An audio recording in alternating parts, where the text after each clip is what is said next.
Kasmona the Jewess. We don't have a record of her in Jewish sources whatsoever. We get her only through this Muslim medium.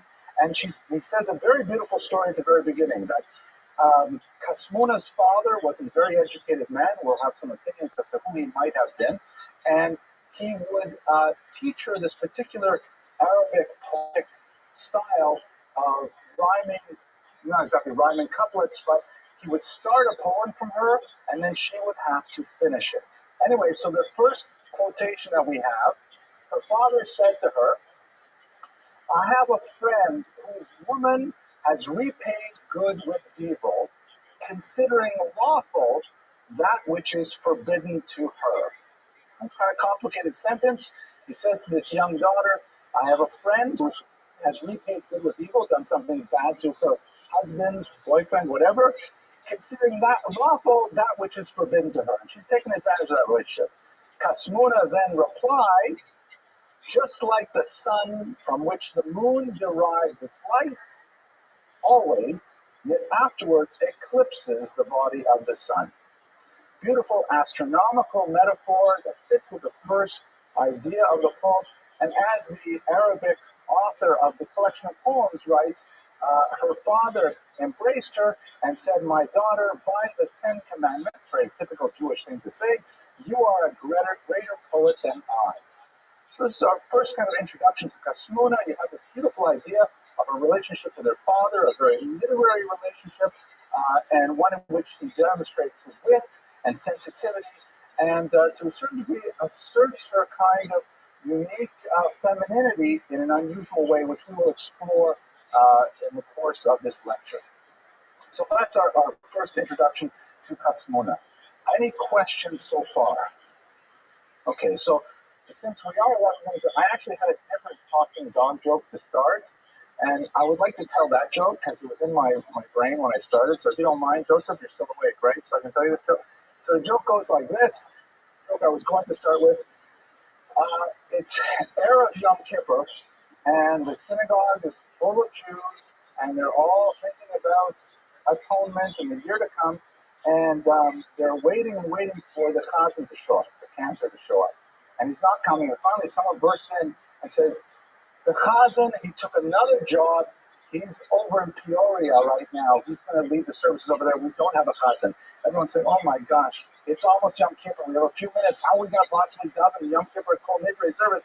And they're asking, "Oh, does anyone know how to daven? Does anyone know how to do this?" Finally, one guy steps forward, sheepishly, he goes up to the rabbi and says, "Rabbi, I know a chazan that knows Kol Nidre." I said, "Okay, bring him here." He says, "Well, it's not so easy. You see, he's a dog." And the rabbi says, "A dog?" He says, "Yeah, he's a dog, but he does a beautiful Yom Kippur, really. It's a Kol Nidre." The rabbi says, "Well, I don't know what to do. Just bring him in here. Bring the dog in." It's a boxer with white, working as a receptionist, by the way, in a firm that just got the job. And the congregation is skeptical. What does it mean? So they put a talus on him anyways. He goes up to the Aron and he puts his front two paws on the Aron. And then he kind of gathers himself, so it clears his throat, he purses his lips, and then he begins, "Kol Nidre."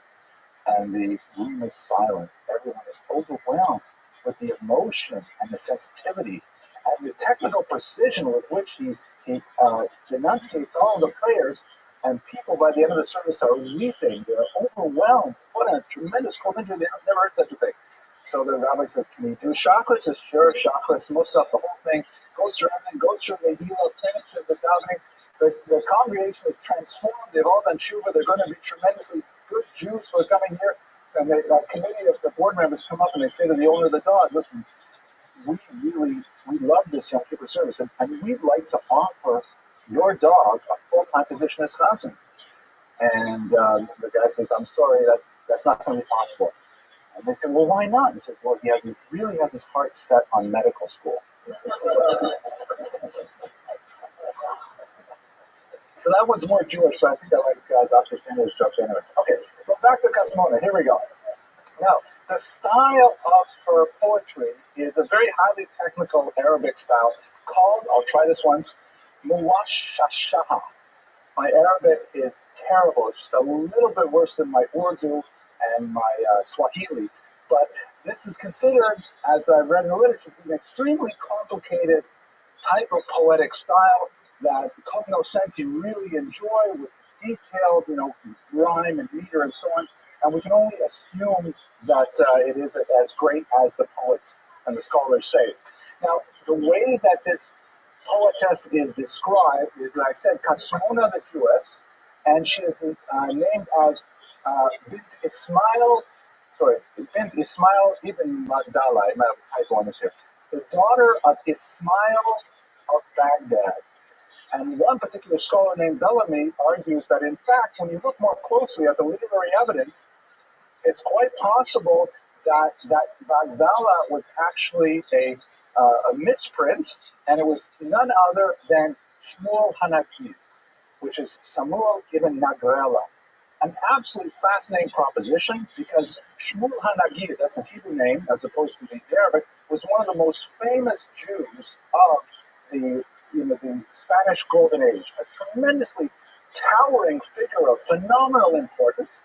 And if this was in fact his daughter, it opened up a whole new venue into what we know about the world of Iberian Jewry and about Jewish women in the Spanish lands.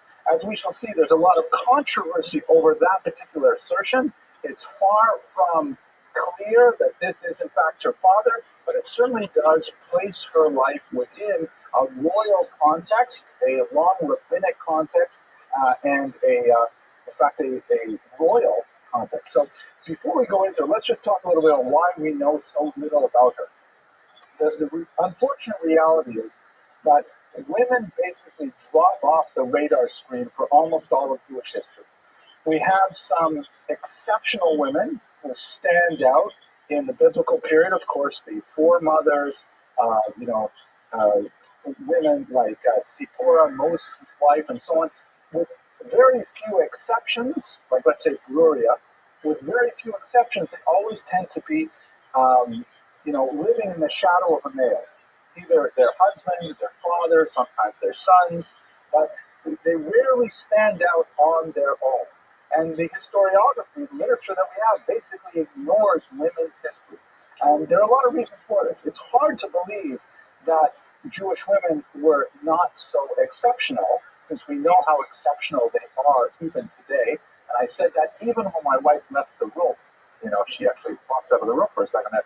But the fact is, Jewish women are so phenomenally powerful in the structure of Jewish life, particularly traditionally observant Jewish life. It's hard to imagine that their influence and leadership was not felt more dramatically throughout the ages. Why do we have such a small record of their activity?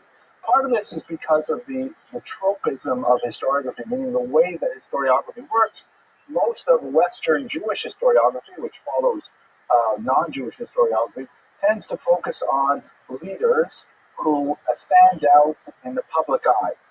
Judaism as a culture has always emphasized this idea of kol kvuda bas melech pnima. All the glory of the princess is within. This concept called tzniut, or hiddenness, which is considered a very positive value in Judaism, but does not translate very well into Western non-Jewish culture. There is this idea that in Judaism, the more valuable a thing it is, the more it should be withheld, the more that it should be closed off, hidden, modest. Like the classic example the rabbis often bring is the Torah scroll, which is not left out on display, open for everyone. It's closed up inside a mantle, behind a curtain, with a chain, inside a box, and it's only brought out at very special occasions of communal importance in which everyone has to show the correct level of deference to it. So Judaism as a culture has valued that level of selflessness, of voluntarism on the part of women, which often does not make it to the top of the charts when it comes to recording the historical events of the Jewish people. There's also some very strong patriarchal elements to Jewish culture, which tends to devalue women's activities in general and consider them second class. So one can really approach this with an apologetic, emphasizing the value of tzniut, the value of hiddenness. One can also point to the patriarchal structures which tend to, suppress women's activity. But the bottom line is, at the end of the day, we have very few women who have the kind of historical data describing their lives for men. Looking specifically at Iberia, the Iberian Peninsula at this period, women do figure in poetry. We'll look at a few female poets, but looking at women in poetry, they tend to occupy certain very classical roles or tropes, if you will. There's the trope of the coquette, the woman who is a tease, the woman who is leading men on, very libidinous and so on. And then there is the trope of the shrew, the overly talkative wife, the nagging wife, those kinds of things. And so you see those very prominently in the body of Arabic literature that appears from the Spanish Middle Ages. And as we shall see, actually, Kasmuda's poems, even though we only have 2.5 of them, we just saw the first half, they really do stand out as being quite different. So part of the reason for this as well, according to Goethe, who was one of the greatest scholars of this period, is that women were largely excluded from the discourse, not only because of cultural norms, but because of linguistic norms. Judaism as a culture basically values Hebrew, with very few exceptions, considering perhaps Maimonides writing in Judeo-Arabic, or Samson Raphael Hirsch writing in German in the 19th century. Almost everything that's written in non-Jewish languages, non-Hebrew, tends to disappear. The Talmud may be another very big exception to that rule, written basically in Aramaic. But if you don't write in Hebrew, you're not writing in the lingua franca of the Jewish people. And you may find that Judeo-Persian or Yiddish or Ladino is really popular with a large population at a given point in time, but after a couple of hundred years, and thinking about the long arc of Jewish history, it will disappear, unless it gets into a Hebrew translation, which is exactly what happened with Maimonides, for example. Nobody studies Maimonides in the original Judeo-Arabic nowadays, only like really sophisticated scholars. Everyone else studies translations of Maimonides, because that's the language that we use forever. So women were largely excluded from formal education in Hebrew, particularly beyond, let's say, primary level, to be able to read the Siddur, for example, maybe Chumash. After that, they weren't given advanced rabbinic training. And so, therefore, their fluency in Hebrew was statistically quite a bit less than men. They didn't leave behind that kind of record, and they disappeared. But luckily, we have women like Carol Shapiro, who you may remember her from the lecture on Tabata. I was truly preparing for this lecture. I was kind of rushed. I was in New York a little while ago, and I saw Carol at the Touro College Library, and I said, "Listen, I got to give a lecture next week. I know a little bit about this person, but I really don't know much." I just wrote down the word kasmona on a piece of paper, a little slip of paper. I said, "Could you please get me some information?" And she sent me like 20 articles. Amazing. So we have women like Ms. Shapiro, who is really helping us out today. Okay, now what's so special about Spanish Jewry? There is this golden age of Spanish Jewry, which scholars differ about the exact chronological parameters, but let's say basically from the 9th century to the 13th century, you got this tremendous effervescence, an explosion really, of Jewish culture in Spain. This is what creates Sepharad. This is what creates a cultural movement that persists 1,000 years later. There are people who call themselves Sephardic, even after they've been exiled for 500 years. It's primarily because of the activity that occurred in the Golden Age. It was the principal sociological reason for this tremendous explosion of Jewish activity, which is, by the way, kind of like the explosion of Jewish activity and creativity at the turn of the 20th century in Europe. When you looked at how does that joke go? When you look at the great minds of the turn of the 20th century who changed our nature, our understanding of society, like, for example, take the four top minds, right? You have Freud, Sigmund Freud, who changed the way we think about the unconscious, changed the way we think about ourselves. You have Albert Einstein, changed the way we think about reality, time, space, all that. Karl Marx changed the way we think about politics, distribution of wealth. And then you have, of course, Charles Darwin, who changed the way we think about the very origin of our human species. And as the joke goes, 3 of them were Jewish and 1 of them was wrong. Can't get away with these things. But I had 10 years, so I can say things like that. Okay, so what was special about Spanish Jewry? It was, first and foremost, a triangular culture, which is something that Jews did not experience for the vast majority of their history. What do I mean by that? With the exception of the period when the Jews lived in their land, in the biblical period, Jews are always a minority in every other land. And they're almost always a minority in a binary relationship, meaning there is a massive population of, let's say, Christians, and then there's a Jewish minority. And there's a tiny little minority of, like, maybe non-sectarian Christians, things like that, but basically it's one big population and the Jews.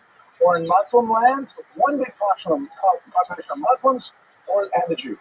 The Jews constitute a single minority, and they don't have the plurality of the population to be able to assert themselves effectively in that environment. the Jews are always negotiating with a state power that's far larger than they are.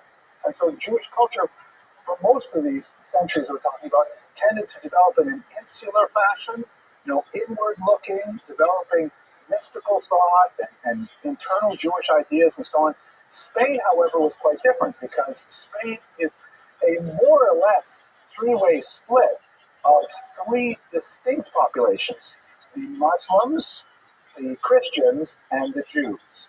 And of course, for much of the really about 600 years of history, they were contesting with each other for control of the peninsula. And as a result, because the Jews were not the only minority, and they could play themselves culturally and politically and even militarily against two other populations, they found they had a unique power base from which to express themselves in all of these various endeavors of human activity. And this is why in Spain, for example, you have tremendous Jewish statesmen. You have Jews who are generals of armies, as Jews, completely observant Jews, who are nevertheless leading armies. That hardly happens anywhere. The only place where you can see things like that is, let's say, in communist Russia with Leon Trotsky, and he's not exactly an observant Jew who ends up leading an army, but here you have traditionalist Jews very much at home in the Jewish community and also taking massive leadership positions in the culture as a whole. You have Jews who are very, very comfortable in the outside culture and in Hebrew culture simultaneously. You might think perhaps in America where there's something like that here. It's very difficult because we have, of course, democracy, which changes everything. But we also have this idea of, although this is largely a Christian country, we have very large minorities of non-Christians and of multiple types of Christians as well. So Jews have a unique amount of power in this country as well. But I'm going to say, you have the real Joseph model of leadership in Spain, just as we have in biblical Egypt, where the Jews can come in, and because of the conflict between Muslims and Christians, they can occupy a role that allows them to exercise leadership, typically in a viceroy fashion, that is unprecedented for most of Jewish history. So that's really when you have this flowering of Jewish culture. The most important of all of them is the man who is thought to possibly be Kasmuna's father, the famous Shmuel Hanagid, who lived from 993 to 1055. There's a lot of beautiful stories about his origins and his rise to power. Basically, that he was a small merchant, a spice merchant, who had tremendous literary prowess, and it was noticed by a serving girl for the king, and he was eventually promoted to become none other than the viceroy and the leader of the armies of Granada. It's a really fascinating story. I gave a lecture on it a couple of years ago. If you look it up on the web. But what's interesting about him in our context, we know that he had 3 sons and an unnamed daughter. So it's not impossible that the daughter was Hasmona. But he's also a tremendous poet, leaving behind nearly 2,000 poems to this day. So again, it reinforces the idea that he would have taught Hasmona how to be a poetess. And he's also a rabbinic scholar, writing an introduction to the Talmud that is still published in Talmudic tractates today, called Hamavo, the Introduction, which is a masterful piece of research describing how the Talmud works like a document. If this is really Kasmuna's father, then we understand so much more about where she could have gotten these unusual talents and what it meant about Jewish leadership in a literary as well as politically. Anyways, let's go to her poems themselves. Okay, there's only 3 of them, 2.5, so I should certainly read them to you. We know that she lived in Granada, either the 11th or the 12th century. That's again from this Arabic author who gives us this anthology. Her poems are written in Arabic. They're not written in Hebrew.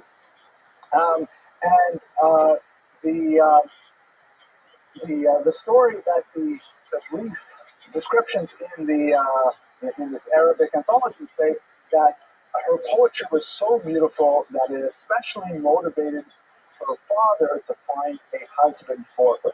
That will actually be a fact of tremendous significance in trying to identify Kasmuna, whether or not he succeeded or whether or not he even tried, as we shall see. It appears that she never married. She may have died young. let's look at the poems now and you'll get a sense for yourself. So here is the little introduction by the Al-Siyuti, who was the anthologist, writes, she looked in the mirror one day, right, Kasmuna. She looked in the mirror one day, seeing that she was beautiful and had reached the time of marriage, but that she was not getting married. She said, and here is her poem, I'll read it out loud. A garden whose harvest time has come. No harvester can be seen to extend a hand to you. Alas, youth passes and is wasted. If she said, and is wasted, then you know for sure she's Jewish. While one remains, I will not name him, who is alone. Now, what's troublesome about this poem, especially the last part? Someone else, right? What's going on? Who's this? I will not name him. So I found out in doing my research that apparently in Iberian Arabic poetry, it was very common for women to refer to themselves in the third person singular masculine. So when you read it with this weird convention you would never think of unless you read this strange article on Cosmoda, that I will not name myself who is alone. Right? Like, so here she is, she's describing herself like, a garden in flower, ready to be harvested, ready to start a married life, and yet no, where's the guy, where's my Basher? He's not here, I am alone. So you can see a kind of a melancholy there, a beautiful kind of metaphor of the garden that's waiting for the gardener. So, and it's a very pretty poem. I'll show you another translation. This is a translation by a scholar named Nichols. Here's a translation by a woman named Gallego. Actually, I like this one better. I see a garden with ripe fruit, yet the gardener, it seems, will not stretch out his hands to it. How pitiful! Youth fleets by and is lost, and something I will not name remains lonely. So Gallego managed to kind of fudge the third-person masculine part, but again, it's expressing the desire to do what a typical Yiddish Mädel wants when she's in that stage of life. She wants to find her Basher. She wants to, like American girls have 1.1 children, which is basically like a child and a poodle. That's American. That was not very funny, but thank you for laughing anyways. But the idea here is that, right? So this is a sense of, let me show you the other poem that we have. So far we're 2/3 through her opus. This one, according to Al-Siyuti, is something that she thought of when she happened to see a deer in the woods. She saw a deer, and it inspired her to write this poem. Oh dear, you who graze constantly in the meadow, I resemble you in wildness and in blackness of the eye. Those of us are alone without a friend, and we heap blame always on the decree of fate. Another interesting, thought-provoking poem. Let's look at it for a second. Obviously, the deer who's out in the meadows, she says that he resembles the deer both in wildness and being untamed, undomesticated, not being attached to a mate, and in blackness of the eye. What could that blackness of the eye possibly mean? I'm sorry? The surroundings, interesting.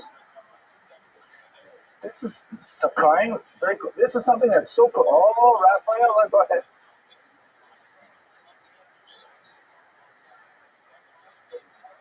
Oh, that's pretty good. She's quite bright, isn't she? Yes, absolutely. This is why, for all of you watching on the internet, this is why you really have to learn foreign languages. Because when, in English, we have certain words to say things that don't exist in other languages, but there are concepts that we don't even know exist because we have not found a word for them. So I had to figure this out. There's this word in Arabic called khawar. Khawar is considered a very beautiful characteristic which refers to the contrast between the dark iris and the white of the eye. Like when we only say in English, oh, she has beautiful eyes. Well, we can't say much more than that.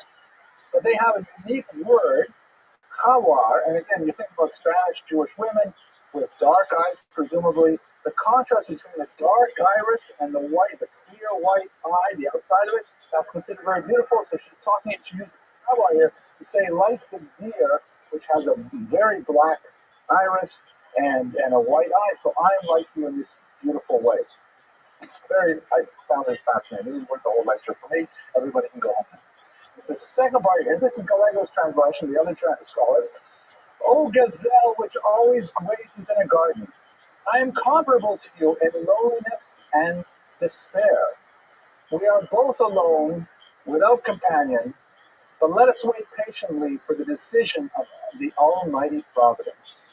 So all of a sudden, this translation you can see is quite different. First of all, she skips over that whole Kawar thing, which I think is so beautiful. I would keep that, but I'm not a translator. And look at the ending here. Let us wait patiently for the decision of Almighty Providence. Compare that to the other translation. We heap blame always in a decree of fate. Right? I mean, go ahead. Is it that translation there? So there is a famous commentary, I think it's by the Rabbi, who says in Hebrew, show me a translator and I will show you a liar.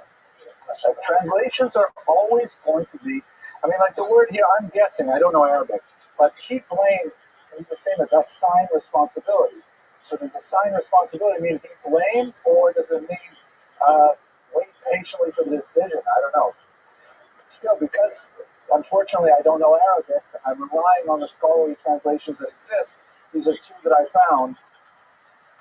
We nevertheless get a couple of things that are called. First of all, she has some belief in either Almighty Providence or in fate, right? Like it's something that happens in the stars or with Hashem, something like that. And we also see that kind of melancholy sadness coming through as well. She's waiting, no, where's my Bashir? And there's my Bashir with a question in the back.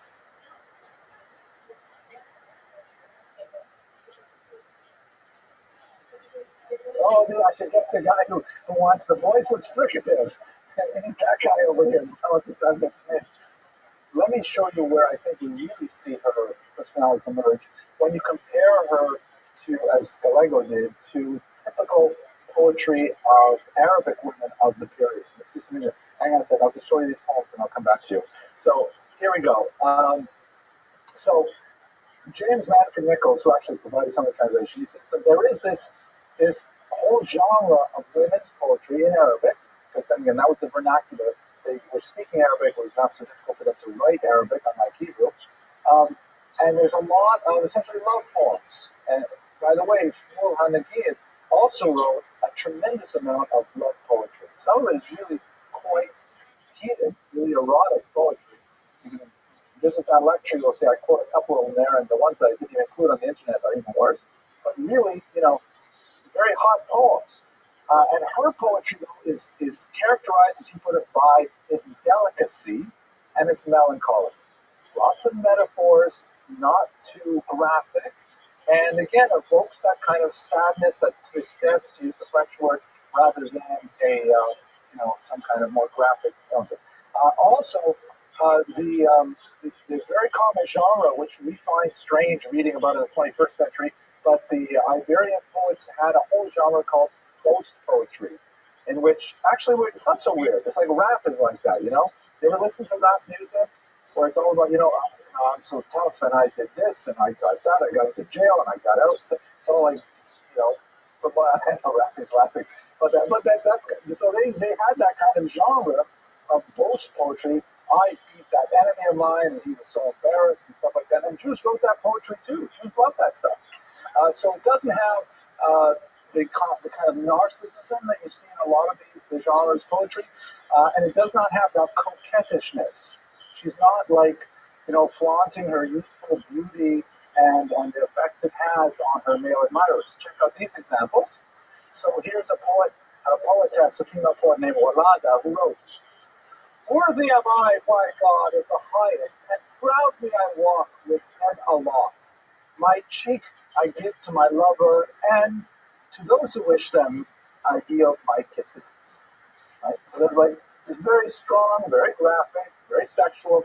You won't see that in the few poems we have, because Muda was comparing herself to a deer, a lawn, a garden, things like that. I mean, the metaphors for relationships and for sexuality and for love, but they're very much more tznius. Another example, Nashon from the 12th century. I paid a poem with another. Tell me, by my soul, who is the better poet? If woman be my nature, my man is my poetry. Right? If woman be my nature, man is my poetry. And the Arabs, as a culture, and going all the way from Spain to Malaysia, worshipped Arabic as the ultimate language. Just like Jews with Hebrew, Arabic, even if your native language is, I don't know, Urdu, or, well, actually, Swahili is a good example. Your native language is East African dialects, you're going to try to imitate Arabic, and that turns into Swahili. I'm not sure if that's even close to true, but it's time for the talking dog joke, okay? It's the last talking dog joke. So let's do your question first. Talking dog joke. Okay, 3 talking dog jokes. Jokes, if you're still awake, you're really awake for this. So it goes like this. There's an ad in the paper, dog for sale, $50. So the guy wants a dog, so he goes and he knocks, he goes, finds the classified ad, he goes to the door, knocks on the door, dog answers the door, boxer with a white patch in his eye. Dog says, "Can I help you?" I says, "What?" And he says, "Can I help you? Are you here about the ad for Talking Dog?" And the guy says, "I can't believe it. You talk. How do you talk?" He says, "Yeah, I know. It's a long story, but basically, before the fall of the Soviet Union, the CIA had a secret project where they genetically modified dogs and gave us special training, and the plan was to paratroop us in behind the Iron Curtain, befriend high Soviet leaders, and then once we learned state secrets, we would run away and get across the border undetected, report to our handlers, and we'd be debriefed on everything. And what happened was, Reagan and Gorbachev and Glasnost, and all fell apart, and I was out of a job. And the guy says, "That's amazing. Where's your master? I want to buy you." He says, "He's in the back room." So he goes to the back room and sees the master. And he says, "I want to buy your dog." And the guy says, "Oh, great. Thank you." He says, "Okay, great. I have $50. He says, $50? No, let's just take him. I don't have to pay for it." "Don't have to pay him for anything. What are you talking about? He's an amazing dog. Why do you want to get rid of him?" He says, "Well, for one thing, he's a tremendous liar. Did he tell you that story about the CIA?" Okay, let's go on. So, the question, I'm sorry. Other than the last 50 years or so, do you think of any Jewish women who have had any influence in the world, in the arts? Are you kidding? We only have 15 minutes left, and I don't think in politics. Gloria Steinem jumps ahead, Betty Friedan. I've done language for the last 50 years. Well, there are some very significant women. If you go back just in the headers of the lectures that I've given, there's a lot of early 20th century leaders. There's women like the founders of Hadassah, Henrietta Zold. There's the poetess who wrote the Colossus, Emma Goldman. There, "Give me your tire." There's of course the great Rosa Luxemburg, phenomenal socialist leader, very radical socialist leader. It's much easier to find people in the 19th century onward because of the impact of feminism. So if you take me back to the 17th century, then we have a hard time. Then we only dig up maybe half a dozen before we were really having a hard time. But 19th century, definitely a tremendous amount of Jewish female leaders. I was a leader on middle school. There was not one girl in our class. I don't know whether this really like this one to the phone. Well, I will recommend one book to you, and then I take us back because I'm worried my jokes took us too much time.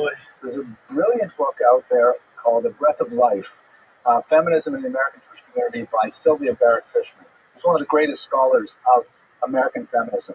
And she has written really quite persuasively about the impact of education on Jewish women in the last 100 years. Since, for example, Sarah Schinnerer, who founded the Beis Yaakov movement of schools for women. And she says that, most Jewish girls leaving a 12th grade Orthodox education, meaning they're 17, 18 years old. They have superior knowledge, rabbis 50 years ago. And that's just typical graduates.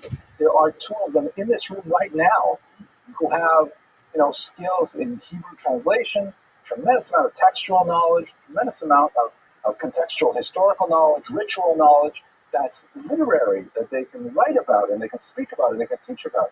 So we're living in very revolutionary times in which we have fundamentally altered the tectonic plates upon which our society rests by giving women that level of education. And now we're really in trouble. Okay, let's go right there. Okay, now, the connection to Shmuel ibn Nagrela is problematic. The last argument for it, besides that possible misspelling of the name, is that Shmuel Hanagid lost a daughter, and he composed a poem as a eulogy. But it's somewhat problematic poem.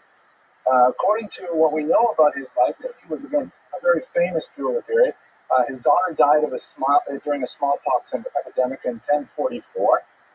And Shmuel Hanagid wrote a poem to his favorite son, Yehoseph, to whom he dedicated, maybe 500 of his poems or 300 of his poems, consoling him, his eldest son, on the death of his younger sister. It was not actually a eulogy for the sister. It was a poem consoling his son at the loss of his sister. And that's a little weird. Shmuel Hanagid, based on his poetic record, was not exactly the kind of person you would expect to give his daughter an advanced education. For example, in one of his poems, he writes, "My son," and this is hard to believe, but part of this is within the genre. He says, "My son, beat your wife every day, lest you become a wife to your wife." So that's not exactly dripping with 20th century feminist ideology. That's kind of a nasty statement. And when you put together these two little bits, that he writes a poem to his son, consoling him on the loss of his sister, and he has these other poems that are definitely, decidedly not proto-feminist, it doesn't exactly fit the mold that we saw at the beginning of the father who's, playfully teaching his daughter how to write poetry. It's kind of like he's almost ignoring her. So you add that to a lot of the circumstantial evidence, the misspelling of the name, the problem with the dates, because the 15th century author believed that she lived a little bit later. It's not as plausible that she actually was Ibn Nagrela's daughter. We also have a problem over whether or not he got her a husband. If you recall, that was the primary concern of her poems. The daughter of Shmuel Hanagid died apparently too young to marry, whereas the Kasmuna described in the Arabic anthology got a husband because she was such a great poetess. So to try and connect these two together, say, oh, here's a moderately famous Jewish poet, and here's a famous Jewish political leader, they must be related, it's a bit of a historical stretch, and although it's appealing, it may not be possible to make that. So when we look at the legacy of this woman, and again, we spent the last 50 minutes really talking about 12 lines of poetry, all we know about her, and kind of little tidbits that were written 500 years after she died may not at all be true. It's not possible to say without doubt that she was the daughter of Shmuel Hanagid. Bellamy wrote an article saying, yes, she was. Gallego, we've seen her translations, say absolutely no. Another scholar, Garula, says maybe a descendant, because perhaps the wealth and the power of that family might have carried on. But ultimately, if we can abandon that whole discussion, my question is, does it really matter? Here we have a tremendous literary treasure, a moment of the expression of a Jewish woman living sometime in the 11th century. She tells us what's important to her. She shows us how her approach to life is distinctive from other Arabic poets, or women, I should say, Muslim women of the period. And all of these things together just give us a tiny glimpse into the reality of life for women in the Iberian Peninsula, the Golden Age. So with that, I'm going to conclude. I want to thank you all for your endurance and your attention, and I look forward to seeing you next week when we talk about the Rashba. Now, thunderous applause, please, so that I don't have to add it to the track. Thank you very much.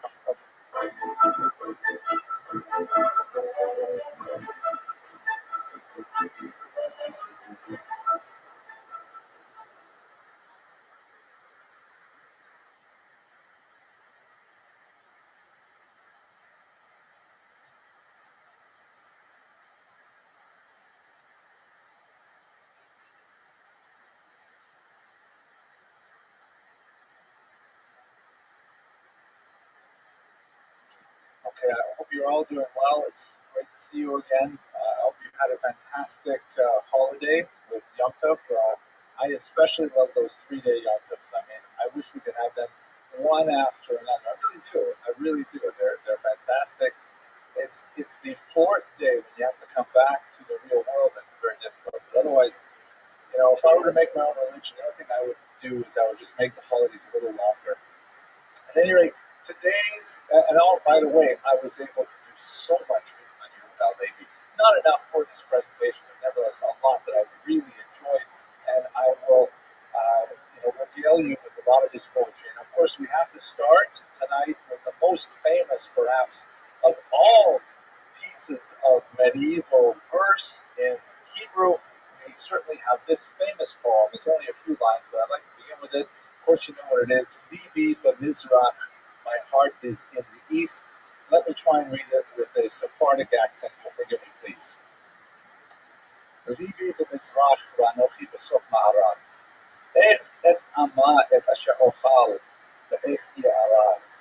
Echa ashalem levarai ve'sarai v'od Sion b'chevlecha v'ani b'kever arav.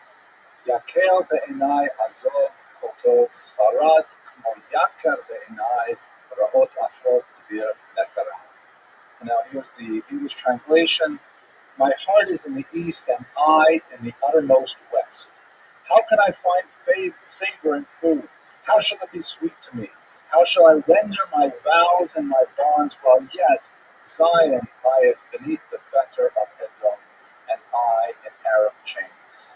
A light thing it would seem to me to leave all the good things of Spain, seeing how precious in mine eyes it is to behold the dust of the desolate sanctuary.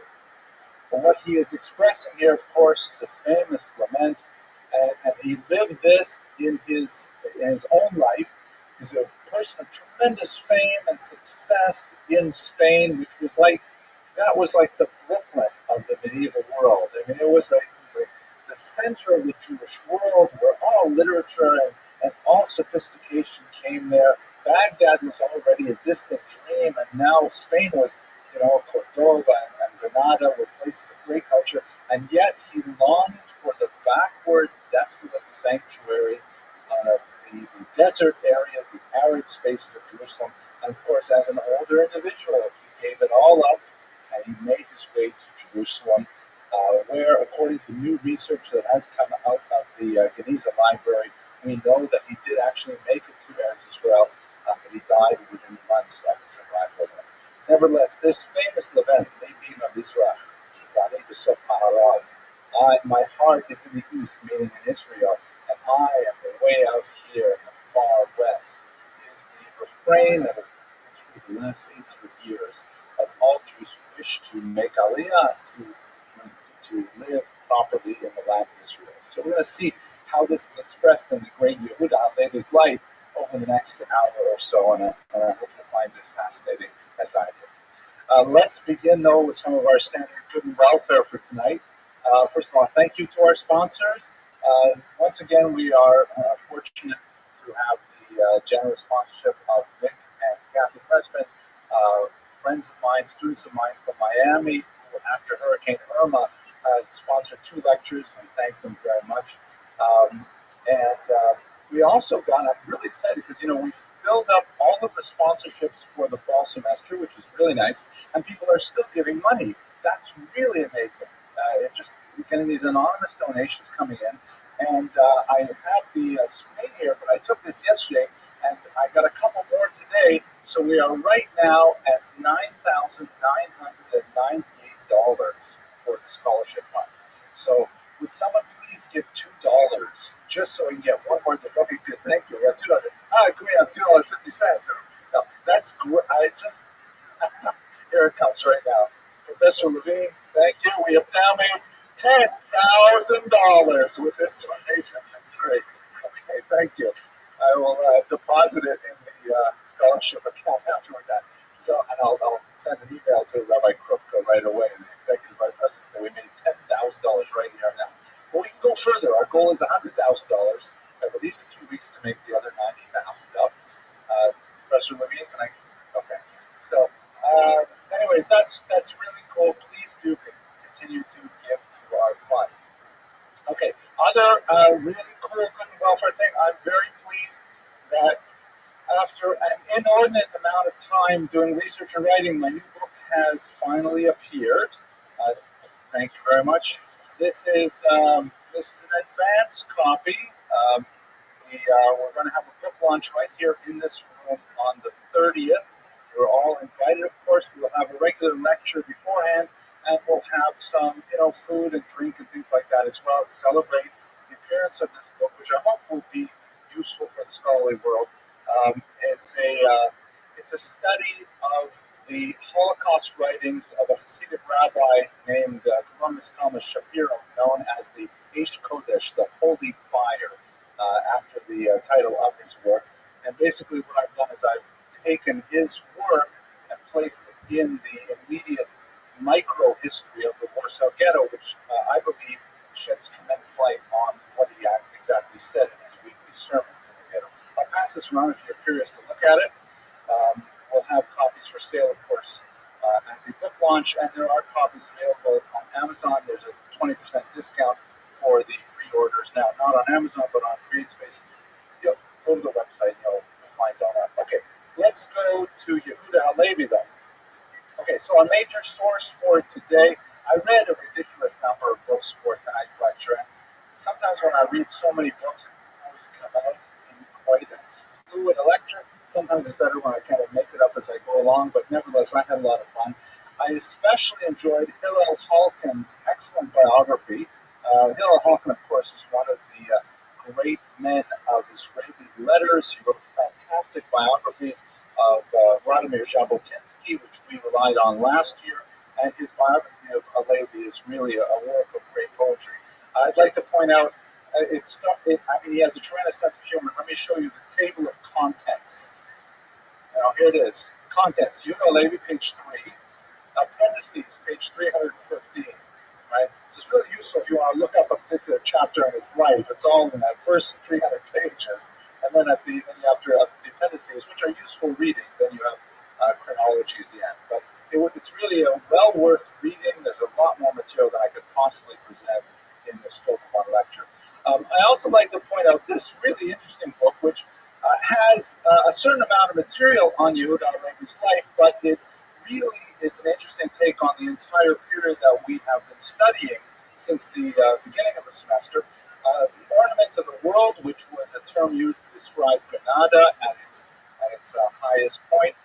The subtitle is How Muslims, Jews, and Christians Created a Culture of Tolerance in Medieval Spain by Maria Rosa Menocal. She wrote and published this book in the summer of 2001, and it was in press when 9/11 occurred. And so she managed to squeeze in a little postscript at the end, a couple of pages, wondering if maybe she was being a little bit too, wearing too rose-tinted a lens when she was talking about the period that we're studying. And she has been, I think, she's been heavily criticized. I mean, look at the subtitle, How Muslims, Jews, and Christians Created a Culture of Tolerance in Medieval Spain. It's hard to say all those words together after 9/11. I think the criticism directed was I don't feel very good about that criticism, but I can see how she was sort of pushing a particular kind of image of the period. Um, it's definitely a wonderful book to read. It may not really be top end history as I study history in my own personal approach, but it is a beautiful work of literature of how it ought to have been. And for that alone, just for the side, it's worth reading, and I really got a lot out of it. I enjoyed it tremendously. Basically, she gives about a 30, 40 page historical overview, and then she dives in with very vivid portraits of key individuals, many of whom we've studied, Shmuel Hanagid, for example, Yehuda Halevi, and others. So it's really worthwhile. Okay, very strong, by the way, on the role of Jews and Muslims in transmitting Greek wisdom to the Christian North, which we'll discuss later. Okay, that's enough good and welfare. Let's go straight to the material. One of the great dichotomies in medieval thought, as understood by most scholars of the 20th century, beginning with Wolfson at Harvard, was this concept that somehow Maimonides and Halevi were polar opposites. And as Hillel Halkin puts it, you could either be a Maimonidean or you can be a Halevian, but you can't really be both. You have to choose one over to other. So what is the difference? Maimonides, who we've studied in this room in the past, the great rationalist, the great, in some ways, ecumenicalist, because he believed that it's all about reason, it's all about contemplation, it's all about making the logical inferences one to the other, and theoretically, the possibility of human perfection is accessible to all human beings. Anyone who's willing to take the path of the philosopher, to reason and to move through the vagaries of logical deduction will eventually come to this great spiritual perfection. That's kind of a little bit of a caricature, but nevertheless a generally correct Maimonidean approach. Halevi, on the other hand, is the poet. Maimonides, to my knowledge, did not write any poetry. Halevi, although he is classified as a philosopher, we will, toward the end of this lecture, think about whether or not that's an appropriate term. Halevi was ultimately a poet, a professional poet, and he approached life poetically. He approached life as an artist. He approached the concept of human perfection as an art, something which is perhaps innate, essential, in the sense of being at the core of a person's identity, not necessarily related to the life of the mind alone, and perhaps not readily accessible to people who are not initiated prior to the pursuit of such perfection. So they're very different in their approaches. They're, on the one hand, you have the thinker who is, kind of a generalist who is open to everyone, and on the other hand, you have Halevi who is like thinking about there are only certain people, Yechidei Segula, to use a Hebrew term, who are especially well positioned to take advantage of the breadth of human wisdom. So we will explore this question throughout today's lecture. Nevertheless, they're rough contemporaries. It's not at all impossible that Halevi may even have held the young Maimonides on his knee, because they did overlap very slightly in years. It's not that big a community.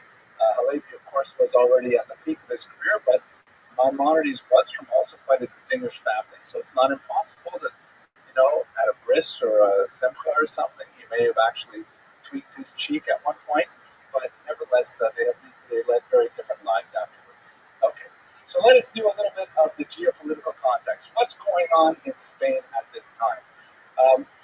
You recall that we began the series in the Visigothic period of incredible persecution against the Jews, ends rather dramatically with the invasion of Spain from the Muslims in 711, and shortly thereafterward, Spain is consolidated under an Umayyad rule, which is led by Abd al-Rahman I, the only surviving member of the Umayyads from Baghdad, who has gone as a refugee to Spain. And under his vision and his direction, really, he bring Spain up to a particular level of sophistication that is fantastic for Jews in particular. Unfortunately, Abd al-Rahman's kind of vision eventually declines in the 10th century, and we begin to see the seams of that culture of tolerance begin to fray. We spoke about it 10 years after the death of Shmuel HaNagid, the great pogrom that occurred in Granada. That was really a pogrom on a kind of a modern sense, with a popular uprising against Jews as a class, as a social caste. And we see more and more of this kind of violence, which of course would ultimately be expressed in the intolerance of the Inquisition and the expulsion.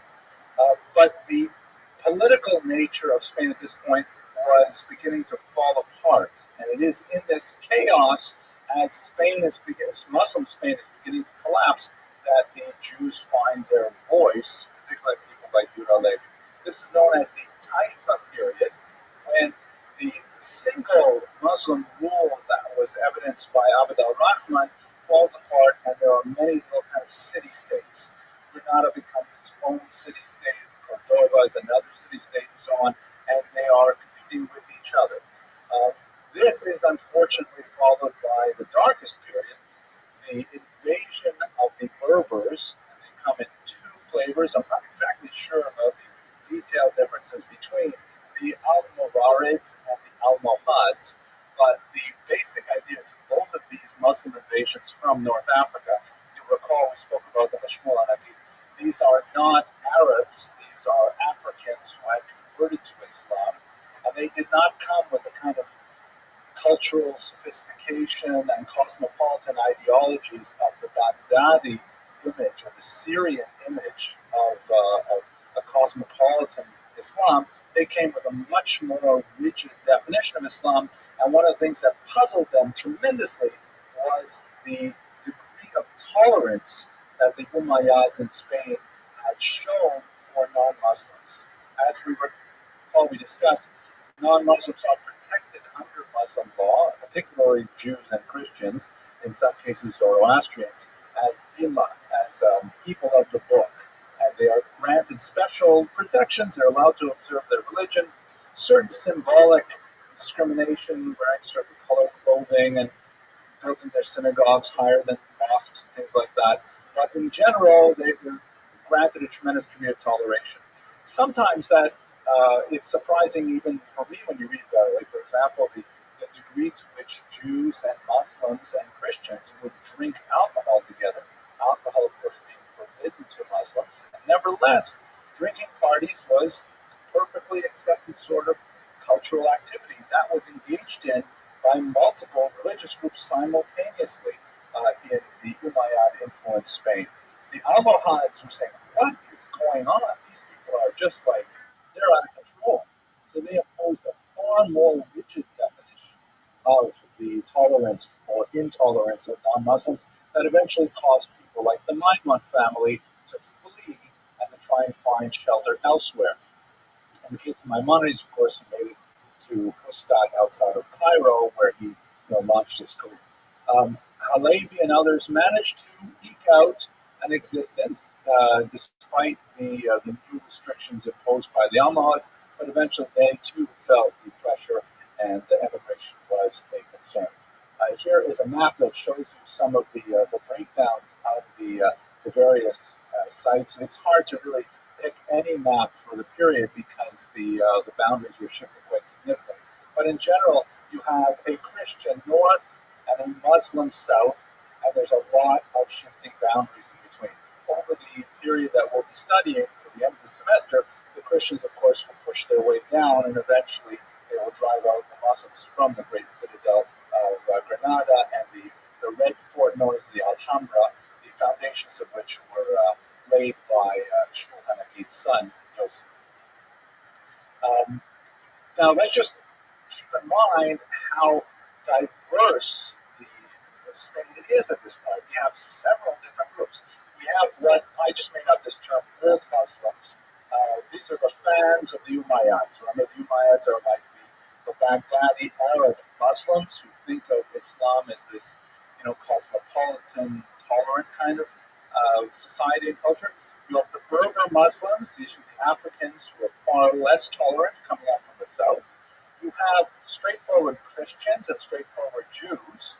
And then just to make it a little bit more complicated, you have the so-called Mozarabs, and these are Christians who have become thoroughly Arabicized, meaning they speak Arabic, they're comfortable in Arabic culture, but they are worshiping Christian values and so on, identifying as Christians. And you have the Muhaddar, who are Muslims in the north, who are Latinized, who understand Christian culture and live as minorities in Christian lands. And they're all kind of like sort of trying to eke out their existence, living alongside each other, sometimes quite difficult. Later, you will have the so-called, and these are derogatory terms, Moriscos and Marranos. Those are people who have outwardly disavowed their faith, because the Moriscos, those are Muslims who have pretended to become Christians, and Marranos, those are Jews who have pretended to become Christians, known more appropriately as crypto-Jews or conversos, and we'll talk about that in the next few weeks. So we're talking about a period of history in which there are many different ethnic identities, national identities, religious identities, quite fluid in the period. And the last thing that we have to recall is, of course, in 1095, everything becomes much more serious with the First Crusade. Welcome. This is, and we'll speak about it in a second set of slides, but what with up, the Christian. That's good. Happy, how'd you find out about me? Yeah.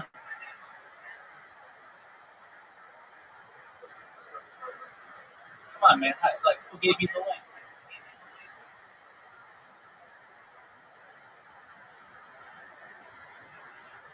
Happy, how's your day going? Happy. Okay. I don't remember. Dog, you gave me the link again. Oh, Attack on Islamic Israel, and Israel at that time was under the Muslims, you have really a geopolitical conflict that shakes the entire Mediterranean basin, and everyone feels threatened by the new level of hostility.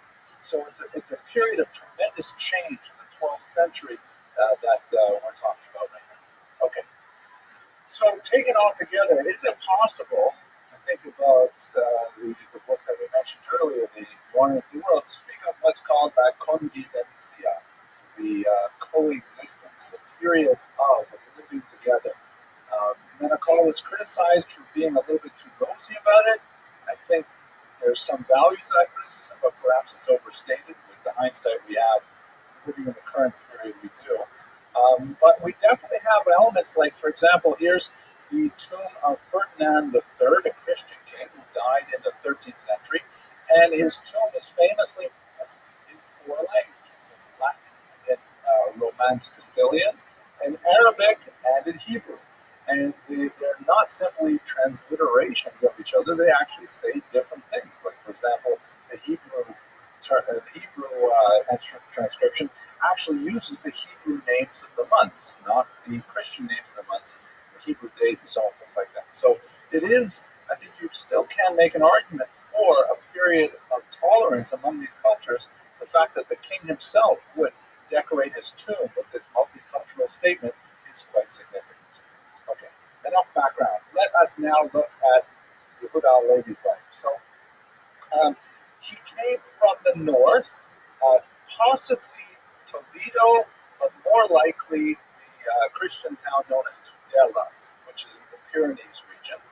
Tudela is perhaps the most famous for another medieval individual named Benjamin, one of the great medieval travelers who made it all the way out to the Russia, and he wrote about it quite a bit. So we have the travels of Benjamin of Tudela, not too much far away from this period of time.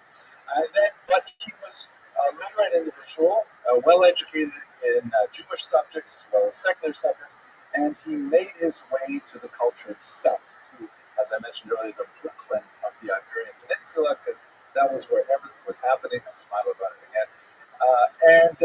He hoped to attract the attention of some of the great poets living there. He succeeded. He especially made a splash on the Jewish scene when he engaged in a little bit of wordplay with the great poet Moses ibn Ezra.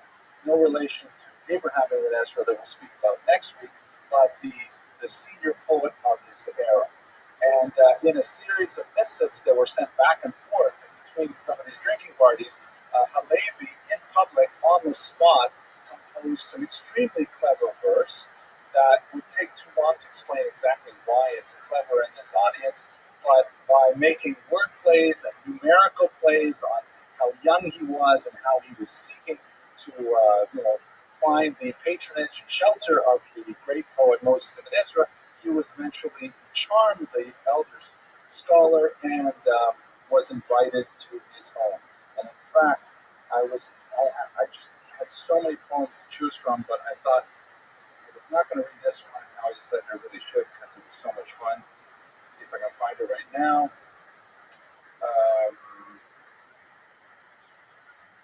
Maybe I will not make it. I will just. I have to be better prepared for these lectures. Okay, here it is. Yes, there it is. Here's after this back and forth between Yehuda Levi and the senior poet. Eventually, Moses ibn Ezra writes to him, and Hillel Halkin rhymes it for us. Have him make haste, meaning he writes back to Yehuda Levi, who's in the drinking party. Have him make haste, no time to waste, to the grounds of my estate. There where flowers scent the bowers, he can rest and rusticate. Any good things, love's offerings at no expense, till satiate, and live within my spacious inn, no matter who else shuts the gate. Beautiful point. Yeah, Moses ibn Ezra was a very significant poet, and Hillel Halkin is a translator of some skill as well. So he ended up, making his way into the center of literary society in Spain, in Jewish Spain, and he became a poet for hire. He wrote all kinds of poems, particularly for money and also for the art of it. You see, he's written, for example, a significant amount of what are called tribute poems. Like, for example, here's an epitaph, something that's written on a tombstone. Possibly he didn't even know for whom it was written, but he was hired to write this. This is a society that loves poetry, a society that values poetry, not like our society. This is where it's like, if you can imagine, calling up Brad Pitt, say, okay, I need something for the bar mitzvah. Could you please make a movie for me? We'll show it at the bar mitzvah. That would be the closest possible thing. Even that is crazy. Okay, here's the epitaph on a tombstone.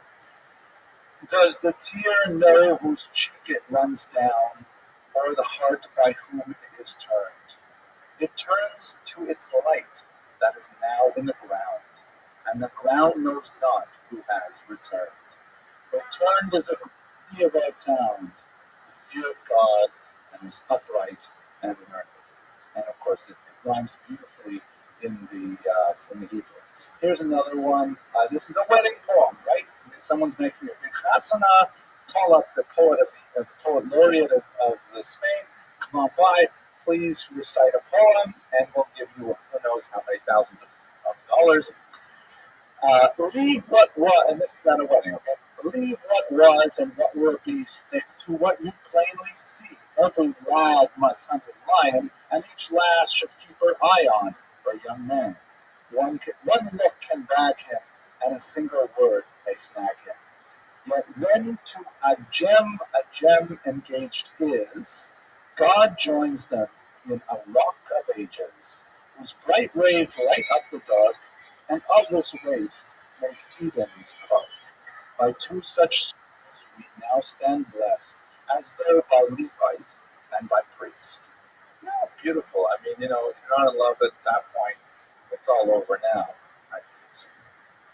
I'm sorry? It's for a chasana, for the actual wedding. You could say it on the fort too. It would cost a little less, I think. But that's the idea. He's also, but that stuff is all really cool and we enjoy it. But what he's really known for, besides the devotional poems which we'll go to, is the influence of this amazing work by a Muslim known as Ibn Hazm, who is a philosopher who wrote a lot of books on a lot of really cool subjects, but the most famous of which, without doubt, is the neck ring of the dove. It's translated in different titles, but it makes it, you know, how these doves sometimes have a little neck ring, like a slightly different color around the neck. And these are poems of love, very moving, powerful poems of love. And Ibn Hazm's work is seen very strongly in Yehuda Halevi's very intense love poetry. Here's one that I especially like. It's short, and I want to analyze it a little bit more with you. It's called Oprah. Yes, Oprah. They translate it as Oprah, but it's the same person. Um, and who knows, she could be our next president. So we'll read that at the inauguration, right? Here we go. Now, I'll read it in English first, and then the Hebrew, and let's just look at the meter, because the meter is so clever. Oprah washes her garments in the waters of my tears, and spreadeth them out in the sunshine of her radiance. She demandeth no water of the fountains, having my two eyes, and no other sunshine than her beauty. Again, what's going on here? He said that he, as the unrequited lover, we don't know who that is. Though Malcolm suggested it may have been a slave girl, interesting kind of thought, but he's so taken with her. She is not interested. She says, my mom said, never marry a poet or for a doctor. He became a doctor later, of course, but he says that, she doesn't have to wash her clothes because I cry over her so much that she can just use my tears. And drying her clothes, no worries. She is like the sun, and her radiance will dry them to warmth. Beautiful metaphor. Now listen to the meter, which is just gorgeous. What's really beautiful about it is that the rhyme occurs in the first word of the following stanza. So you feel when you read it like you're just falling off and then caught, falling off and then caught. Listen to this. Ofra techapes et bekadeha b'mei dim'i. ותשחטט לשמש צווארה, לא שאלה, מי עיינות עם שתי עיניי, ולא שמש יופי שערה. I wish I could express this better. The end of the line is b'mei, in the waters, and then the next line begins dim'i, of my tears. And the following line, it ends in shtei with two, and the next line, the fourth line begins einai, with my eyes. So the rhyme is in the first word rather than in the last word, and it makes you feel like when you're in love and like you can't quite control what's happening to you. And you're like, everything seems like you're being carried along by forces greater than you can control, and you're just falling off into the arms of your beloved, so to speak. This is a religious college. We're going to be careful about how we talk about such things. Okay, but this is the feeling of Ibn Hazm translated into the Hebrew idiom and by a master of incredible proportions. So this is really the kind of work that he is doing. Ultimately, he ends up going into medicine like any good Jewish boy. Poetry, okay, he gets a lot of fame from it, but I mean, he's always schlepping from one sector to another. What kind of a life is this? Medicine, you recall at this point, is not a very advanced science. Basically, just being literate is halfway there. This is doctors are generally not performing surgeries. They're more being kind of like lifestyle coaches, where they look at people's diet, they look at people's activities, and they prescribe, medicines, ground up herbs, and things like that. And so much of it is basically knowing herbology and knowing, what kind of herbs have what kind of impact on diet and things like that. So it's not the same kind of field that it would be later in the modern period, but nevertheless, that's what he ends up doing. So he ultimately makes more of a living as a doctor. He is an uninspired doctor. He feels badly about being involved in the profession at all. He feels like he's just kind of slid into it because, what else is a literate kid supposed to do? But he's not inspired by it. He's inspired by his poetry. He's inspired by ideas. He's inspired by the land of Israel. Those are the things that motivate him. Okay. we know a little bit about his family life. We don't know his name, and in fact, if you look very carefully at the schedule of lectures for this semester, there's one massive omission, and that is that we're not speaking about a single female character. I searched in vain to find any woman of significant stature that we could speak about her for any amount of time. There is one woman that I've spoken about in the past, a poet who is reputed to be the daughter of a Shmuel Hanaki named Kasmuna. And I did not want to reprise that particular lecture because we only have about 8 lines of poetry that are attributed to her. So it's a really hard lecture to give. I'm proud of myself that I did give it. And I even got a Wikipedia article started on her that it should be in Wikipedia, right? I mean, come on. How many medieval female Jewish poets do you know from the Spanish period? But it's hard to find a lot about women in this period. Similarly, Yehuda Halevi, we know he was married. It figured with some prominence in his later aliyah to Israel. We don't know his wife. We know almost nothing about her. We know that he had at least one daughter that survived to adulthood and was married, but we know about her primarily through his son-in-law. We know that he had a son-in-law who married his daughter, but we don't know very much about her at all. We also know that she was a mother. Again, we know about that because we know about her son, Yehuda, who was the grandson of Yehuda Levi. By the way, the Sephardic custom allows children to be named after living relatives. The Ashkenazic tradition does not. We know that adult daughter married someone named Yitzhak Ibn Ezra, who was a traveling companion, and most likely was the son of Abraham Ibn Ezra, who we'll speak about next week. There's some discussion about that in Royal Hawkins' book there as well. It is possible as well that he lost one daughter in infancy. We read a poem translated by Hillel Halkin on that. We actually read a different translation. I think it was Peter Cole's translation. We know because Yehuda Halevi wrote a funereal poem dedicated to a small female child, and it's written with such phenomenal pathos that it's hard to imagine it's not written about his own child.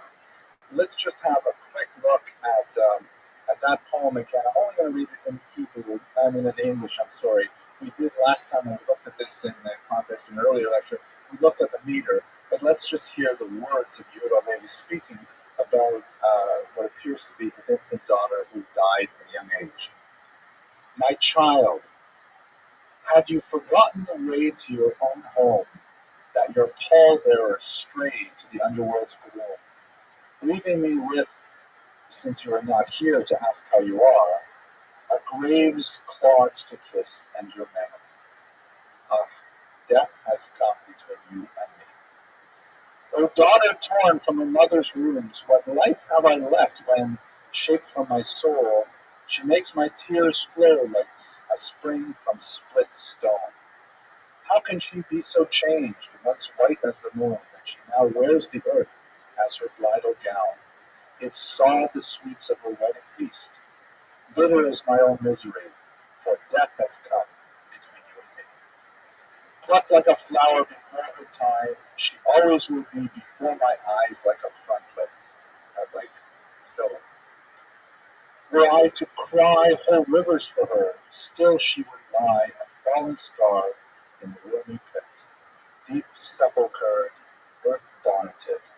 My child, there is no clemency, for death has come between you and me. Languishing, her mother's voice bereft I hear. Ah, let her be, she too grieves bitterly. Death scaled her walls and pierced her side, and drove her pride from its abode, and turned her joy into a dirge the day it ripped the vine she planted from her heart. What good, my child, does it cry what good, my child, does it to cry your name? Your ears are deaf, and you are silenced utterly, for death has come between you and me. Alas, my child, you have laid me low. O mother, oh, you should not have had me if you meant to spurn me. And when my turn came to death's minion to wed me, and with dirt to wreathe me and cruelly lead me under doom's canopy, yet truly you did it not willingly, for death has come between you and me. You notice there, he switches the voice from himself as the father to the mother, and then to the child, the dead child, saying, you led me to death as my bridal canopy.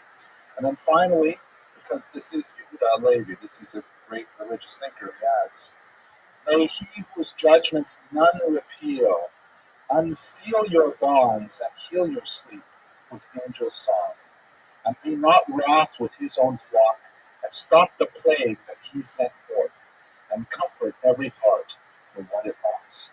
And may you wake on the last day to light like dew, and rise in the arms of his mercy, for death has come between you and me. It's a very powerful and emotive poem, and you can feel the depth of his own sadness at the loss of his child. Okay, so we will return to his family life momentarily. But to look at his thought now, because we've got a sense of what he was like as a poet, what we may be seeing happening here, and recall the kind of geopolitical context in which the Umayyad vision of a multicultural convivencia kind of environment begins to devolve into kind of cultural city-states in which people guard their ethnicities jealously and view other societies being fundamentally toxic. It seems that may be the trend that was happening in Yehuda Levi's thought as well. We see that most clearly in his most famous work, the Kuzari. You recall we discussed the Khazars with Chastai ibn Shapur, which was clearly a major influence on Yehuda Levi in creating this great work, the Kuzari. Just as a very quick reminder, the Khazars were a well-known historical people who ruled in Eastern Europe, north of the Caspian Sea, for about 500 years. This is not a small or inconsequential civilization. The great Ukrainian historian Emelian Pitzak argues that Kiev itself was founded by Khazars. And if you go to Kiev, you'll see that there is an area called the Jews' Gate, which is in the direction of Khazar regions. The Khazars appear as Jews in the Eastern European writings, many other works. So there's no question that there was this big group of people there, very powerful, fought with the Russians, the Pechenegs, many other peoples, and then they kind of disappeared mysteriously sometime in the 13th century. They most likely assimilated into the larger peoples of the region. They had some attachment to Judaism, which is a matter of extreme debate, really for the last 800 years. We don't know enough about how Jewish they were. We don't know if it was like a widespread, if it was only the top level society. There are some major scholars, such as Shaul Stampfer, that says that they weren't Jewish at all. It's just that we've been talking about it so long, we believe it because we've been talking about it for so long. So we're not going to solve any of those problems today. If you are curious, I do have a couple of lectures on the Khazars, standalone lectures. But for Yehuda Halevi, he saw the whole Khazar story as expressed in the Ibn Shaprut correspondence as a pretext for a much larger and more important discussion about Judaism and its place in the world. You'll recall that according to the letters exchanged between Chastai ibn Shaprut and the purported king of the Khazars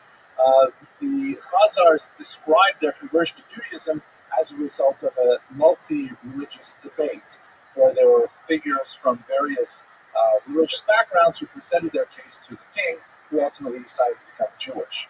So Halevi took that starting point and he describes in the Kuzari, which by the way, the subtitle is significant, in defense of the despised faith.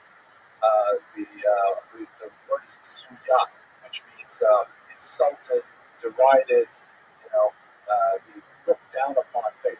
So the king is troubled by this dream that he has frequently, in which God says to him in the dream that your intentions, your kavanah, is good, but your actions are not. Meaning, God is pleased that this King Joseph is well-meaning and wants to become pious and so on, but in reality, he's not doing the right thing in life.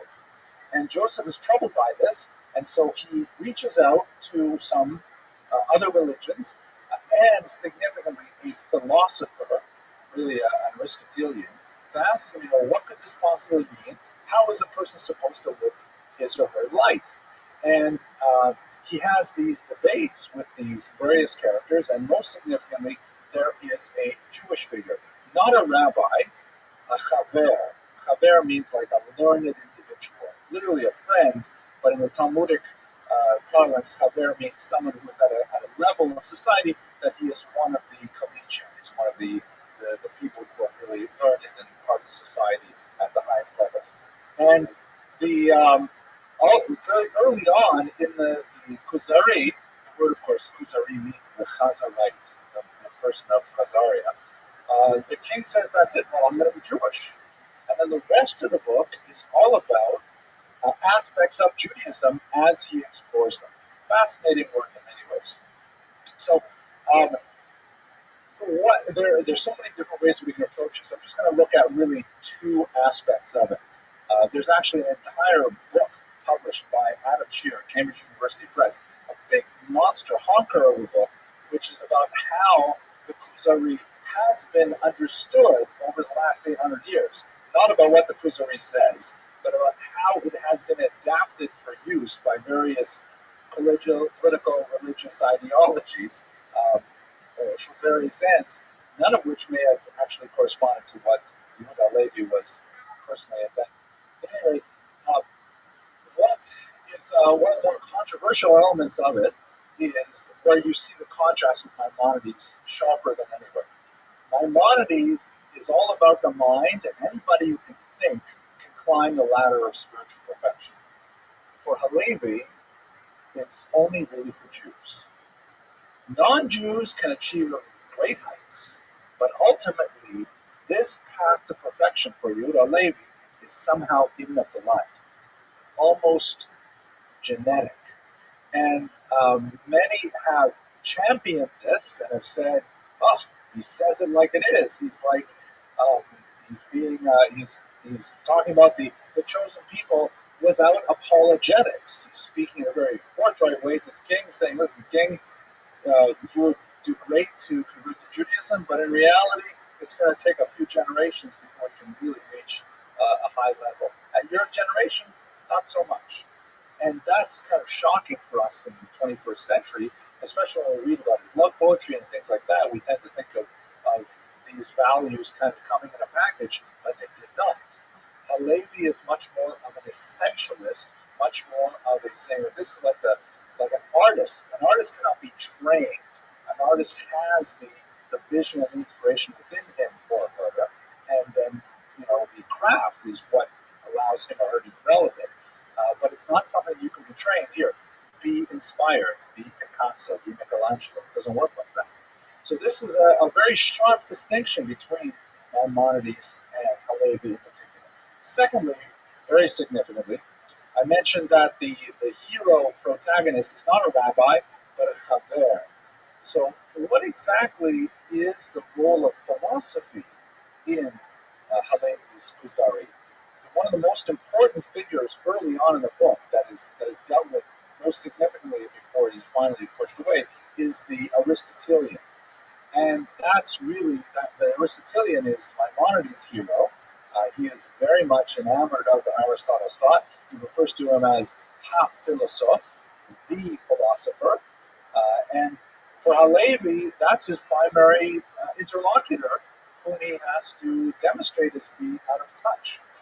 To give one example, when the Chazar asks him, when the king asks the Chaver, we worship, and the expectation is that we would say, I worship the Almighty God, creator of heaven and earth, which is a very Aristotelian kind of thing to say, because it refers to God as the prime mover, God as the first origin of all existence. But instead he says, no, I worship the God of Abraham, Isaac, and Jacob, who took the Jews out of Egypt. A God of history, a God is particularly associated with the Jews, a God who intervenes in mundane affairs, not an Aristotelian God who walks away from creation, but a God who gets his hands dirty, so to speak, with creation. Very different kind of image of God that comes across here. It's quite likely that he originally wrote this book first as a polemic against the Karaites. We know from some of the Geniza correspondence that he had an earlier version that was circulating that he was faintly embarrassed about. But then in its maturity, some 10 years later, it's a much more well-developed work in which the other elements, a much broader approach is taken by the work as a whole. So we get a sense of, what exactly is the Kuzari? Is it a philosophical work? Is it a poetic cri de coeur? What kind of book is this? As I mentioned earlier, Adam Shear has written an entire book on how the Kuzari has been received. Very significant work.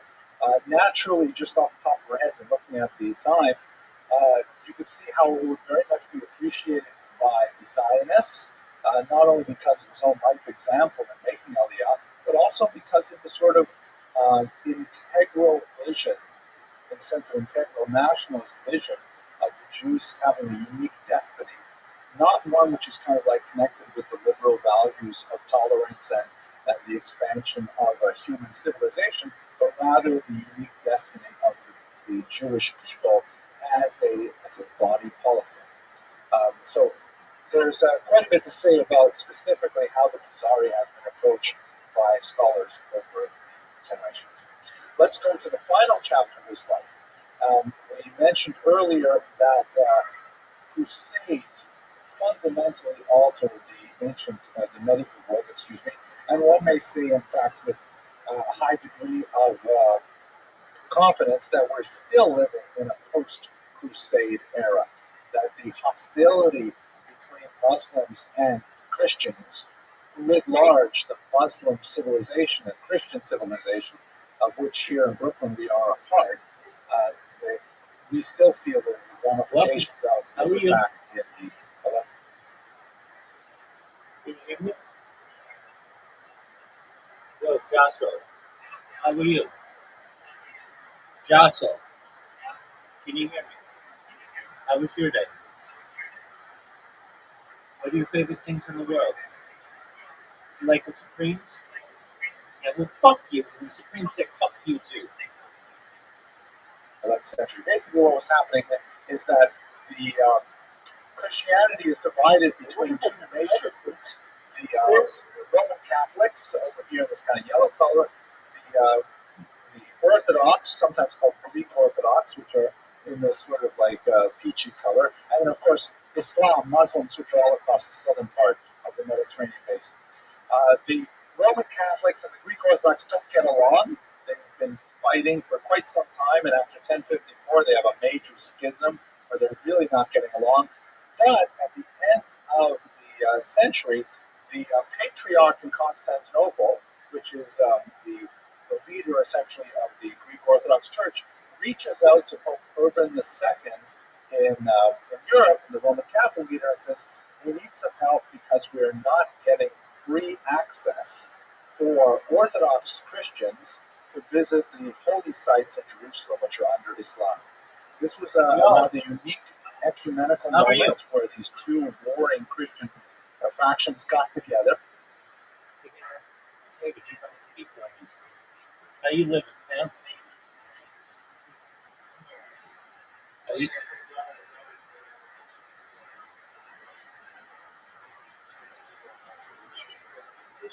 What, he was asking me a sex right now. What's good in your neck of the woods, son?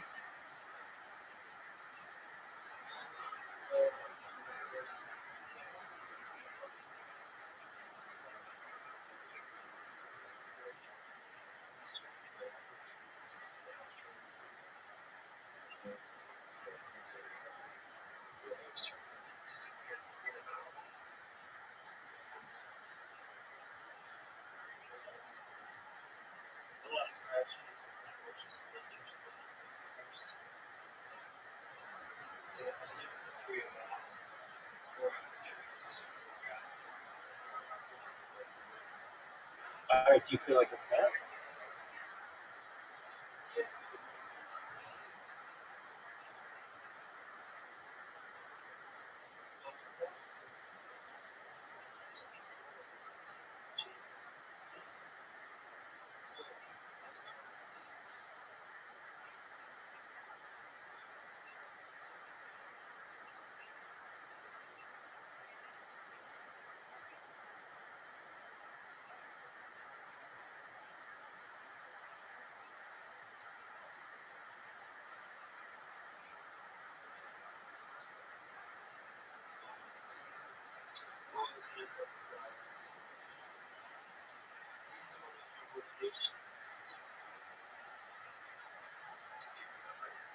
I don't really care about that.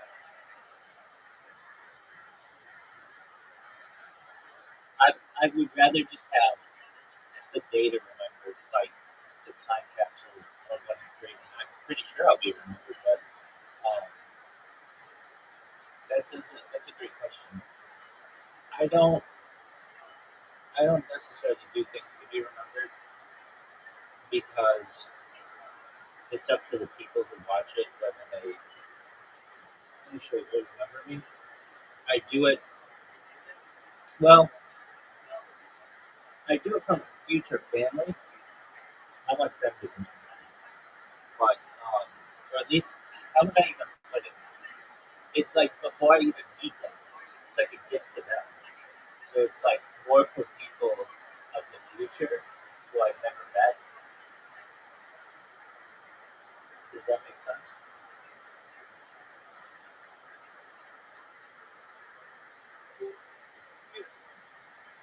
Excellent. Welcome, Mr. Queries. How are you?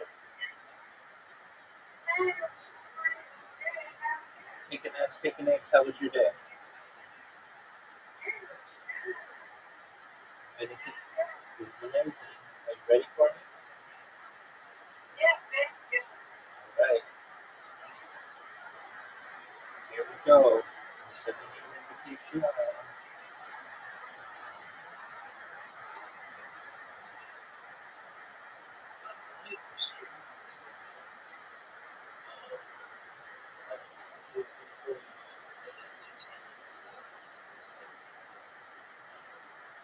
Nice bear.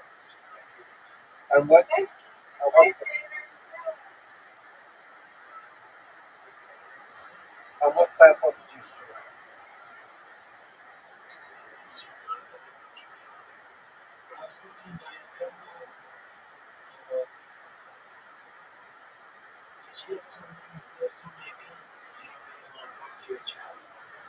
I try to filter them to the Discord.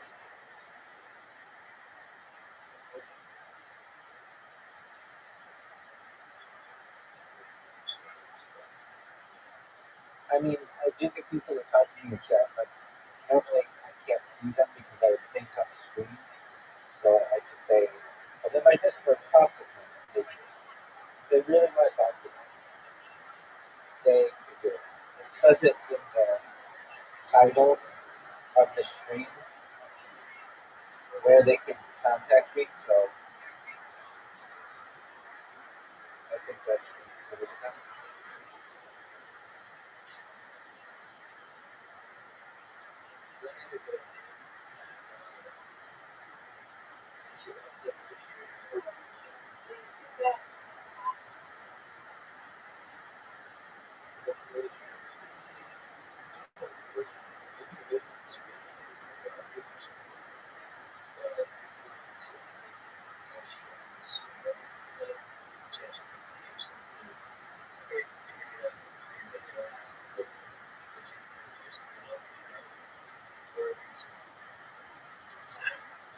Nice try.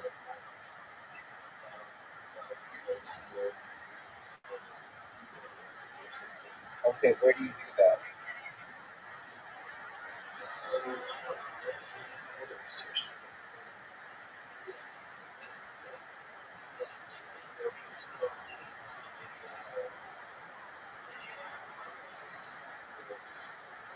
Okay, I've done that.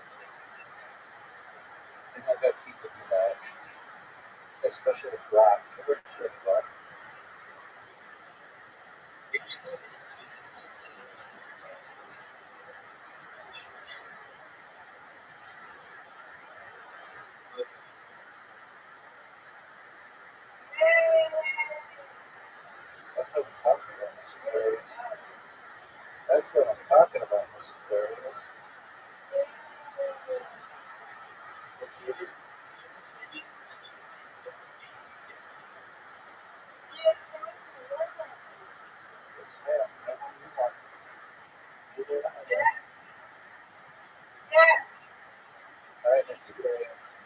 Round two. Reload.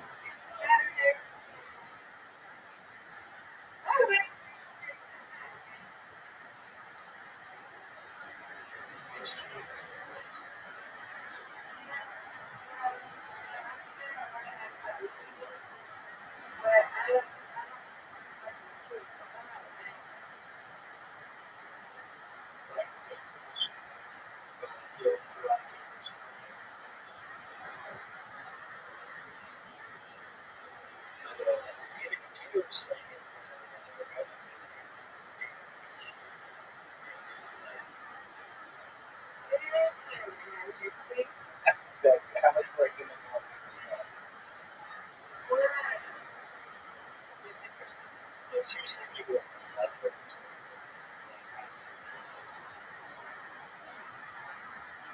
I'm 100% human, but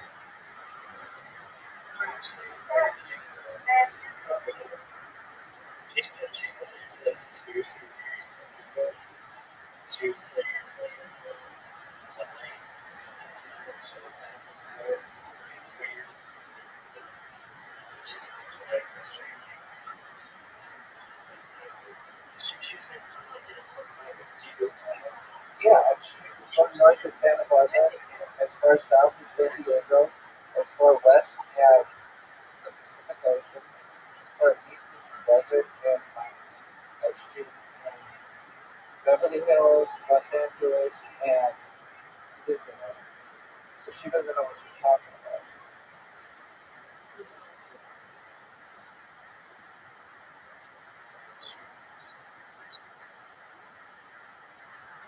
That's right.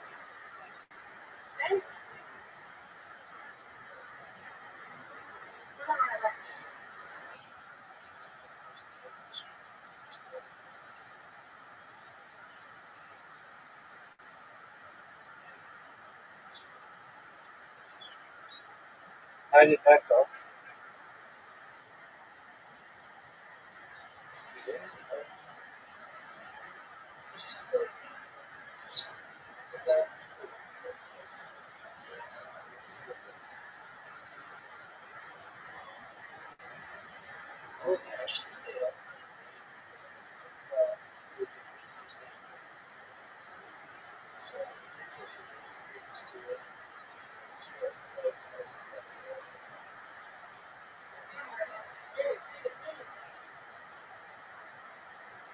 I suppose she had a huge spread.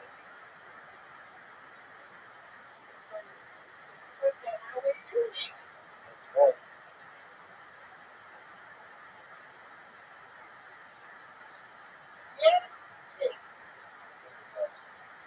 Nice job, Mr. Farias. You and I win. All right, sweet dreams. That's switching to physical therapy tomorrow.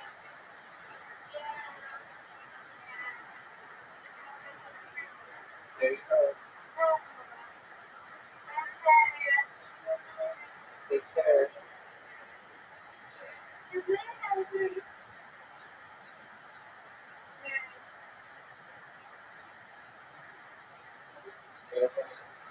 Just 4 years.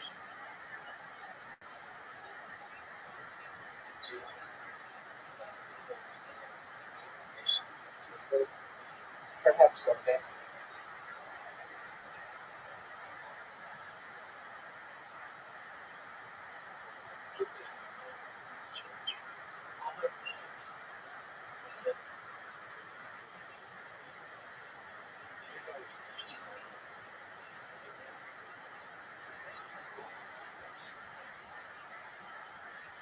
If you, when you did your stream, um, like your camping stream, did you have issues with like connectivity or power and anything?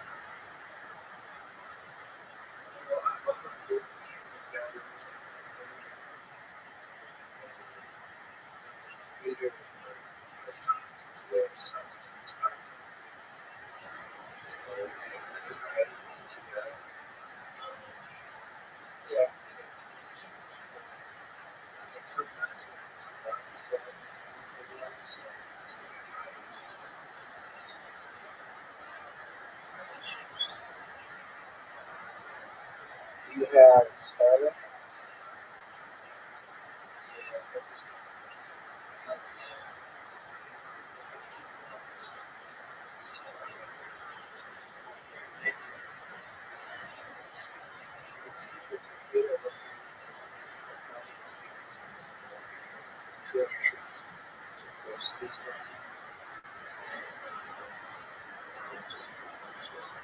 Does it work inside?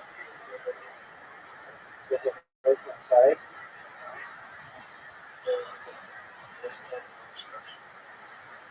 Okay, does it work? Does it work if it's cloudy?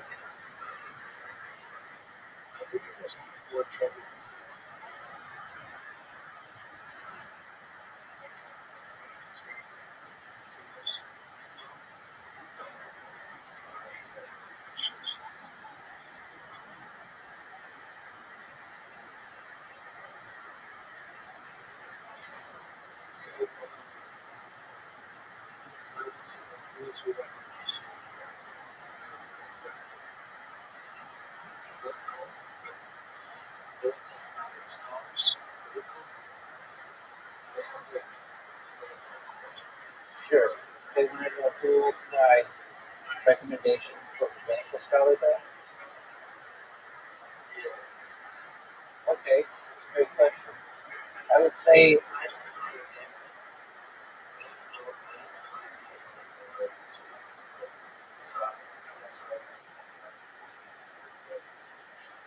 sure, I understand. I could start with the Philip and Rambam is a personal favorite, so that's Maimonides. I'm a major learner, just in general. Uh, the Rishonim rabbis, so that's the rabbis of like 500 years ago or so. I would say that Probably more modern ones who well, actually, I should say Rabbi Kiva as well. He was a sage of the Mishnah. Uh, I would say that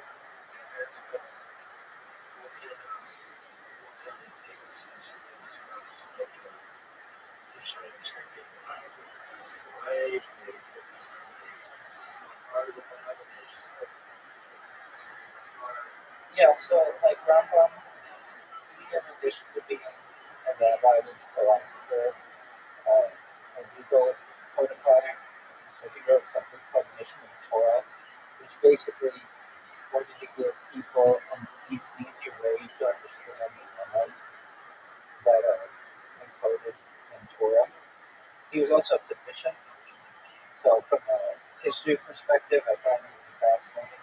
He was born in Cordoba, Spain, and his mother died during uh, childbirth, died in childbirth. His father was a leading rabbi.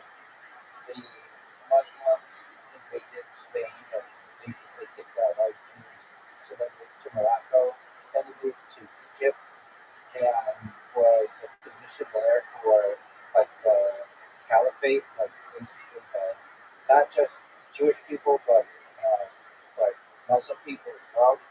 And I just find him to be fascinating because in addition to having all of those different hats that he wore, he really gave us the 15 principles of faith, just like what it is to be a Jew, everything from believing that God is one, or just really encoding that, to believing in the reunification of the dead, believing in a messianic figure.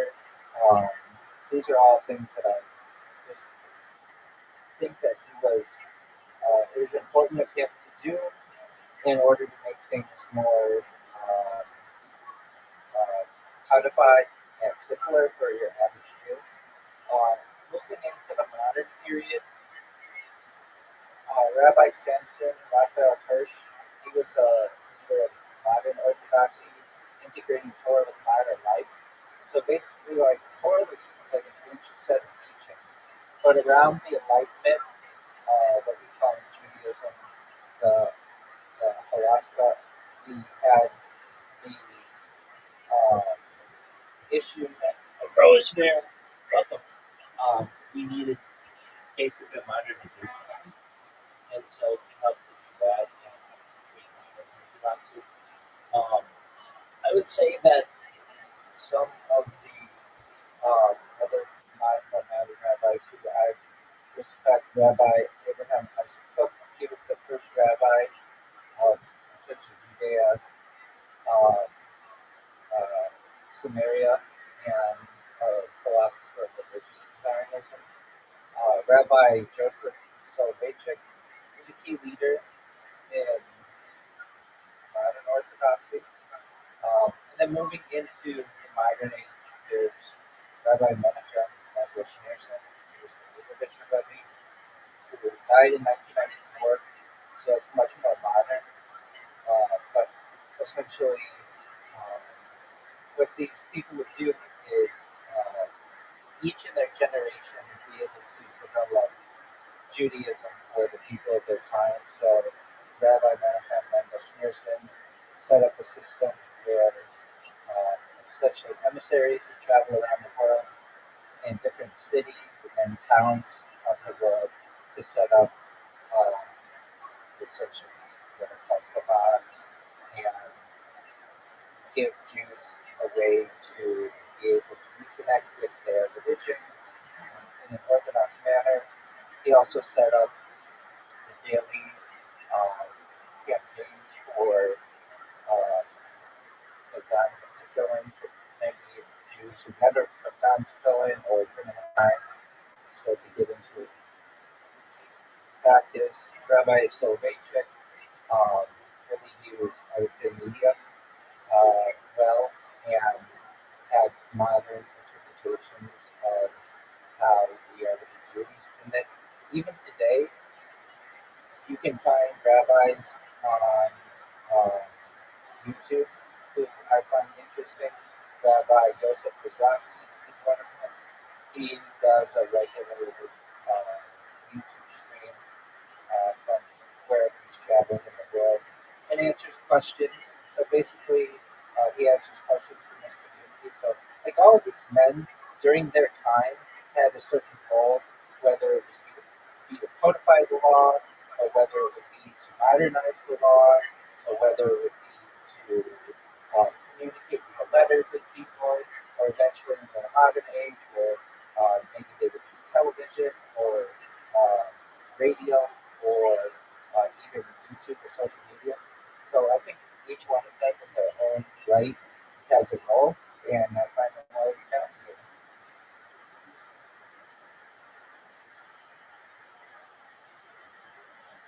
100%. How are you, Ken?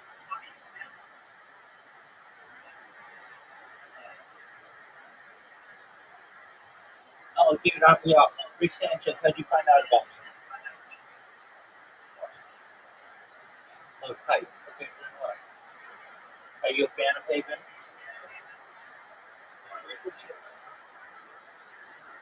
Okay. All right, very well. I don't memorize it. Everybody using it, and I kind of remember it. Okay, very well. How long have you been watching Haven, Rick Sanchez?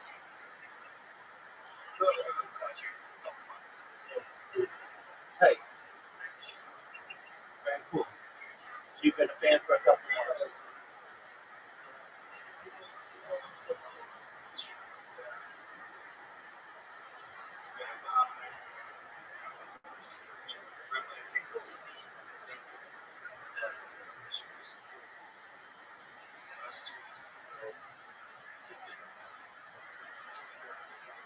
In McDonald's. In McDonald's. If hey, if you wanna believe that, in McDonald's specifically, if you want to believe that, look up his teachings. There's like a debate, a famous debate. I'm not very familiar with Rabbi Finkelstein. I've heard this debate with some pastor, so I'll leave that up to other people's interpretation. That's not mainstream teaching.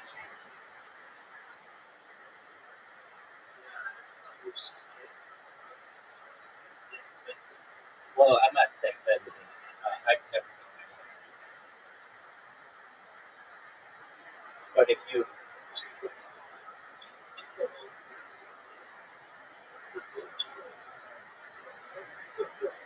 actually, that's incorrect. I've known some Jews.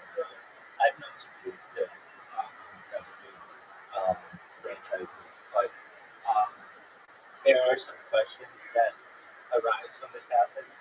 We're not supposed to make money off things that are violations of Jewish law. So, like I knew a Jew who wasn't Orthodox who owned a franchise of McDonald's in like Long Beach, but he wasn't Orthodox. So, if you live in an Orthodox life, you would not do that because that makes it like nothing easy, and that's a prohibition of the Jewish law.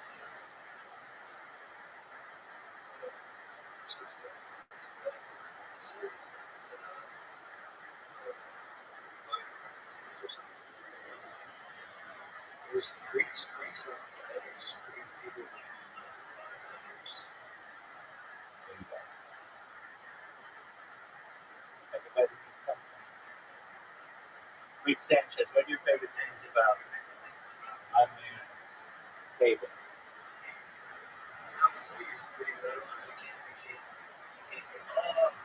No. There you go. Hey, did you find out about me from Twitch?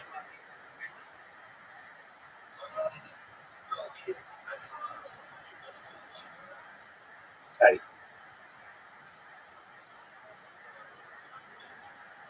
Taik. Okay, very well. And hey, how long have you been streaming on Twitch?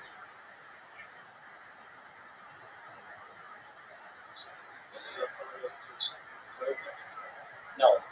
For how long have you been streaming on Twitch? On Twitch. Pardon me. How long have you been on Twitch?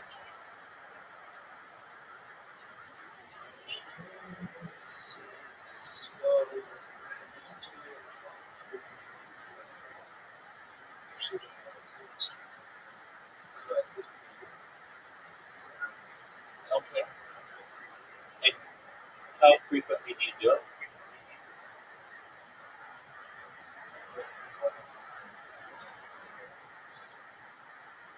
Okay. Very well. What do you like so much about it?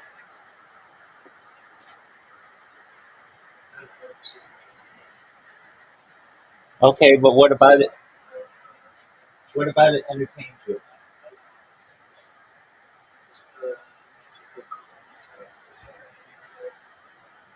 Okay.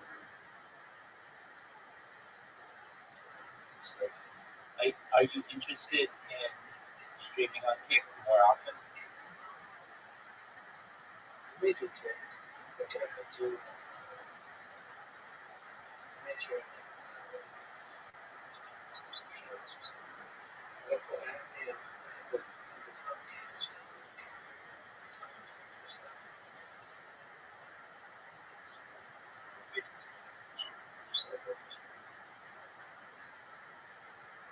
Are you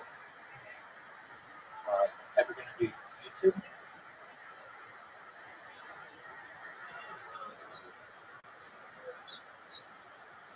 Why is that?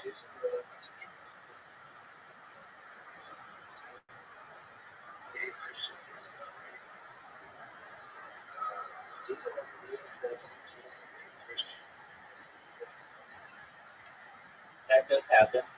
Yes, that does happen.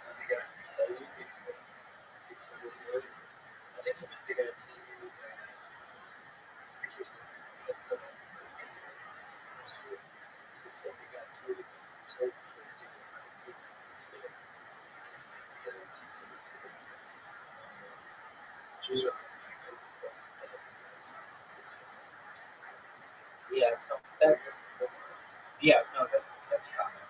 So that's really around Pesach.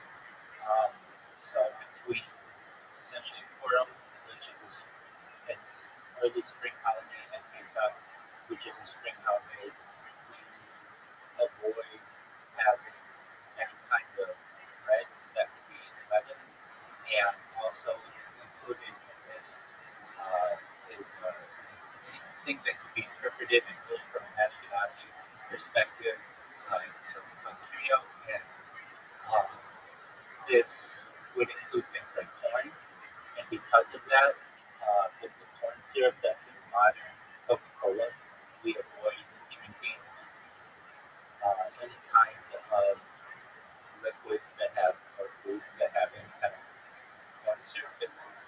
So around um, the spring, basically March to April, the Coca-Cola company produces a type of Coca-Cola that is made with sugar cane, and you can find it as you know in pop. So that's the kind of Coca-Cola that we'll have at Passover. So, but for the remainder of the year,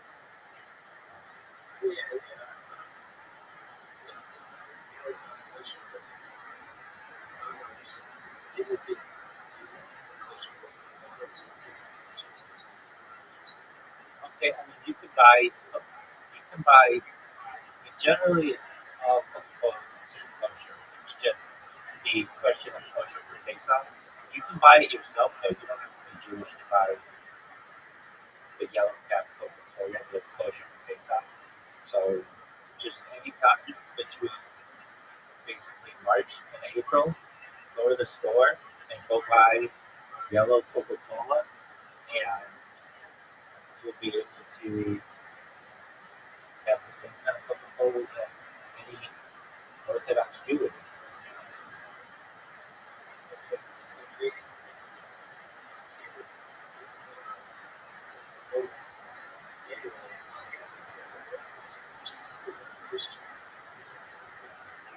Well, it's something that's done.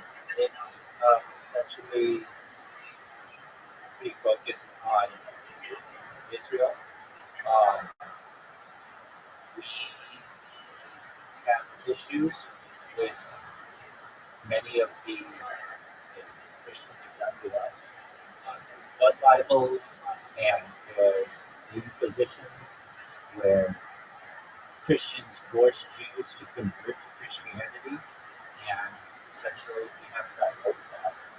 And so um, we've been blamed a lot for things, including um, poisoning of wells, and during the Black Plague, and sacrifices of children.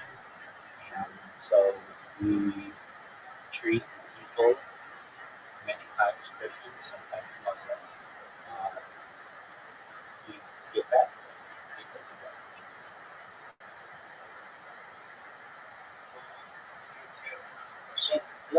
Let me just say this in the same way, I get shit from Christians every single day while they would spit on me.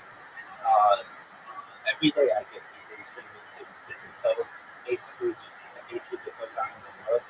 If you're in New York, you get spit on as a Jew just for being Jews. So by Christians or just people of all different. Uh, what's your next question?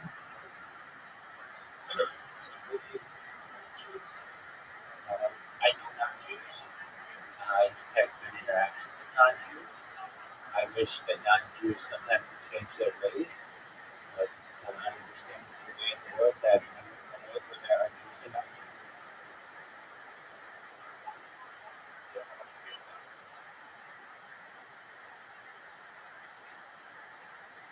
I feel that they should change their ways.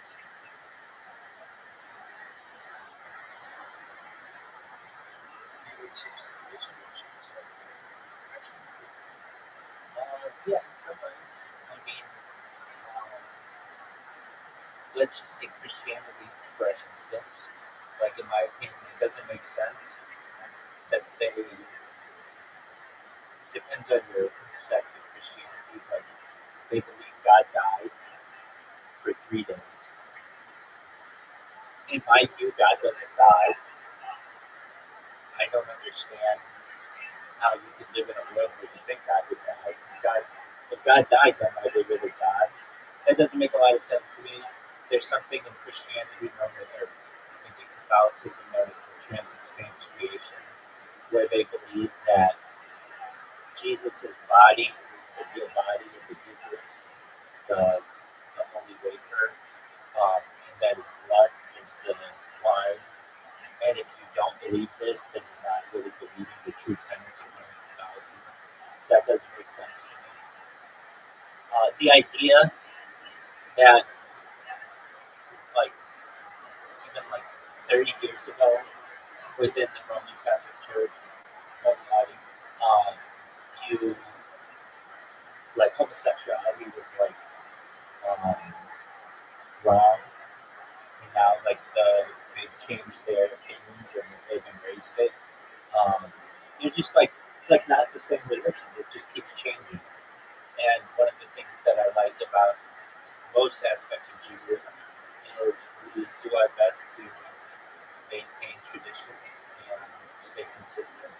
Um, and what else? Um, I mean, I really just wish that they would recognize, like many people in Christianity recognize the Trinity, would recognize that there's an aspect, maybe not exactly this, but it's close to polytheism. And I don't think that aspect is not about it. I believe in one God. I don't even know what that is, but at least I'm fairly certain that it's not someone who died 2,000 years ago. Because if you can kill God, then you really God. Then it's deicide. So those are some aspects that I don't like about it. I mean, there are some aspects that that we share commonly that I respect.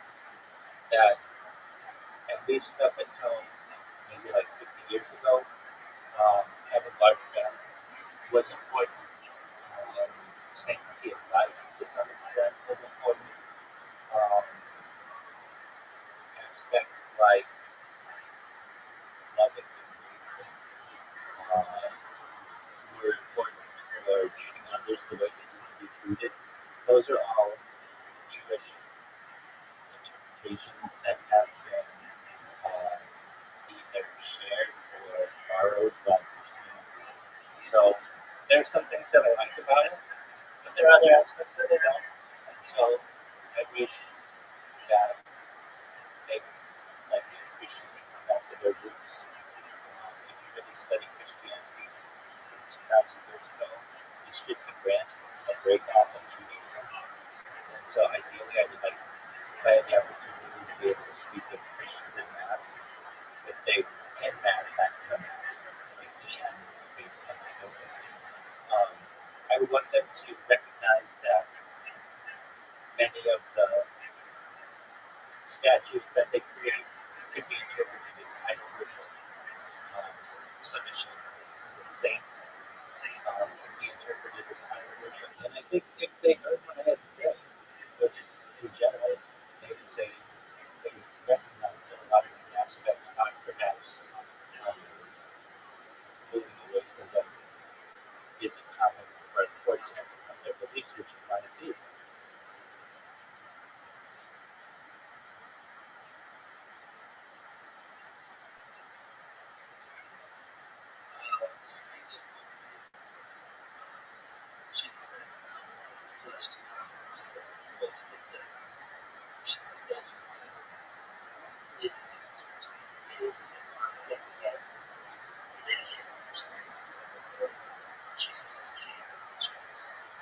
Okay, I mean, cool story, bro. I mean, we all have our different interpretations, and that's neat. I just don't think God could die. If God dies, then he cannot die.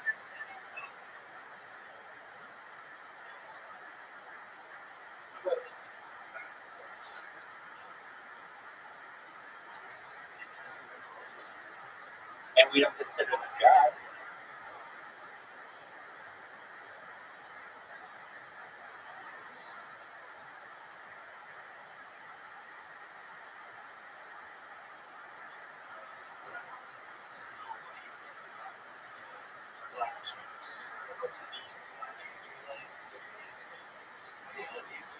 Yeah, absolutely. Yeah, so we'll take both of them. To the Black Israelites, they're welcome to believe that I'm religious like everybody else. I embrace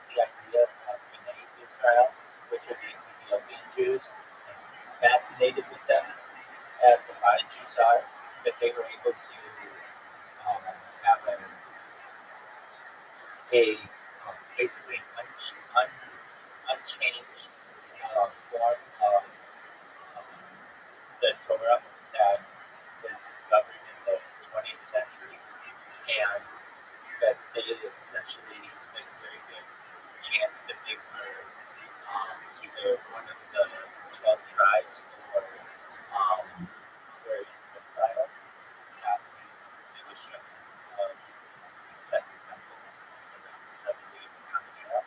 I also find it very interesting as well that they had preserved the type of Quranic system like the priesthood, and that their version, their Torah scrolls are exactly the same as what we have in Sephardic Judaism and Ashkenazi Judaism.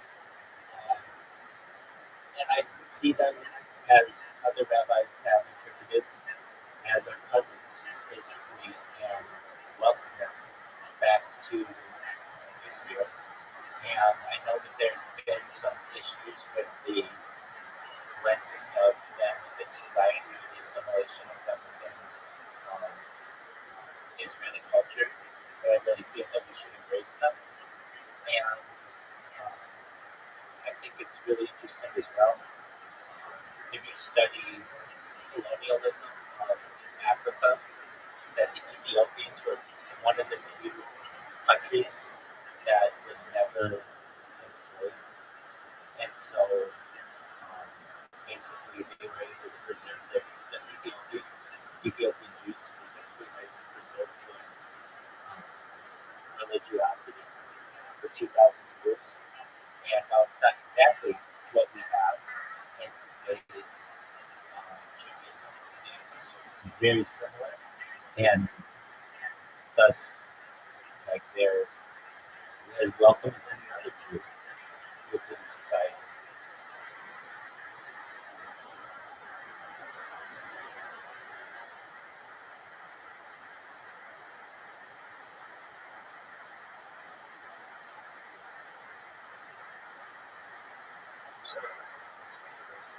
You're good.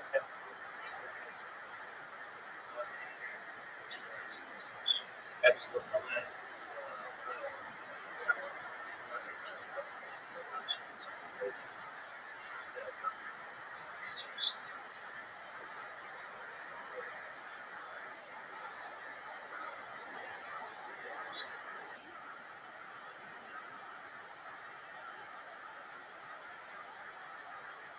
Well, he's not with those. To anybody watching this, either live stream or pagan stream, if you are interested in learning more about Judaism, I highly recommend, I mentioned it previously. Hey, Winter, how you living, crap? What's going on, son?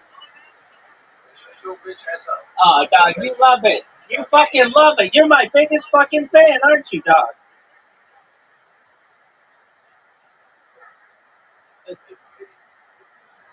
Yeah. Yeah, dude. Yo, Winter, you're my biggest fan, dog. Dog, you love it. You fucking love it, dog. You love my clips. Yo, dog, you love my clips. I'm going to tell you what, Winter, he's been talking about how big of a fan he is of mine and how much he loves my clips in reality. So I created these robots. That's how Hank and you found out about me. That clip people's gigs. And obviously Winter did not like that. And so we had to bark at each other like two, like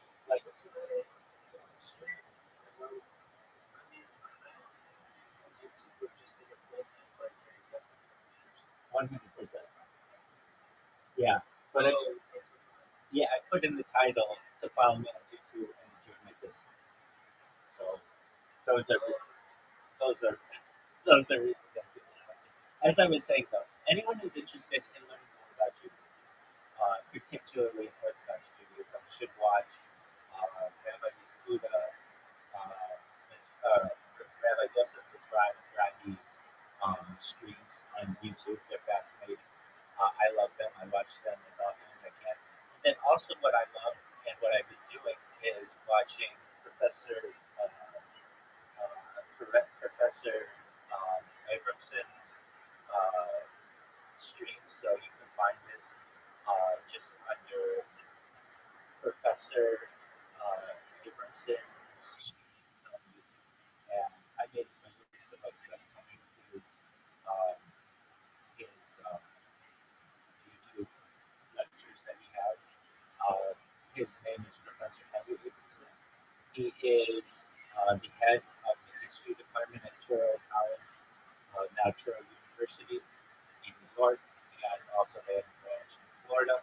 And he has fascinating lectures on everything from like daily kosher living to the history of Jews in Portugal, Italy, and in the Levant, and in the New World, and just our histories of people. So that's what I like to watch in my free time. I've got it on right now. You can actually see it. That's what plays when There? there's somebody watching. It totally energized you. So I would recommend those to anybody who wants to learn more about Judaism. And yeah, so thanks for that. Well,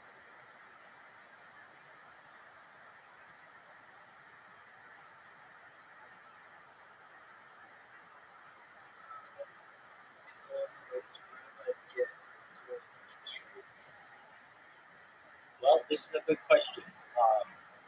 So it would just be rabbis, should be all Jews. So we have a law that essentially we don't charge interest to other Jews.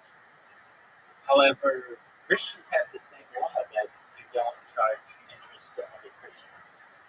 So these are common within the religious bodies that they have. So how do we get around that? We have things like the Free Loan Society, which allows you to get a loan from an organization without interest. There's interest-free loan society. The reason why, one of the reasons why we've been kicked out of some countries is because these Jews were able to make loans when Christians could not. And so we would charge certain tax rates, certain interest rates, I should say.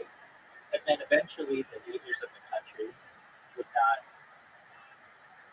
like that we were essentially creating debt. They would kick us out of the country. So that would essentially eviscerate or eliminate all of the interest that was owed. That's one of the reasons why Jews have been hated so much for thousands of years. And I can tell you that I know many Jews who do pay interest to bodies that are not Jewish owned. But if it is Jewish owned, then there's an argument to be made that we do not charge interest to another Jew. Just as Christians are not supposed to charge interest to other Christians. The reason why Jews became moneylenders in medieval society was because Christians could not loan an interest, so they had to find somebody else outside of their religion who could charge. But this is not just something for rabbis. This is for all Jews.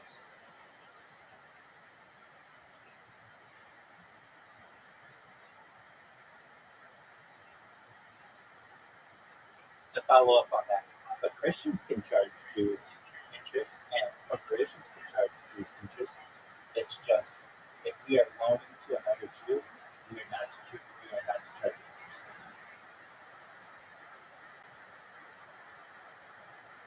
Excellent question.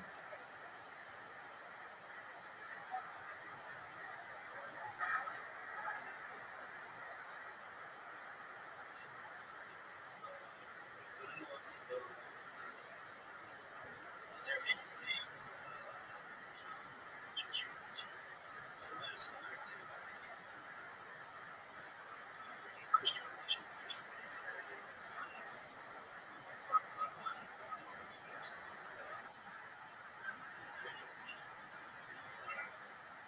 rejecting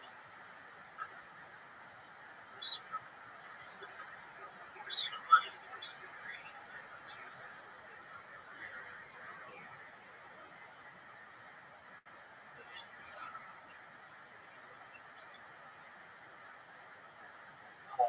So yeah, there certainly is. We see money as a way to separate themselves as people. Specifically, if you're a young person, there are teachings that there are three ways to essentially succeed in society. One is coming from a good family. Two would be to have a lot of money. And three is to be a tourist guide.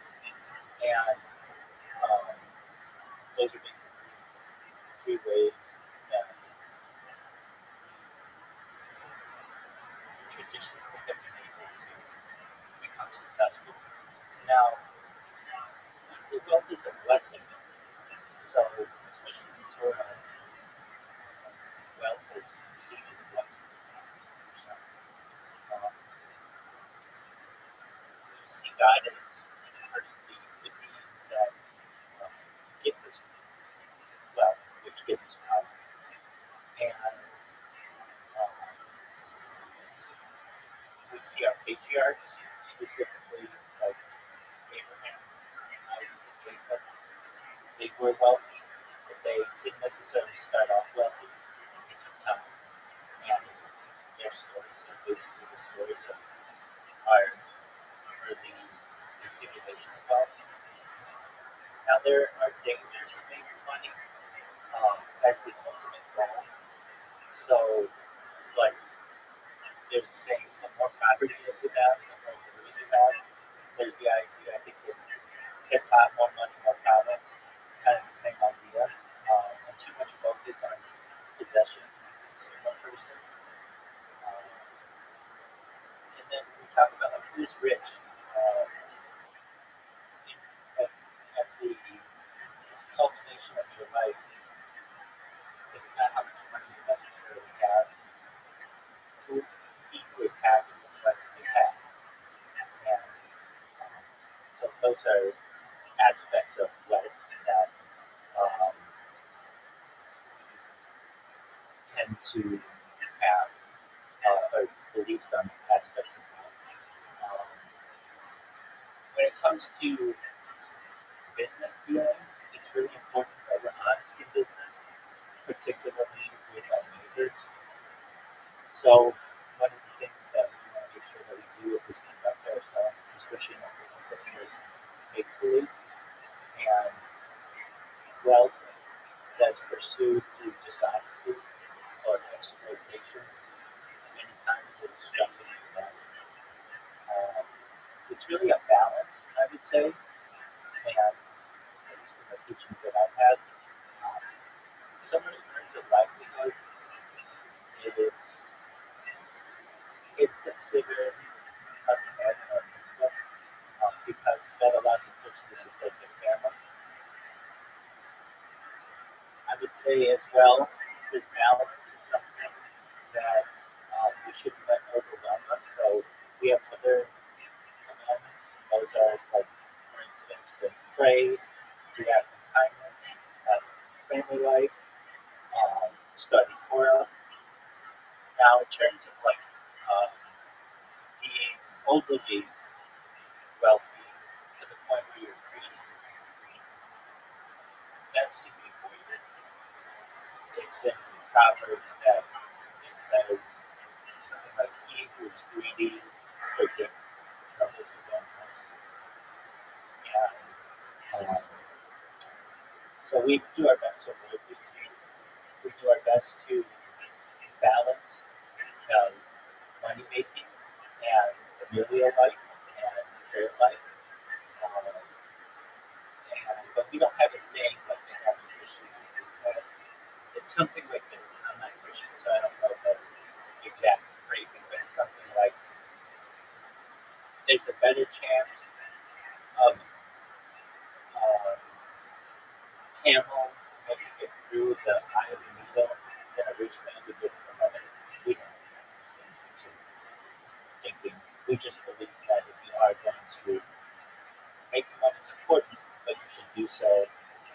in a honest and warm way.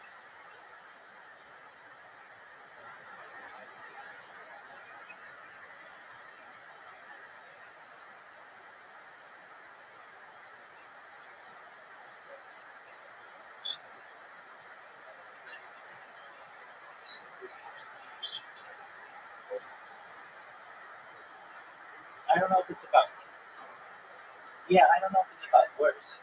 It's just, I wish that both sides, I honestly see both sides as branches of Judaism, and it's true. So Eddie, who's Muslim, knows the importance of um, um, Ishmael within, um, within Muslim teachings. So we as Jews take our ancestry through Abraham, Isaac, and Jacob, and Muslims take theirs through a descendant of Abraham, Ishmael. So basically, we're all sons of Abraham, and Christians are a branch of Judaism that happened about 2,000 years ago. And so we all have the same father, essentially. We all are branches of it. So the question of who do Jews like more, Christians or Muslims, we both see them as not practicing the correct religion. But I can say that amongst Jews as well. Many Jews don't consider Judaism, or Reform Judaism, or other types of Judaism to be the correct way. So ideally, I just would say that they, at their heart, they're good in everyone. They just need their teachings changed slightly, and we are all the sons of Abraham. We have that commonality. And I personally, when I just talk to people, most people recognize that we have so many things in common that to fret over these small differences in our religions uh, isn't always that beneficial to us. That we all have the same types of desires. We all like to raise gently raise good families and have good meals, and we all like to at least give some type of thanks to whatever which we believe. And it doesn't have to be Hashem, it doesn't have to be Allah, it doesn't have to be God. It can be whatever you want it to be. Even secular people have um, appreciation many times for the animals that gave their life. They are perhaps an omnivore, like people who are vegetarian and vegan have appreciation for the people who need potatoes and being with the people they love. Those are all commonalities that we have as humans. I can get into why one group is better than the other. Really, I see Christians and Muslims as our brothers religiously that may have strayed, and I'd like to see them come back to mother religion when they want to do that. That's up to them. Um, but the reality as well, I could be challenged on my beliefs as any rabbi can, or any imam in Islam, or any pastor in Christianity. When we're asked, well, how do you know that you're better than others, or what your belief is right? We don't know. And in reality, there's some humility that we all must have. Nobody really knows. Nobody really knows anything. So Orthodox Jew, and I know that imams believe that they're monotheists and Muslim, and there's Sunni or Shiite Muslim. You can have Roman Catholic priests, or Orthodox priests, or Protestant pastors.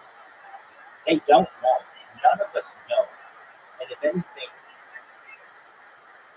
we're all agnostic. And if we all recognize that, when I say agnostic, that just means that you don't know. Even people who are secularists or atheists who say there is no God or God doesn't exist, we don't know. You don't know. And if we recognize that, I think it would give us all a lot of humility. So to answer the question, I think of Christians and Muslims equally. I recognize, though, at the end of the day, nobody knows, so we're all kind of going the same place. I hope that answers a good question.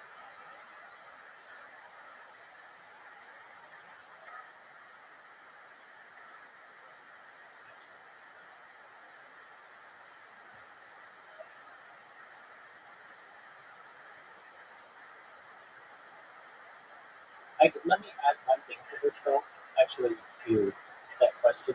Believe it or not, we are, as Jews, permitted to pray in a mosque, but we are not permitted to enter in a church. So, if anything, I would say probably the scale slides in favor of Islam slightly, at least in terms of where we can pray. The reason behind that is generally Muslims don't have images of God. They don't have images, certainly of Muhammad. They don't have statues and types of arguably idols that you'll find in a Christian house of worship. So traditionally, as Jews, if we were, let's say, foreign land, and we needed somewhere to pray, we're permitted to pray within a mosque, while we're not permitted to pray within a church. We have an entry church. So, I think that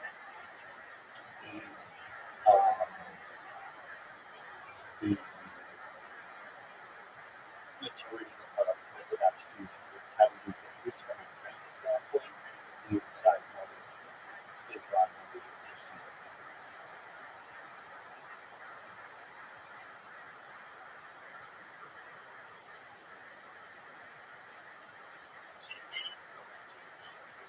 Not supposed to.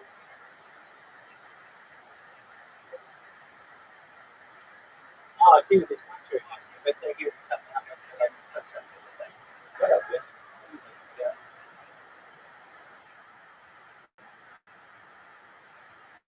Winter, did you like the clip that I made of you? You want me to give you a chance to talk?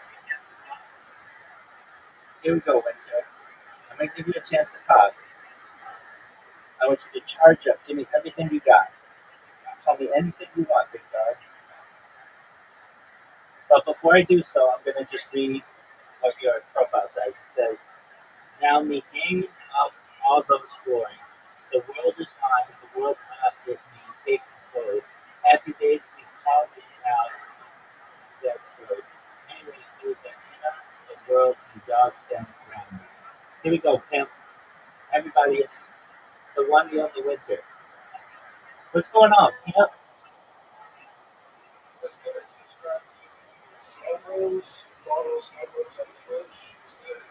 Absolutely. Thank you on my channel just to link to your streaming content. Dog, you love it. You love it. You love it, dog. There we go.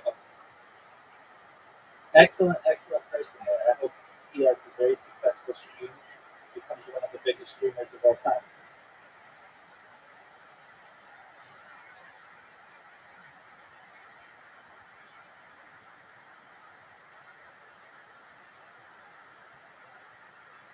All right, friends. Those are really great questions. I'm going to continue watching Jewish history. Hey, to help you go home from stream. And you guys have any other questions? What up, man? None of your clips were actually any good. None of your clips make any fucking sense. No, of course they don't. It's a bot. And literally just puts random shit. You think I'm watching your shit? Fuck no, man. I'm here answering questions on Judaism.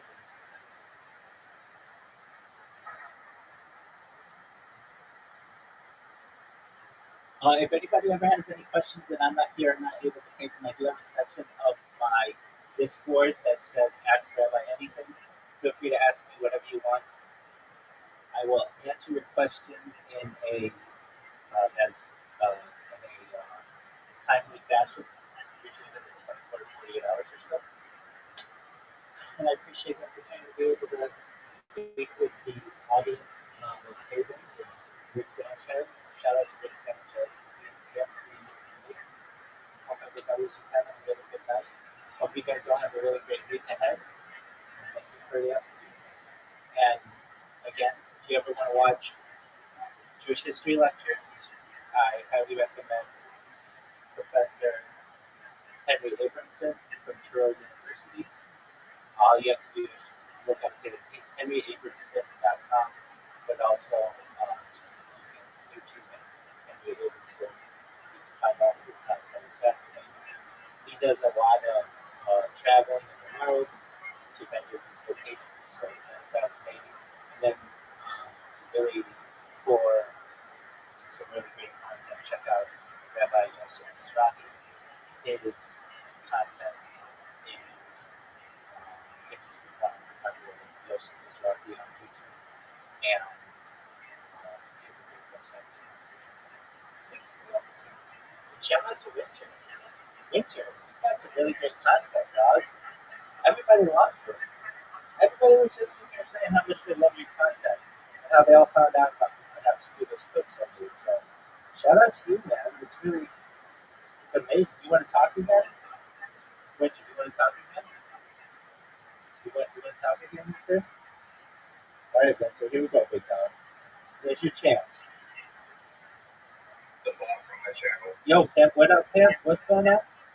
Remove the ball from my channel. I don't want it on my channel. Oh, I didn't know that. All right. In due time, son. In due time. Winter, truthfully, Winter, if I could, I would. But it literally doesn't discriminate. It's something that everybody's, nothing I can do with you. But I hope you have a really wonderful day. I hope you enjoyed the clips that I made. And I just want you to know you're going to be famous someday. So just enjoy it.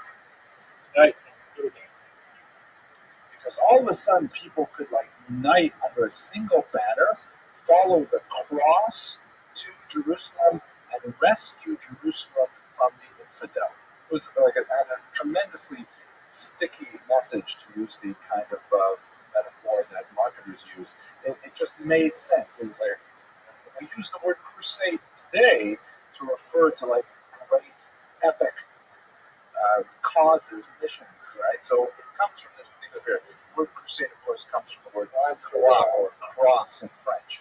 So they make their word down there, and there are two things that are important for us in our context today. One is that some of the one thing is that the attack on Muslims is incredibly brutal and bloody.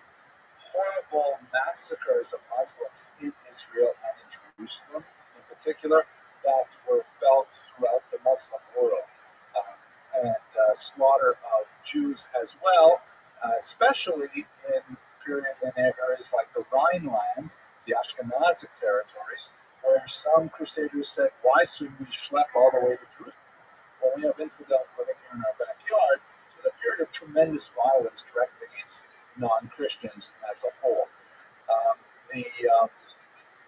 What am I missing here? All right, just a second. Sorry, I'm missing the words there. Right. So what happens if during this period of tremendous conflict between Muslims and Christians that's only getting worse over the course of the 11th century? And you'll recall, by the way, that this is only the first crusade.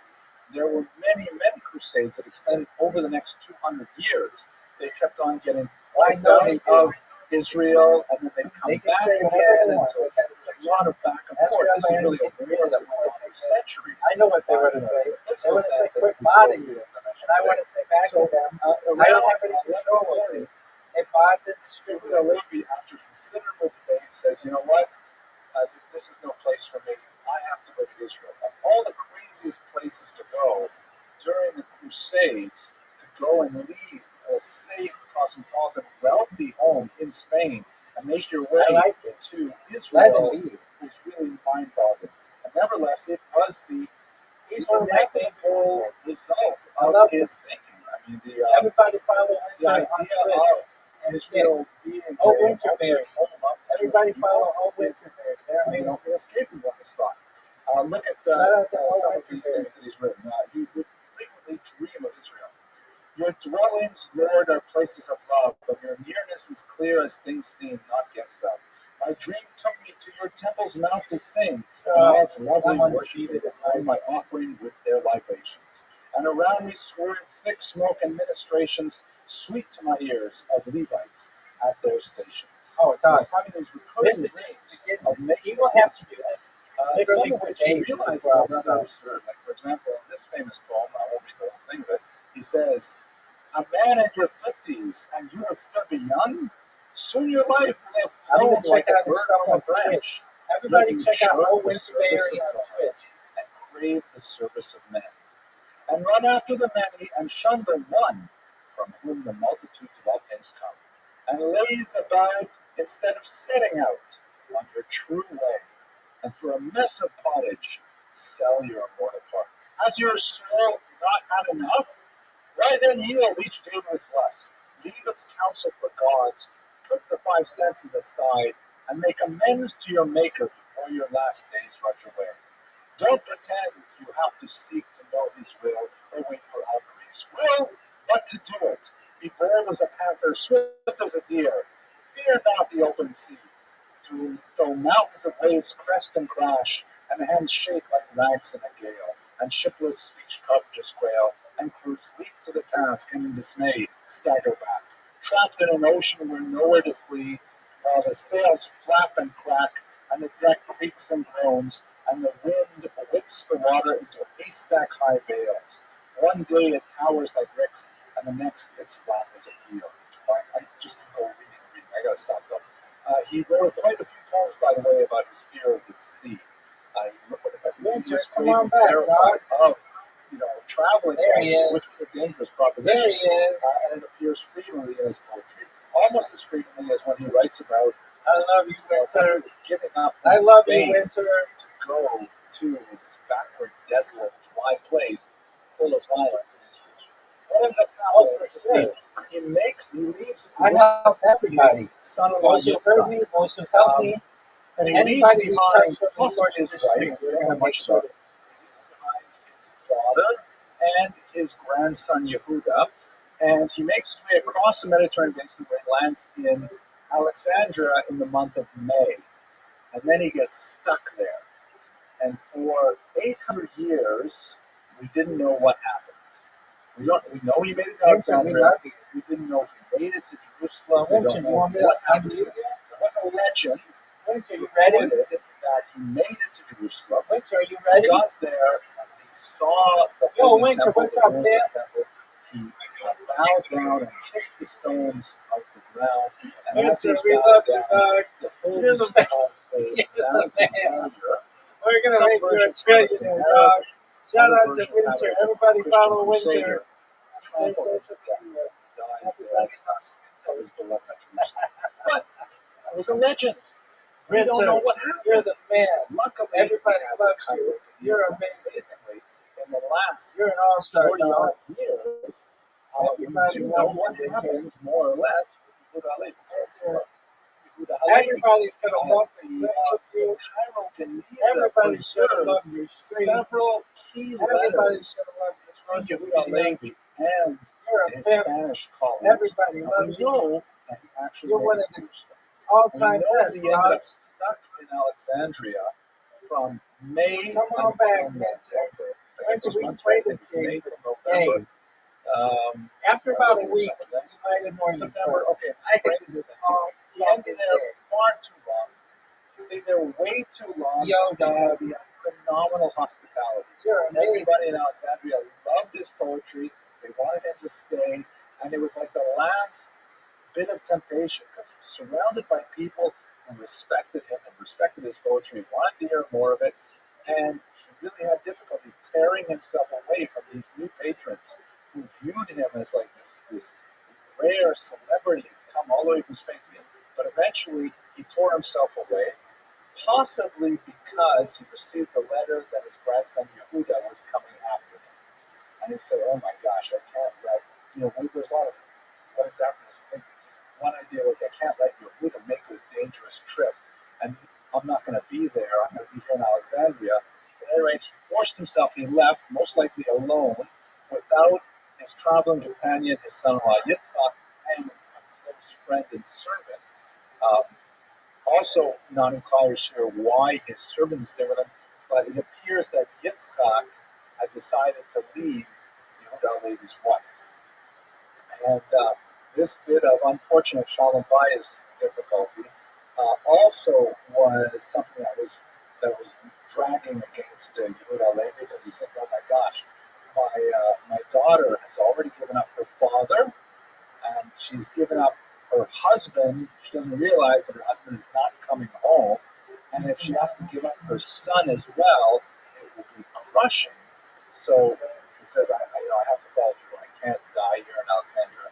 He makes his way to Jerusalem, and then 3 weeks later, a letter is sent from Alexandria, which refers to Yehuda Levi.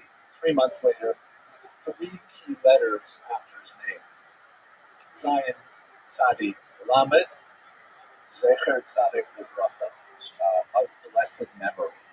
So these 3 letters indicate that he died in Israel after he left. How exactly he died, we don't know. There have been sightings of his grave, but these sightings are not reliable, and medieval graves in general are hard to attribute nowadays. It could well have been the legend of being trampled under the hooves of a warrior's horse was in fact the end. You can talk. You can talk. At any rate, I'm very grateful for the attention you've given this topic, and I thank you as always, and I look forward to seeing you next week.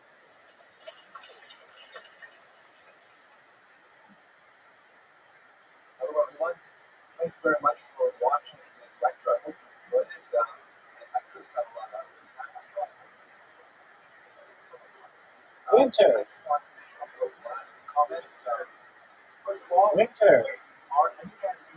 Winter.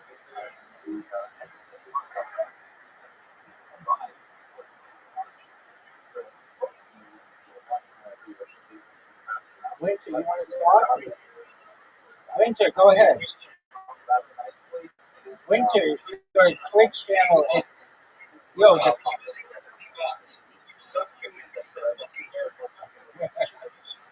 Winter, your Twitch channel isn't linked. What's your Twitch channel? What's your... Shout out to O Snow Bros. O Snow Bros.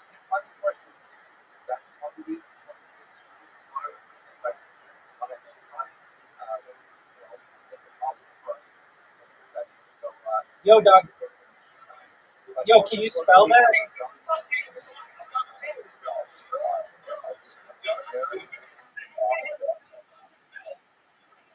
Spell it.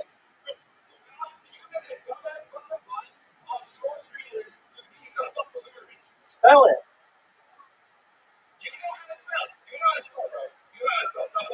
Is it Snow Bros?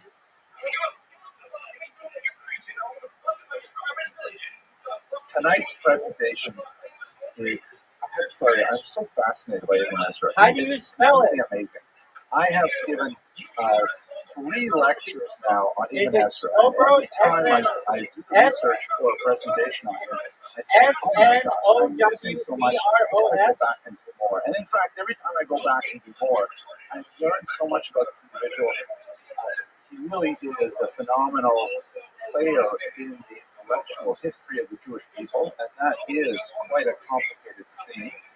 So I'm hoping that you'll enjoy it as much as I will. But in response to some of the people on the internet who asked for a joke, I will tell you a joke now. It's possible that I may cut it out of the internet version. You can check later. I'll judge by how well chill it, baby. This is, I think, one of those quintessential Jewish jokes that captures a certain element of unique Jewish culture that can't adequately be translated into other cultures. Have you seen it on anybody else's? And the punchline, you see what I mean. So the joke goes like this. It's a little bit of some black humor to it. So I'm trying to. there's this older woman with Oh, her Snow Bros. grandchild, and Oh, they're visiting Snow Miami Bros. Beach, walking along the seashore. It's so beautiful, and the sun is shining, and the waves are rolling in, and then there's somehow a Yo, heaviness in the did you air and a silence, find and the it? birds fly away. Havens, did you And all of find a it? sudden, the woman looks out and she sees that the water rushing away from the shoreline. So she's never seen that before. Her young child, her young grandchild, was running far into where the riptide was, as it were, and standing quite far out. And all of a sudden, of course, the crew figured out, Dr. Levine, it's a tsunami, and water comes rushing back and envelops a child, and God forbid, takes not to see it. And the mother is left, the grandmother is left there to keep her breath, broken. And she falls to her knees and she raises her hands to heaven and she says, Shalom, you know what I have gone through in my life. You know what I have sacrificed. You know how I've always kept your Torah and your values central to my way of life. And now this, will you sweep away my grandchild into the ocean? No, it cannot be. I protest. Bring this child back to me because you know I have been a loyal servant all my life. And there's a rumbling in the clouds, and there's lightning far off, and all of a sudden the sea comes rushing back, and the child flies out of the way, she's deposited straight at her feet. And she picks him up, and she looks him all over, and he's okay, and he's fine. And then she looks up to the stars, and she says, you had a hat. All right, there's something Jewish about that joke. Is it? Yeah, I don't know if I should tell this joke. But anyways, okay. Now, a lot of people also complain on the internet. How come it takes you so long? Winter. Calm down. Calm down. Is it O, and then the letter S, NOWBROS? Is it? No one can find it. No one can find your channel. No one can find your channel. We're trying to find it. We're trying to find it, son. We're trying to find it. Oh, dude. Shit. Winter. Is it O? Snow Bros? Dog. Look what happens when I put in O Snow Bros. Look at what happened. Nothing shows. O Snow Bros? Is it O Snow Bros? Dog, is it O Snow Bros? I don't even think he's a... Dog, you're not even a streamer. That's what... And it's telling me it's doing its job. O Snow Bros. O Snow Bros? O with... Is it the letter O? Oh, okay. Oh. Okay, I found it now. Wait, you were live yesterday? You have 18... Well, now I found it. Okay, no drama. Do not feed trolls and no toxicity. We're very Mary Jane. Dog, I love this shit. We're very Mary Jane, Michael Jackson, Michael Jordan friendly. That shit's tight. That's tight. If you know what I mean. Don't be a narc. No bullying, racist, homophobic, or derogatory comments. Be respectful and courteous. Respect the mods. If they tell you to stop, stop. If you disagree, it's beyond my power at that point. No trash talking, disrespecting other streamers. Learn to leave it in the game. No spamming. No political discussions. Please keep this a safe space for all. The Ghost enjoys gaming with you guys. They'll allow you to game once a week. No more chat spamming if you can join. You will be muted from chat. Have fun. Be your best selves. Just try not to be little gremlins. We stream every day, baby. Usually in the afternoon to midnight. That's in between the time frame of 12 p.m. to 12 a.m. New York and Jamaica Eastern Time. Yo, Snow Bro. Why does it say that you were live yesterday? Are you going to stream today? And I was live yesterday. And something I saw your clip that you clipped 4 days ago. And that shit pissed me the fuck off. Because I've been trying to message you for how long and you keep ducking me. So now I'm here in your fucking face. Dude, stream again and I'll click your shit.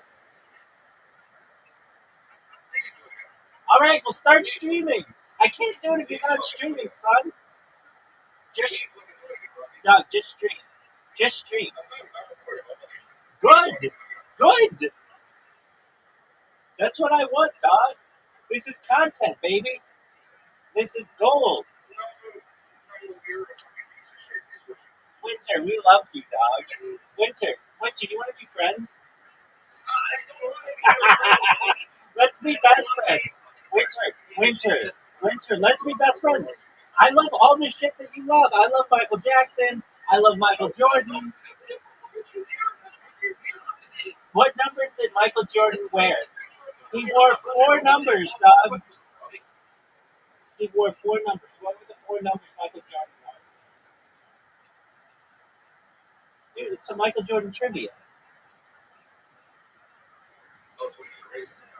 No, Michael Jordan wore the number 23. He wore the number 45. People don't know this. I like Michael Jordan, and I'm teaching you something about your. Hey, I'm teaching you about Michael Jordan. Okay, he wore. It's no, it's in your profile. Oh, Snow Bro, are you Oh Snow Bro? Hold on. Are you Oh Snow Bro? Is this you, Oh Snow Bro? Oh yeah, so that is you. So it says we're very Mary Jane, Michael Jackson, and Michael Jordan present. What are you talking about? You don't like Michael Jordan. It says in your profile, we're very Mary Jane, Michael Jackson, Michael Jordan friendly. What am I missing here? It says Michael Jordan friendly.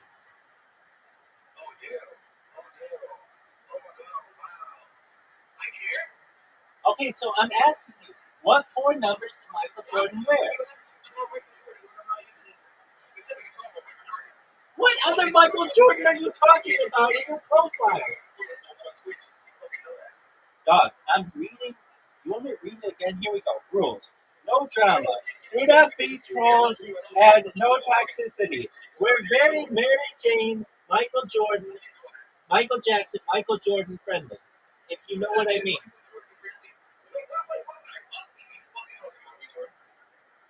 That you like Michael Jordan in the 1990s Bulls?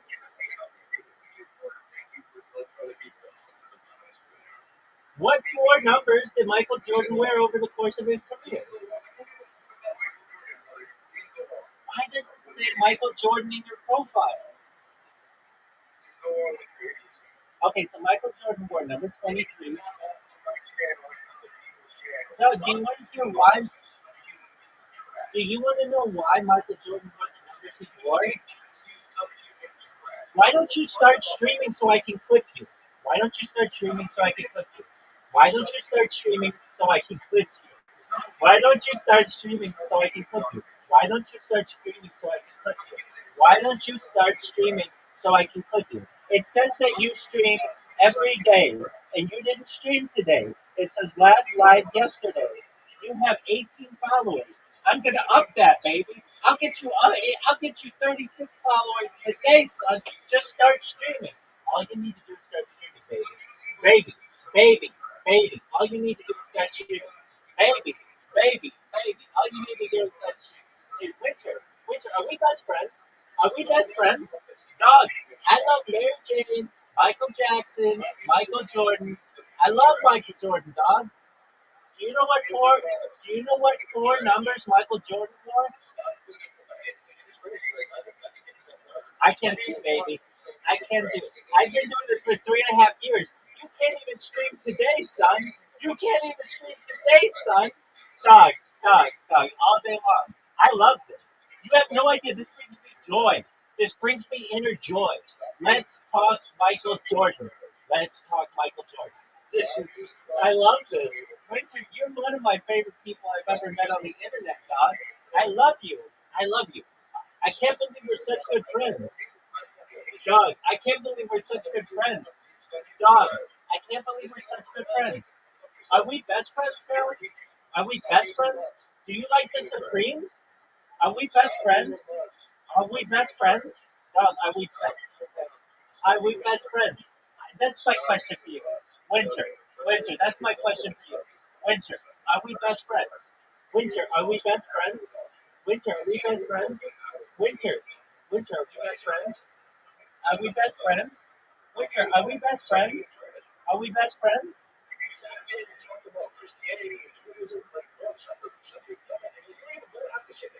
Okay,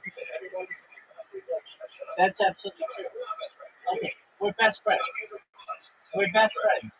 Winter, are we best friends? Are we best friends? You obviously do. Doug, I'm living rent free in your head. Winter, I'm living rent free in your head, baby. Winter, rent free, baby. Rent free. Big dog, big dog, big dog. Rent free, baby. Rent free. Rent free. Winter, are we best friends? Winter, are we best friends? Winter, are we best friends? Winter, are we best friends? Winter, we're the best. Winter, I can't believe how much you love me. Winter, dude, you love me so much. Winter, you love me. Winter, when are you gonna start streaming, son? When are you gonna start streaming? When are you gonna start streaming? Winter, when are you gonna start streaming? Winter, we're waiting for you to stream. We're waiting for you to stream.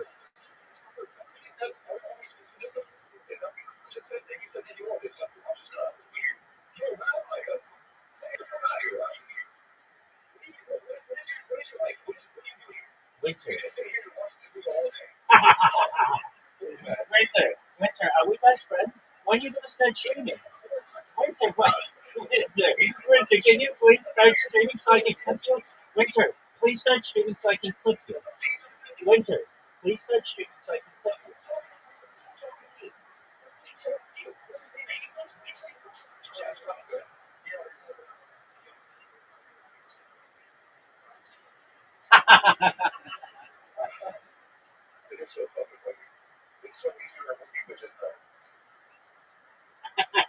That's so funny. Oh, Taik, you don't even have to be streaming to clip you. Doug, I'll just clip you all fucking day because I love you, Winter. Everybody loves you. Winter, you're the man. Winter, I can't believe we're such good friends. Like, truthfully, maybe. Oh, wow.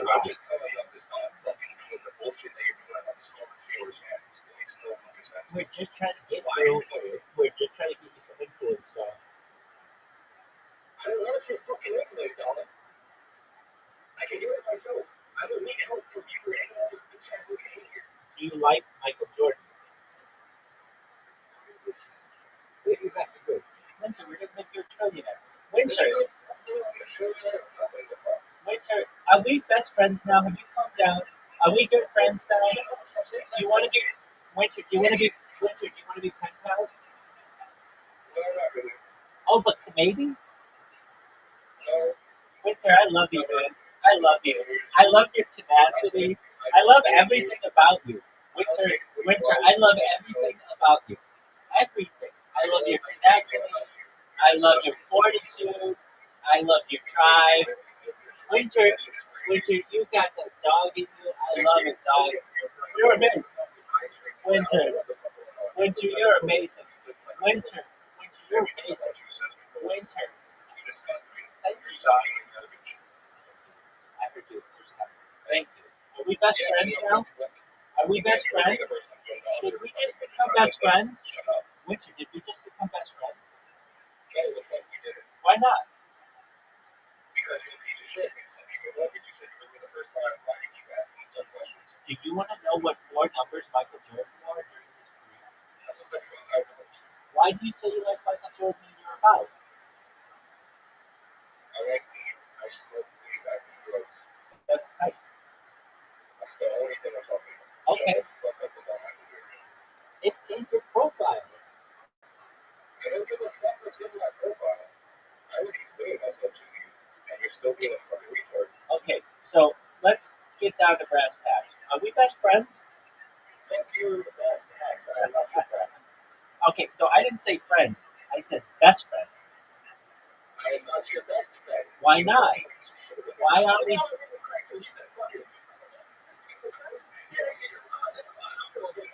Why are we best friends?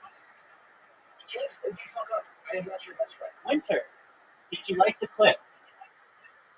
No, I did not like the clip. Why not? And I was sitting there trying to troll you because we all even through and it's not really working. I just want to clip. It's so easy. Winter. I can also encourage you guys for doing this shit. It's so easy. Okay, do it. You don't think I So could? please continue. Dozens of accounts banned today. Winter, thank you so much for being such a good friend. Thank you so much for being such a good friend. Winter, thank you so much for being such a good friend. You I want am to? not your friend. Right, we're best friends. You're not best friends. You're the bestest of friends, dog. It's like I'm Michael Jackson and you are like Michael Jordan. We are just fucking dominating the 90s. Told himself he would never be anything whatever. Yeah, try to get it. Winter, thank you so much for being best friends with me.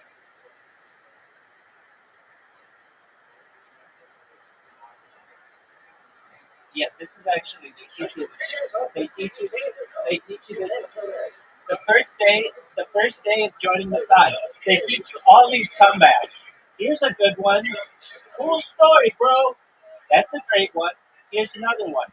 I know you are, but what am I? That's another good one. Some of my other favorite ones, though, are we're best friends. Winter, we're best friends. We're the bestest of friends. Winter, I'm wearing you down. I'm wearing you down to the point where we're gonna start doing dual streams together. We're best friends, man. We're best friends. Stop. Stop. Winter. When's your next stream? Winter, when's your next stream? I've been doing this for 3.5 years, dog. I'll do it for another 3.5 years. I have one more viewer than I had previously. Winter, are we best friends? Winter, are we best friends? Winter, when did we become best friends? Like, at what moment did you know we were best friends? I'll wait. No, God, we're best friends. We're not just friends. We're best friends. What do you like about Michael Jackson? What do you like about Michael Jackson? Why not?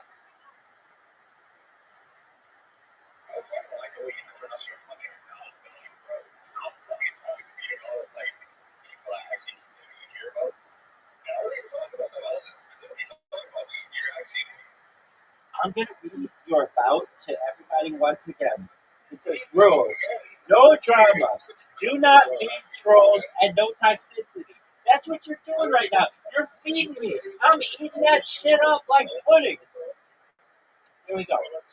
We're very Mary Jane, Michael Jordan, very Mary Jane, Michael Jackson, Michael Jordan friendly. If you know what I mean. What do you mean by if you know what I mean?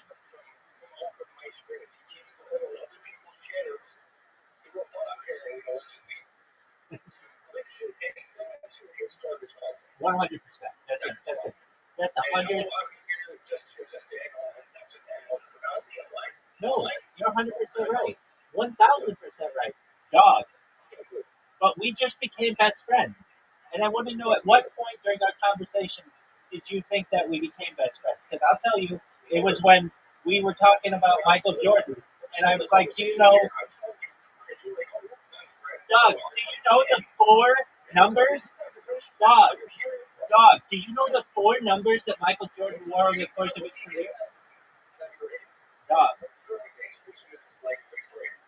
Dog, are we best friends?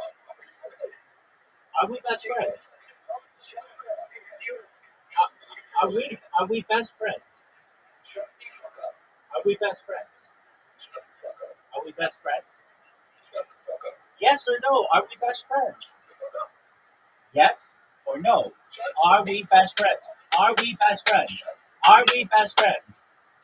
Are we best friends? Are we best friends?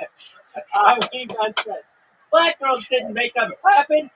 Clapping's been around forever. Are we best friends? Are we best friends? Are we best friends? I love you too, dog. I love you. I love you, Winter. Winter. Winter. I can't wait till you stream. I'm gonna be. Can you mod me? Can you mod me? Winter, can you mod me? Winter, can you mod me? Winter, Winter, you love me. You fucking love me. Dog, nobody else would give you this much time. No one else would give you this much time. You love me. Winter, you love me. You know it. You know it.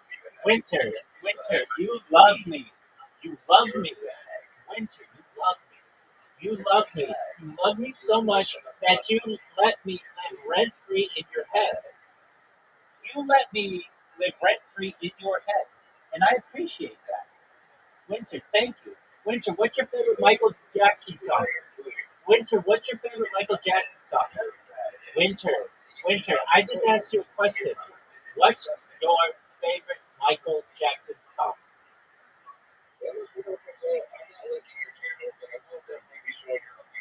That's cool, dog. I want everybody out there to know that I'm amazing. You can follow me on YouTube and on Discord and everywhere else. Also, Winter and I are best friends. I want everybody to know that Winter and I are best friends. Winter. Winter. At what point? Will you at least send me the Winter? Will you at least send me the video that you're gonna post? Because I'm a pimp with a big dick.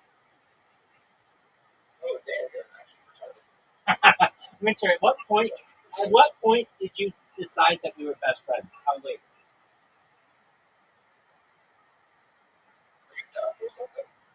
No, I'm asking you a question and I'm waiting for an answer. At what point during our conversation? At what point during our conversation did you decide that we were best friends? At what point, John? At what point? I can hear you loudly and clearly, baby. At what point during our conversation?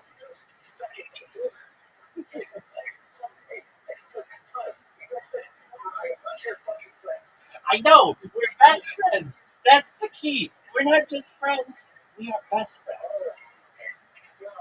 Winter. Winter. Winter. Winter. They love me, you love me. We're best friends, baby. Winter. Winter. Winter. We're best friends. Winter. We're best friends. Winter. We're best friends. At what point did you decide that we were best friends? That's all I want to know. I know, we're best friends. We went from not knowing each other straight to best friends. It's very rare. Dog, I got time too, baby. I'm going to do this for another 10 minutes. Yeah. I stop it every 12 hours, but I stay in the Discord 24 hours.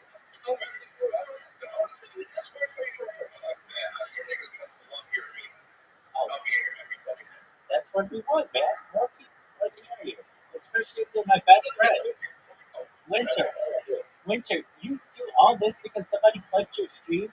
You wild, son.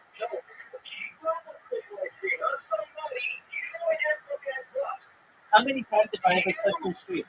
How many times have I ever clicked your stream? I'm asking you a question. How many times have I ever clicked your stream?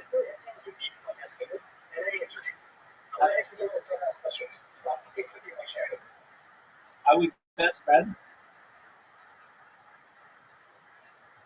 I think we are. Now, at what point during our conversation did we become?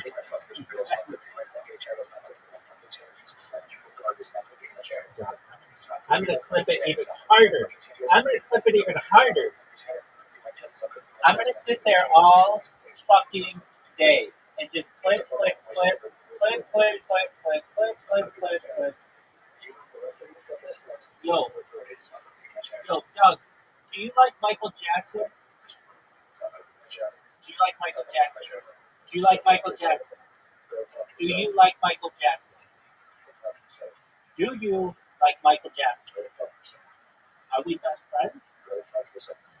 Do you like Michael Jackson? Do you like Michael Jackson? Do you like Michael Jackson? Do you like Michael Jackson? Do you like Michael Jackson? Dog, do you like Michael Jackson? Because let me just put it to you this way. You're Michael Jackson, and I'm Bubbles, the chimpanzee. Do you know who Bubbles the chimpanzee is? Do you know who Bubbles the chimpanzee is? Do you know who Bubbles the chimpanzee is? Do you know who Fit Bubbles? Do you know who Bubbles the chimpanzee is? Do you know who Bubbles the chimpanzee is? Do you know who Bubbles the chimpanzee is? Do you know who Bubbles the chimpanzee is? Do you know who Bubbles the chimpanzee is? You're Michael Jackson, Bubbles the chimpanzee. And this is a concept. You bought me an extra seat. This is wonderful. Winter, I love you, guys. I love you. I love your tenacity. Doug, you're amazing. You're amazing. You're amazing. Everybody loves you. Winter, everybody loves you. You love me. You just said I love you. These words just came out of your mouth. I love you. You just said, I love you. I just heard 3 words come out of your mouth. I love you. I love you. Dog, this is the best content I've ever had.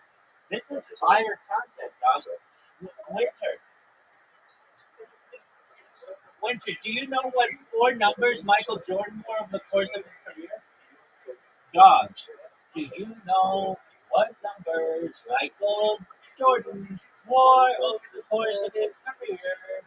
Dog, do you know what numbers Michael Jordan wore over the course of his career? This is fire content, dog. I've never had better content. This is the best, dog. This is the best. This is the best. I've never had better content. This is the best content. This is the best content. This is the best content.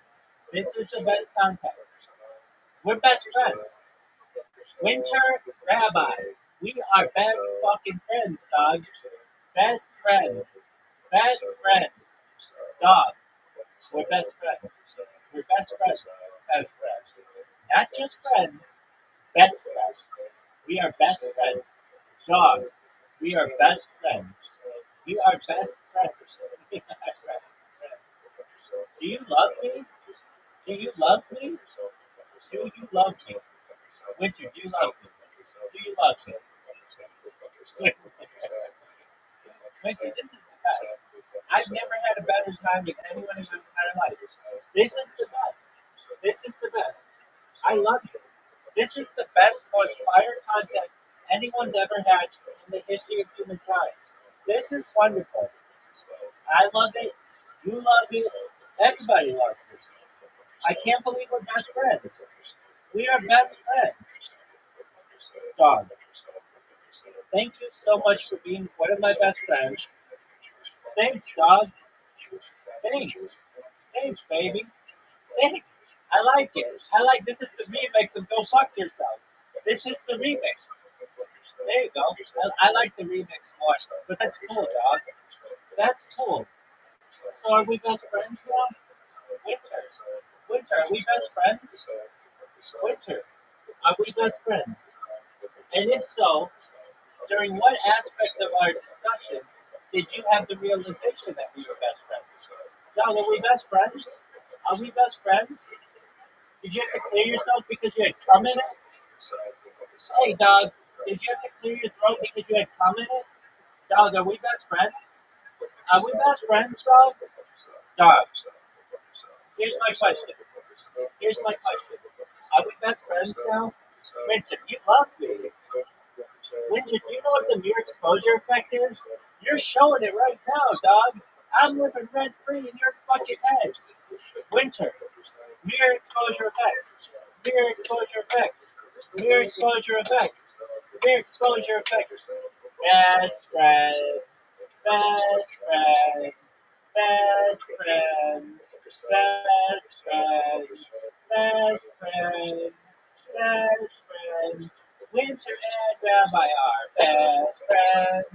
Winter and Rabbi are best friends. Winter and Rabbi are best friends. Winter and Rabbi are best friends. Winter and Rabbi are best friends. Yo, what up, Haven?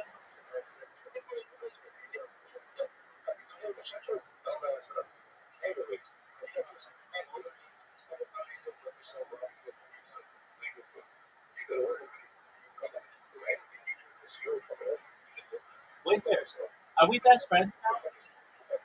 Winter. Every day I want you in here. Winter, I never want you to leave. Izzy? Winter, do you love me? Winter, do you love me? Winter, do you like the Supremes? Winter, do you like the Supremes?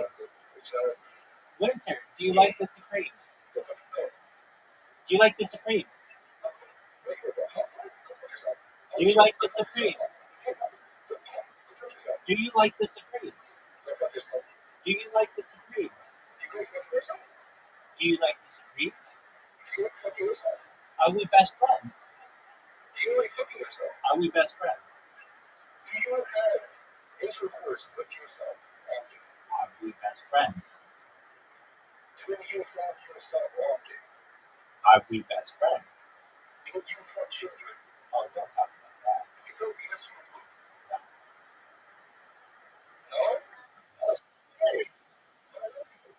Are we best friends?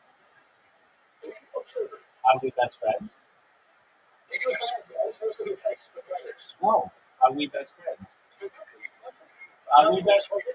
Are we best friends? No, you don't. Okay. Are we best friends? Are we best friends? Are we best friends? Are we best friends? Are we best friends? Dog, I don't let people say that I do that because I don't do that. It was all cool until you want to bring up untrue things, and that's not true. We can play all you want, but I'm not going to sit here and let you watch that. So, keep talking all you want. I'm going to watch Professor Henry Davidson. Oh, it was good. It was very good. I love it. I love it.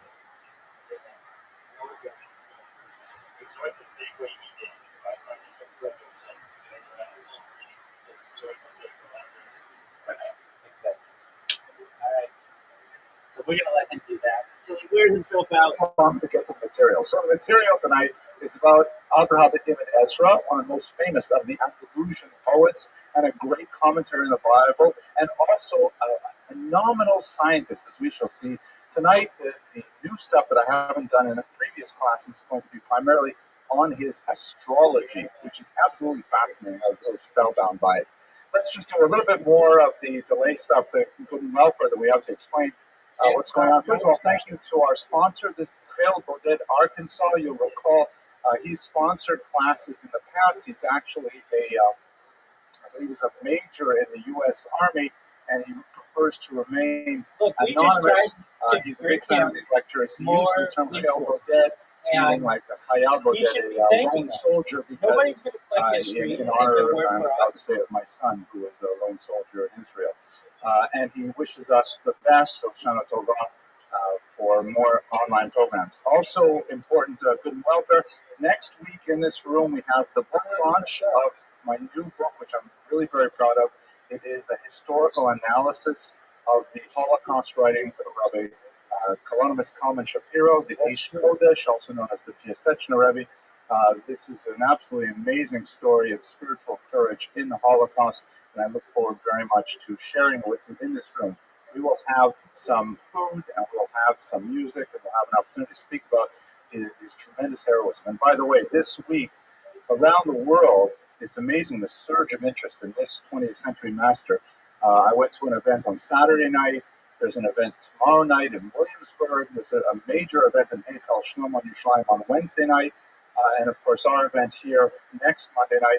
These are all surrounding the yahrzeit, or the death anniversary of the Rebbe, which, based on German records of the massacres in the camp known as Travniki, and a few witnesses who claim to have seen him killed, he was either killed on tomorrow or tonight, either Dal Cheshvan or Hey Cheshvan, but we don't know for absolutely sure which day he was killed, but it was at this time. It's the 74th year since his murder, and it's a great honor to be able to speak about him Monday night.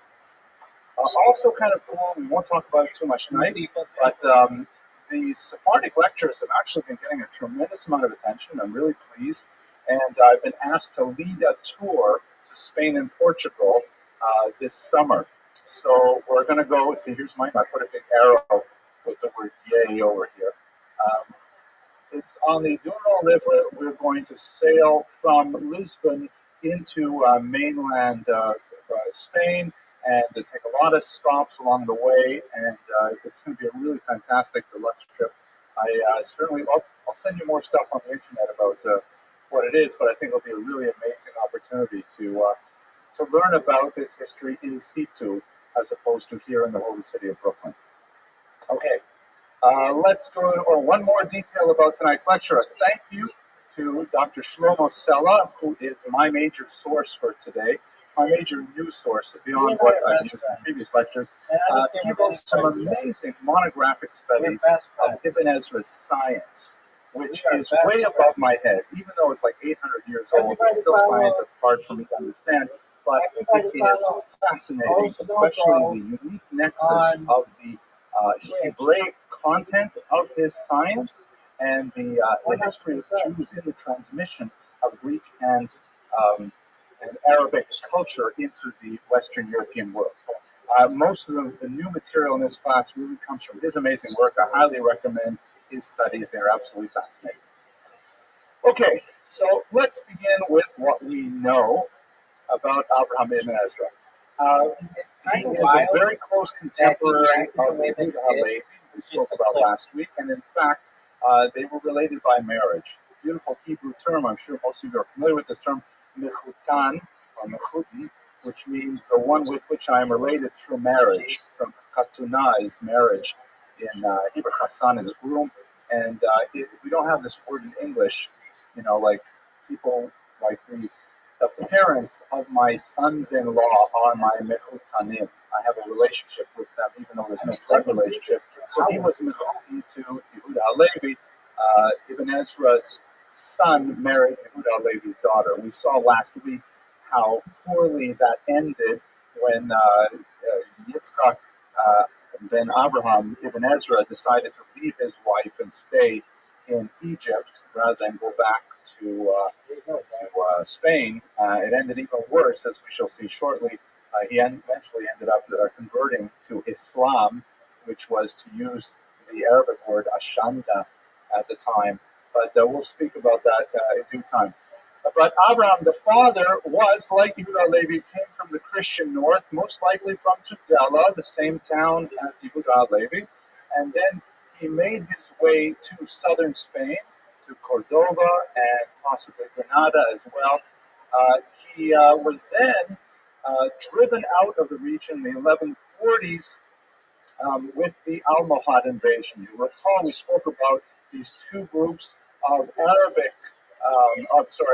Berber Muslims who come up from the south, and they impose an altogether more rigid Orthodox interpretation of Islam upon the much more cosmopolitan and tolerant Andalusian Muslim culture. When I say Orthodox in this sense, I mean not in the Jewish Orthodox, which in Brooklyn is, of course, synonymous with very good, superlative, excellent, things like that. In this sense, Orthodox in the sense of orthos, So it's one way, meaning my way, or the highway. So they were very, very strict. They did not agree with the Andalusian tolerance of drinking alcohol, which is itself forbidden to Muslims, but also drinking alcohol with Christians and Jews. Tolerance of Jews in high positions of authority, like we looked at Shmuel Hanagid and other figures like that. And so there was a period of intense persecution where the Jews who had enjoyed up until this point, until the 1140s, a relatively secure existence. They were driven out of southern Spain. A large number went to the Christian north, one thing I did not understand over the Pyrenees into what would be France. Others, like the Maimon family, with their son Moses, made their way across North Africa and to Egypt.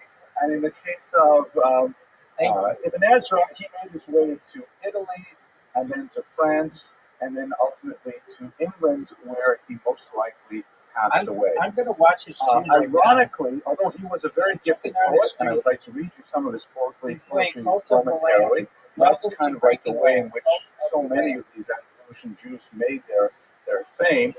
He really came into his own in his 50s when he was in exile, when he was forced to stop communicating in an Arabic cultural environment and had to translate much of his knowledge into a Jewish environment in Europe where they did not have access to Arabic learning. And he had to begin to express himself much more extensively in Hebrew, which turned out to be, ironically, the very linguistic fact that saved much of his knowledge. So let's get a sense of his poetic sense, of his poetic sensibility, because that's where he started from intellectually. And you'll also get a feel for his unique personality, quite acerbic. Actually, it's ironic I should tell you that joke about the tsunami, because it really is an Ibn Ezra-esque kind of joke. That's a great word, Ibn Ezra-esque. I just have to say it faster, so it sounds like I didn't plan and make it up. Ibn Ezra-esque. Ibn Ezra-esque. All right, okay, here we go. Here's a poem that is really exemplary of his poetry of exile, describing his feelings after having been exiled from Spain. Lament for Andalusian Jewry. This is, by the way, the brilliant translations of Peter Cole. Calamity came upon Spain from the skies, and my eyes poured forth their streams of tears.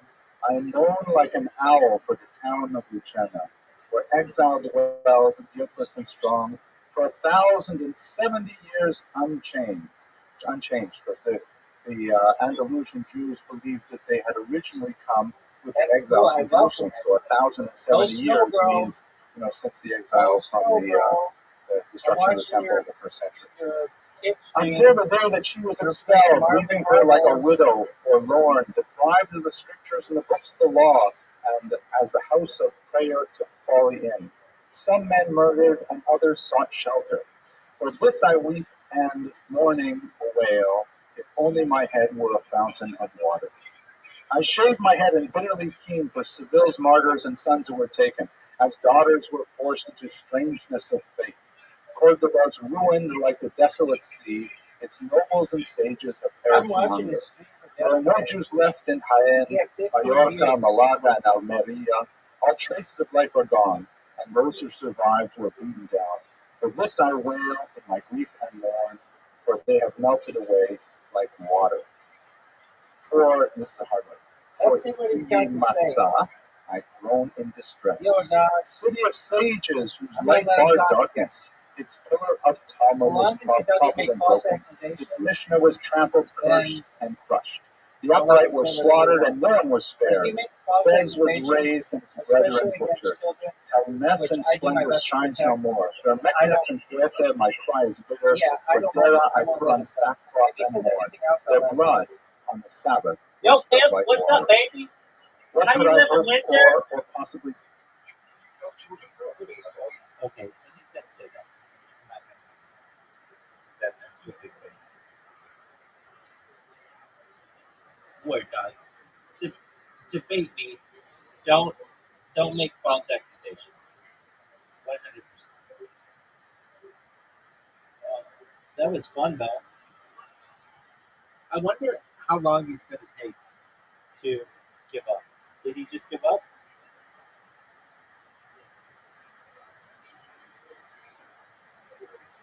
Oh, there he is. There he is. What up, Ken? All this because I clipped his stream. This is a little extra. I didn't even do it, dog. It was a bot. It was a bot.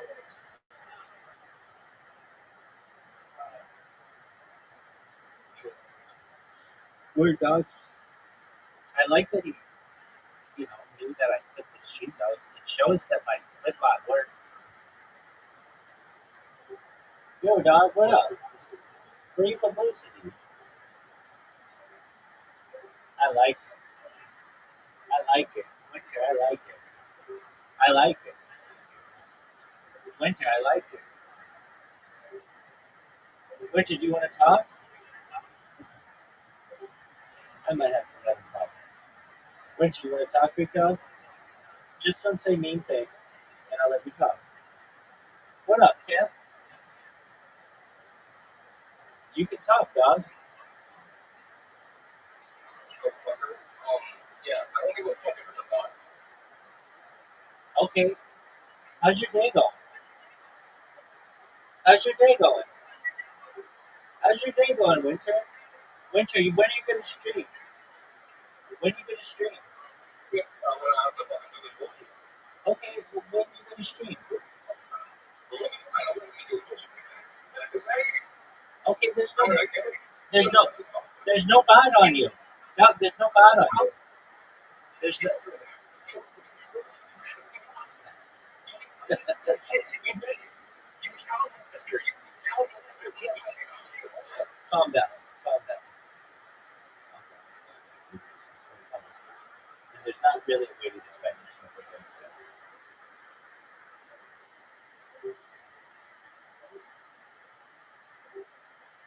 Fun. Please say, when this is the work of my own hand. From God this calamity has come upon me, and now within me my heart's aflame, for my soul which is strayed from longed-for lands, and silently believes in her trouble and shame. She hopes for mercy from her rock and strength, for refuge beneath his wing's shadow. Whenever she thinks of his name, she revives, though she'll face the hail of her handmaiden's arrows, till the Lord with compassion looks down from the sky. This motherfucker is So you off see, in the the very end, there's chain. a little bit of a bitter note. It was my own thought that happened, referring to the concept in Jewish theology of mitnei chata'enu, because of our many sins. This has happened to us. We've been in exile and forced to suffer these things. So that's on the darker side of his poetry. Quite often, though, his poems are tempered with a bit of black humor. So here, let's hear some shorter poems that give you a sense of his worldview. Now, let us recall, by the way, I should tell you that when he was exiled, he became tremendously inconvenienced because he made his living, like so many of these Andalusian poets, he made his living with his Arabic pen by writing poems. Winter.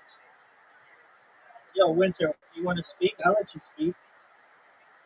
Winter. Winter. Winter, you can talk, baby. Winter, you can talk. You can talk. When are you going to stream, Winter? Winter, when are you going to stream? When are you going to stream?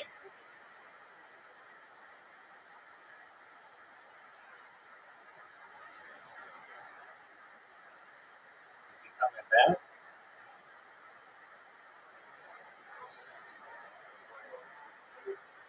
Winter. Come on, baby. Talk. Poems for hire, We can play the tribute poems, marriage poems, epitaphs, I really thought we were starting to bond this. there. And when he was exiled from the Arabian, from the Iberian Peninsula, he didn't have any more customer base. So what could he do? He was extremely, I cannot believe he's so broke. pissed off over And so one he has a clip. few poems that It's really stick to his penury. This is one of my favorites. The heavenly spheres and fortune stars veered off horse the day I was born. If I were a seller of candles, the sun would never go down. I struggle to manage and even succeed, but I'm thwarted by the stars in the sky. If I were a dealer in shrouds, no one, as long as I lived, would die. If I had a scheme to profit from arms and going to war, all the foes in the world would be friends and fight no more. Meaning that everything goes wrong in his life. He made candles, the sun would stop setting. If he made funeral shrouds, people would stop dying. If he sold guns, people would stop fighting. Like, he just can't win. Winter, you want to talk? Don't make false accusations. I'll let you talk. What up, Pam? How you living? Winter, how you living? Are we best friends? Are we best friends? Yeah, 100%. How many cooks were there?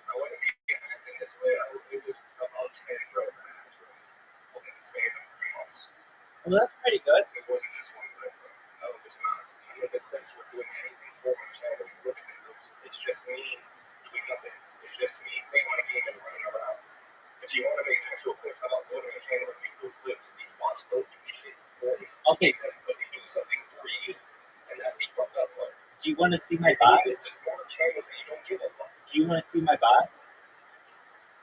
I don't care about your bot. I want it removed. I know, but let me show it to you. Just a moment, Pam.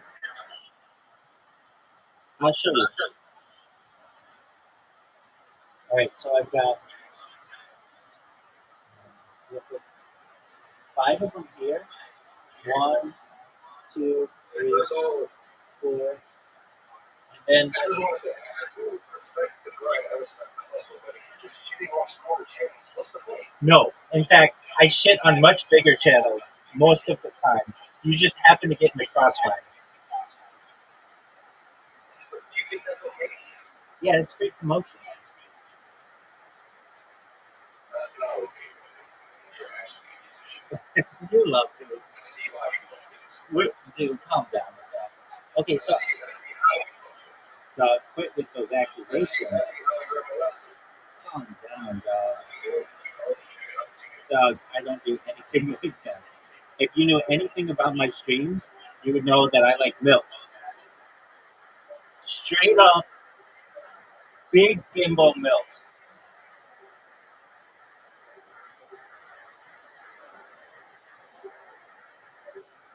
Well, I liked how we were almost friends there for a second. That was really sweet. We were being real with each other. And over the course of the past 3 months, we had like 8 clips.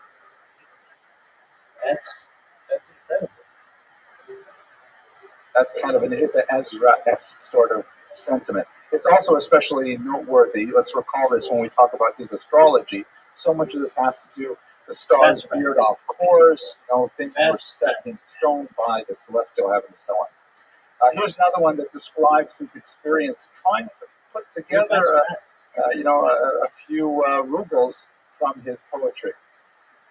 I get up and head to the patron's house, right? Because wealthy people would pay for these calls. I get up and head to the patron's house. I arrive and they tell me he's gone. And then they tell me he's sleeping in the evening when I return. Either he's out on his horse, or else he already turned in. Pity the poor creature born under the sign of He his said he fortune. respects the grind. Once confirmed to himself, Thanks, baby. my You're fortune, my amazing. stars in this case. Here's one last one. I'm sorry, I really enjoy these poems. There's 2 more here. I won't read both, too many. One of them here, he talks about how his cloak is so full of holes that if a fly were to land on it with its full weight, it would collapse and all kinds of things like that. Here's one talking about his flies as well. Who can I turn to in my distress? The flies have plundered my home. They will not leave me a minute of peace, attacking me fiercely like foes. Across my eyelids and eyes they race. In my ears they recite their poems. Like a pack of hungry wolves they devour my bread when I'm eating alone. And as though I'd asked them over like friends, they take what they want on their own. It seems they're only seeking their share when I offer them lamb and wine, but that, it turns out, isn't enough. they also covet what's mine. If I summon guests to come and dine, at the head of the table they swarm, and so I long for winter, lest I starve because of them. It's cold and rain will wipe them out. Thank God who dwells with the cool. Meaning he's so pleased that in the winter eventually we'll be done with these lice and other flies that torment him. Anyways, you get a sense from these poems. He's like extremely harried. He has no money. He's going from place to place, hoping for wealthy patrons who will pay him for his Arabic-style poetry, and he's just having trouble putting it together. And in fact, he was a person of tremendous brilliance, but he simply could not communicate the old way of life, meaning before he turned 50, into this new cultural environment, and he was forced to turn his attention to something else. And this attention to something else, is, as I mentioned earlier, really what was his the kernel of his success. I do not want to avoid the very obvious fact that he's a deeply religious individual. I mean, you have this sense of humor, you have this dark side. He wrote a few romantic poems, just like Yehuda Levi and Shmuel Hanagid, perhaps maybe not as R-rated as Shmuel Hanagid's, but nevertheless, romantic poems. But he also wrote quite a few beautiful religious poems. I will just read you one of them. Oh my gosh, I read way too much poetry for this class. I wish Americans would read more poetry in general, but here we go. This one's called To the Soul. Sent down from a luminous fountain of life, drawn from a sacred place and pure, created as one, though not with form, and greater by far than honor or wisdom. Why were you ushered into the world, and then in the dark of the body imprisoned?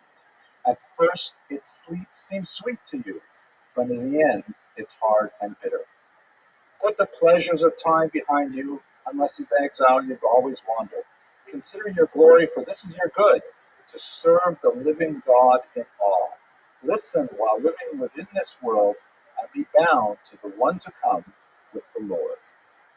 Very deep philosophical, religious musings about the plight of the soul coming into this body and so on. Now, we are going to leave his poetry altogether for the remainder of this class, but I have to take you to just two very difficult poems, one by him and one by his son. As I mentioned earlier, his son went, as they say, off the derech very significantly and eventually became a Muslim. The last story that we have of Yitzhak is that he refused to accompany Yehuda Halevi, his father-in-law, to Israel. They had made it all the way across to Egypt, and they had a falling out there. He says, I'm not going back to my wife in Spain, not going back to my son. I myself am a poet just like you, Shver. He probably didn't say Shver because that's a Yiddish word. He probably said father-in-law, whatever that is in Spanish. Abuelo, I don't know. He probably said, suelo? Suegro. Sounds like Shver. Very good. So suegro. I'm going to make it here big time in Alexandria with my Arabic poetry. It turned out he didn't do so well. He had to wander around as well. He was in Baghdad for a while, Syria, and ultimately he became a Muslim. There are some questions about exactly how that happened, when that happened, and one of these poems here is attributed by some specialists to Ibn Ezra writing about the conversion of his son to Islam. It's just he's got to tell me at what point he knew we were Other scholars say no, he's not writing about it in this metaphorical sense. He's actually writing about his son after his son died. Exactly. Apparently his son predeceased Ibn Ezra. And still other scholars say no, this is a poem for I like it. As we've seen I like it a before, lot. it's just a poem that he wrote for someone who lost his son. But unlike some of the poetry we've seen before with Yehuda Levi, it does not have the same immediacy, but it definitely has more, to my mind, than someone who wrote about someone else's son. Anyways, come, Father, approach and mourn, for the Lord your God is distanced from you. Your son, your one and only child, Isaac, whom you always love. You hear the shibutz there, right? The reference to the phrase, the son you love. It tells me what I do work. Quote, I am the man who has witnessed affliction and watched as joy was driven away. The fruit of my loins has been taken from me, words I'd never imagined I'd say. I'd always envisioned him offering comfort and being near me as I aged, but all my labor has been in vain, for I've given birth to my own dismay, and how can I rejoice again when Isaac has breathed his last and died? Moment by bitter moment I weep and send up a mournful cry and lament, thinking of how 3 years ago he died alone in a foreign land, after he wandered from place to place. And so my soul for his spirit moaned until I'd be able to bring him home. All night and day alone I grieved. What pain and suffering I knew then. And this is the story of Isaac, my son. Be kind to me now. Bear with me, friends. The comfort you offer adds to my grief. So do not speak of my heart's desire or even utter his name to me. Time has quenched my final ember. How could it do any worse to me, having decreed my ruin forever and taken from me the light of my life? Now my flesh and heart are failing, and Isaac's heart gave way when he died. Lord, in whose hands all is held, whose will extends to all creatures, speak to the heart of this grieving father who held your name in awe as a child. Waken the spirit of consolation and let it pass through a heart now broken. He taught with his wife his son to fear you. So would he follow on the path they do. While he was a boy, you set it before him for the sake of your servant, Isaac, their son. Very powerful poem. We also have in the corpus of poetry from Andalusia one of several of Isaac's poems, The Son, including this one. And this is the final poem for the evening. I apologize for so many. I just get overwhelmed with how great they are. It's the last one. This is a poem by Yitzchak ibn Ezra, his son, entitled Conversion, which many scholars say represent his late in life regret over his conversion. So in other words, he became a Muslim and then became un-Muslimed. Whatever. There we go. They contend against me for having abandoned the Lord's covenant for godless injustice. But Amram's son in anger destroyed the law's tablets in his disgust, meaning Moses' broken tablets. And the lion, Yehuda, went to Tamar, and Amnon to his sister, a virgin. And David was tried by the Lord in air beside Bathsheba, like Delilah's Samson. It's referring to all these characters in the Bible who committed very grave, I don't know what their word is. They definitely transgressed in a very big way, and trying to figure out what that means. Some of the transgressions are hard to understand, and there's a lot of rabbinic commentary, but on the surface level, he's saying, why me? Everyone else has done these things. I never tasted impure food. I always thought it a rotting carcass. And if I tell you the prophet's mad, meaning Muhammad, but acknowledge him with every blessing, my mouth speaks, but my heart replies, you're lying again and bearing false witness. I've sought the shadow of the presence's wing and ask of you now, my Lord, forgiveness. Okay. Also really fantastic, fascinating stuff. I wish we had more to explore. But let us go back to where we are with Ibn Ezra. He referred to himself as always Abraham Hasfaradi, like Moses Maimonides referred to himself as Hasfaradi. This is perhaps in many ways the beginnings of the very well established, cemented Sephardi ideology. And we should bear in mind that unlike almost every other Jewish sub-ethnic group, it's only the Sephardim who really retained their specific identity as an ethnic group for so long in Jewish history. I mean, I'm a Litvak and Lithuanian Jew, but I don't know if my grandchildren or great-grandchildren will really think of themselves as Litvaks.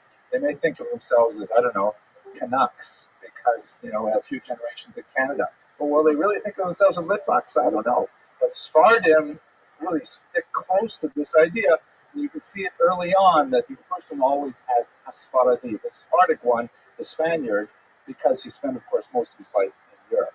Okay, let's look at his biblical commentary, which is absolutely fascinating, astounding, and completely surprising. As you shall see here, he is one of the most important of the classical biblical commentaries. This is a copy or a page from a book called the Mikraot Gedolot, the Great Scriptures, which is kind of like the standard, traditional, I won't say exactly critical edition, but the primary reference edition of the Bible that you'll find in scholarly Jewish homes. And there's a number of commentators that are always represented in Mikra Gedolah, regardless of whoever publishes it.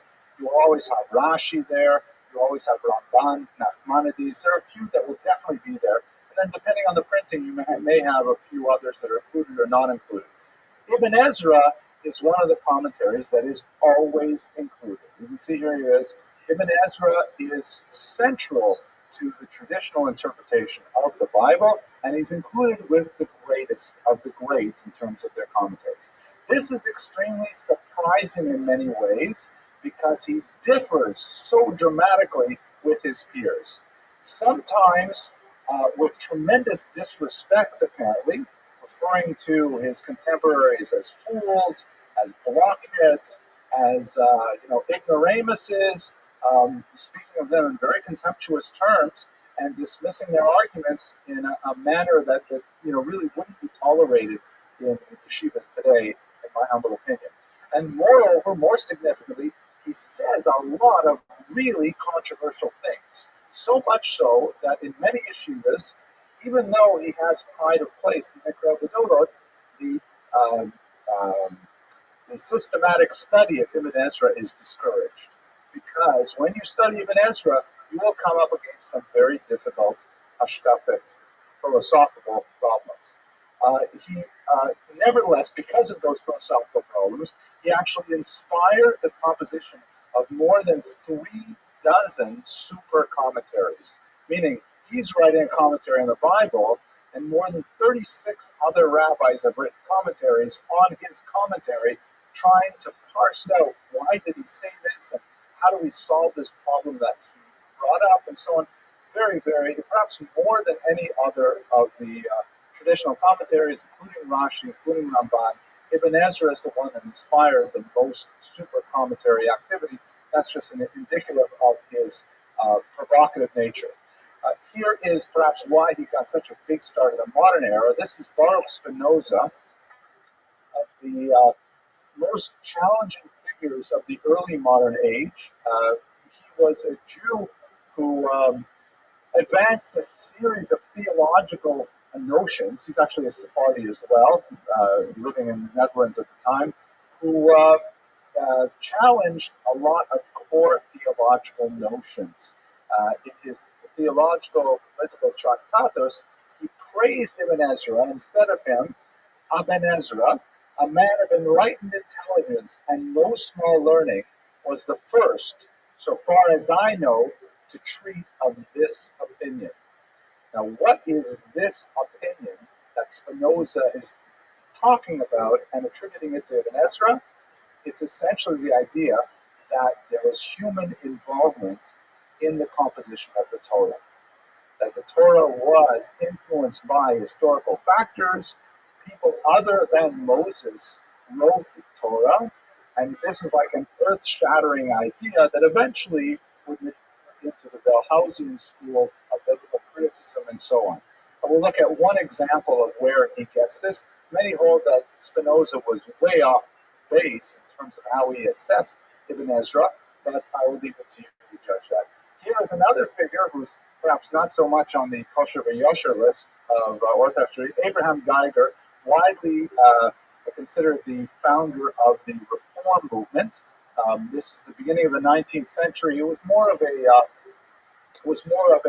grassroots movement than a movement with a single leader who kind of directed which way it went. But nevertheless, Geiger wrote of Ibn Ezra, is it then any wonder that everywhere one readily takes him as a member of his own sect? Which is true. If you go into an Orthodox synagogue and you say Ibn Ezra, people say, "Oh, Ibn Ezra, fascinating." You can cite an Ibn Ezra in the greatest place of Yerushalayim, of Lakewood, even here in Brooklyn. You can cite Ibn Ezra, and you can also go to Reform temples and you can talk about Ibn Ezra as if he was some kind of proto-Geiger figure several hundred years before the Reform movement was born. How is it possible that one person can be the genesis of such a diverse world of opinion? We have to agree with Geiger that he's surprised, like I am, that so many people claim Ibn Ezra as their intellectual ancestor. So let's look at one passage. this mysterious passage on Deuteronomy 34:1. This Deuteronomy 34:1, if you're familiar with the numbers there, you realize we're at the very end of the Torah. And it describes Moses, gives a last admonition to the Jewish people. He has a flight of poetry. And then there's a description of how he goes up to and he looks out over the Holy Land, and then he dies and he is buried there. So Ibn Ezra just says flat out, what happened to the last 12 verses of the Torah, which describe after Moses' death? And Ibn Ezra says simply straight out, Joshua wrote them, not Moses. Someone else wrote them. Of course, all the other commentators and the super commentators go to town on Ibn Ezra, saying, no, it can't be like that. Didn't you read Rashi? Rashi was before Ibn Ezra. Rashi writes, he's quoting the Gemara, it's not a secret. Is it possible that Moshe died and he wrote, and Moshe died? If he's dead, how could he write that Moshe died? Rather, up to this point, Moshe wrote, and afterward Joshua wrote. Rabbi Meir said another opinion. Like, in other words, this is essentially Ibn Ezra's opinion. Then Rabbi Meir says, Rabbi Meir is a Talmudic rabbi, is it possible the Torah should be missing anything? Meaning we call it Torah's Moshe, right? The Torah of Moshe. We believe that it is whole and complete and authoritative. So really what it means is, under Meir, rather the Blessed One spoke, telling Moshe what to write down, and Moshe wrote with tears. Moshe did in fact, he did write what was dictated to him, and Moses died there and was buried and so on. No one knows where his grave is and so on. So we do have a traditional approach, but if you look at his passage on Deuteronomy 34:1, that's not the only passage he refers to. He says in that passage, if you know the secret of the 12, and he's referring to the last 12 verses of the Torah, and then he lists about 5 or 6 other places in the Torah where the text itself seems to imply a chronological gap, meaning there's a reference in the text that it doesn't seem it could have been written logically at the time that it said it would be written. In other words, and you can look at it yourself and you can puzzle over it with you. I don't want to take too much time with it. But he's pointing, according to Spinoza, he's pointing to the idea that the Torah was possibly written by other people at other times and put together. That seems like a big stretch for reading Ibn Ezra. But the very idea that the Torah may have had some kind of, multiple stages in history, which is an anathema kind of concept to traditional Judaism, is nevertheless where a lot of the non-Orthodox movements look to Spinoza, to Ibn Ezra, as their intellectual parent. There is, of course, 36 plus commentaries that will tell you it's not so in Ibn Ezra, but the fact that you need 36 plus commentaries says something about the degree of controversy that he inspired. And this is where Ibn Ezra really comes to his own. By the way, his biblical commentaries, he would not even have written them had he not been forced into exile. Because what happened is, when he was living in the Iberian Peninsula, he was making his living with Arabic poetry. When he got into Christian lands and he hung out in the Jewish communities there, nobody was interested in those things. But he was an educated guy. He had literary skills. They wanted something, so he started writing Hebrew manuscripts, including his biblical commentary. Because he was so poor, he often sold those copies that he wrote, including the original copies that he kept for himself. And so we actually have multiple versions of many of these books, which he was forced to rewrite from memory over time. But included in this period of his life, when he's writing biblical commentary, he's also taking his scientific knowledge that he acquired in Andalus and is now transmitting it into a Jewish environment in Hebrew, making it possible for Jews to study the far more advanced civilization that the Arabs had. Their science could not be compared at all to the Christian science of the day. And so Ibn Ezra was this kind of cultural transmitter. One of the most popular things he wrote, and it was like kind of a hot topic for much of the literature of a couple of hundred years before and after, was a manual on how to use an astrolabe. Here's a medieval Muslim astrolabe shown here. It's essentially a device that measures the inclination of the various stars and planets and the sun. It can be used in navigation. It can be used in measurement of vast distances. It's like essentially a pocket calculator when nothing like this had existed before. But as you can see, it's not a very simple looking instrument to use. So there were many manuals written on how to use astrolabes. Also, they had to be, because they deal with constellations, they had to be personalized for particular areas. If you had an astrolabe that was made for Baghdad, it would not be very useful in London because all of the various celestial positions changed when you moved that far west or east in latitude. So these manuals for astrolabes were written in many languages at the time. Even Chaucer wrote a manual on how to use an astrolabe. He didn't actually finish it, but there's one passage that's quoted in the source that I referred to earlier that says, "These true conclusions in English," and he's writing a manual in English for the astrolabe, "as well as sufficeth to these noble Greeks, these same conclusions in Greek, and to Arabians in Arabic, and to Jews in Hebrew, and to the Latin folk in Latin." Obviously, this was written before spell check, or maybe you say after spell check, like when you're typing on your iPhone. That would be a funny line. Chaucer wrote this whole passage on his iPhone. At any rate, what's really interesting about this particular passage, which is why it's cited, is because you can see in this, in microcosm, the transmission of scientific knowledge. First starts out with the Greeks, because the ancient Greeks, the Periclean period was absolutely over the top in terms of the mathematical and scientific advancement, and much of that information was then absorbed into the Roman world and the Arabic world. The Christian world lost it altogether. That's the Dark Ages. And from the Arabic world, it was the Jews in Hebrew, like Ibn Ezra, who then brought that knowledge out of Al-Andalus into European countries in Latin. And so Ibn Ezra also wrote in Latin, perhaps working with a team translating his ideas, but he wrote in Latin and he became extremely famous. Not quite as famous, perhaps, as this Jew. It's not a very good picture.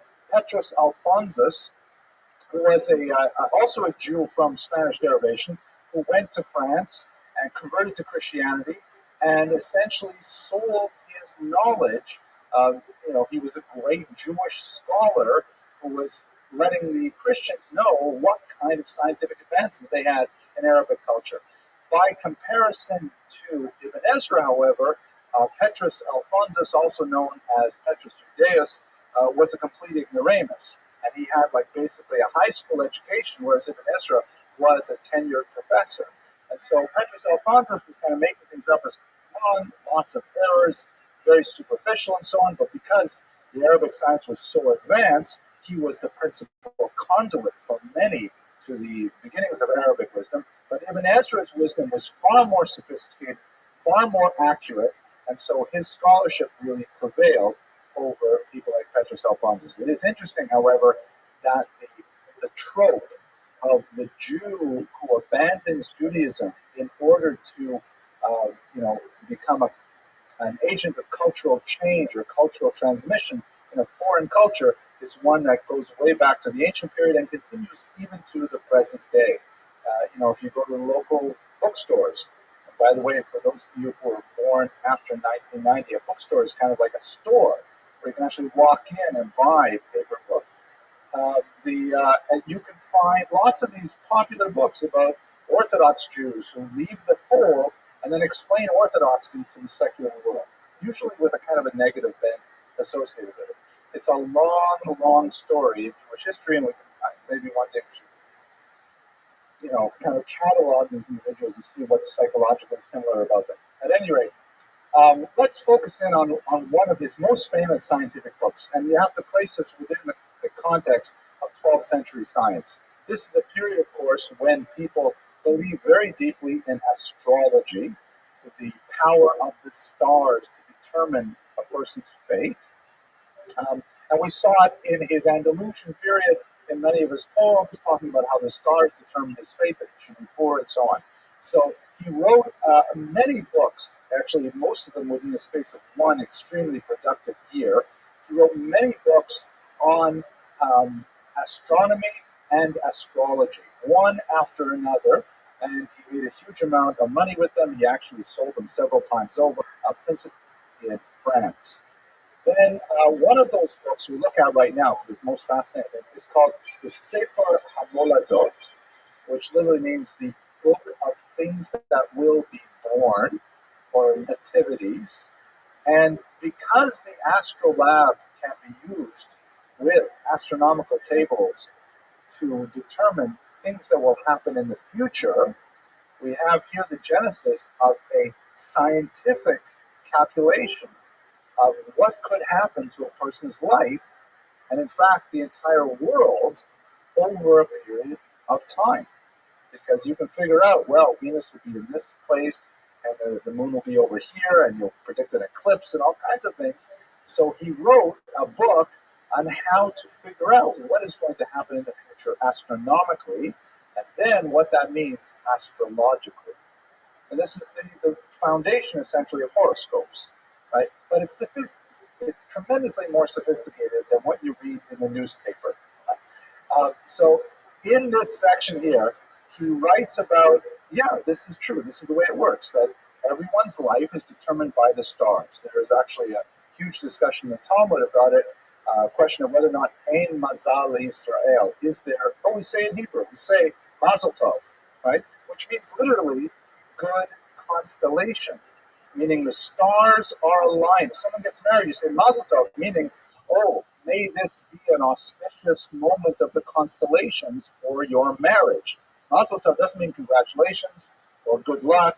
It means auspicious astrological moment. As we would say in Canada, we would end that with A. Auspicious astrological moment, A. So the Talmud has this whole debate. Ein Mazal Yisrael or Yesh Mazal Yisrael. Does it apply to the Jewish people that they're bound by the stars like this? The Gemara concludes yes, but there are some exceptions. So in Ibn Ezra's Sefer HaMoladot, he goes through 8 exceptions to the rule. How it is that you can overcome your destiny. Okay, so I thought we should look at some of those. Okay, let's look at some of those. So the first one is, he says, you got to understand that the stars give a destiny both to entire nations and to individuals.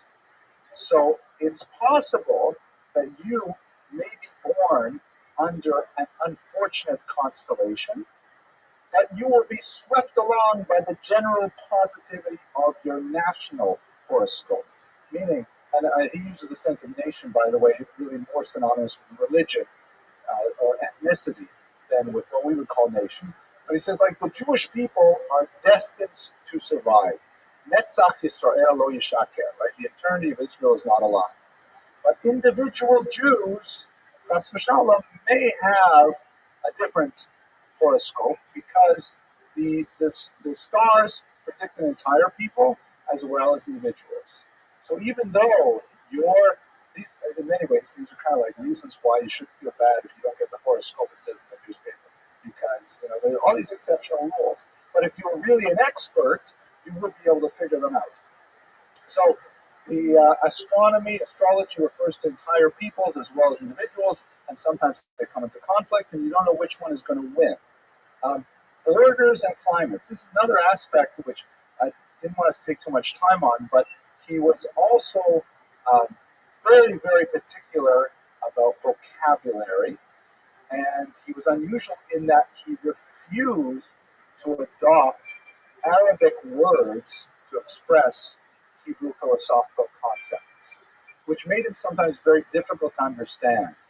People like Petrus Alphonsus would just borrow terms from Arabic and then would use them in Latin, and then people would say, okay, that's the word for it. Like the word for one of the most important Arabic mathematicians is algebra, and so that becomes algebra. Right? So many of these words just sort of transfer. Another one is the Arabic word aklim, which refers to kind of like a region or a zone, which becomes aklim in Hebrew.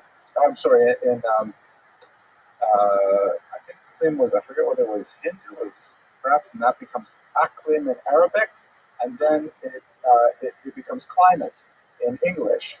But he refused to use that term. He used the term gvul, boundary, in Hebrew.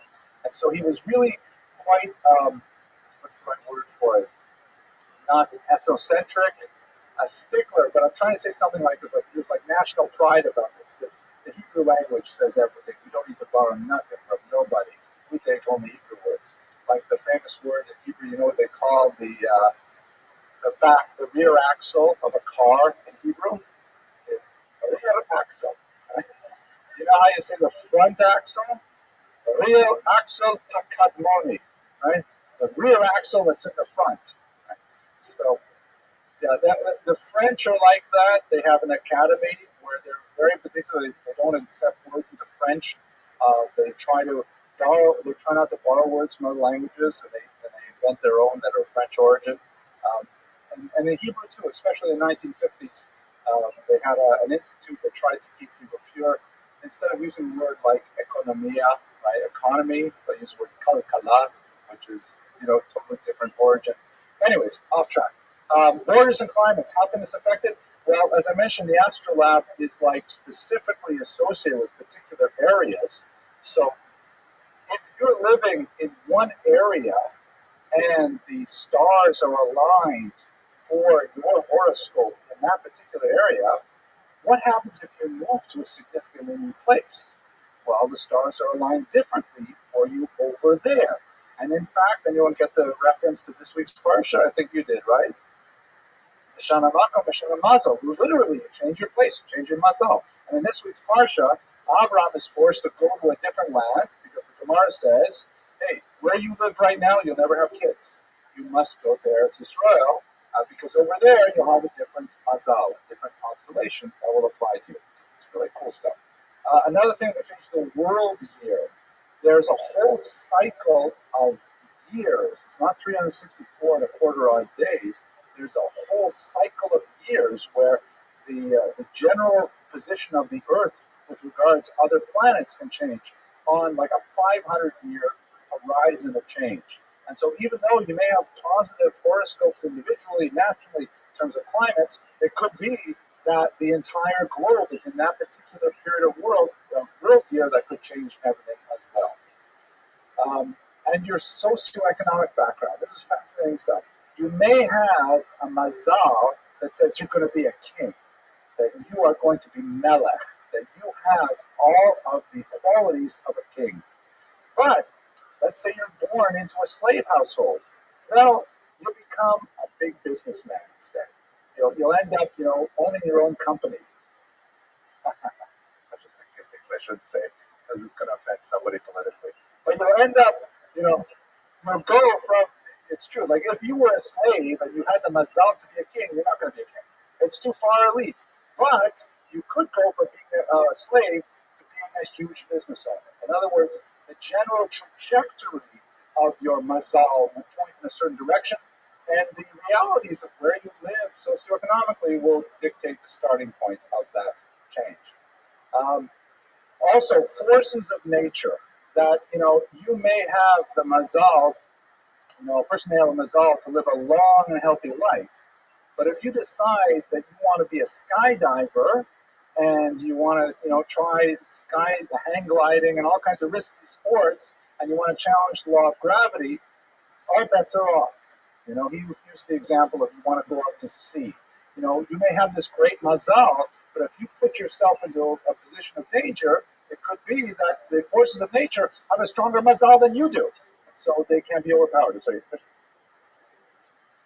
don't push your life, right? Exactly, which is a translation of Ein Mashkichin al Hanisim, right? We don't wait for miracles, which is a beautiful thing. In Muncie, New York, I lived there many years ago, and they have very few street lights, a lot of suburban streets. And it's a good thing the Hasidim there, they dress in very bright, vibrant colors, so At night, it can be quite dangerous, right? Because people are driving in the Hasidim are all on the block, right? So the local Judaica store, he's still there, I think. Tuvias. He sold these fluorescent bands that had it said on the Imashkichin Alanes, we do not rely on miracles. Right? It's a very beautiful thing. Anyways, so the forces of nature could overwhelm a person's mazal as well. And here's the last one. This is perhaps the most important one for us. The wise soul. Because he says that we do have this concept that I referred to earlier, in mazal and spoil. There's no sign for the Jewish people, meaning the mazalot, the stars do not have power over the Jewish people. It says when a Jew is occupied with Torah or mitzvos, with chesed, with kindness, then they remove themselves from the gravitational pull of the stars. When they're engaged in the study of Torah, that's possible to remove them altogether from the entire gravitational pull, and the mazalot during that time do not affect them, which gives rise perhaps to the concept that we have in the Talmud of shluchei mitzvot ein nizakin, right? A person who's involved in doing a mitzvah is not harmed at that time, nor on the way back, and so on. There's a lot more to say than we can in this brief period. But anyway, here is a quick selection of Ibn Ezra's thoughts. You see both the influence of astrology and also the influence of Jewish philosophy and Jewish texts very much involved in determining how astrology works. It's a book that's definitely really worth studying. I want to spend some more time with it. Anyways, let us go now to his legacy. And one of the more amazing things about Ibn Ezra is that he is the only medieval rabbi after whom a crater on the moon is named. There is actually a crater on the moon named Ibn Ezra. And the reason for it is because it looks a little bit like a matzah ball, as you can see. I thought that was funnier than it actually was. But no, his contribution to science, even though, we Jews tend to think of Ibn Ezra, we think of his commentary on the Chumash, the short commentary, the long commentary, we think of these things. But in the larger world, his introduction of Andalusian Arabic science to the Christian world was incredibly important. His description of how to use the astrolabe, his description of the way that you chart the stars was so significant that modern science is deeply indebted to his contributions.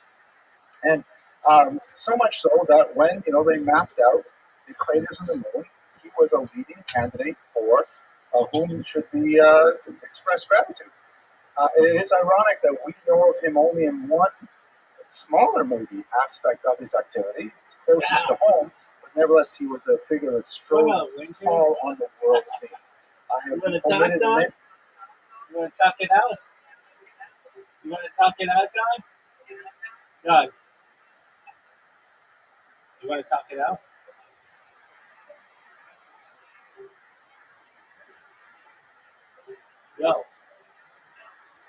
Yo, Winter. Winter,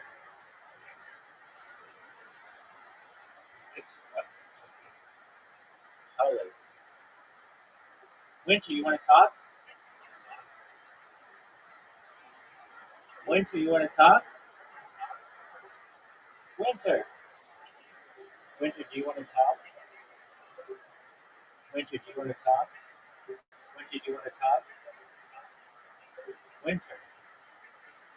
Yeah, I'll let you talk. It's been a while. I wonder how you're doing. All right, here we go, my friend. Don't let you talk, son. Don't mess it up. Wow, your camera's on. You look beautiful. How you living, pimp? Winter. You can talk, dog. You look beautiful. Hi. How are you? Are we best friends again? All right, well, you can continue listening to Jewish history lectures with me if you'd like. You can listen to shit. Are we friends again? We were never friends. Dog, I watched some of your streams. It was pretty good. So, I don't care. you like playing Marble Rivals? Do Good for you, man. We're gonna be friends. Just you are. Are you gonna stop? Doug, I haven't If you're sure. I haven't clipped you in at least in at least 4 days.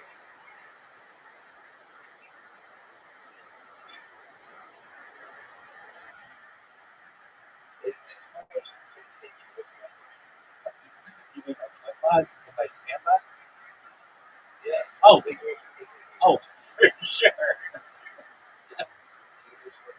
Okay, one. I'll be best friends though.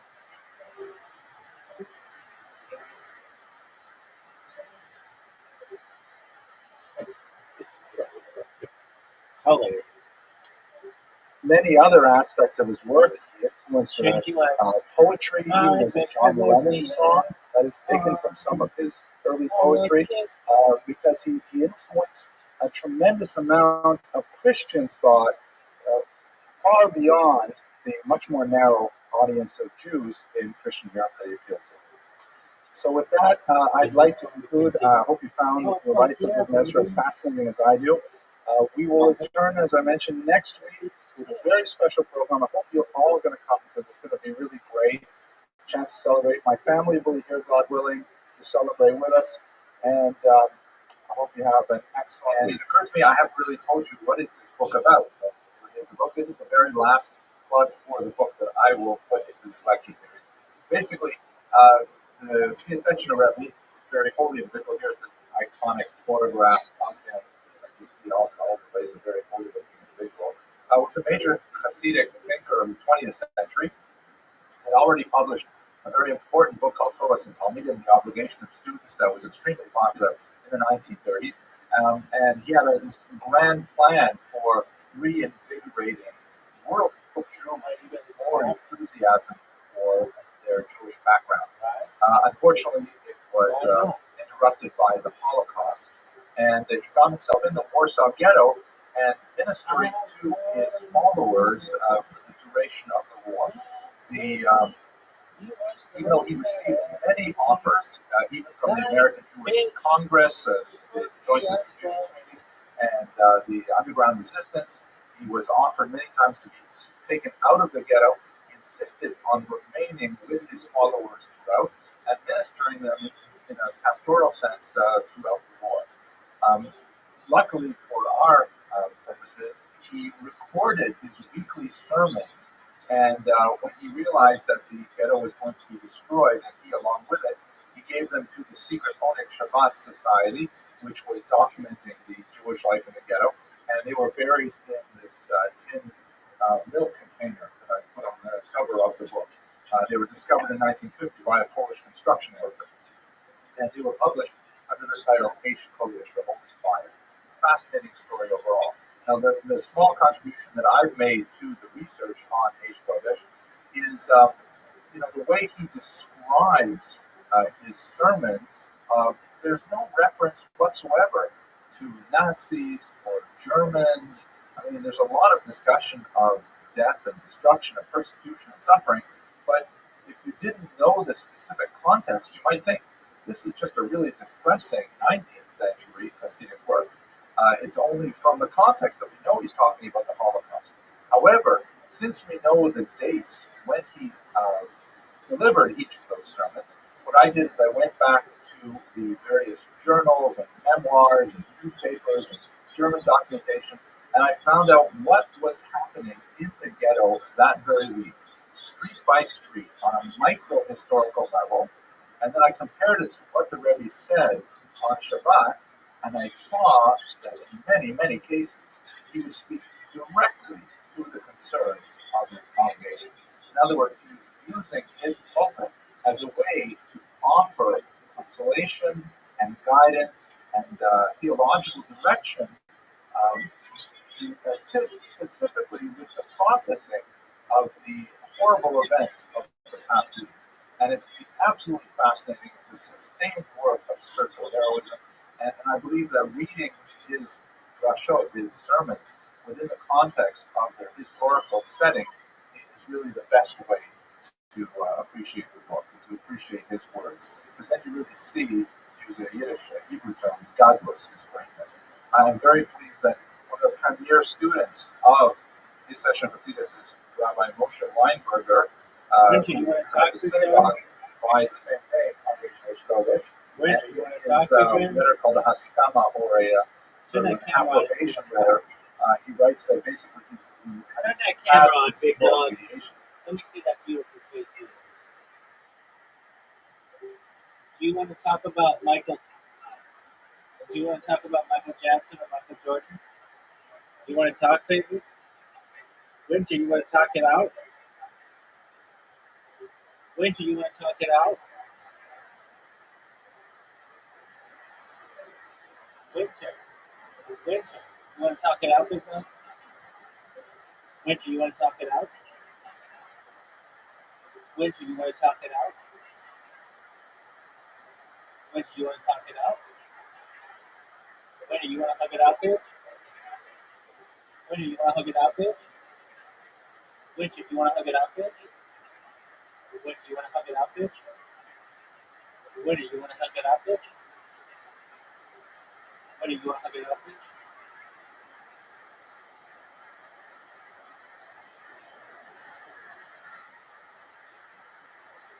Winter, are you in love with me? Oh, okay.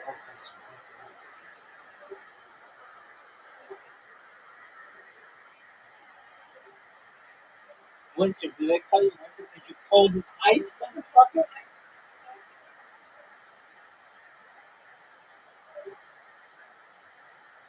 Winter, you want to talk? Winter, do you want to talk? Winter, do you want to talk? Winter, you want to talk, son? He's just Congregation Kodesh, nice person.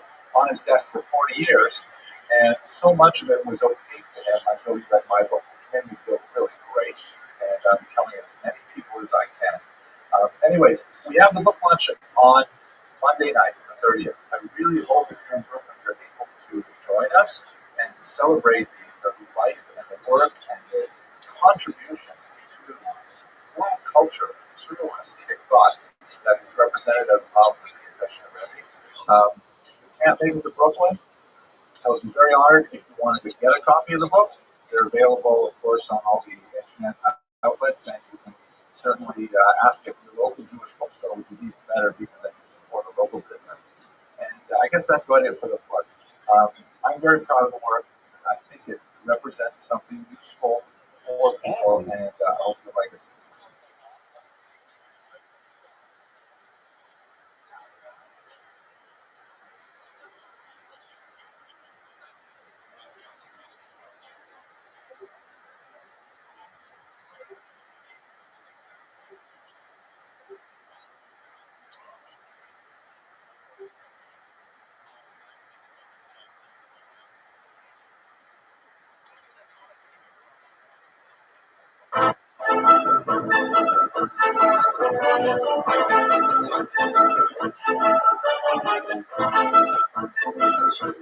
Welcome, everyone, to the last class of the secular calendar.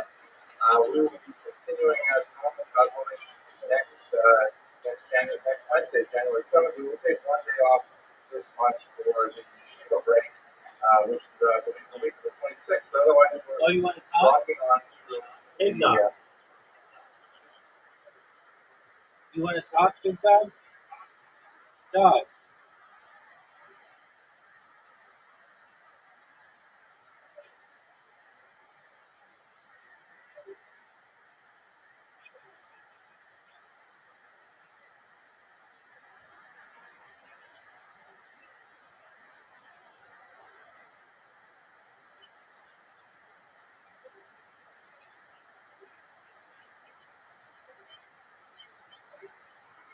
Yo, Pep, if you want to talk, we can. If you want to talk, we can. Big dog.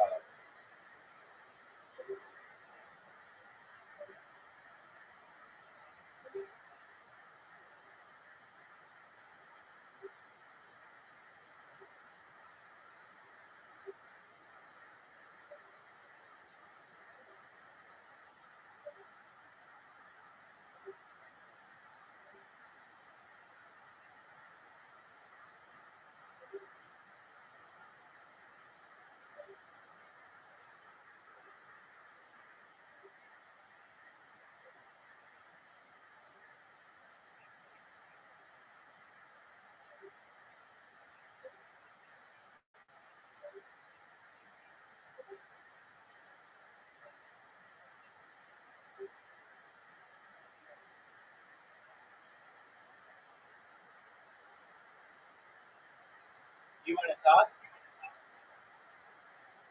All right, big dog. You want to talk? Big dog, you want to talk? You want to talk? Winter, you want to talk?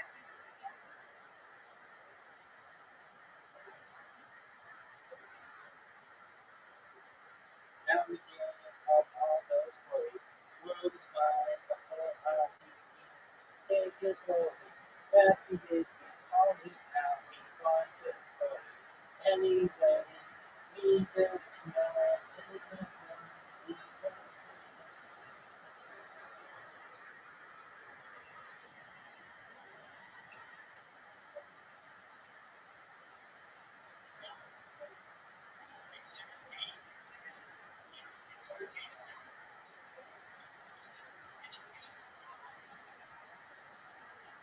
You want to talk? You want to talk? I want you to talk. What's up, baby? You want to talk? Big dog, you want to talk?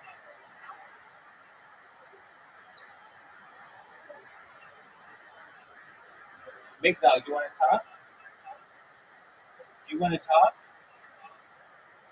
You want to talk? What's up, Pimp? You can talk.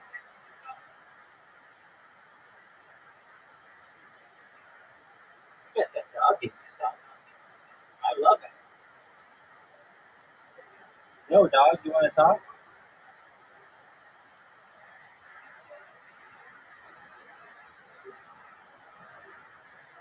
Did we? Did we?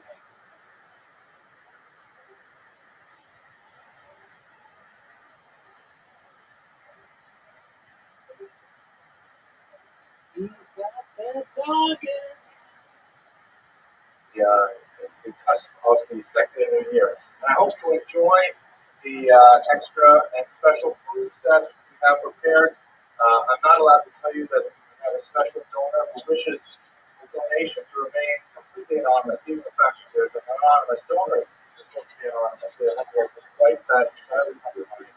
But obviously, in honor of the auspicious occasion of this the eve of the fast of the 10th of Taik, we have a special meal with champagne. Things like that. So,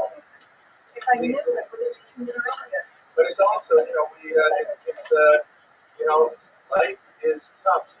My father, our special mother, always used to say, whenever we have a chance to get together and wish each other any happy occasion, we definitely stop around and wish each other a happy new year, secular calendar-wise, and we hope that we should share many sentiments together. Okay, so that's the welfare. The joke. Today we're talking about a Talmudic topic, a very important Talmudic figure. So I'd like to tell a Talmudic joke. It's been a while since I told this one. It happens to be one of the funniest jokes I know. Therefore, I repeat it quite often. So I hope you'll forgive me if you remember this joke. The joke centers around this halachic device that many communities use, including our own here in Surfside, the Arab. Right? You remember the joke? The Arab is, hope you don't remember the joke. Okay. The Arab is essentially it's a construction. Usually it's a wire, or it can use natural phenomena, or rivers, things like that, to create a single courtyard, so to speak, so that all the Jews who live there are, as it were, living in a single entity, and this has tremendous utility for the Sabbath. I have to make sure I do this occasionally. This has tremendous utility for the Sabbath because the Sabbath rules otherwise prohibit Jews from carrying on the Sabbath, keys in their pockets, things like that, or putting strollers, things like that. So it's often filled with controversy. Quite often, people, because these are difficult things to construct, people do not rely on them, especially people of a very high level of piety. They say, you know what, I'm not going to rely on the Arab, but I'm hoping the Arab. It's also a lot of controversy because quite often when you build an Arab, that makes the neighborhood more attractive to Orthodox Jews. And if you don't happen to like Orthodox Jews and what they do for the property values, then you may oppose the Arab, as happens quite often here in the United States. So the joke goes like this. There are two Chavrusim, two brothers, they're sitting in yeshiva learning together. And they're learning and studying the Talmud back and forth. And one day, Ruvain says to his friend Shimon, I have to confess something.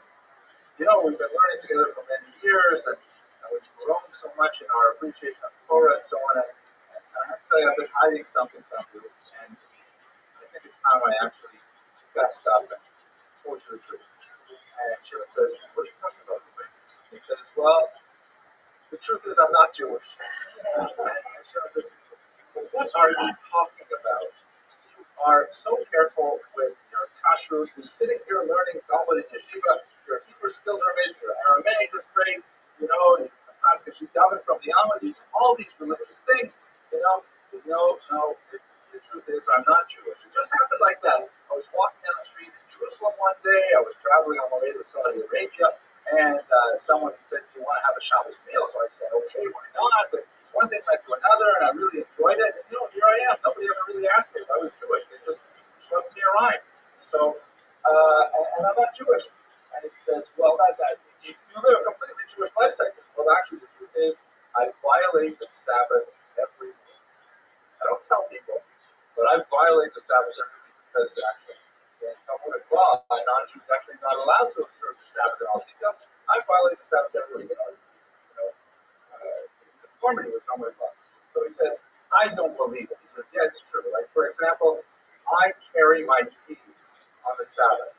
And he says, "Yeah, but Ruben, we have an heirloom." And he says, "I don't hold one." That one out a little bit, but okay, here we are.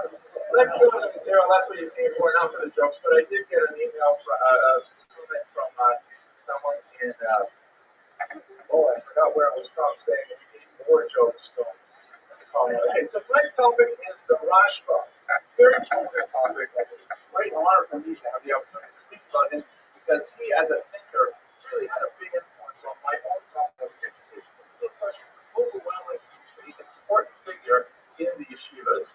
You may not have heard of him. I meant to ask Denise Malcolm, my daughter, who is now doing the film, Ms. Rodriguez, is going on to take graduate courses on Wednesday night. So my daughter, Denise Malcolm, is going. Denise Malcolm, in your extensive education, have you ever heard of the Rashba? Yes. How about Rafaela? You're in the back there. Have you heard of the Rashba? Okay, so my daughters have a big exception, well educated. But I think outside of the yeshiva, just starting to never hear the name Rashba because he's so deeply associated with the Talmud, which is not necessarily taught in women's seminaries. He was a tremendous leader of Spanish in the 13th century, right towards the end of the Spanish Golden Age. And as we'll see, he was not only renowned for his incisive wit and his encyclopedic knowledge of traditional Jewish law, but also for his tremendous leadership qualities. In many ways, he is eclipsed only by figures like Nachmanides, his teacher, or like Maimonides, who comes from the same era. If we lived at this time in the late 12th century, we would have regarded Rashba as one of the shining stars of the Jewish constellation. And in fact, his light extends even to the present day, where we still live very much by his teachings. The name Rashba itself is an acronym, like so many of these rabbis had names that were made of parts of a longer name.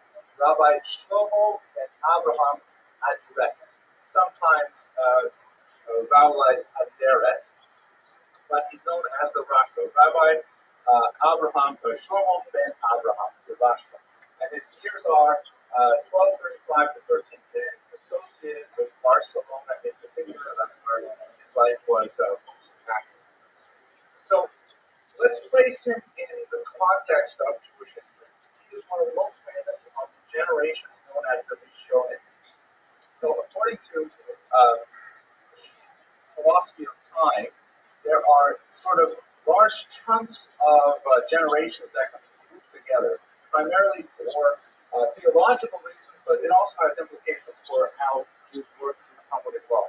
And the concept behind the grouping of these generations is the notion that the closer that Jews were to the the revelation at Sinai, the greater the level of spiritual sensitivity, the greater the level of openness to Torah, to divine information, not necessarily greater intelligence, not necessarily greater sophistication. Those things actually come later because you have the ability to access much more information than early generations. But the idea is that they were on a higher plane than the later generations. And the Jewish philosophy of time, we break them up into several groups, which is outlined in Pirkei Avot. The period that we're especially looking at right now is known as the Rishonim, or the first ones. A little bit of a misleading term because there were periods before the Rishonim, the Geonim, the Amoraim, the Taik, and so on. But the Rishonim is really the first major generation after the Talmud has been completely written. The previous period, the Geonim, there were certain tractates of the Talmud that were still under production. The Rishonim is the first generation of the Talmud already canonized. So the first major commentaries on this Talmud in particular. Famous Rishonim that I'm sure you're familiar with, Rashi, who is exemplary of the Rishonim because one of the main tasks of these few hundred years of scholars was explaining the basic text. Rashi is famous for his very pithy, concise, and revealing commentary on the Talmud and the Torah in particular. You also have the Rishonim who engage in codifying law, meaning taking all of the complexities of Jewish law, which is scattered throughout a vast corpus of literature, and then bringing it down to an organized fashion where it's all set out more or less in Greek terms with chapters and sections and subsections, things like that. The Rambam, Maimonides, shown here in a statue in Cordova, is perhaps the most famous of the Rishonim engaging codes. You also have the so-called Monei HaMitzvot, those who counted the mitzvot. As I think I mentioned just a couple weeks ago, but we'll repeat it, why not? The Talmud says there are 613 commandments. The Talmud does not list them. So by the time you get the Rishonim, around the turn of the 10th century, several rabbis say, well, okay, let's put these down on paper. What are the 613 commandments? And of course, then they have a difference of opinion, which ones should be in, which ones should not be in, which ones are just customary or rabbinic and so on. But that's something that the Rishonim do, is they try to analyze and synthesize so that we have the Torah presented in a very different format than the earlier passages. So these are the kinds of things that the Rishonim engaged in very heavily, and the Rashba is firmly in that tradition. The most significant area of his work in terms of literature is his activity as a writer of responsa. So the term responsa is Latin, and it is the of responsum, which is the same word as we have in English, response, answer. Basically, it would go like this. And by the way, this is the way it works even in the 21st century. A typical Jew would have a question in the observance of Jewish law. He would ask his wife what to do. She would tell him, he would disagree, and so therefore he would be forced to go to the rabbi to find out that his wife was actually correct all along. Here's how it goes. A typical Jew has a problem. He goes to his rabbi. Rabbi, what do I do about this situation? I got involved in this business deal, and it didn't go well, and he says I owe him money. I tell him I don't have money. What do I do? The rabbi tries to answer to the best of his knowledge, but it turns out that if it's beyond his capability to answer, he'll pass it on to a higher rabbi. And this is all, by the way, decided by consensus, not by any sort of formal mechanism. Who's like a more well-learned rabbi, and that rabbi may pass it on to another rabbi until you have someone who's known informally as the Gadol Hador, the great one of the generation. Once again, it's not a formal designation that you can somehow be elected to become the Gadol Hador. It's just based on consensus where enough people agree that, this person represents the apex of learning in our generation, and he becomes the person that we turn to. The Rosh, and by the way, because we're talking about Jews, it's rare in any generation that you will have an absolute agreement on one person. There will always be several, maybe half a dozen, that various groups regard as the Gadol Hador, living at the same time. We did have a generation like that, 40 years ago. There was a widespread widespread consensus that Rabbi Moshe Feinstein was considered the Gadol Hador across all movements, but that's very rare and very brief and only episodic in Jewish history. It was the case in the era of the Rashba. He was clearly the Gadol Hador. To him were addressed all of these very vexing and difficult questions, and he composed written responses to them all around the Mediterranean basin, in particular in Spain and also in Provençal and various parts of Central Europe. And communities would cherish these letters from the Rashba, and they would become, copied over and over again into their communal records and recirculated and so on. And later on, it took several hundred years, they were eventually published. Over 3,500 of these letters, these responses in Jewish law, have been preserved and have been published and continue to be studied to this day. So it's extremely active. Maybe to put it in kind of a flip way, he was sort of like a Dear Abby, that's the name of the column, Dear Abby. He's kind of like Dear Abby, except for Jewish laws. People really pay attention to what he has to say. And by the way, as I mentioned a few minutes ago, responsive literature is still being created today. It's really quite fascinating to see all kinds of questions, which are usually initiated by technological innovations or social innovations. What is a microwave? Is a microwave an oven? In which case you have to treat it with all the laws that pertain to an oven. So if you cook meat in it, and then you want to cook milk in it, you have to kosher it. How do you kosher it? Inside of a microwave oven. Not the way I did at one Passover, putting a cup of water in there for an hour. I think that was the right way to do it. And in fact, I actually broke the glass plate. The metal buckled on the inside. It was pretty. Okay. So let's go on. His background came from a very well-to-do family of money lenders. Spoke about them a couple of weeks ago in the lecture of Lincoln, talking about the institution of money lending as a practice. And he was actually quite in his business acumen. Already at a very early age, he achieved tremendous success, building upon his family's wealth. And among the people who always had money were, in fact, the king of Aragon. But even as a young man, he was already parlaying his wealth into tremendous resources. But he ended up leaving his wealth to become a communal rabbi. He retired by the age of 40. He took the position of Rabbi of Barcelona, which was one of the most important communities of Jews who got here in the peninsula. And this is really when the Rashba becomes the man that will be renowned for many centuries. He was especially known for his impeccable integrity and his absolute unswavering dedication to the law as he saw it appropriately interpreted through Talmudic tradition. Early on in it, and he was especially impervious to bribery. There was nothing that could shake him from his position, regardless of the forces arrayed against him. To give you just a couple of examples, in one case, early on in his career, he was called to adjudicate a case where an orphan who had a substantial estate was disputing with some wealthy Jewish aristocrats and their wealthy Christian nobles who were supporting Jewish aristocrats, arguing that they were unfairly encroaching upon his estate.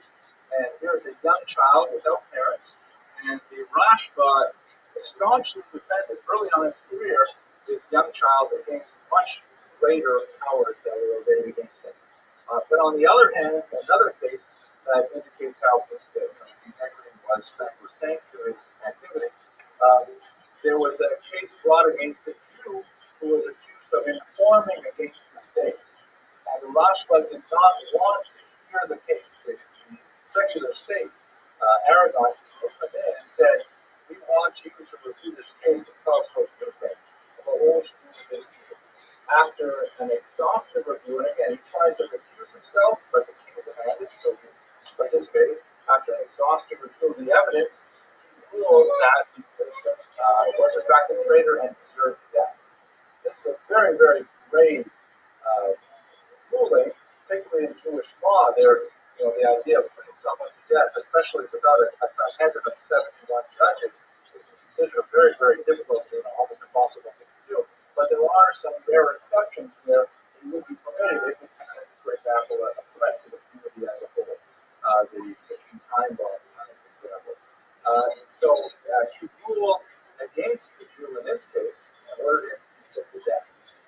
family appealed, and the king agreed to forward the Rashba's decision to the great Maharam of Rothenburg in central Germany. Very important figure. We spoke about it a few years ago. And the Maharam upheld the ruling of the Rashba, and in fact the Jew was put to death. So you see, on the one hand, here he is defending the innocent orphan against tremendous money and wealth arrayed against him, and at the same time we see him standing up for the rights of the state against the Jew who was accused of informing on him. He was so well regarded that King Pedro III actually called upon him quite often to adjudicate between Jewish communities, that the state regarded him as the Gadol Hador, kind of like Lord Sachs in England, that sort of thing, where his moral authority was so great that it penetrated the Jewish boundaries and went well into the non-Jewish world as well. He was regarded as the Dalai Lama of the time, regarded him so well as a paragon of virtue and intelligence, and as someone who could not be swayed to render unfair judgments. He established a yeshiva and attracted some brilliant minds to him. I should mention, by the way, his background in terms of education is quite fascinating. He was educated at the feet of two of the greatest scholars of the era. One was Rabbi Zona of Verona. I think Verona is pronounced Verona, is that correct? Verona? Verona. Okay, actually, it's funny. There's a gas station called Chevron, Chevron. And my youngest son always pronounced it Chevron. It's like, Abraham birthplace, Chevron. So, Yonah is especially known for his glorious book, Shari Tshuva, The Gates of Repentance, which is one of the classics of Jewish literature, which is called The Gates of Repentance because it describes in tremendous detail how to repent for the wrongs of your past. Like, for example, in the section on regret, he lists 20 different forms of regret, 20 different ways to express your regret, and 20 different sort of nuances of regret. And tremendously heavy tone of that nature. Very, very good for introspection. Big dog. And the same. Big dog, do you want to talk it out? All right, I'll talk it out with you. Big dog, you want to talk? Do you want to talk? You got that dog, did you, son? I love it. You got that dog, did you, son? This is great. At the same time, he was also educated by Nachmanides Ramban, who was the older scholar, the last fellow that knows before the Rashba, who was extremely involved in all aspects of Torah study, including the Talmud and including the Kabbalah, which we're going to get to shortly, one of the acts most famously associated with the Rashba activity. So he had really tremendous teachers behind him, the Rabbi Yonah and the Ramban in particular. And then when he established his yeshiva, he was able to commit these values to a later generation, and a few of his students included the famous Rabbi. Again, if you spend many time in yeshiva, you will study the works of the Rashba and the Ritva. They seem to go hand in hand all together, and they really did, because the Ritva was the Rashba's student. And also, Rabbi Bakaya, who wrote a very famous interpretation of the Torah, commentary on the Torah, that is studied to this day. So again, we have to get the full picture of this man, very wealthy, and yet his wealth gave him his independence to be able to focus solely on Torah. Regarded as a fearless leader of sterling moral character that was respected by Jew and non-Jew alike, and very much involved in ruling on issues that spread throughout the Jewish world. And 3,500 individuals of correspondence. If you work that out, if his career lasted about 40 years, let's see, how many is that? 3,500. But 80 or 90 letters a year. That's a huge amount. That's like 2 big letters a week. And these are very learned letters that have tremendous amounts of Talmudic knowledge packed into course, since we are talking about Jews, there's going to be some dispute involved. And I'd like to concentrate on three main areas in which Rashba was involved in some very significant disputes, which persist in some way to the present day. As we have a teaching in Pirkei Avot, one of the great classics of ancient Jewish literature, any controversy that is for the sake of heaven, the controversy will endure. If people are arguing really for the truth and for the betterment of the human race, then that controversy is not going to just solve. If the controversy is solved, it means maybe it wasn't so much for the side of truth. So we see that very much so with the Rashba, particularly in his over secular knowledge. So what's going on here now? One of the interesting things that's developed in the 13th century,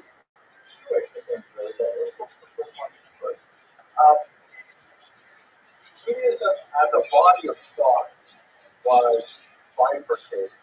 It was getting more complicated, and there were people who were specializing in certain avenues of research more than others. One of the last great scientists,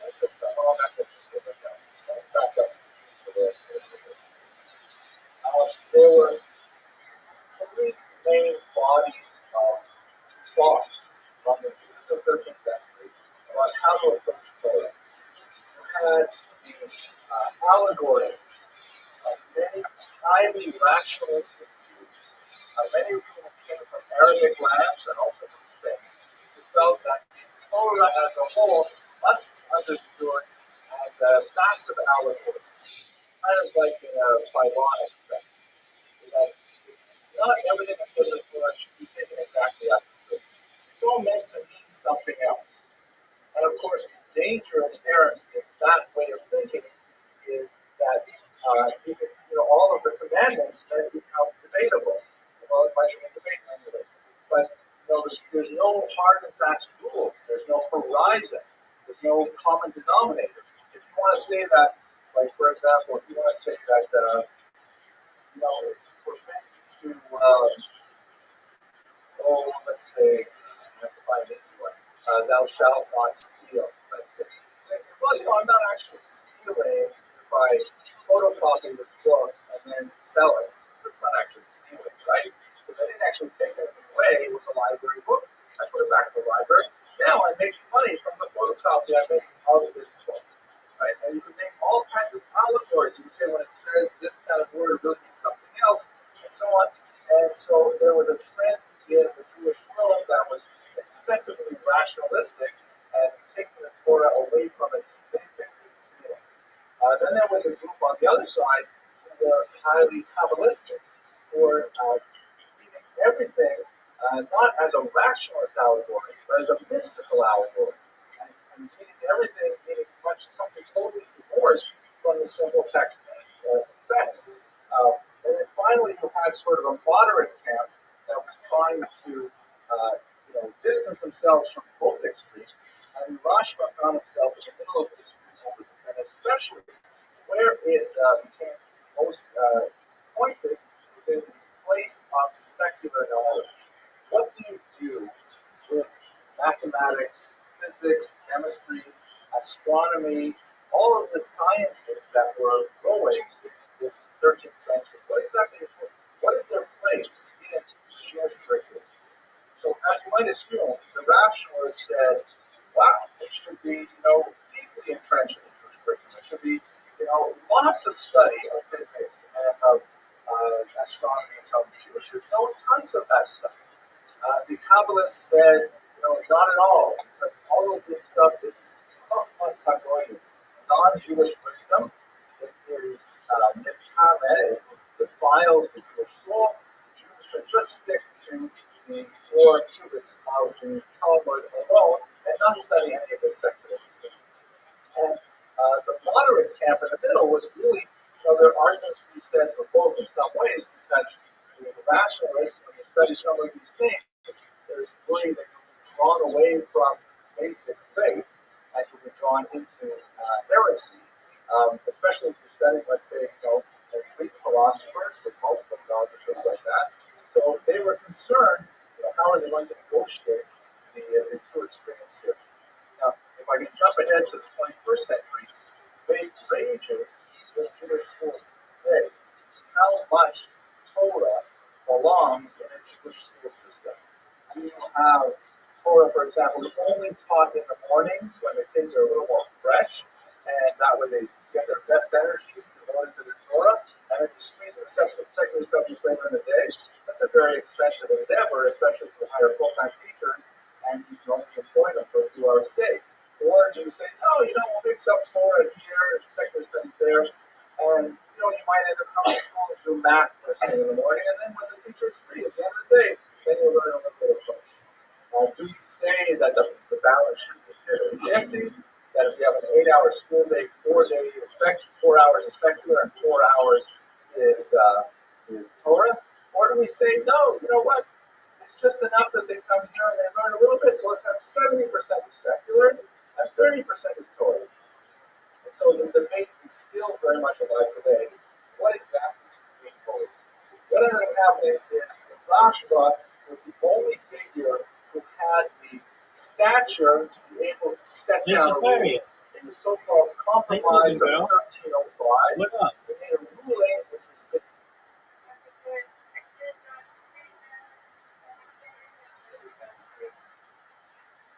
Okay. Well, yeah. So that's my friend Winter. We just met tonight. He hates me. I made a clip of him on Taik, and now he's determined to annoy the shit out of me. And that's cool because I appreciate the attention. So he's doing his thing. There he is. Do you want to talk? Winter, you want to talk? Winter, you want to talk? You want to meet my friend?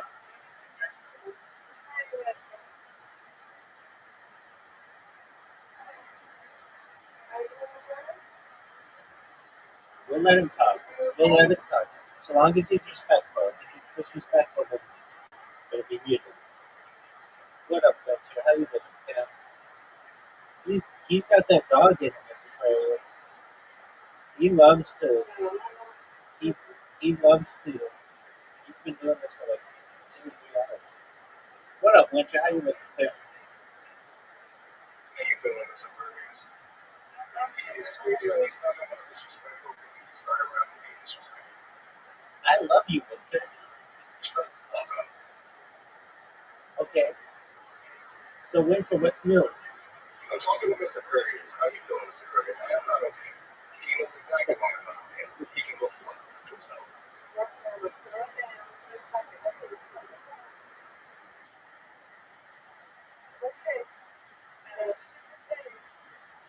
Pretty shit. Dealing with this fuckhead. How's your day?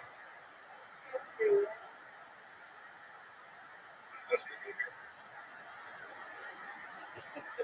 Mr. Aquarius, I made a clip of him Shut the fuck up. Shut the fuck up. 5 days ago. Shut the fuck up. 5. I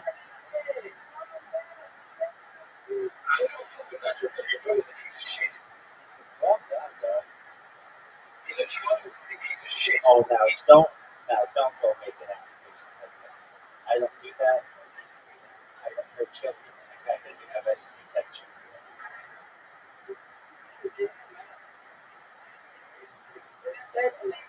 Exactly. Well, I enjoy his efforts. I want to see for how long he goes. How much energy does he have? He's really fine. I mean, he and I go back and forth and whatever. But when he starts making accusations like that are completely incorrect, that he has to mute. If anything, I want to. Yeah, sure. Well, he's gonna keep doing it. I can kick him.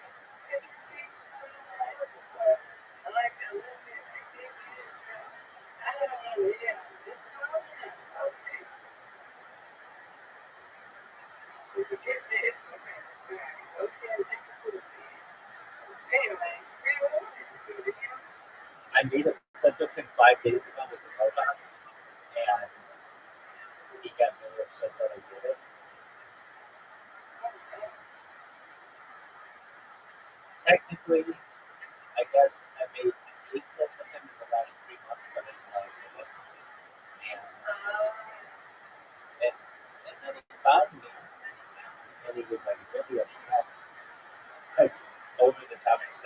I had some other people who found me, and they've become my friends.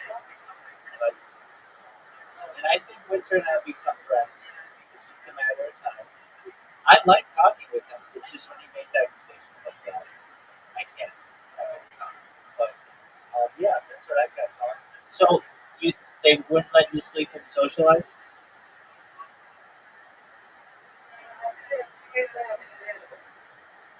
You want to play a game?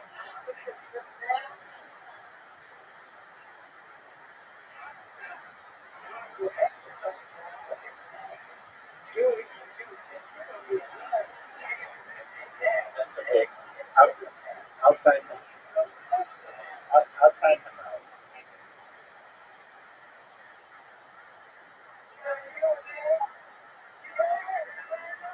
I, I,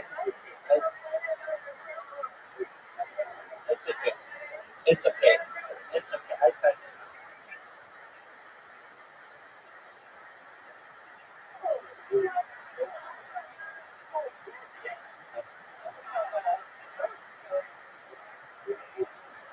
Okay, maybe I'll untime him. I'll bring him back. There he is. There he is. I'm not bad. Okay. Well, just turn the sound down and you get your sleep. Sweet dreams. Sweet dreams. Basically held to the present day in many communities. Basically, he said Winter, I love you. nobody is allowed to Thank study you for being my friend. philosophy until they're 25 years old. If you want to study philosophy earlier, no way. It's too dangerous. There's too many crazy ideas. There's too much, Narishkeit in there. So young people who want to study philosophy, you got to wait till you're 25. Presumably, by the time you're 25, you'll be married, you'll have kids, you'll have had Chinese food many times, you're very secure and stable, and then you can handle the questions of philosophy. But before that, definitely not.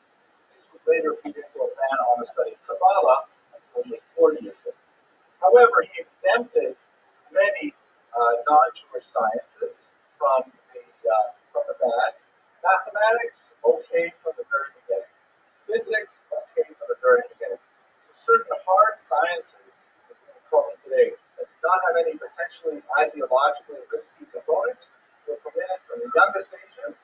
But any kind of sciences, and again, at that time, the distinction between philosophy and mathematics were not that clear. But he was saying that anything that has an ideological tinge to it, it's all right, but only when you're older. Younger kids are not allowed to study that. And that compromise has basically directed Jewish education for the last 800 years. Okay. Questions or arguments at this point? Astronomy is fascinating because it involves a lot of the hard sciences of mathematics and things like that, but it also slides over into astrology and the zodiac and all kinds of things like that. So astronomy was one of those sciences that he banned until 25. You have to be 25 to get that. But a very important statement, and it essentially set to rest all of the disputes because it was a ban that was clear, it was easy to follow, it was not too strict that people couldn't abide by it and so on. There's also an interesting sort of political dimension to this as well because at this time, France in particular was beginning to centralize its government. And one of the issues that was of concern to the French community, I'm kind of rounding out France as a whole here, was that is it possible that we have Jews living in our country who are ruled by our hated Spanish rivals? Here's a Jew in Barcelona who's telling our French Jews what to do. That's not okay. And so, the Rashba was living in a time where these kinds of political disputes spilled over into religious ones. That the Rashba's ruling was an illustration of the Talmudic proverb, the Shonic proverb, Ein simcha keheter haspekot. There's no happiness like the resolution of doubt. Like when you don't know what's going to be, yes, no, if it's going to work, not going to work. Once you know, that's a special kind of simcha. And so the Rashba, he resolved the doubt and he had a kind of shoulders that could say, this is what we're going to do and everyone agrees to it. Okay, so He also was very involved in defending Judaism, particularly from attacks from without. This is a period when it was very popular to host called disputations, in which the church, usually with state support, would arrange for these kind of debates in which Jews were forced to participate in a debate against a Christian interlocutor, usually a Jewish convert to Catholicism. Perhaps the most famous of them was the Barcelona dispute of 1263, in which Nachmanides, the Rashba's teacher, faced off against Pablo de Cristiani, a convert to Christianity. And Nachmanides, we have both the Hebrew and the Latin account of what happened. Both sides say they won. What we know is that the court ruled, the judges, or all the Christian judges, ruled in favor of the Christian debater, but the king gave Nachmanides a huge amount of money and said, "You better get out of the country, because you're in trouble now for the very strong performance that you showed." Nachmanides was banished, he ended up in Israel. These disputations were very, very popular, and the Rashba was very active in participating in them whenever he was called to, in particular in writing. He wrote tracts that criticized books like the Publio Fide, the Fighter of the Faith, by Raymond Martini, a church thinker who criticized Judaism heavily. And he also wrote tracts against Ahmad ibn Qassam, who was a Muslim thinker who wrote criticism of Judaism. So he was very much active in the literary scene, defending Judaism against its detractors from without. And then finally, he was involved in defending himself, not surprisingly. Besides his responsa literature, and besides his commentary on the Talmud, which we haven't had much time to discuss, he also wrote a few sort of halachic volumes that deal with particular topics. One of these topics dealt with the laws of keeping kosher, and it was called Torah Habayit, the teachings of the home, or the Torah of the home. And it was criticized within the realm of appropriate debate by another great thinker of the period, Aharon of Barcelona, who you may recognize. He is widely believed to be the anonymous author of the Sefer Achinim, shown here in a 5-volume Hebrew-English translation. We happen to have several copies in my house because it's a very popular bar mitzvah gift. It is actually the first, it itself was a bar mitzvah gift, a rather amazing book. Let me take a second to tell you what the book is about. The book is written anonymously, so it's attributed to Aaron of Barcelona, but we're not positive. And basically what he does is he wrote this book for his son on the occasion of his bar mitzvah. It is organized according to each of the sections of the Torah, the parsha of the Torah, and it goes through each of the 613 mitzvot in turn. And then it says, a couple paragraphs about what the mitzvah is, how it is observed, and then most fascinatingly, and very uncommonly, he says why the mitzvah exists, the reasons behind the mitzvah, which most of the commentaries do not treat. He says this is the mitzvah, this man, and most commentators just say that's what we're supposed to do. But the Chinuch actually provides reasons, which makes it an unusually fascinating book. At any rate, Aaron criticized the Torah Habayit. He wrote a book called Bedek Habayit, which means the examination of the house. Like if the house is so good, it can stand up to a little bit of criticism here, in which he took the Rashba to task politely on some of his ideas. So the Rashba apparently was not pleased with the criticism, and he anonymously wrote a defense of his work, written in the third person, meaning as if it was some other person wishing to defend Rashba. We find out from a later responsa that the Rashba was actually defending himself, and his book was called Mishmeret Habayit, guarding the house.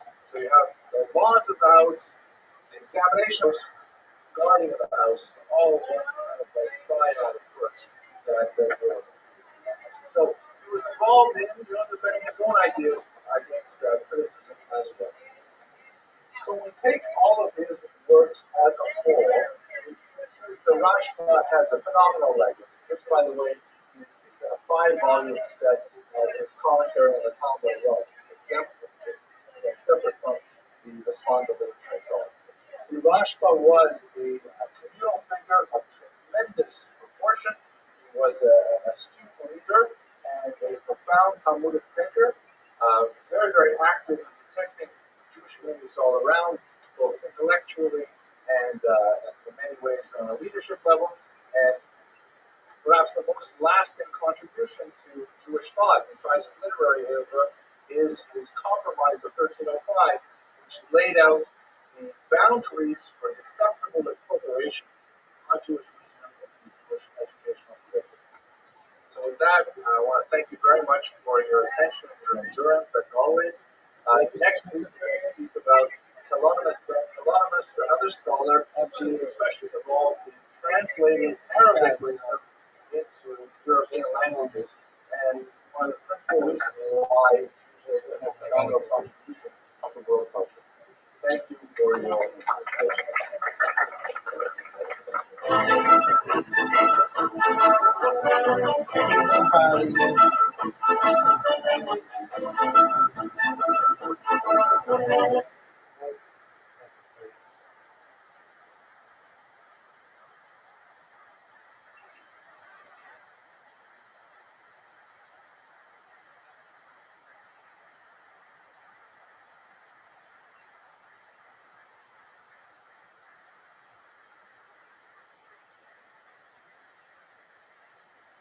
The next stop is Avenue J.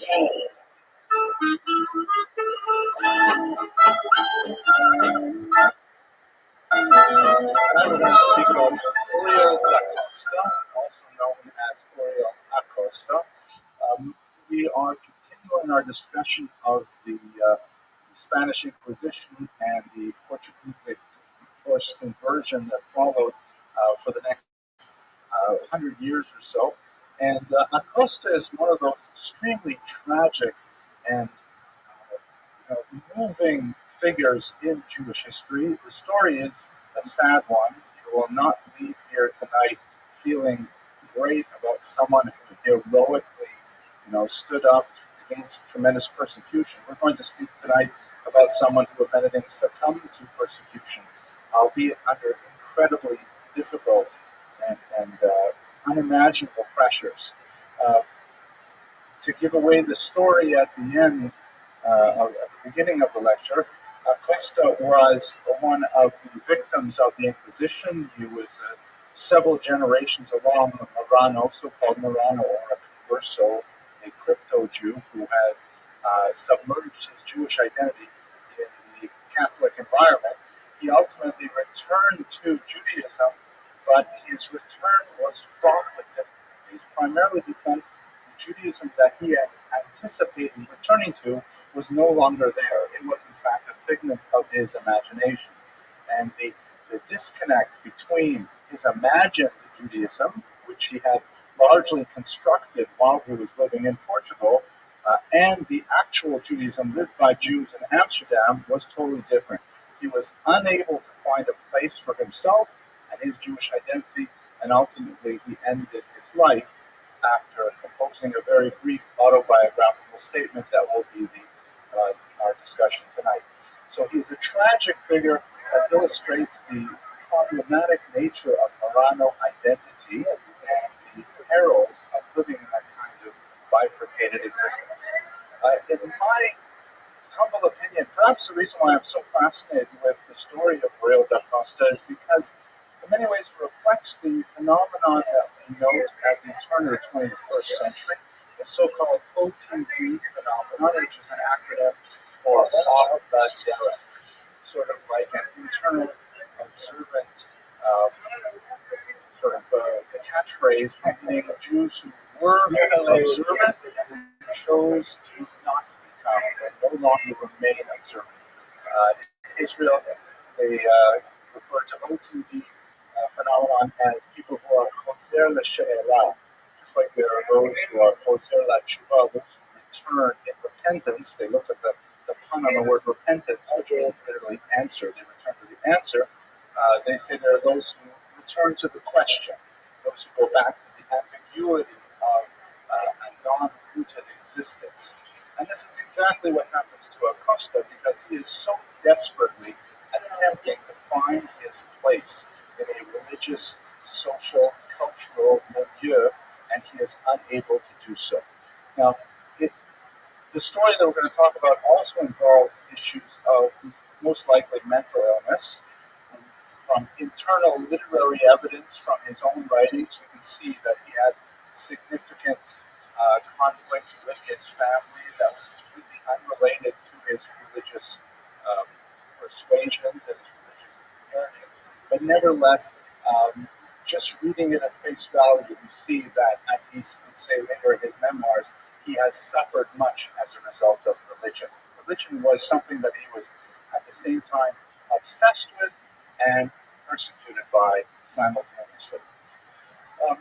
It's also illustrative of phenomena that would occupy Jewish identity for the next 400 years. Phenomena that we are still very much dealing with. That is the transition to modernity. I'll speak about this in greater detail in a few slides. But basically, one of the things that happens between the 16th and the 18th century into the 19th century is the coercive control of central rabbinic authority wanes. It erodes under the political and social pressures that are associated with greater democratization of society, scientific discoveries, and a general skepticism toward religion in general. The society that we were all born in the 20th century was radically different than the society that Jews would have been born in the 15th century, primarily because the rabbis simply do not exert the same control. They don't have the same coercive powers. That has a positive and a negative aspect. But the positive aspect, you might like to think, is that, after all, Jews have the sort of American voluntarism and freedom, and they can choose whatever they want to do. They can express themselves however they want. At the same time, this plethora of choice lends to a dissipation of the power of gravity of the Jewish center. And the Jews, of course, are assimilating at alarming rates as a direct result of the greater freedoms that modernity has afforded. We begin to see the roots of this really emerging as a result of the Spanish Inquisition.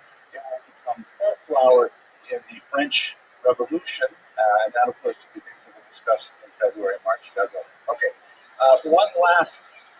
So, anyways, the parallels of Acosta's life are very much present in today's society. A lot of the artwork that I'll show you here is ironically emerging from Eastern Europe for reasons that I think will become clear. The whole idea of the submerged identity that Acosta himself maintained under an oppressive, even totalitarian regime, very much like that of what he lived in Portugal, and then with the new freedoms of the collapse of communism, all of a sudden his ability to assert himself, as it were, as an Orthodox Jew, and finding out that Orthodox Jews were not all that cracked up to be, was quite difficult. The parallels are eerie. Now, the last thing I want to say here is there is this concept in halakha, in Jewish law, of the tinok shemishbo, the captured child. There is this concept that, there is mandatory observance, right? Charlton Heston, Moses is on the Mount, and he gets the Ten Commandments, and he tells the Jews these are the things you have to do, and if you are not compliant, then of course you are a heretic, and you are outside of the pale, or off the derech, off the path, so to speak. And then there are people who return, who say we're going back to the derech. Now, what about people who were kidnapped as children? For example, in an act of war, and very common in the ancient and medieval period, that Jewish children and Christian children, Muslim children would be stolen and put on the slave market. And then they would be raised as slaves, living in a totally foreign culture. And then at some point in adulthood, they're able to gain manumission, and they know they're Jewish. They return to the Jewish community, and they find that, wait a minute, I'm not allowed to eat that? I can't make a fire on Shabbos and on Saturday? What's the big deal? So according to Jewish law, these so-called kidnapped children, even though they may return to Judaism as adults, and even though they're perfectly intellectually capable of understanding all the ramifications of traditional Jewish law, they are held non-culpable for their actions. They are considered, beyond the pale of culpability of being blamed, primarily because they did not receive the tradition while they were children. It was not, so to speak, mushrash, not rooted in their personalities because they did not receive it as children. The great Israeli scholar, the Chazon Ish, once ruled that all of American Jewry, regardless of their parentage, are in the category of tinokos shenishbu, or kidnapped children, which is an amazing statement, which says that our entire culture is one of Marano nature. We'll have to explore what that means. Let's talk about, first of all, his family background, the basic biographical data. He was born in 1583 in a small town of Portugal to a new Christian family. For those of you who were not here last week, when we spoke a little bit more about the Spanish Inquisition, you'll recall that particularly in Portugal in 1497, when there was this massive coerced conversion of all Portuguese Jews to Catholicism. Only a tiny number of them actually fled Portugal. The others were tortured into submission and forced to become Catholics. Even though they were technically baptized and should have been accepted theologically completely into the fold and subsumed in the general category of conversion, there was, justifiably, a lingering suspicion that they were secretly, yearning to return to their Jewish roots, and really wanted to be Jews and only had succumbed to the pressures to convert because of the torturous policies of King Manuel I. So this created a category known as the New Christian, as opposed to the Old Christians, who were never Jewish and converted to Catholicism. These were Jews who had become Christians, and therefore they were kind of like a second-class New Christian. And this designation of New Christian would persist for centuries, generation after generation of people who were New Christians. There was a tremendous amount of persecution directed against New Christians. They were suspected, again correctly, of having Judaizing tendencies, and tremendous restrictions were placed on their travel, on their, in some cases, on their promotion in various fields, although they managed to get around that in many areas. And they themselves, and now we're talking about Jews who have converted to Catholicism, maintained a strong degree of endogamy, constantly marrying within each other's New Christian families, and a whole series of practices which were openly Judaizing in nature. And this persisted for centuries. So he was born to one of these families, putting it in terms of the time frame. You'll recall that the forced conversion is 1497. The Inquisition formally comes to Portugal in 1531. That means the Jews had about 3 decades where basically they could pretend they were a Christian only at a very, very thin level, and then later it became much more serious. And so he's born 50 years after the Inquisition has been active in Portugal. By his own testimony, he refers to his father as a very devout Catholic, and it's clear from internal literary evidence in his autobiography that he idolized his father somewhat, although other sources indicate that his father may not have been such a firm Catholic after all. He may have been just as much a crypto Jew as his mother was. Because his father died fairly young, we don't really, our protagonist did not know much about this, but other evidence suggests that perhaps he was just keeping his own Jewish nature a secret from his son. One of the very common things in the so-called Marano religion, I use that term with some difficulty because it is a term of opprobrium. It means pigs, although it is the most common term for these new Christians or these conversos or crypto Jews. By the way, in Hebrew, they're often called anusim, which means the forced ones, the ones who were forced to pretend that they were Christian. It's most anusim did not find out they were Jewish until their adolescence. When they're too young, the parents were afraid that a child could banter in the playground would reveal their Jewish identity, and so therefore they led their children to believe that they were in fact just as Catholic as the next door neighbor. And then when they became adolescents, adolescence, they let them in on the secret that in fact they were Jewish. And, adolescence is a tough enough time as it is. Can you imagine finding out that you're actually Jewish, when all this time you thought you were Irish or something? It must be very difficult. So it's quite possible that his father was in fact a devout crypto Jew as his mother was, but he did not reveal that to his son. The mother we know much more about. She, of course, survived her husband and she fled with Uriel and the rest of their family to Northern Europe. And we know that as soon as they landed in Amsterdam, they immediately began practicing Judaism again.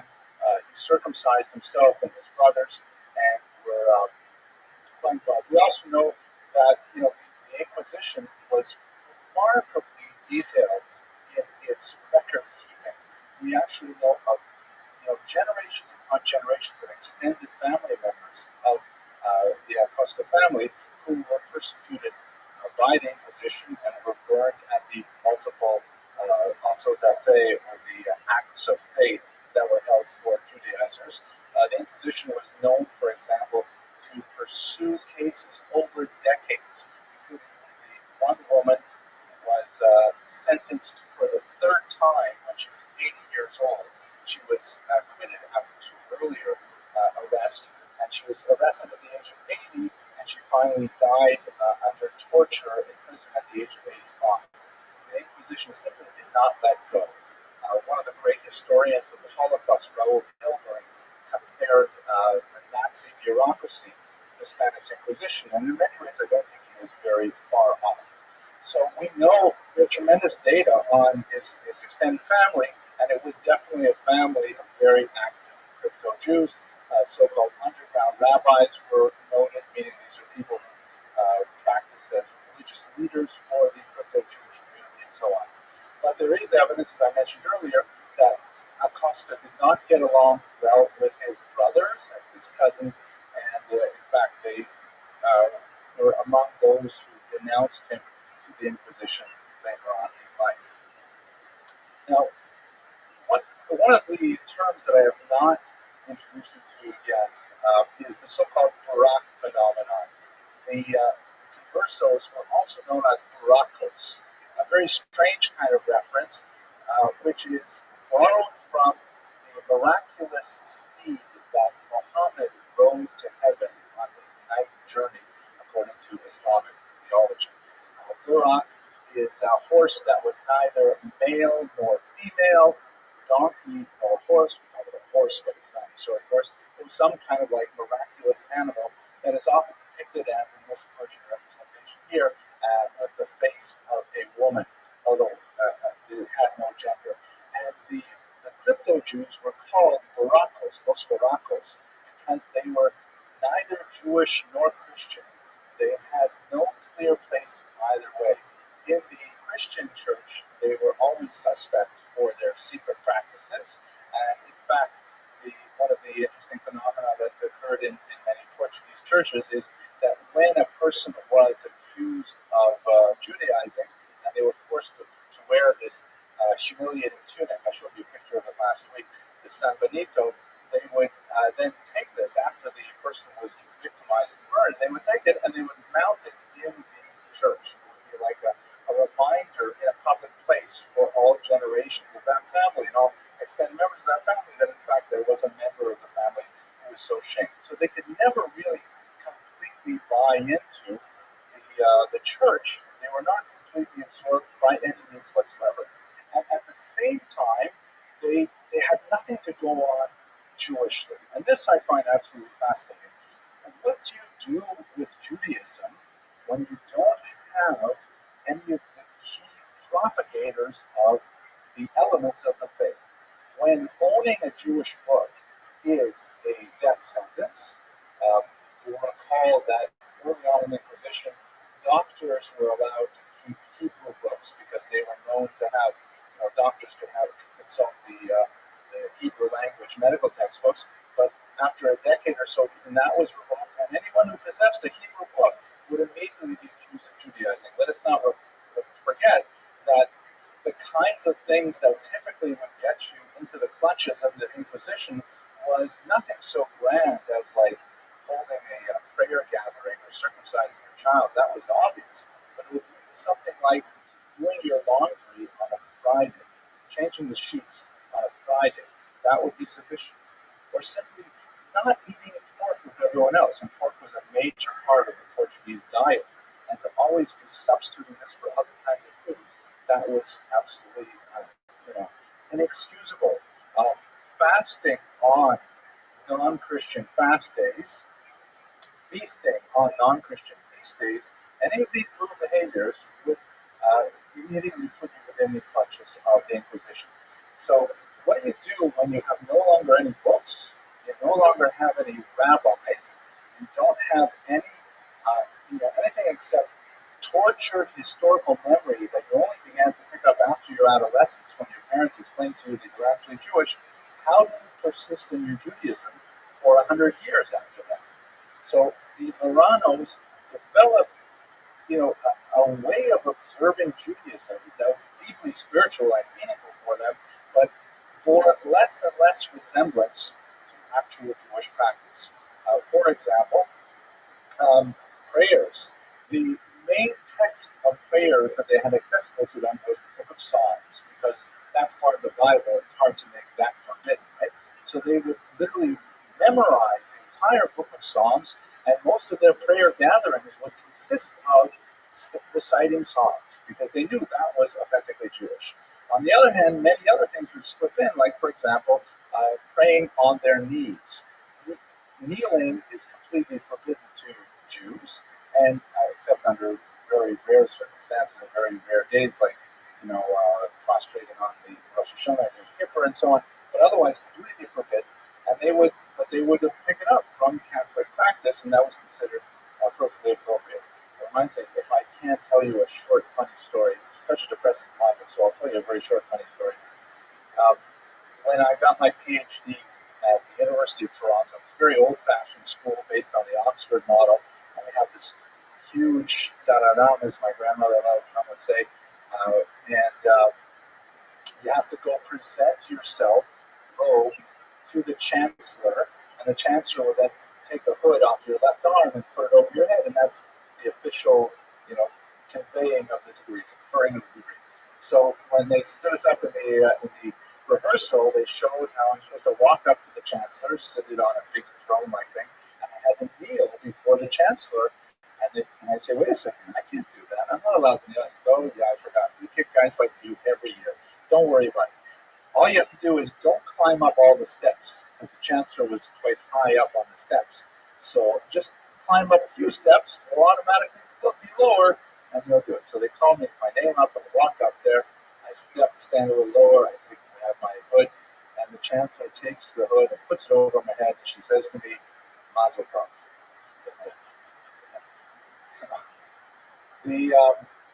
So we have to imagine young Uriel, who is growing up, and he is, up until this point in his late adolescence, he's totally into Catholicism. He actually achieves an order in the church. He actually takes an ecclesiastical position. He admits that he's a sensitive young man. He often breaks out into tears. I mentioned that mental health may be part of the whole story here, but he's quite a spiritual, emotional Catholic, and he learns that he is, in fact, he has some Jewish roots. And he begins to explore these roots while he is actually an officer of the church, and he starts reading more and more of the scriptures, and he decides, you know what? It can't be that Christianity is right. It must be that Judaism is right. He gives a few examples in his autobiography, like, for example, both Christians and Jews agree that the Old Testament is the Word of God, but only Christians agree that the Christian New Testament is the Word of God. Therefore, it must be in the Old Testament. And then he talks about some arguments which may be derived from Maimonides and otherwise. But anyways, he says, okay, that's it, I'm going to be Jewish. The thing is, he doesn't know exactly how he's going to be Jewish, what he's going to do about his Judaism. So he ultimately ends up fleeing with his family to Amsterdam. But before we do that, I just want to give you one sense of the mechanics of Inquisition, to give you a sense of the kind of threat that people lived under at that time. I'm going to read to you from the brilliant work of Cecil Roth in History of the Marranos. first published in the 1930s. And the main thing is I have to find the actual page I was going to read it to you. Oh, yes, here we go. So this is, I'm not going to torment you with the entire transcript. And these are examples of inquisitorial records, of which we have excellent examples. But just to give you a sense of what the incredibly twisted logic of the Inquisition was. This is from the Inquisition of Toledo in 1567, where there was a woman named Elvira del Campo. Her husband was a scribe, and the Inquisition was already convinced of the guilt of its victims before they even began to interrogate them. The interrogation was solely for the purpose of revealing other people that could be drawn into the net. And therefore, the inquisitors were absolutely merciless and would not cease no matter what. It was very Kafkaesque. If you ever read the trials, very much like Franz Kafka's descriptions of what it was like to be a prisoner under these circumstances. So this particular woman received a fairly minor assessment of torture. She was to get one jug, which was a reference to how much waterboarding she would endure. As the waterboarding was used literally in the Spanish Inquisition. So this is the translation. She was carried to the torture chamber and told to tell the truth. When she said that she had nothing to say, oh, by the way, she was accused of not eating pork. That was her crime, not eating pork. She was ordered to be stripped and again admonished, but was silent. When stripped, she said, Signores, I've done all that is said of me, and I bear false witness against myself, for I do not want to see myself in such trouble. Please God, I have done nothing. She was told not to bring false testimony against herself, but to tell the truth. The tying of the arms commenced. You'll recall that on the outside chance that perhaps a person was telling the truth and was actually a Christian, it was considered inappropriate to shed their blood. And so therefore, tortures that did not involve bloodshed, like waterboarding or stretching of the limbs or burning of the soles of the feet, were considered much more religiously humane. One cord was applied to the arms and twisted, and she was admonished to tell the truth, but she said she had nothing to tell. Then she screamed and said, I have done all they say. Told to tell in detail what she had done, she replied, I have already told the truth. Then she screamed and said, tell me what you want, for I don't know what to say. She was told to tell what she had done, for she was tortured because she had not done so. Another turn of the cord was ordered. She cried, loosen me, signores, and tell me what I have to say. I do not know what I have done. O Lord, have mercy on me, a sinner. Another turn was given. She said, loosen me a little, that I may remember what I have to tell. I don't know what I have done. I did not eat pork, for it made me sick. I have done everything. Loosen me, and I will tell the truth. Another turn of the cord was ordered, and when she said, loosen me, and I will tell the truth, I don't know what I have to tell. Loosen me for the sake of God. Tell me what I have to say. I did it. They hurt me, Senor. Loosen me. Loosen me, and I will tell it. She was told to tell it and said, I don't know what I have to tell. Senor, I did it. I have nothing to tell. Hold my arms. Release me, and I will tell it. She was asked to tell what she did and said, I don't know, I did not eat because I did not wish to. She was asked why she did not wish to and replied, loosen me, take me from here and I will tell it when I'm taken away. I say that I did not eat it. She was told to speak and said, I did not eat it, I don't know why. Another turn was ordered. She said, Senor, I did not eat it because I did not wish to. Release me and I will tell it. She was told to tell what she had done contrary to our holy Catholic faith. She said, take me from here and tell me what I have to say. They hurt me, oh my arms, which repeated many times. I went on, I don't remember, tell me what I have to say. Oh, wretched me, I will tell all that is wanted, Signore. They will breaking my arms, I did everything that was said of me. This goes on for 3 more pages of simply not knowing whether she should make something up, tell something, not tell something, and just searching desperately for the right answers. What exactly do they want from her to release her?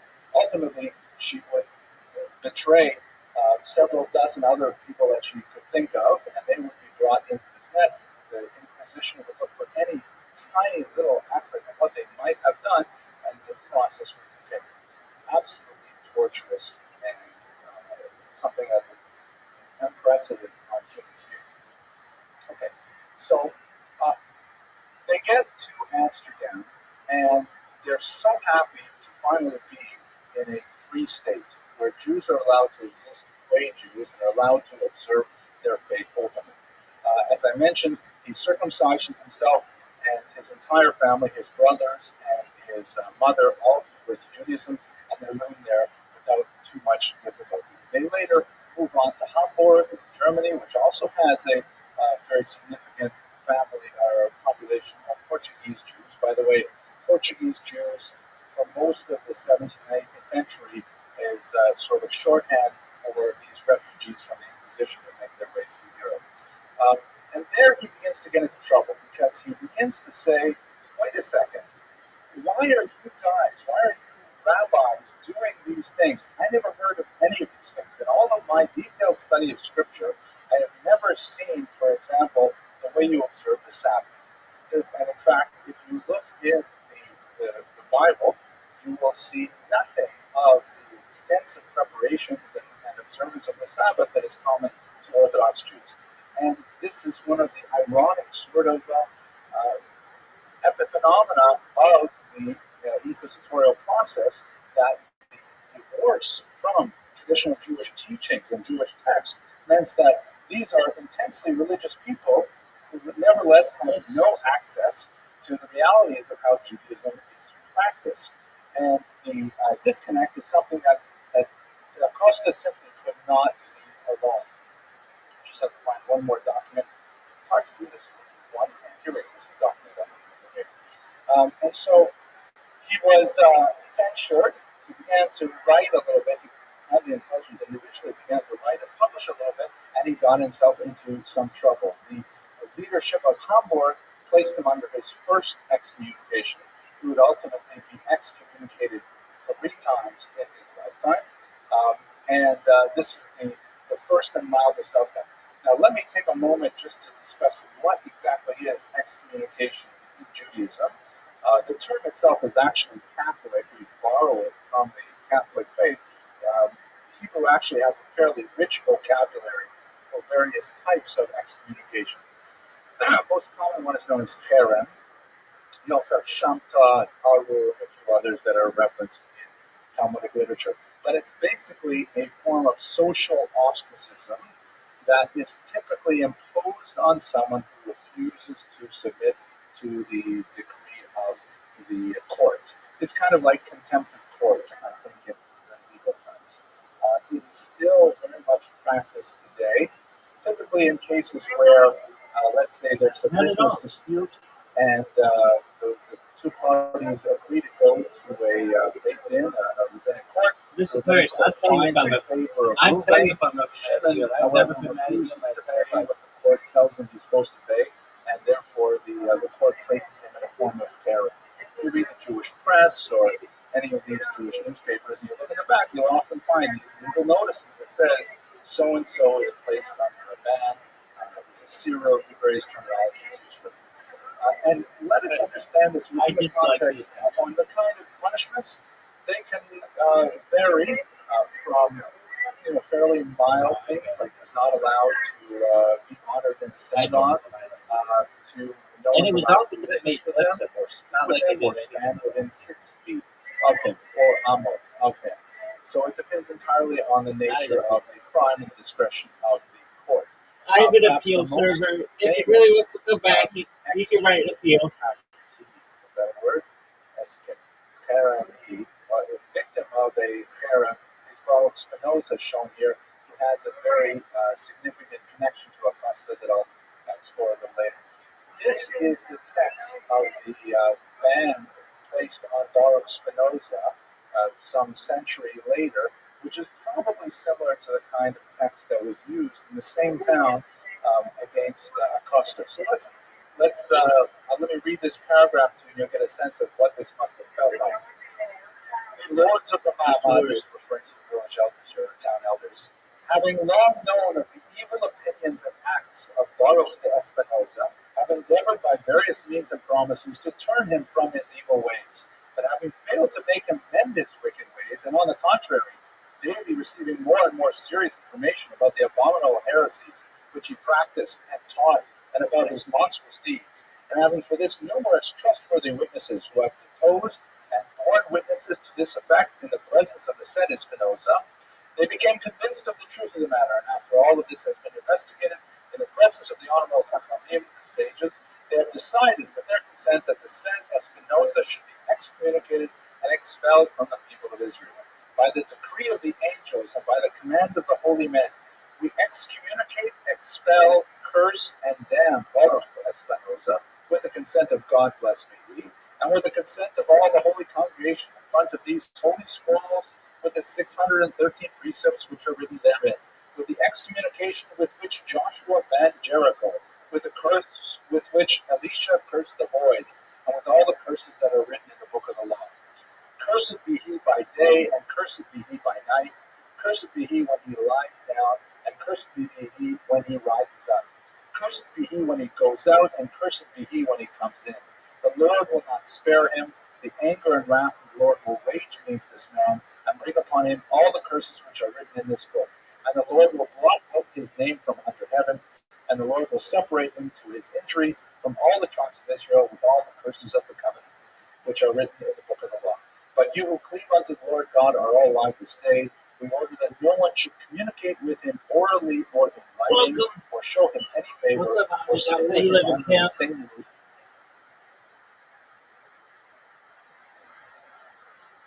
What's good, dog?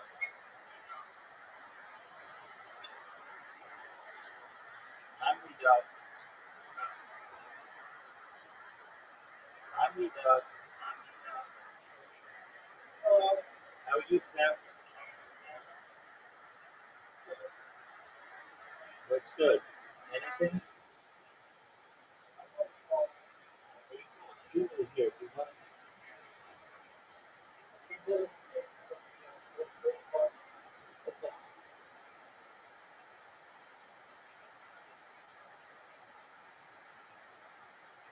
Or within 4 cubits of him, or read anything composed or written by him. Very strong, almost hyperbolic language, and all over the Kulturkampf ideas that Acosta, and of course much more famously Spinoza, would later challenge the dominant thinking of the Jewish faith, and would, the Chachamim, the sages, really would bring the full weight of rabbinic authority down upon his head. Now, for us living 5 centuries later, it seems, perhaps it's just me, but it seems like overkill. It seems like here's some possibly mentally ill individual who is criticizing how we observe the Sabbath, and yet you bring a whole ton of bricks on him like that. I think we have to try and place ourselves within the 17th century context where the boundaries of religious authority are rapidly eroding under the assault of these less educated Jews coming from Portugal who are skeptical and questioning the authority of the rabbis and dominant Jewish practice. Furthermore, they certainly have tremendous street creds for the persecution that they had endured under the Inquisition. And for them to come and say, you really don't have to do all this Shabbat stuff. And, like my mother, who was a really good Jewess, she only washed the meat. She never, soaked it with salt. She just washed it, and that was good enough. And so the traditional boundaries are under attack from this strange kind of internal threat, and the decision of the sages of Amsterdam was to just be super harsh with them. We can think about whether or not that was an acceptable strategy and whether or not that is an appropriate strategy today, perhaps towards the end of this lecture. But it gets worse. That's my father, although was Henry, it always gets worse. So the second excommunication happened in Amsterdam. He fled from Hamburg, he went back to Amsterdam, large Jewish population. He wasn't happy in Hamburg, he didn't speak German, he was having a very difficult time there. And he began to be much more aggressive in his critique of rabbinic Judaism. And remember, this is not a Catholic critique against rabbinic Judaism. This is a Jewish critique, an internal critique, where he says, I read the Bible very well, and it doesn't say any of this stuff. He specifically used a lot of Christian vocabulary in his critique, as in this book, for example, the examination of Pharisaic traditions. The Pharisees, that's actually a reference to rabbinic Jews. The Hebrew term is perushim, those who separate. If you recall, we talked about this a little bit when we were talking about Appion. These are the progenitors of the rabbinic tradition, but in the Christian tradition, they are, the word Pharisee is essentially identical with hypocrite.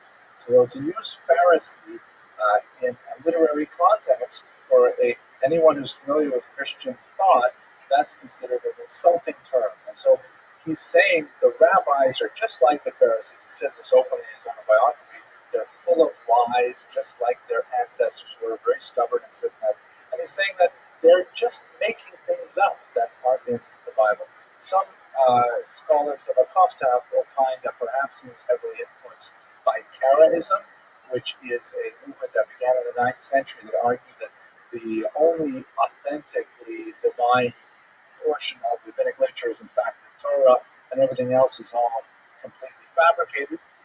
It's very hard to draw a straight line from Karaism to Acosta Mahomedan. He published this book. The rabbis knew that it was coming out, and they actually anticipated it. Before it even hit the press, it's not even much of a book, it's really a pamphlet. They published a counter pamphlet that accused him of all kinds of nasty things. The book, as soon as it appeared, was burned by the rabbis, and he was excommunicated a second time, and he fled to Utrecht. He originally wrote in Latin. Portuguese was his mother tongue, but he wrote quite excellently, actually, in Latin. Yes. I don't think there's a Karaite community in Utrecht or Amsterdam at this time. And also, he thinks he is a regular Jew. He thinks he's like mainstream. It happens that these crazy rabbis are off the derech. So the Karaites, I've read just about everything he's written. He never even refers to Karaites. I don't think he's even aware of their existence. You would have more Karaite communities to work in the East, but not in Western Europe. Okay, so he flees to Utrecht, and he lives there for several years. Then his mother passes away. He is married for some time. We don't know much about his first wife, but he apparently was very close with his mother, who sheltered him through much of the worst of this. And he decides that, it's just too lonely to try and live in this excommunicated state, which he had endured for 7 years. There was, no Jew was allowed to stand within 4 cubits of him. He felt absolutely terrible. So he decides, quote unquote, that he will become an ape among apes. Meaning, I don't believe any of this stuff, but who wants to live alone? So I'm going to go back to Amsterdam, and I'm going to pretend to do tshuva. I'm going to repent, and that way at least I can live with human beings. I can live among other Jews. At least I can have some kind of society with me. So he goes back to Amsterdam, and he agrees to a rather humiliating ritual in the synagogue, which perhaps I will read to you right now, because I won't read to you in great detail, but I'll read you just one paragraph of what he endured with his son. Now, don't forget, he's already been excommunicated twice. It's not like he doesn't know what's coming here. This is not a first-time excommunication. He says, so he goes back and he says, okay, I want to do tshuva, I want to be reaccepted, and they agree, but they force him to go through this ritual humiliation. Then my sentence was read out of the little book. It declared that I must enter the synagogue dressed in the clothes of mourning, holding a black wax taper in my hand, and there to read distinctly before the whole congregation a form of recantation in which they described in blackest colors the magnitude of my crimes. Then I was to submit to a public whipping with a scourge made of leather thongs. And by the way, this was a mechanical device that the rabbis used right up until the French Revolution. The rabbis had the authority, and in many communities it was utilized to give a person lashes in order to ensure conformity to communal will. You will recall in the Unitized lecture, I told a little bit about kind of like the positives and negatives of modernity. One of the aspects of pre-modernity for Jews is that the rabbis had the authority of corporal punishment. Rarely used, obviously, it was typically in things like where a husband refused to give his wife a get and things like that, but definitely utilized. Anyways, after that, I was to prostrate myself at the entrance to the synagogue that they might all pass over me. Moreover, I was to fast a certain number of days. Right? So his punishment was he had to read this public confession. He had to be whipped 39 times, and then he has to lay down at the entrance of the synagogue, and everyone walks over him. He describes this with he describes his how he endured this and how furious it made him, not surprisingly. But nevertheless, he goes through it. So then he is now, so to speak, he's not tshuva. He does mention, by the way, at the end, he says, now let nobody say that they not do me honor. For if they scourge me, yet they lamented over me and stroked my head. Meaning that they at least gave him some chesed, they did give him some kindness after he went through this very humiliating ritual. But again, trying to imagine what it must have been like in the heads of the rabbis in 17th century Amsterdam, they're trying to make sure this doesn't happen ever again. And they're sending a really strong message. It would, in my humble opinion, backfire, but ultimately that's really what they're trying to achieve. So, but he's not done yet, because Acosta now, after having been ritually humiliated in this manner, begins to wonder about more than the specific practices of what he calls Pharisaic Judaism. He begins to say, well, what about the doctrines? What about the very basic elements of Judaism? I'm not talking now about how to make a cow kosher, and I'm not talking about how to observe Shabbos. What about life after death? And here he begins to contemplate that perhaps the entire superstructure of Judaism is false.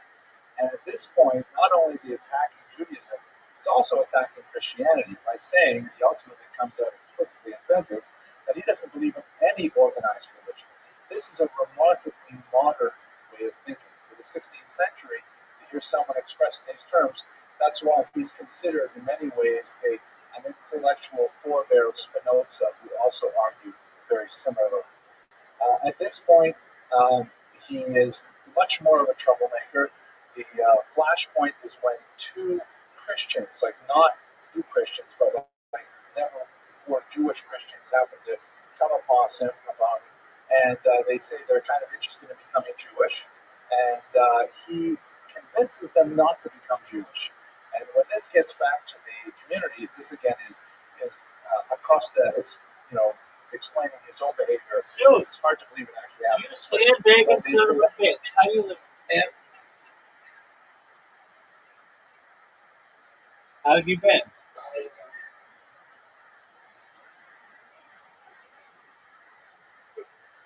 All right. Are you ready to leave? Everything?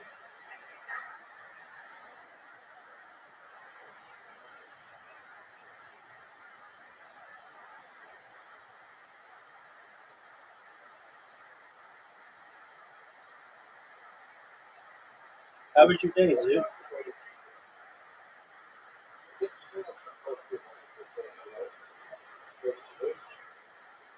Well, it's the truth. Did you know that you had an invitation?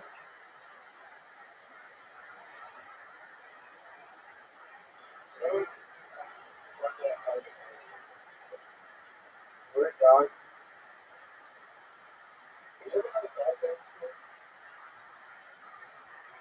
Maybe it's some better than others. Okay.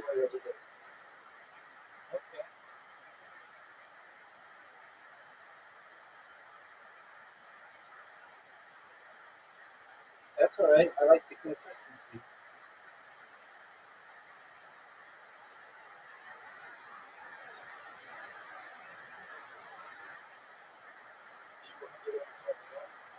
I was outside today.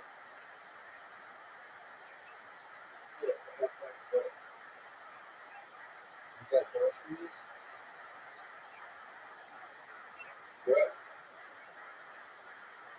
Walmart? No, I have.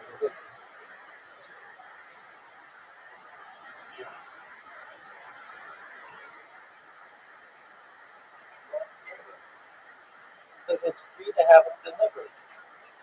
I've been to Walmart on Streamville. I've both driven there and I've walked there.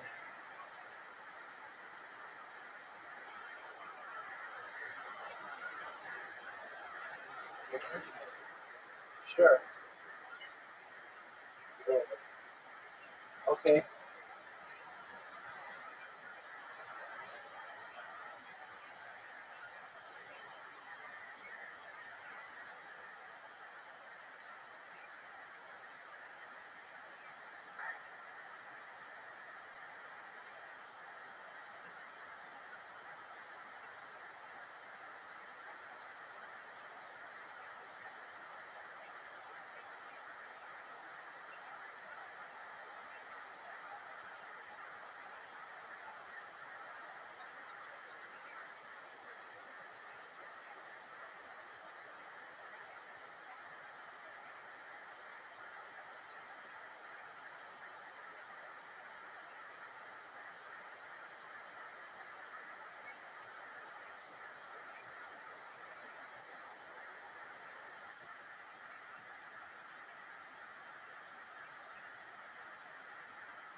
Yo,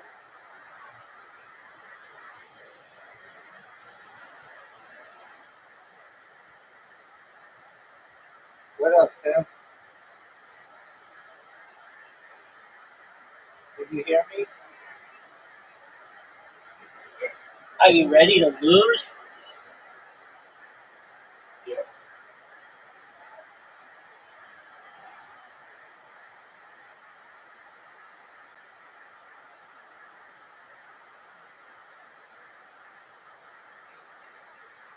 Dude, are you gonna go? What up, Tim?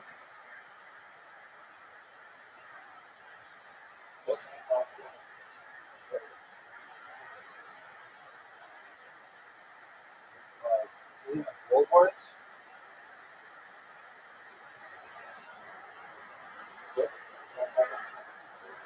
Right. Don't you have Woolworths?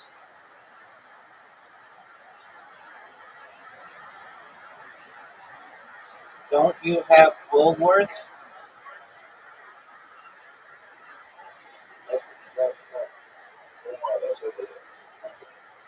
I know, but don't you have? I know. Don't you have Woolworths stuff?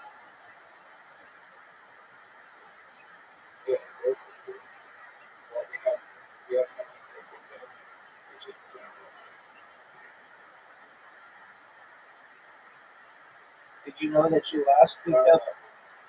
Dude, did you know that you lost Big W?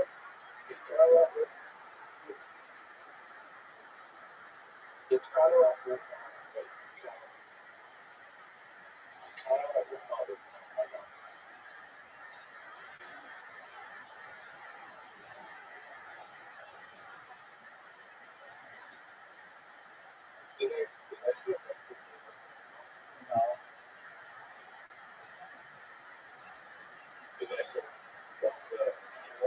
I think they stopped. Yeah, they stopped like 7 years ago saying tears.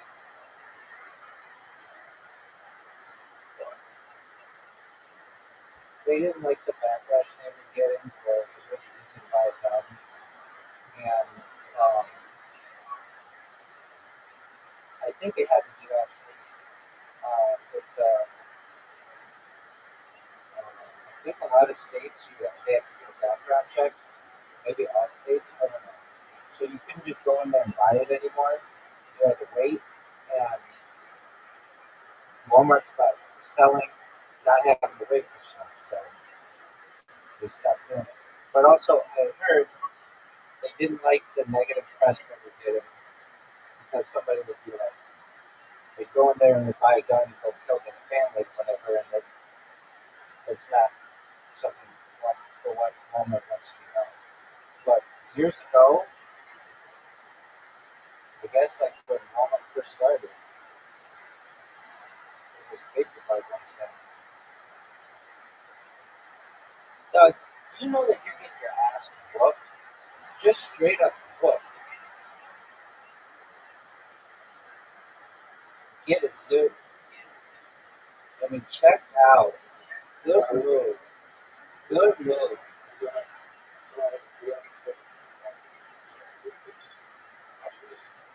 Okay. Wait, we're gonna complete it? Are we gonna do a new one? Are you not gonna be a little bitch?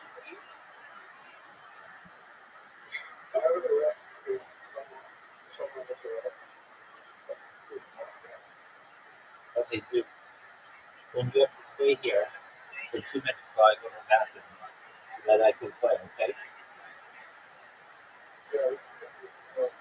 Yeah, it is, baby. Yeah, it is, baby. That's what I'm talking about, dude.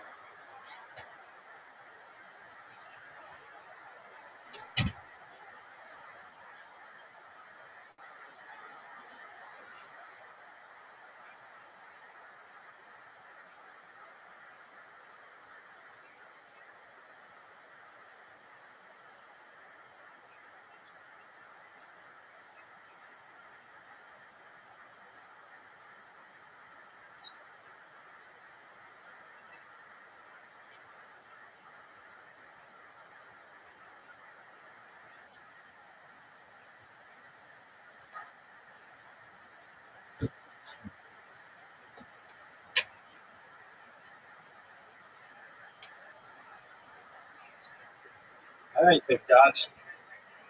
Let's do it.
Okay, you're up 1-0.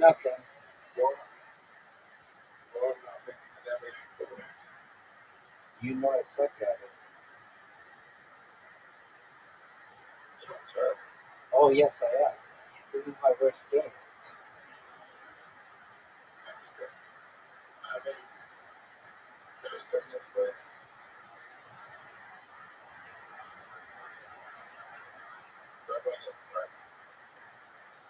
Do you know what? Do you know what pocket pool is? It's another euphemism for masturbating.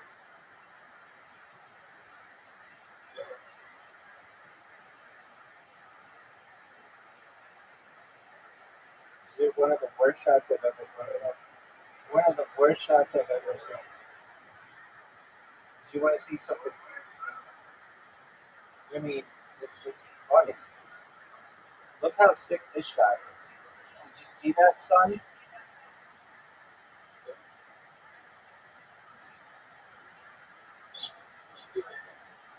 Word.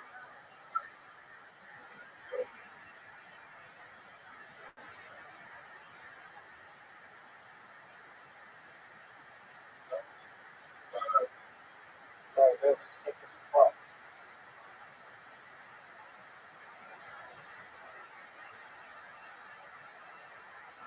What a shot! That was the best shot I've ever had in this game. Did you see that?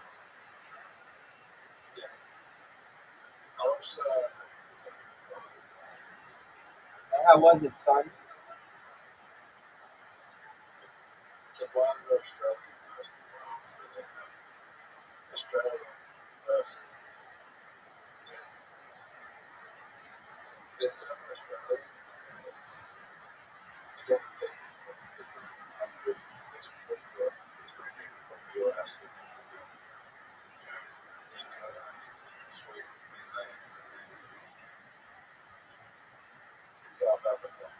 Does everybody speak English?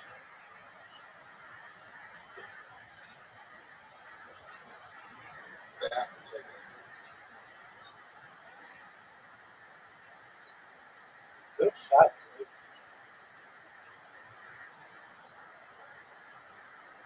That was a great shot.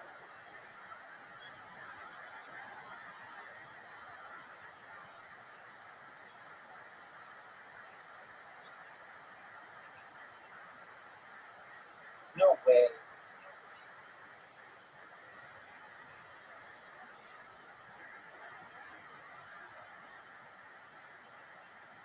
No way.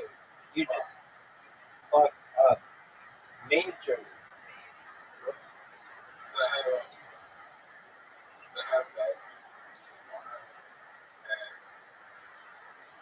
Who the fuck is David?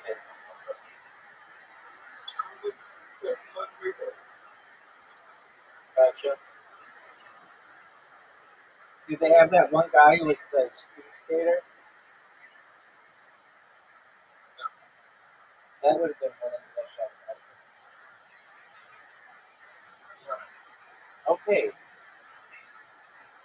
I hope you win this game. So go ahead and do it. I want to be down 0 games to 2.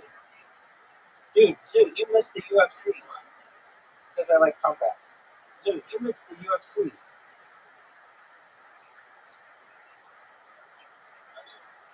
Yeah, dog. Did you watch any of it? No. Why not? It was UFC. It was UFC 319, and it was amazing.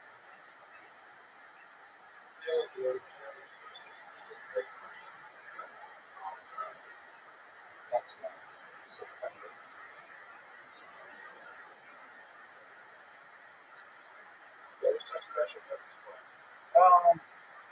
They had in the final match, the guy who won landed more punches than in any other UFC match ever. But it actually was a really boring fight. And if you're like, how is it that he landed all these punches, but it was a boring fight? All he did was wrestle the guy to the ground and then just touch him like barely. And all those punches count as like real punches.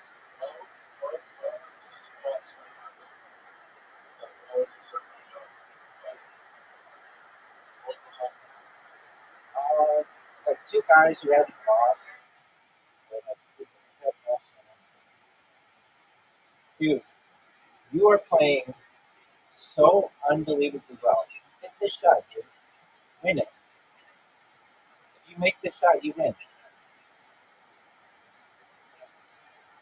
Dude, so you just spanked this. I love it. That's what I'm talking about, son. I want to see the best shot.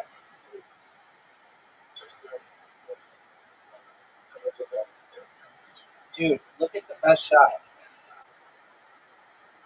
It was so good. All right. Why did you leave?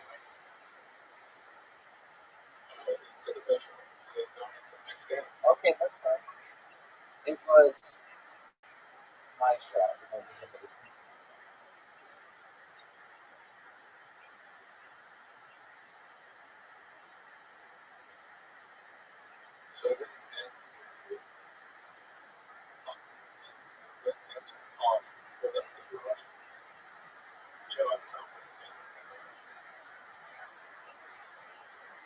You never know, son.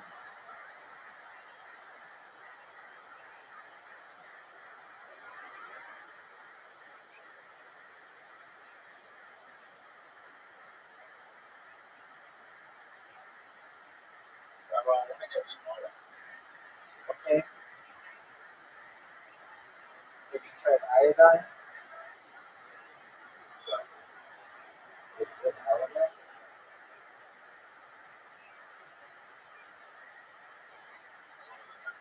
Increases intelligence.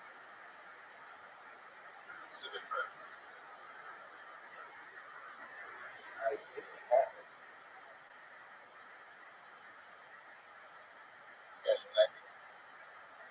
It's improved like iodine salt. But you can also take iodine supplements. It's like I take it with like a dropper, and it tastes really bad. So a lot of times I put it in like grape juice or something. And if I recall, it needs to be in a liquid form or in like salt. And it increases the health.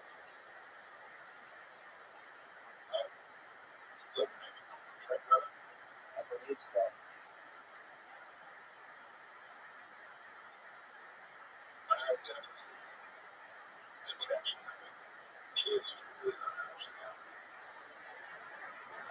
I would picture that to make sure it's a good deal.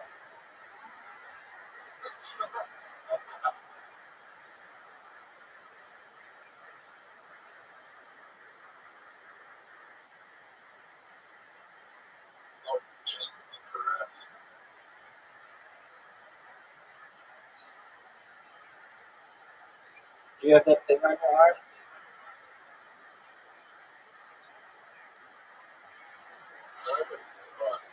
Okay, we'll get it.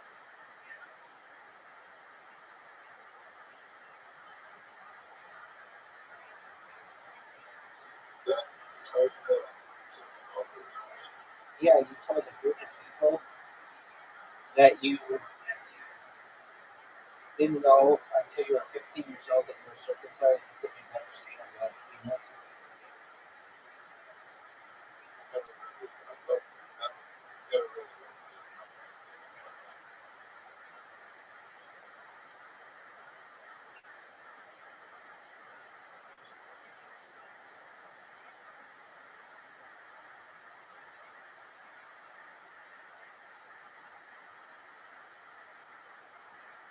Now, have you seen this master class?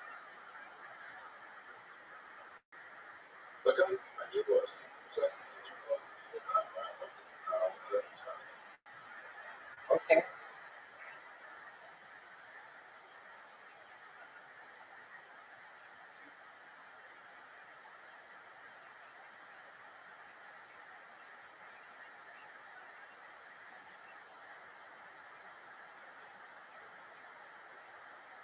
I showed Riser this thing.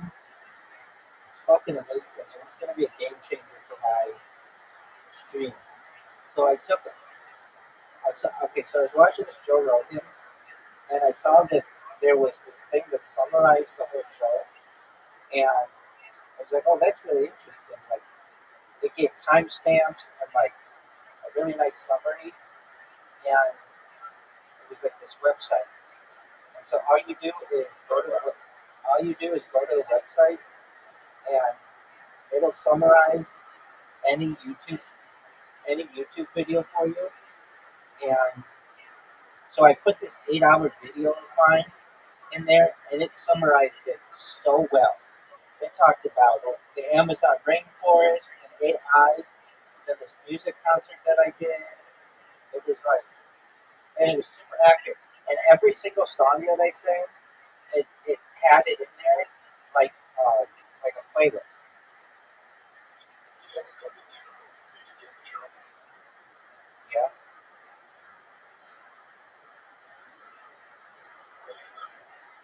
because it was up against the wall. It's got a bunch of glass in the way, and I just helped you.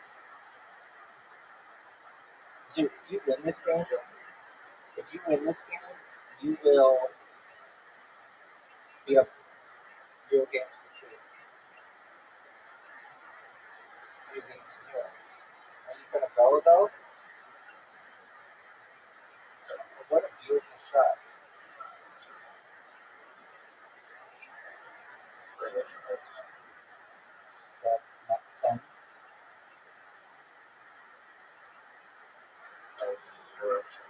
Are you ready for this, dude?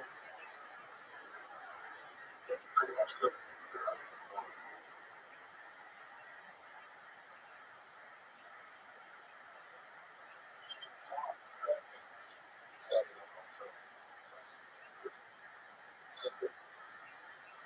I think it was tight.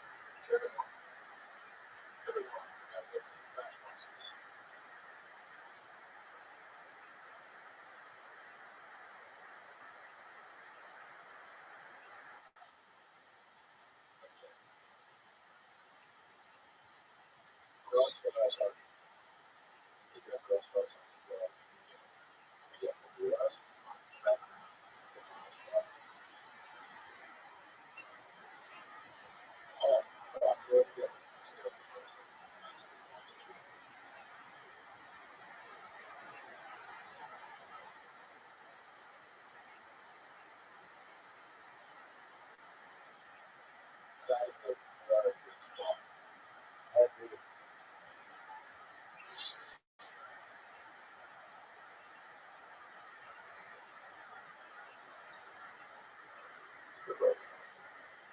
Zoot, slap yourself. Zoot, slap yourself.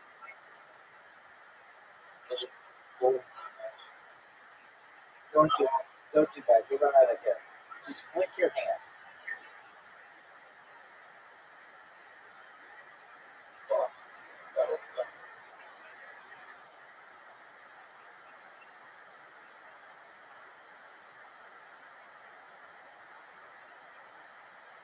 Now that was dumb.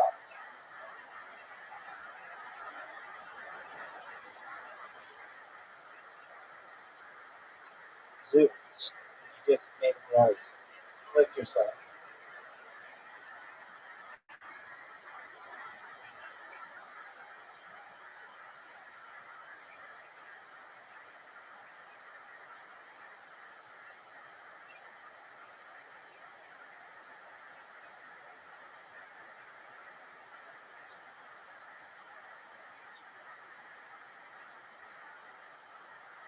Are you proud of that shot?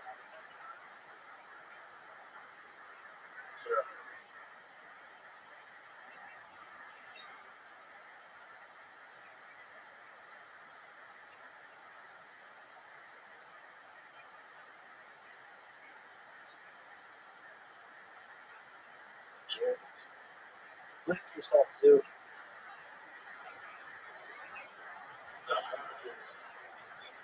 Okay. Okay. Let's see.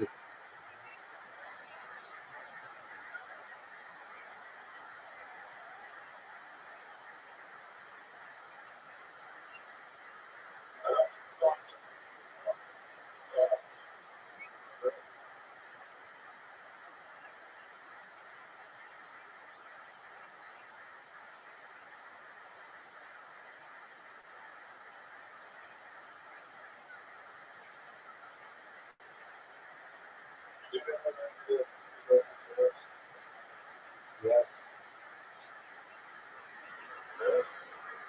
Really?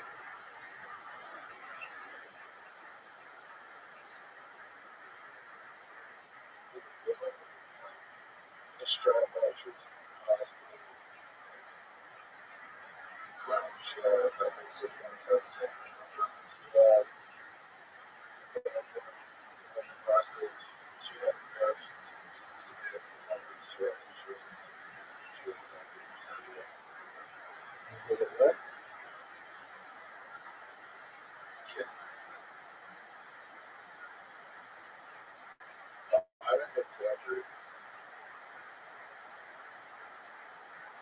Dude, I see these people on TikTok. They need that surgery.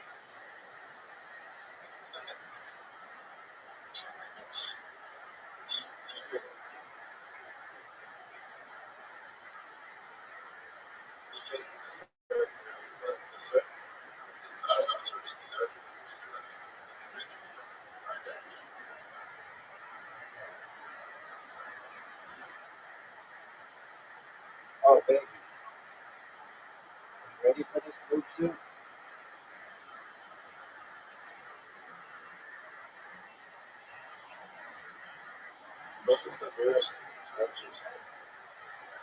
This girl on TikTok, she like can't even talk without saying that.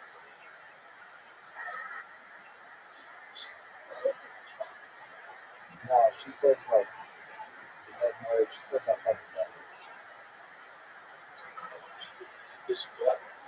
No.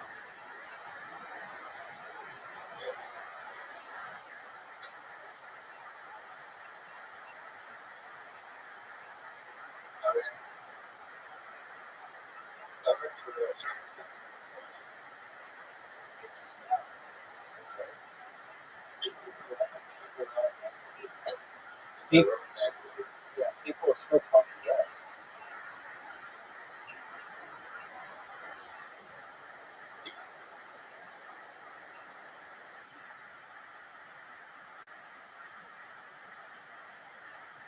Dude, if you meet me here, or I want to ask you, it's one game or two. You can beat me here, though.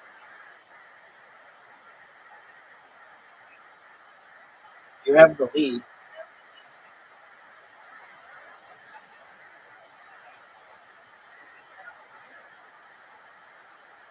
then you evolve.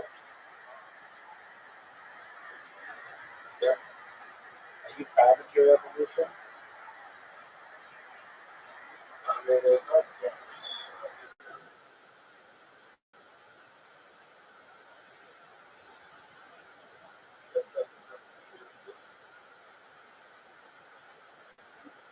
And that was cool. I do too.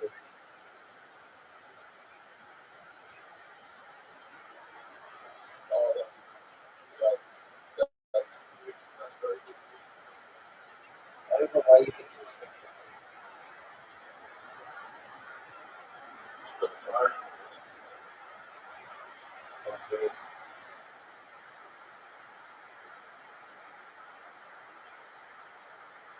But that's good for you.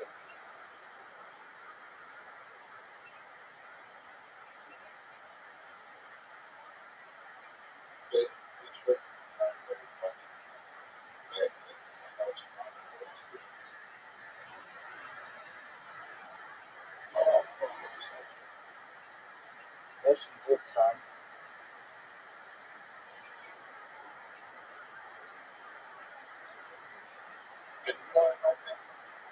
Nope, not at all. I did not help you at all.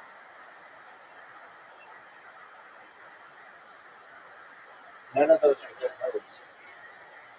You're dumb. Oh, you helped me even more.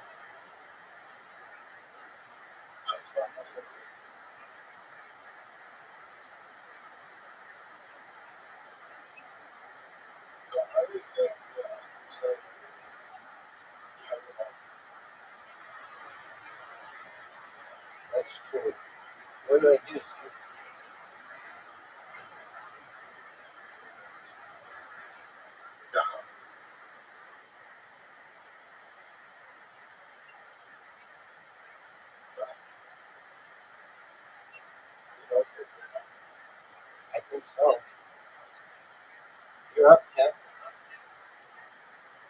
Dude, so my boss created a clip of a guy earlier today, or actually like 5 days ago, but he came into my Discord today and was just yelling and yelling and yelling. For 3 hours was in here and just kept leaving and coming back, leaving and coming back. And I was fine with it, but eventually it was annoying people. So he was so pissed off. By far the most pissed off person I've ever had here. Ever. Ever. Like, he was so pissed off. It was unbelievable.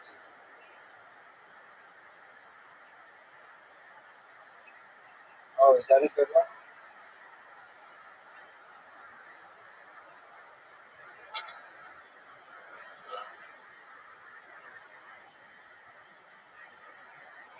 Oh, that was a good move, too. Very smart.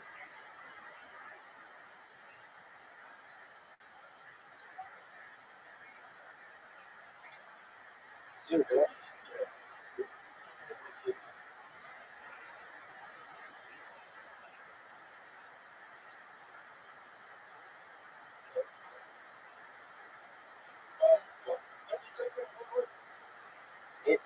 the red ones do that. They take out the whole row.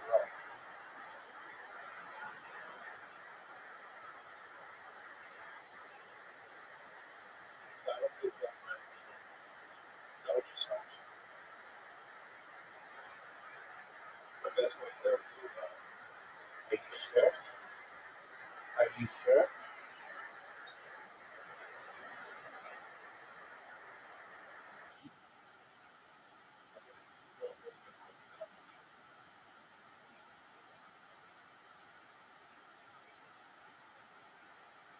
This is going to be good for you.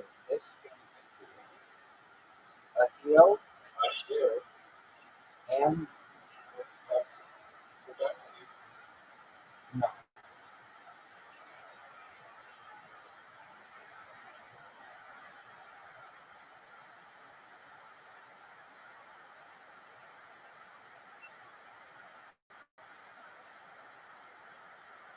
Oh, baby.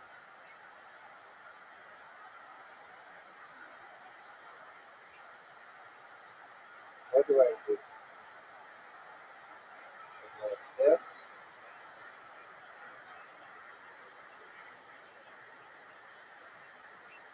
What's going to happen? Just give me 3, but it doesn't do anything? Oh, that was a total waste.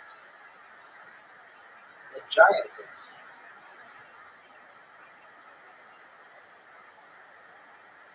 Dude, that was a giant waste. And you did an extra turn, extra move. Dog, dude, you might win. Are you proud of this?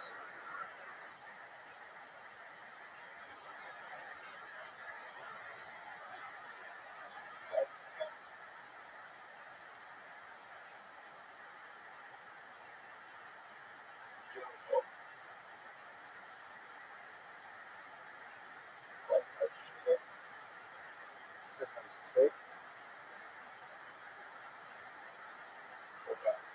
Yo, okay.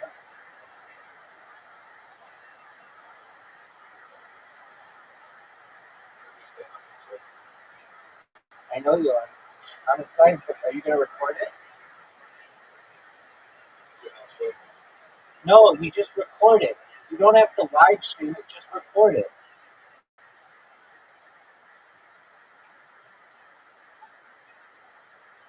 What don't you understand about just recording it?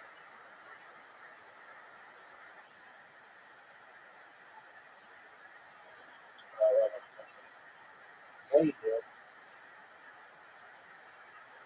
You fucked up majorly. Oh, but you got it. No, you didn't at all. That was baller. How'd you like this move, though? You're up, Zoo. Are you gonna go? Zoo, are you gonna record your stand-up?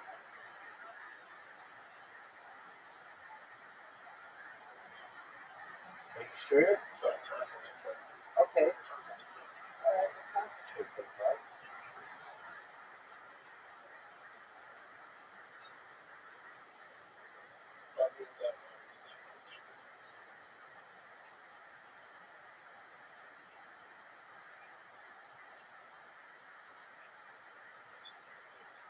Are you sure that was the question? Because then I'm allowed to do this move. Then I could do this move. Do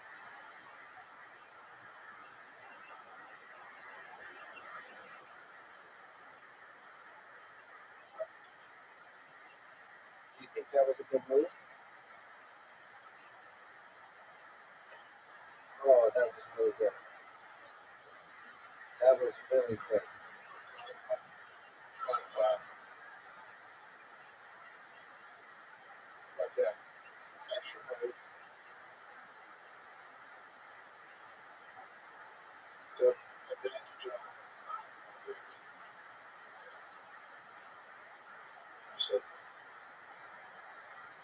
He bears. You're up, Sue.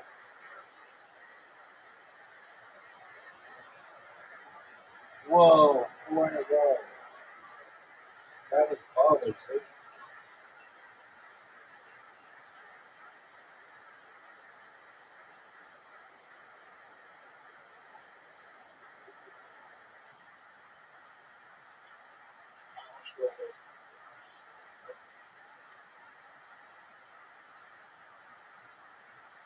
Are you proud of that? Oh no, it made the green one disappear.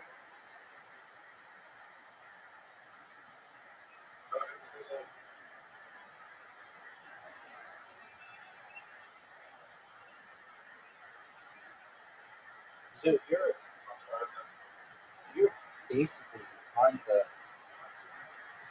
Oh, what a move, Sue. Sue, what the.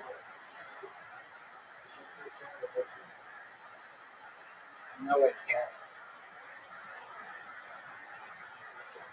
No, I can't.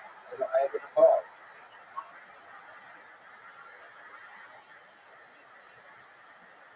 What are you gonna do? What are you gonna do, Sue?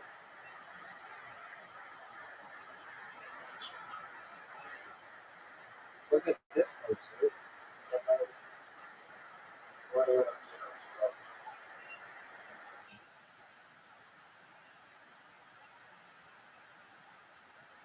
Sue, what are you gonna do?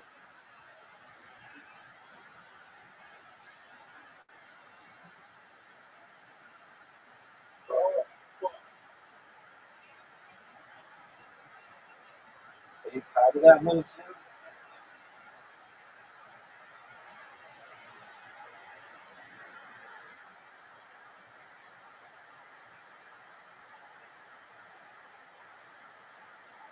Sue, you are one move away from losing. Look at those berries.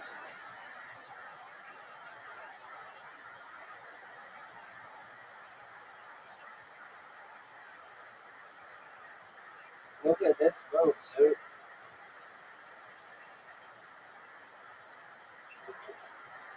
Sue, kick yourself.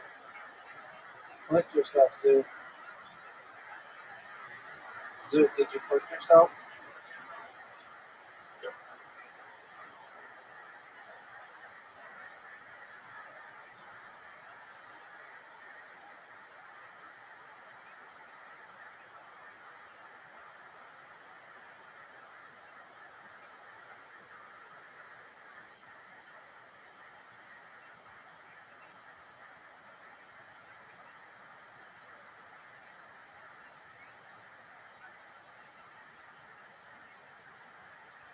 Oh no. Sue, Sue, what are you gonna do, son?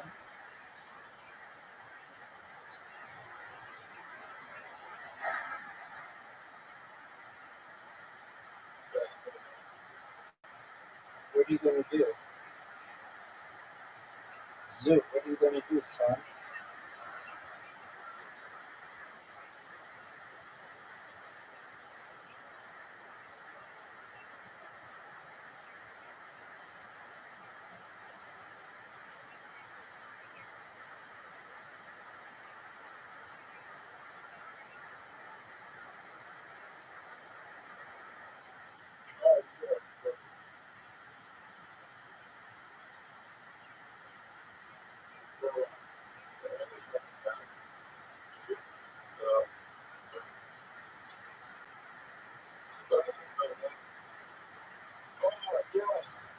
You're done.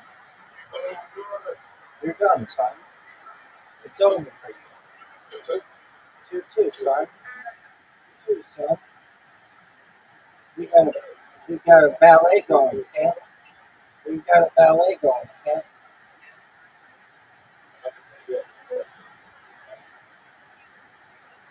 Are you sure? It was amazing. You killed yourself in the first shot.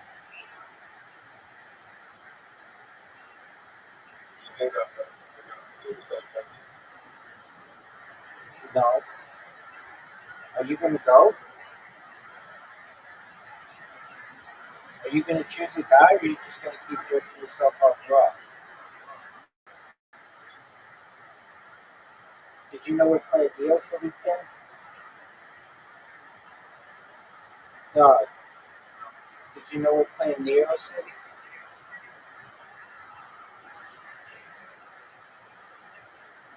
No.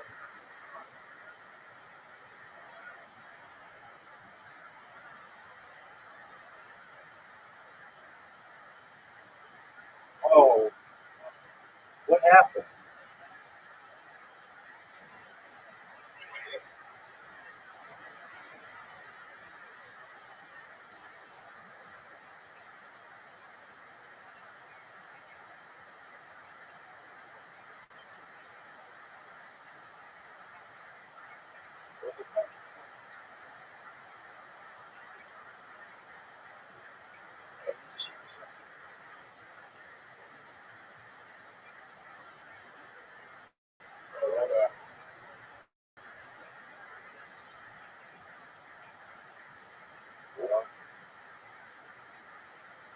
Oh, no. Yeah.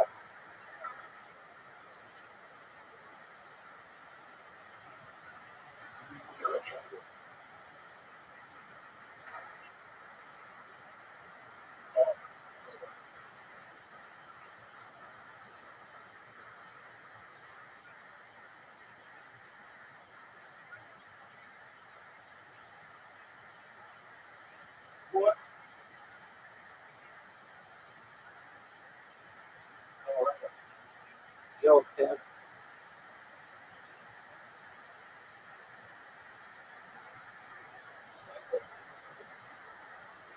you're done, son.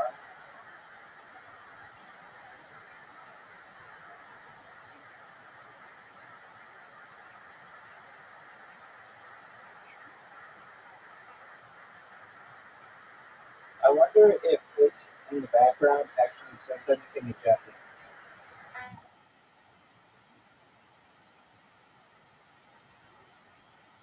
Oh, what a great shot. Dude, that beat me?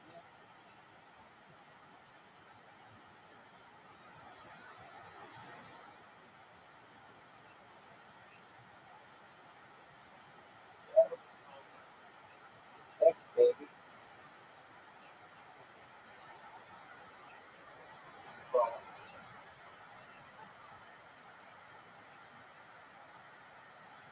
I need that help. Let me get that help.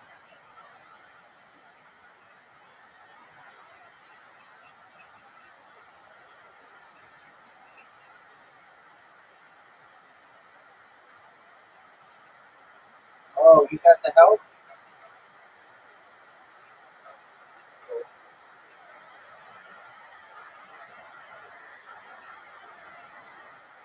Yes, you did. 2-3. Are you proud of that? Yeah, but you know you're taking it. You know that this is my game, and I'm better than everybody who's ever played us. You know I'm better than everybody who's ever played us.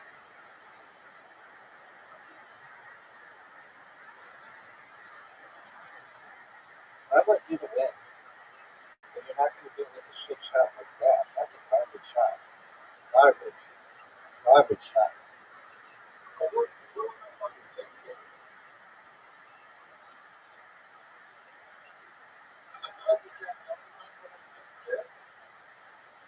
Doug, I don't know. All I know is that we've got a hole in one right here. see that?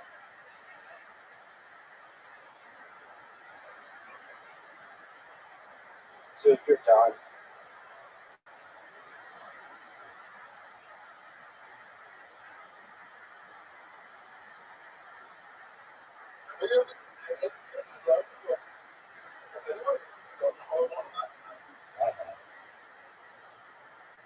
It's hard.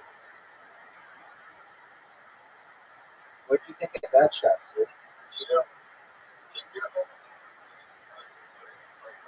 Maybe. It depends where the hole is. Thank you. You helped me. I have a chance to make it in the hole. Oh, God. You need one of the best shots in your entire career today. Get it. Oh. So you're down 2 holes to none. I got you. Right where I want you. Dude, I got you right where I want you.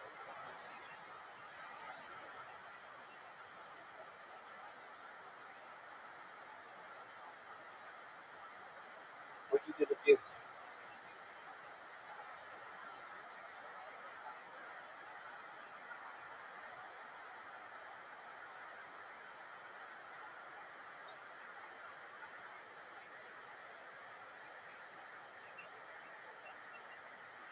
So what are you gonna do? Are you proud of the shot? Are you proud of the shot?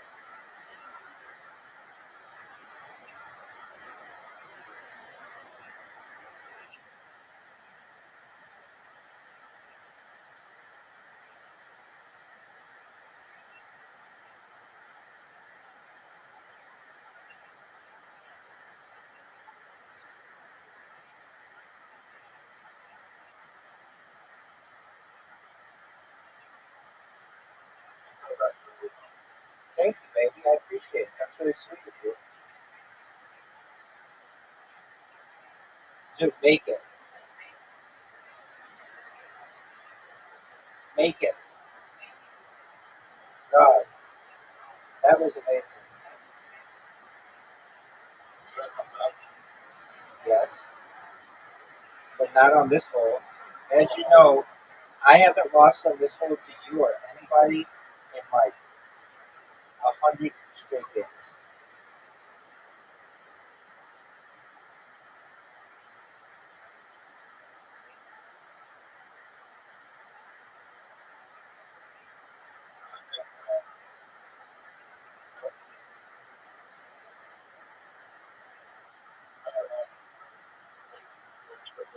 Yep.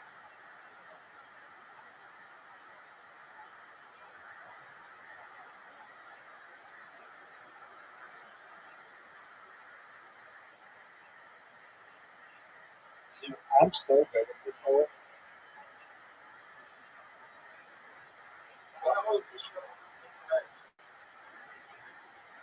It's over soon. It's 3-3, so I think so.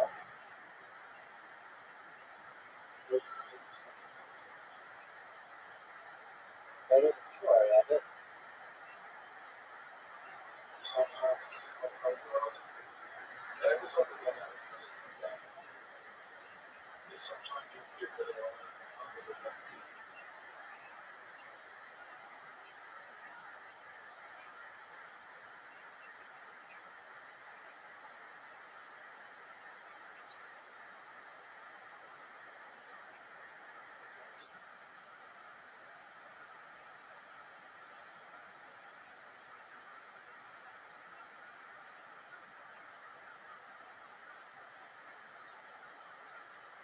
Look how good a shot this is.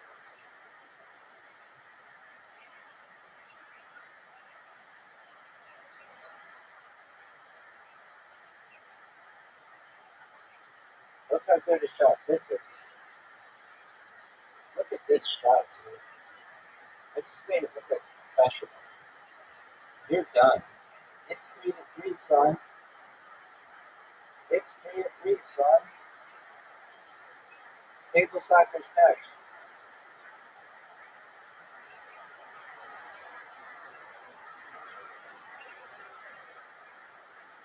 Dude, are you ready?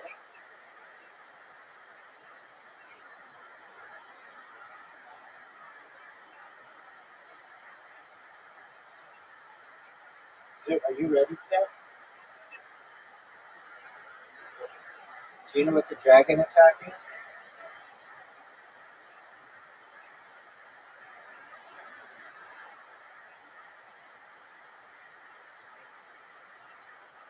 I'm gonna try to score right here.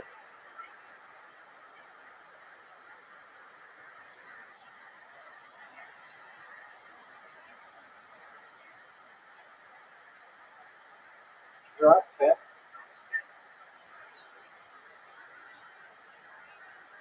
No way you make this.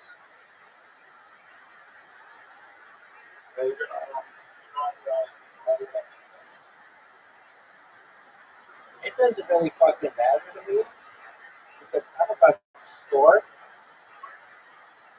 Oh fuck.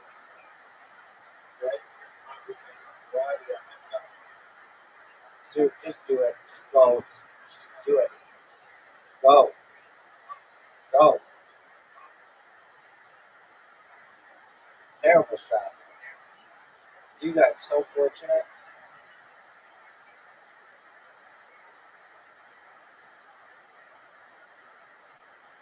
Last pass, son. Last pass, son. No way you scored. That was a big time goal, dog.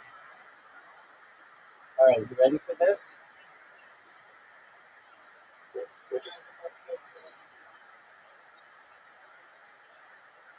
You're up, Pep.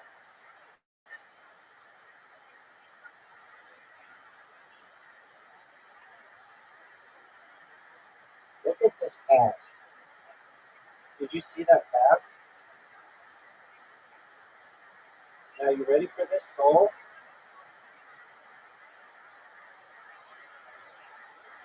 What are you gonna do, sir?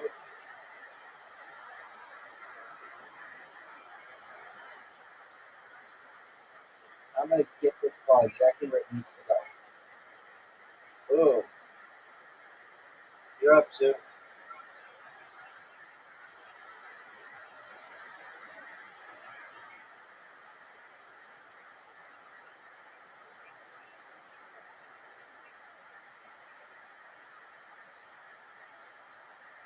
What a pass. Zoo, look at this pass. Zoo, did you see this? Zoo, do you know what the dragon attack is?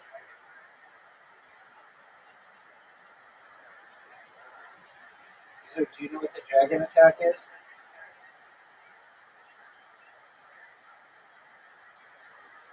You're up, Pep. Are you proud of that shot? Zoo, are you proud of that shot? No way. Zoo, fuck you. That was garbage.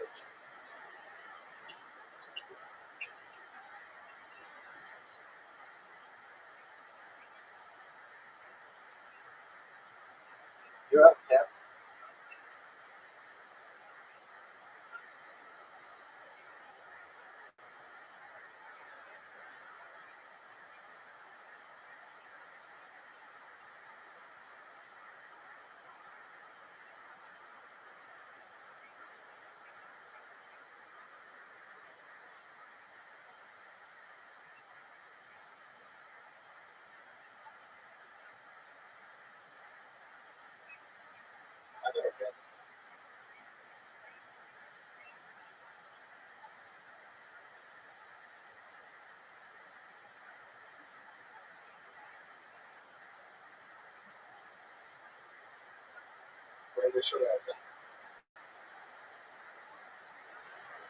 Pep.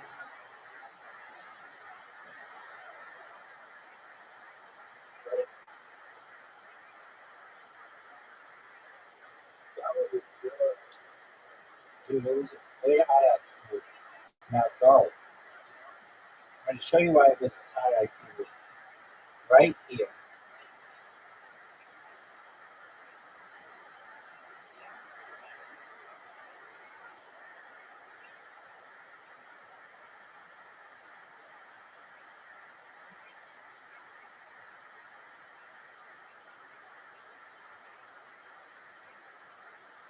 Dude, that's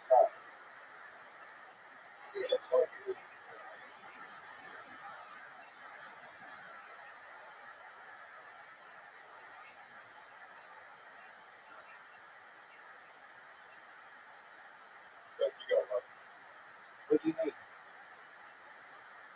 I'm good, baby. Dude, watch this pass. Dude, are you ready for this? Do you know what the dragon attack is, son? Do you know what the dragon attack is, son?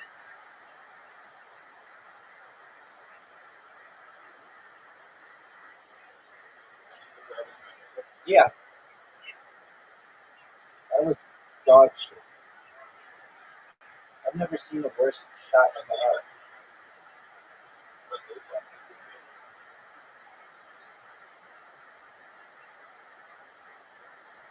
That's another, that's a bad shot. Really bad. Awful shot. Awful. Can you make it from there? Oh. Dude, you ready for this move? Dude, are you ready for this move? Look at this pass, dude.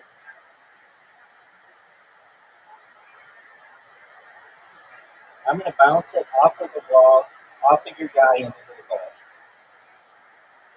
Almost. But I've got a huge advantage on you. Maybe one of the greatest advantages in the history of humankind. Oh, Zoo. Oh, Zoo. Are you sure you wanted to do that, son? Look at the scoreboard, Zoo. Look at the scoreboard. Do you want to take a picture of it?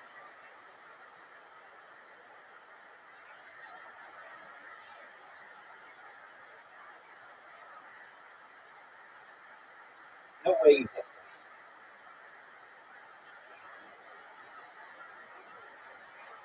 Zoo, look at this move.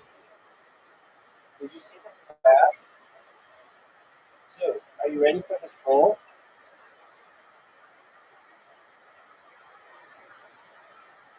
Are you going to go?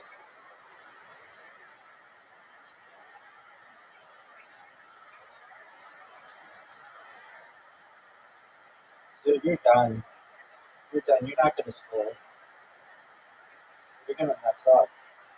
Big time. Big time. What a giant mess up. Now watch this move, Zoo.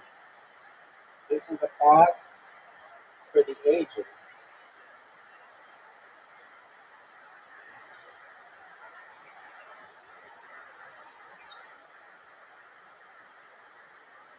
Dude, do you know what the dragon attack is? Oh,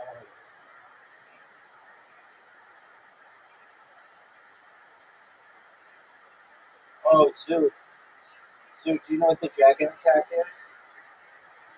Zoo, do you know what the dragon attack is? Zoo. Zoo. Zoo, do you know what the dragon attack is? Okay.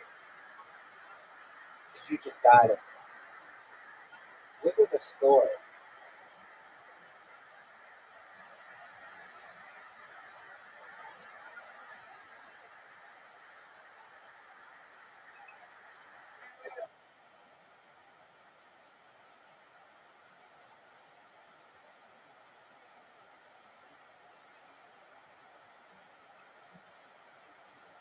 Zoo, can you hear me?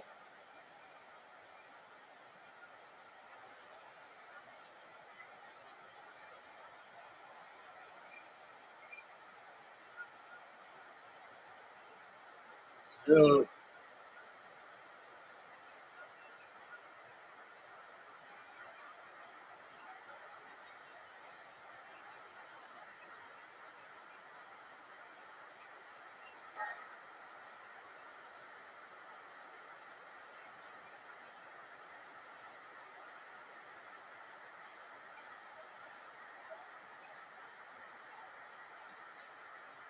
Zoot.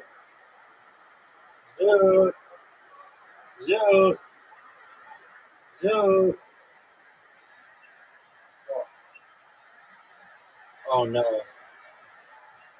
No way, Zoot. Don't miss. You missed.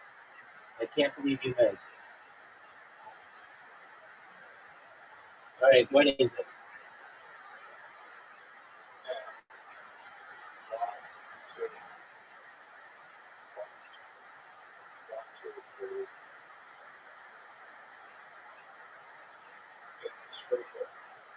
Who's winning? So I got Tigers up there.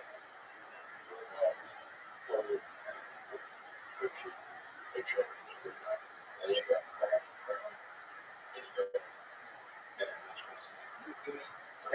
Okay, you ready?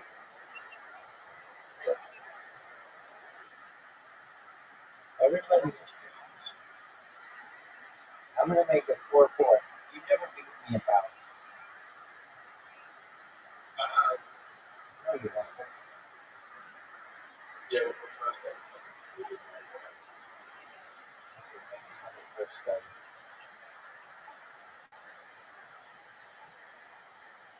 oh, that was terrible. Thanks, God. You see, I breathe. But now,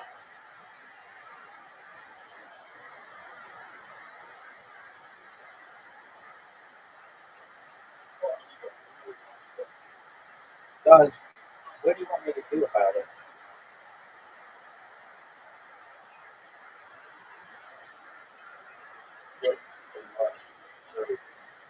Doug, what do you want me to do?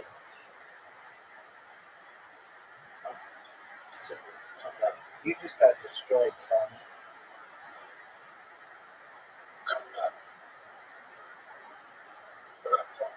It's over for you.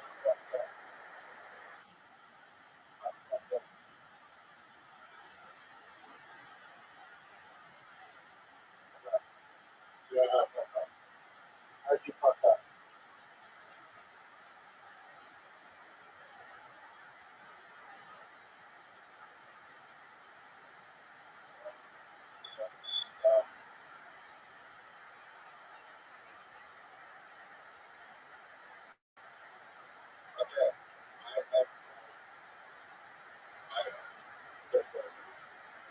Dude, you're not gonna win.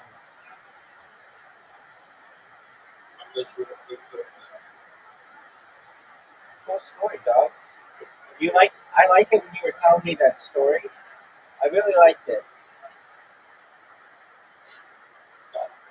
Yeah, you got smoked. 4-4. It's bowling, and you suck at bowling. it's Rabbi. You go first, son. You're up. Go. Well, I think you're wrong.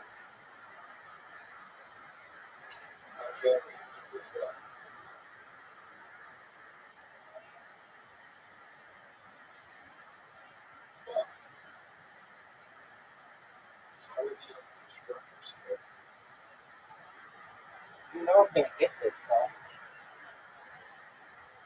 You know I'm a pimp.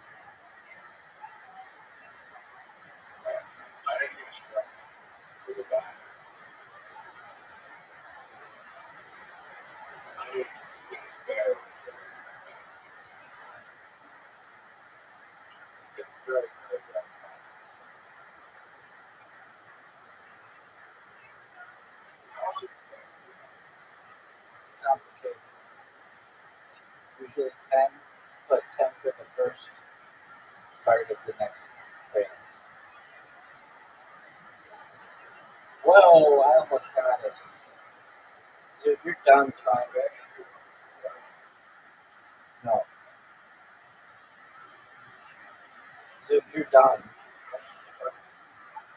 10 plus 10 for the next two shots.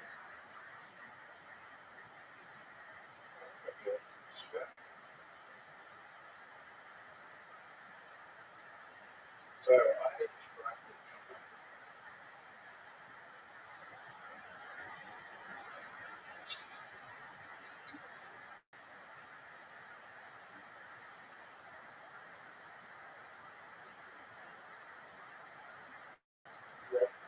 sir. You need this. And you got it. That was one of the biggest shots of your career. Too bad. Oh, Zoom. I need first strikes. No, you're doing really well. You get an automatic 10 points here. Zoom.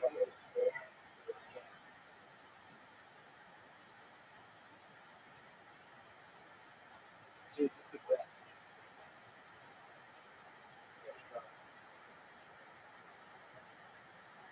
You just blew a huge opportunity.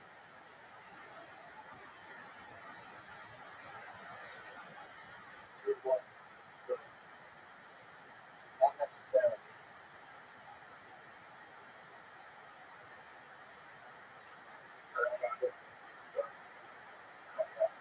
No, dude, you said you were going to be here. You don't have to do shit. How long of a break do you need? Okay, I'll give you a 15-minute break, but you better be back in 15 minutes. Do you understand?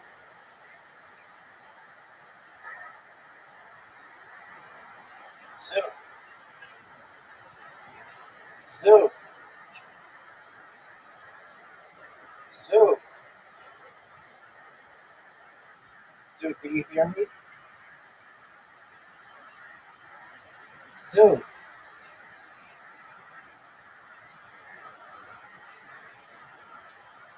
Zoo. Zoo, do you hear me?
Dude,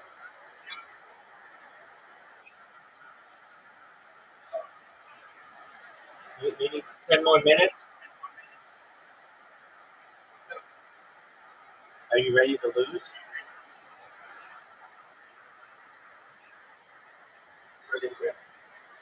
So you're going to get your ass taken.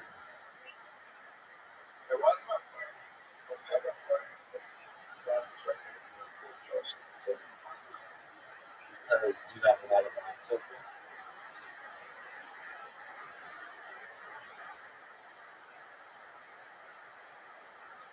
Dude, are you ready to lose, son?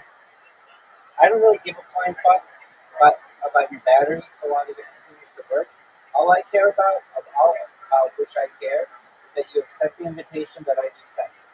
Have you accepted it, or are you just going to jerk yourself off raw?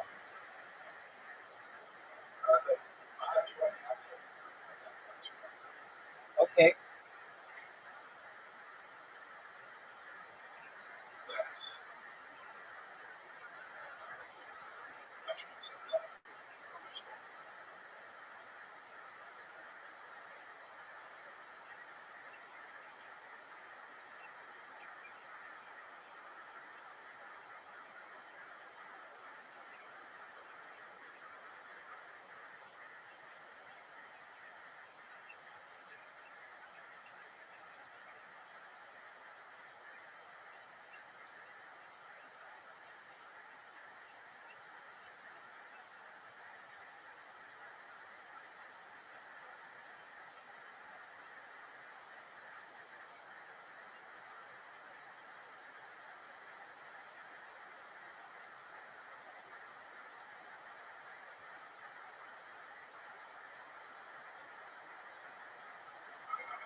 Yeah, I got it. I just looked you in the face and smashed you.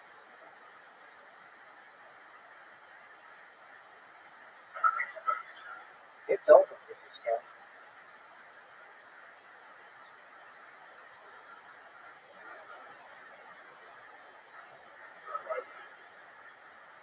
I know you.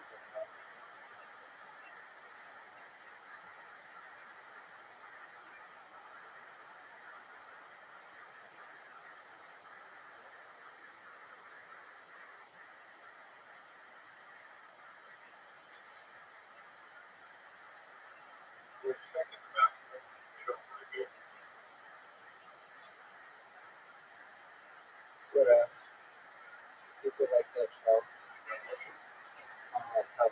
But I don't watch the paper, the new office.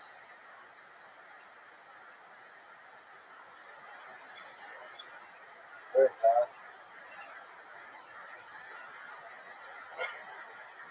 the first 4 episodes drop, I think next month. It's on Peacock, and it's called The Paper. It's about a paper, and the guy Oscar's going to be on it, the accountant.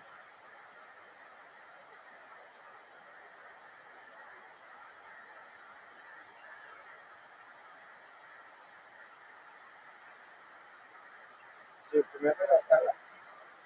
What'd you say, Pimp?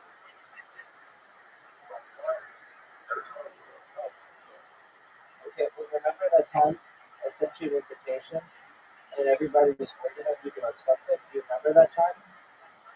Do you remember that time? Doug, do you remember that time?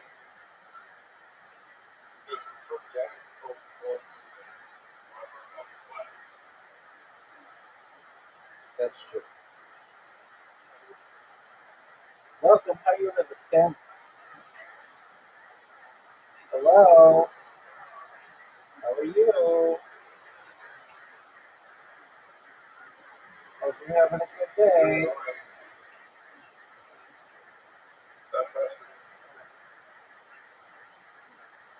They're trying to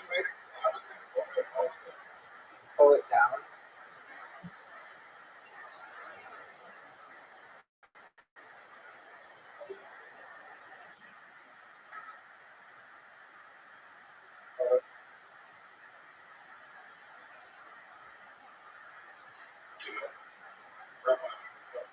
Okay, that's great, man. I'm here to help people, baby.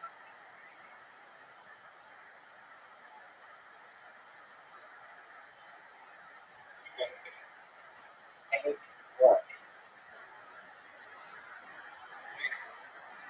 Hey,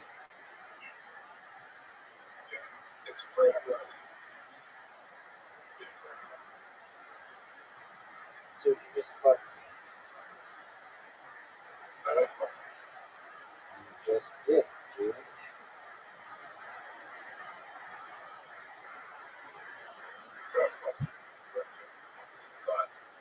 Because anything that you make goes to my sauce.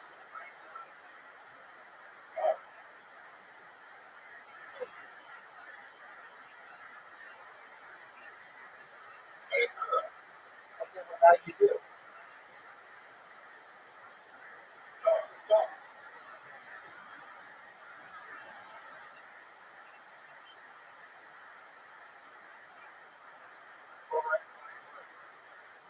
I don't know.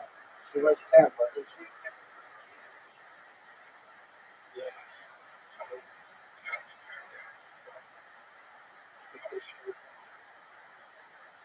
Why do you want her to be 100? You found her at 100?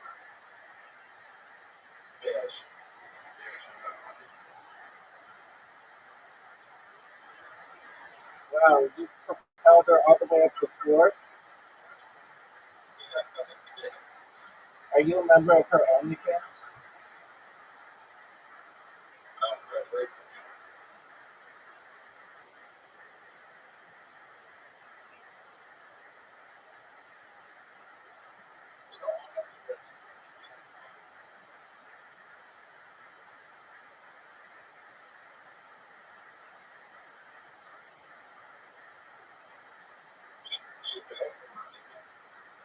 Why?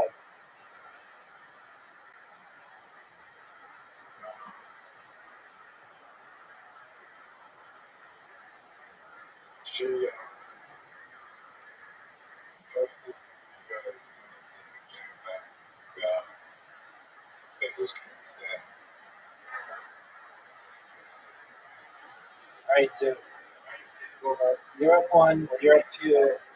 Hold on. 2-1, 2-2, 3-2, you're the 3-3,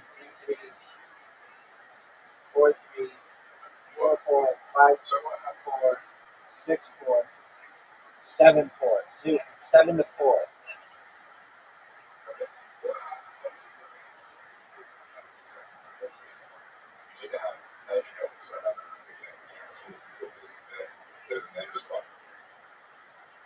And not all 1,000 of those guys have OnlyFans accounts.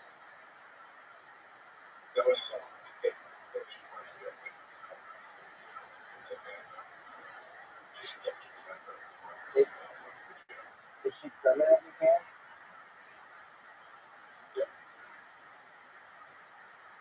So how does she have a free OnlyFans?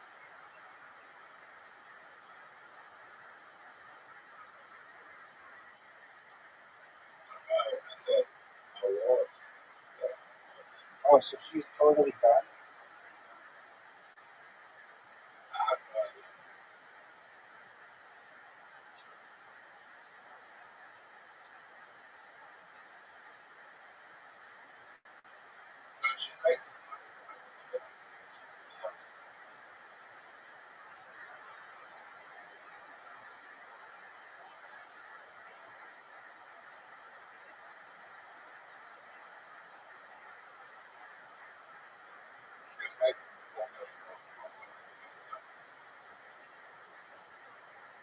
Are you proud of her?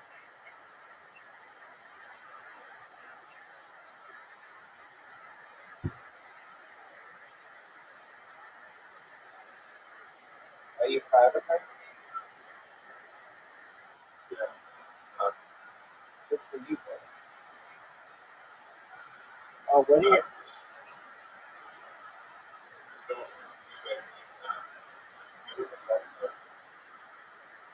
Zoo, are you done? Is it over for you? What do you? What are you gonna do, son? Son, what are you gonna do? Son, what are you gonna do? That's a terrible move. It's over.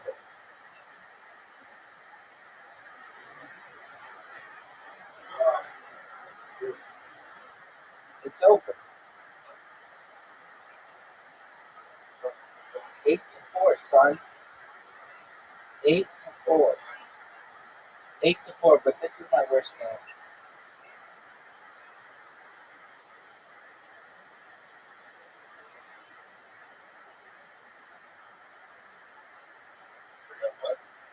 Fuck you. Are you ready to?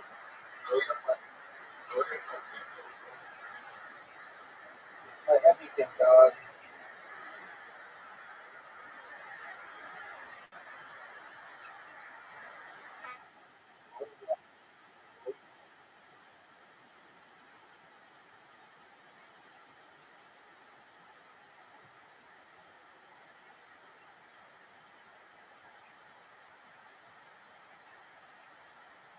Don't roll a 1 or a 6.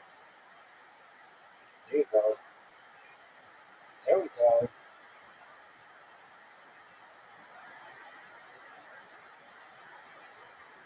Oh, so you're in trouble. You're in giant trouble. So you're in giant amounts of trouble. So you know you're in trouble, right? And you got fortune there.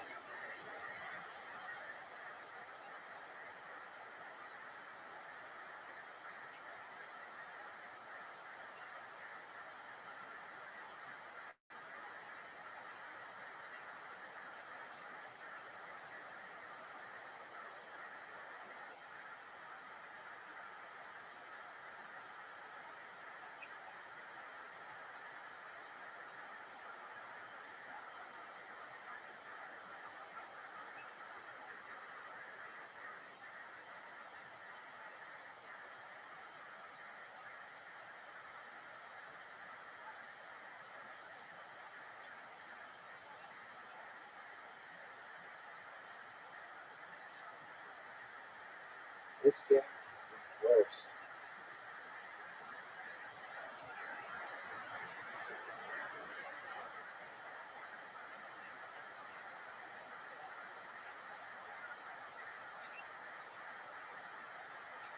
You better watch out, sir.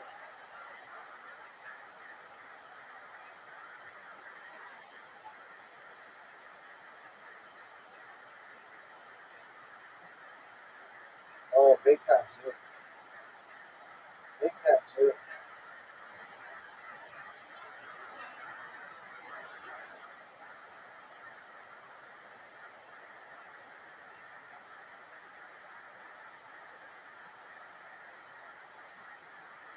Oh, big time, sir.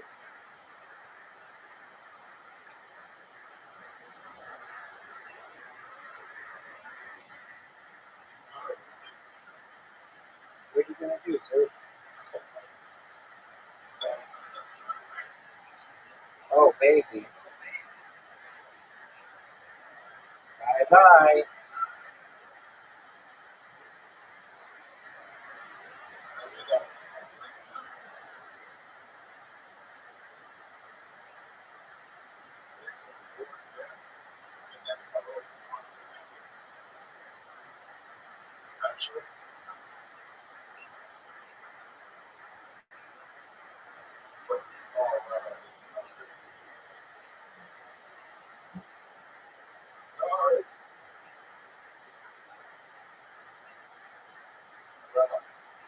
Yo, Phil.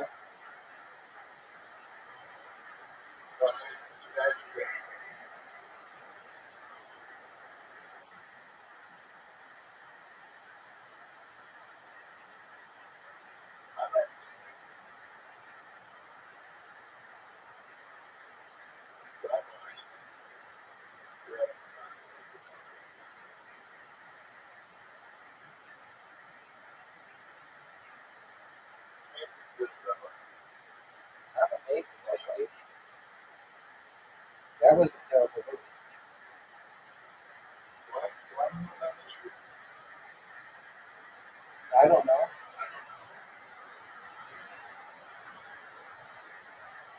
What are you gonna do, son? Oh, fuck you, dude.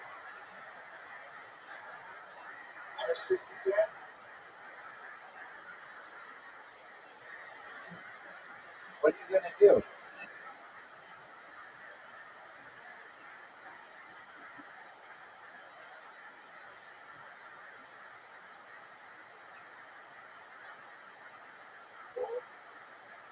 No way. What are you gonna do, son? What are you gonna do, son?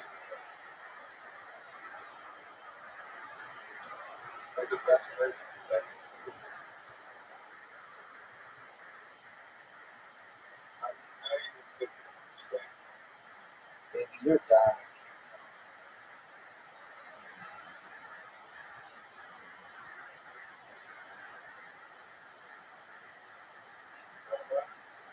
Yo, Cam.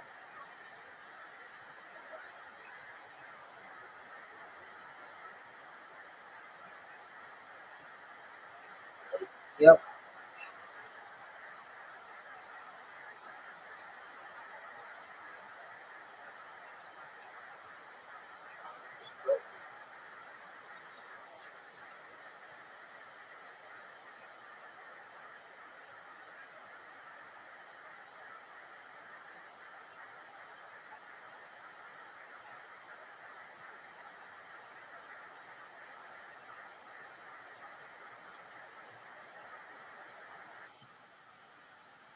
Big dog.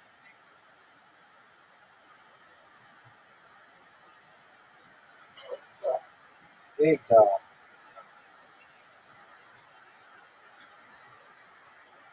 Big dog. It's over.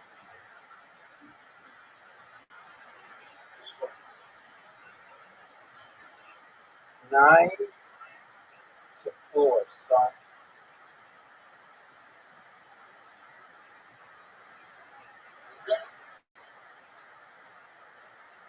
Yes, sir.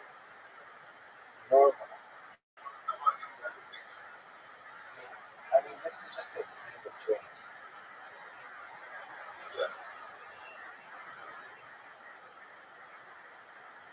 Look at my board.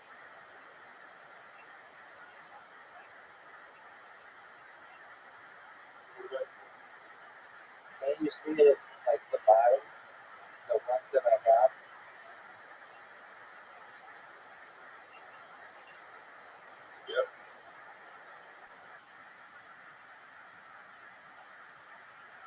Maybe it's good.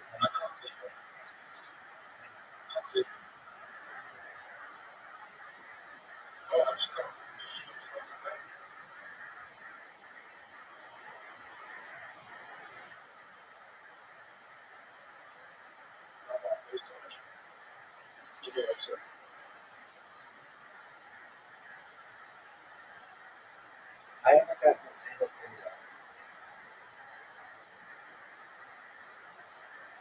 Still don't have anything, dude.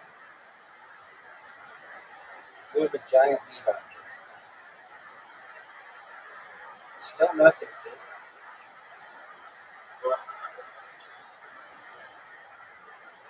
Dude, I still don't have anything. Look at the lead you have on you.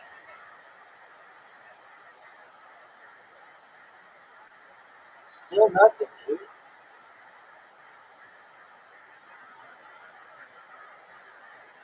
Dude, this has to be a record. You may not have gotten anything. Come on. Fine.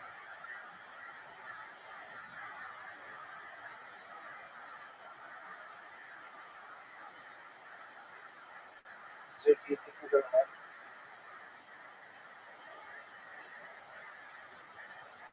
win? Dude, do you think you are going to win? You don't think you're going to win? You have a giant lead. Son, you have a giant lead.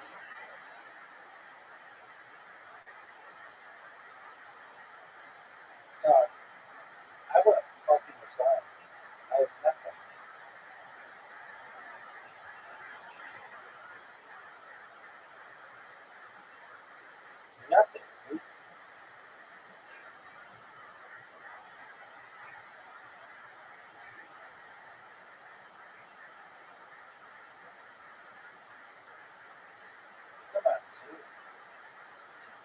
Give me something.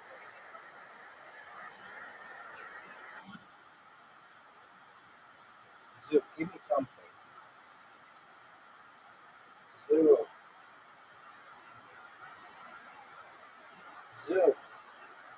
Is it over? Are you gonna win? Zoo, are you gonna win?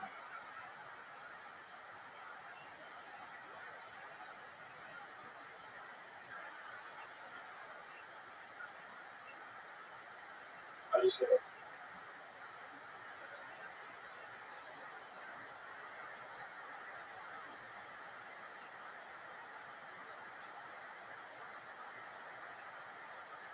Good. Try quickly.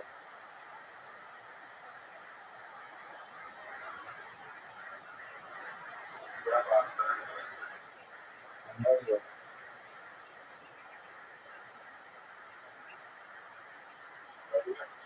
Yeah, baby, I have a fork and I'm a pimp with a big dick. What do you want me to do about it? I understand, but Okay, that's a great story. well, And that's a really great story. but you got some. You don't know.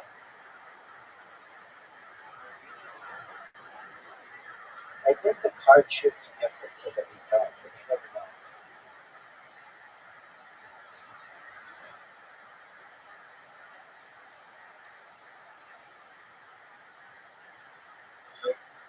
Good job. Do you think we can? Yeah. But the cards could be different. Good job.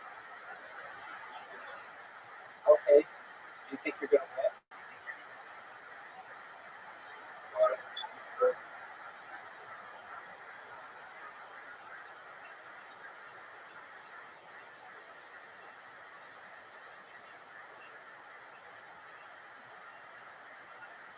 Sue, do you think you're going to win?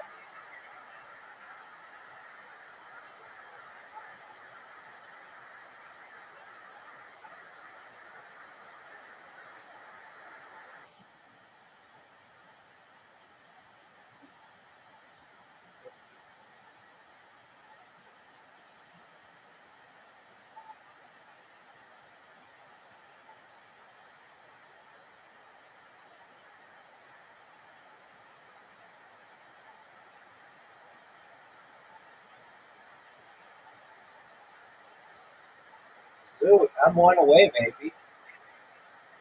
I'm one away. If I get I-21, it's over. And we might have the greatest comeback in the history of humankind in this video game, son. Perhaps the biggest comeback in the history of humankind. Do you understand what I'm saying?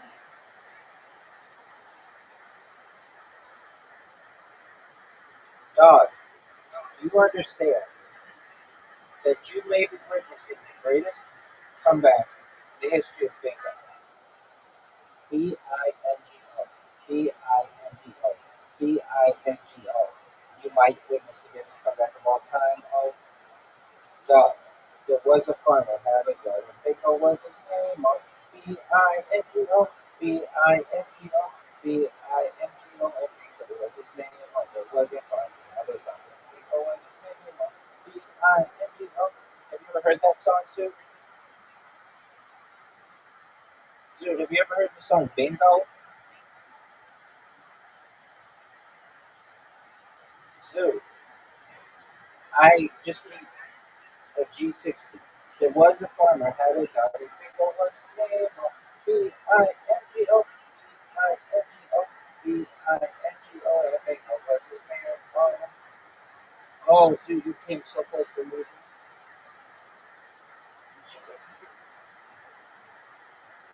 Sue, are you going to win? There are 20 balls left, Sue. This game is coming closer and closer for you to lose. I'm sorry. Sure. It's over, baby. It's over. It's over, son. 10 to 4. Take that.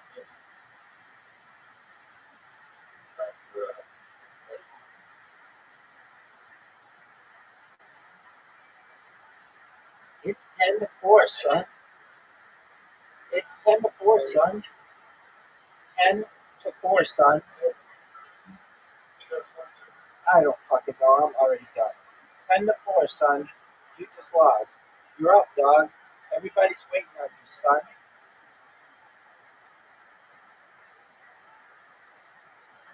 Dog, are you gonna go?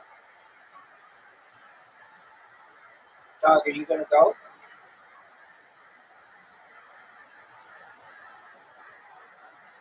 Zeus, you know that you have an invitation?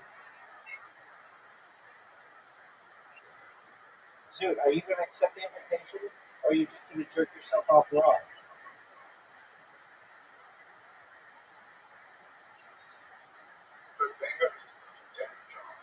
That's what I said.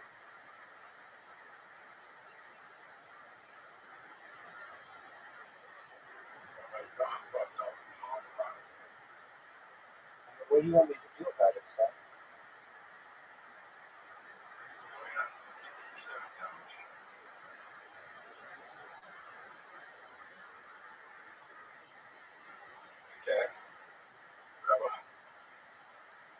Oh no.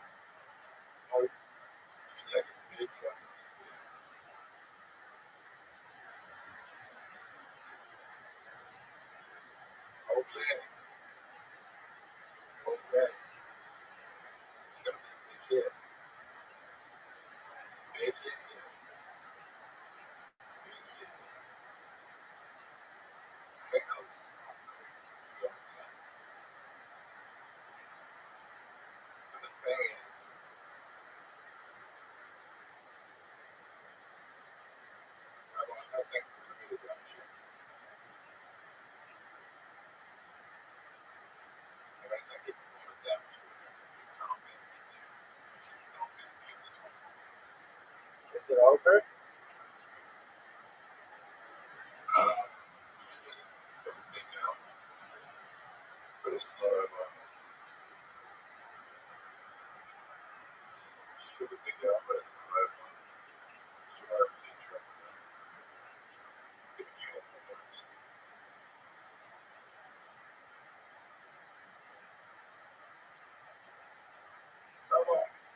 Yo, pimp.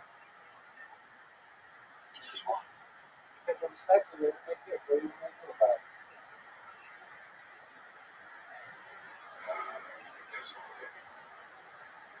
Not gonna happen, baby. It's over, baby. 11 wins to 4.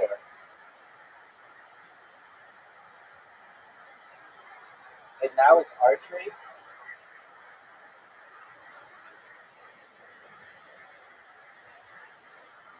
We're gonna play 5 rounds to give you the greatest opportunity to win.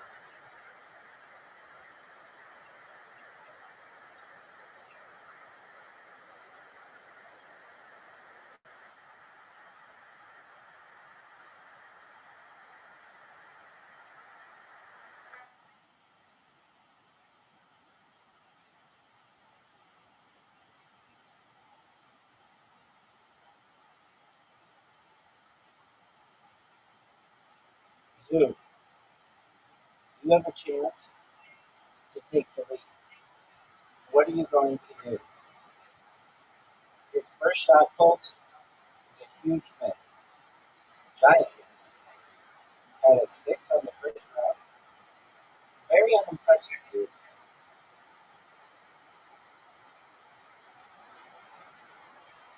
Get it. Get it. Oh, it's super. Yeah, dude. And he got a 1 that time. And now he got a 6. It's 22 to 13.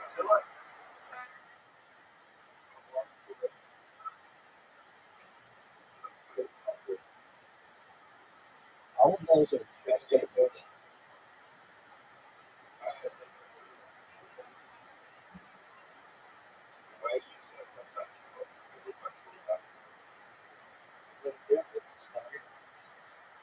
Look at this move, guys.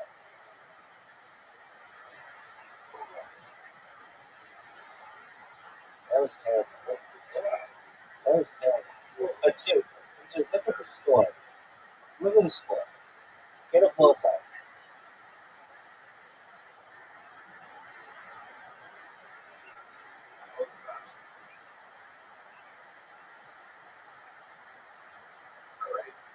Yeah, man.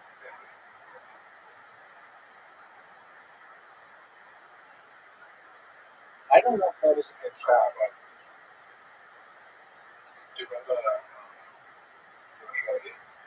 are you gonna go? Are you gonna go? Hit cancel. Hit cancel. Hit cancel, and they'll make you do it again. It's in the upper left corner. You didn't even. It's my turn. The thing must have glitched.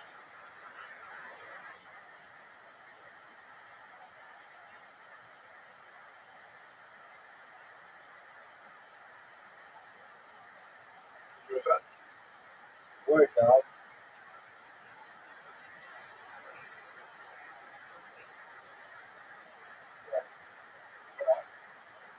I don't know which thing glitched.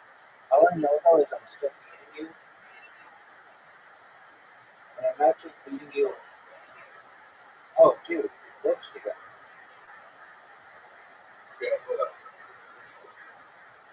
All right, so get 3 bullseyes. That sucks.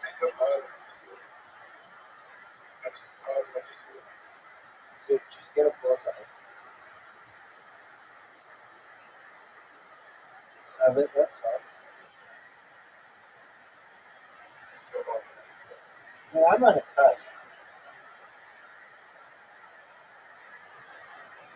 All of that was bad.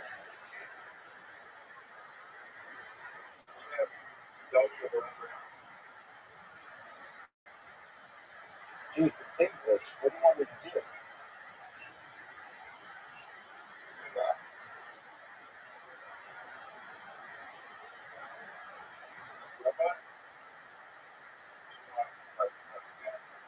I did not. I did not. But I got 29, which is really good. No, 30. Son. Oh, dude, you're not even coming close. You're not even coming remotely close. Not even close. I don't think so. I think you actually lost. That was one miss. 2 misses.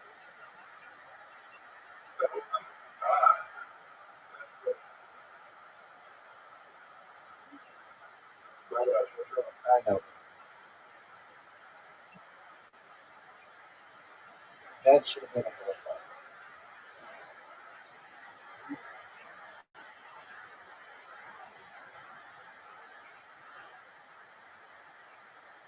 Dude, it's impossible for you to run, essentially.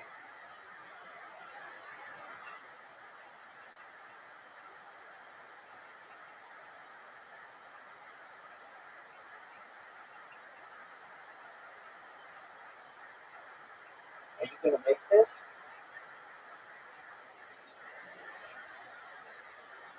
If you get 3 bullseyes in a row, you still don't. If you get a triple bullseye here,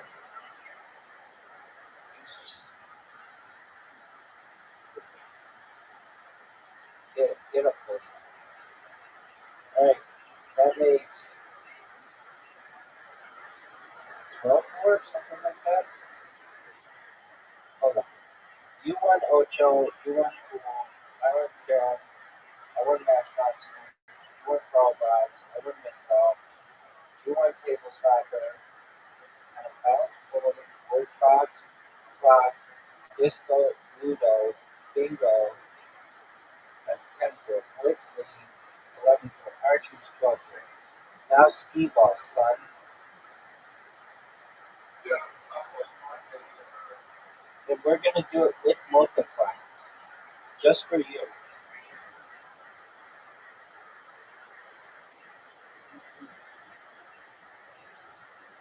Rabbi,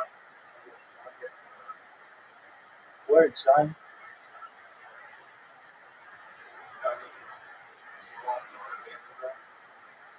That makes sense. I did not do all that. So you have a chance to stop my stream. Alright, well get it, bud. You didn't get it. You didn't get it. Nope. Nope.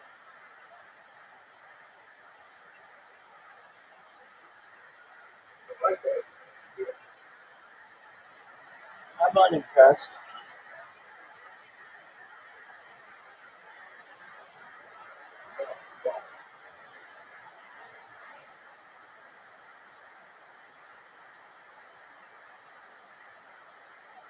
what?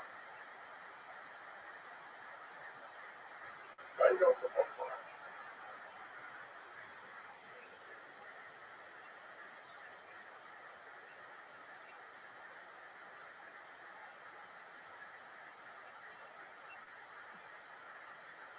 Oh, baby. Zoom. Zoom. Oh, yes you are.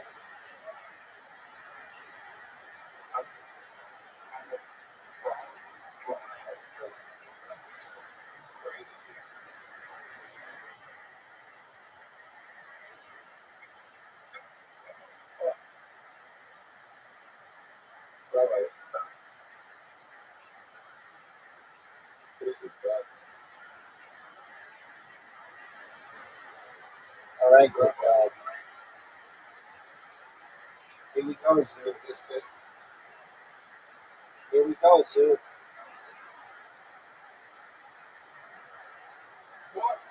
See that? I'm watching. Oh, that was close. Oh, you got two going at once? Very good. Dude, it's over for you, son. It's over for you, son. Okay, but that's alright. It's over for you. You just lost your 10th straight game. It's 13 and 4, something like that. And now we've got 4 in a row.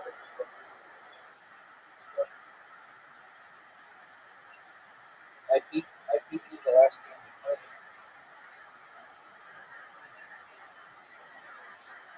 Are you gonna accept the invitation?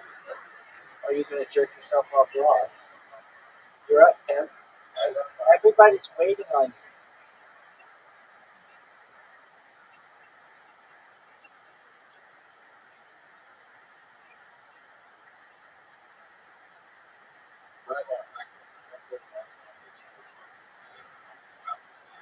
Amazing, God.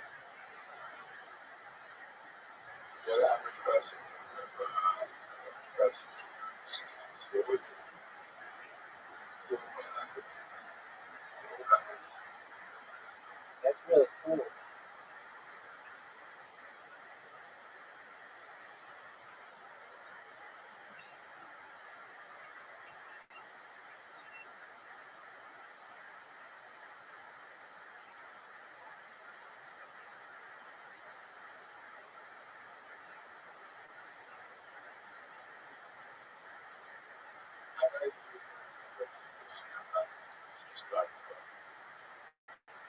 Okay, cool story, God.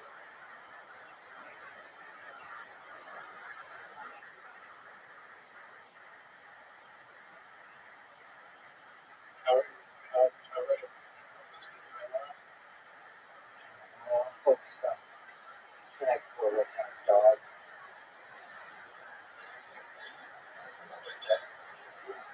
Yeah, obviously you do. Dog, that's another win, son. That's another fucking win.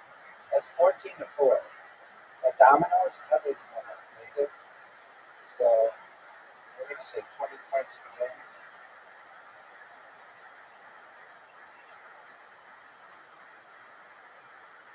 right, so Boneyard, 14, son. You're up. Everybody's waiting on you, dog. Everybody's waiting on you. Oh, what a terrible plan.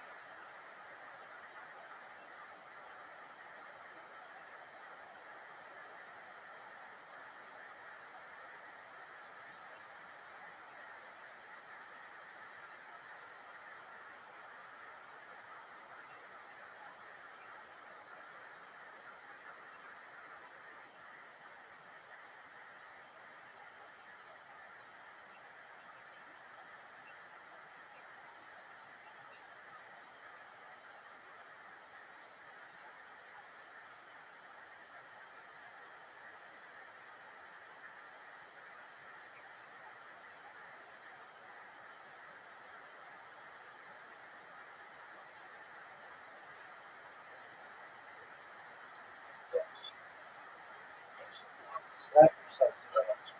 You just said drugs for no reason. Slap yourself. Okay.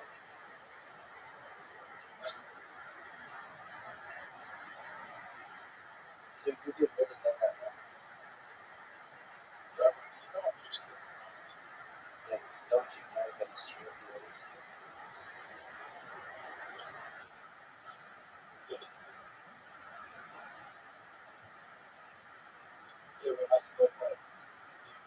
Oh, perfect. Yeah.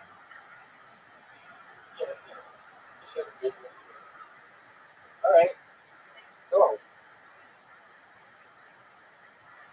It's over for you, son. Oh, no.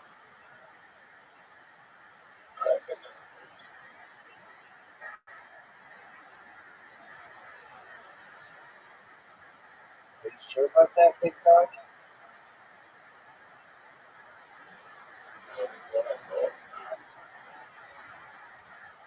I'm about to play one of the greatest movies of all time. You're not. Plus 12, baby.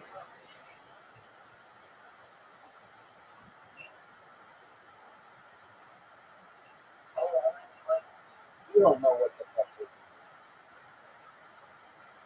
doing. No, you don't.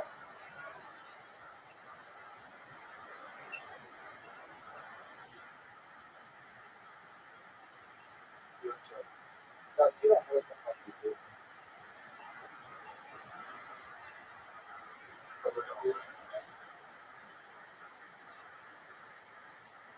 It's over for you, sir. Oh, whoa. 53? All right, it's like 13 to 5. Back in. Let's get this out. Well,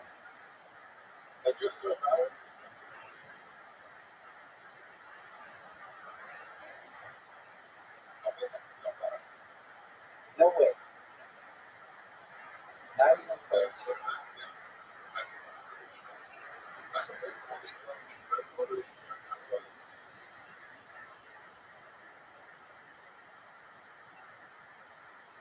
Zoo, are you going to accept the invitation? Are you going to jerk yourself off? No one does.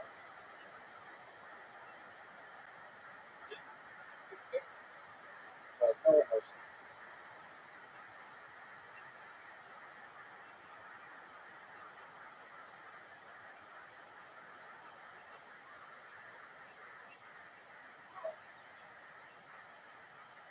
How'd you like that bit of sun?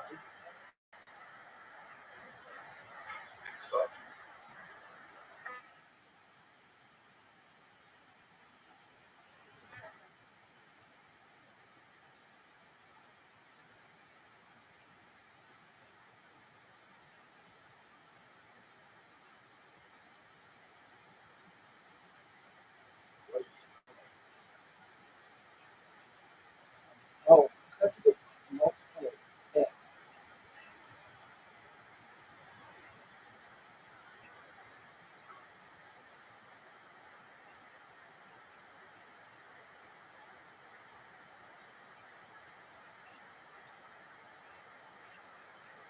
do you keep getting double rolled?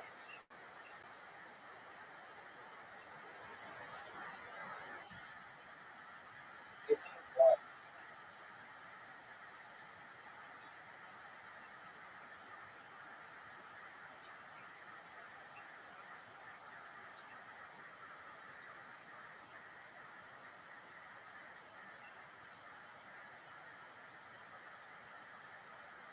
Why do you take so long?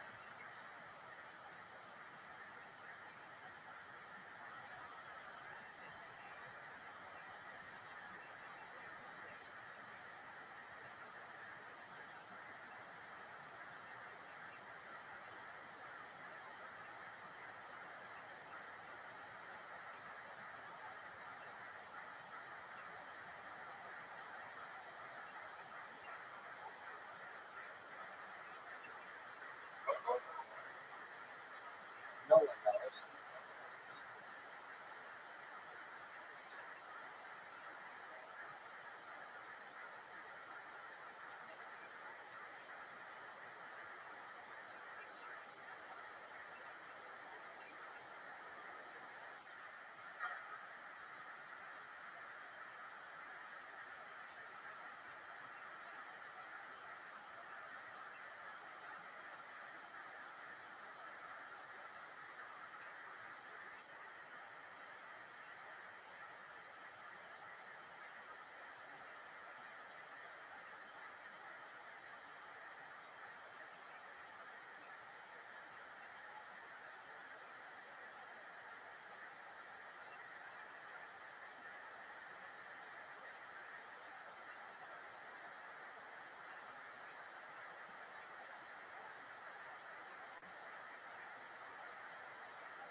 That's,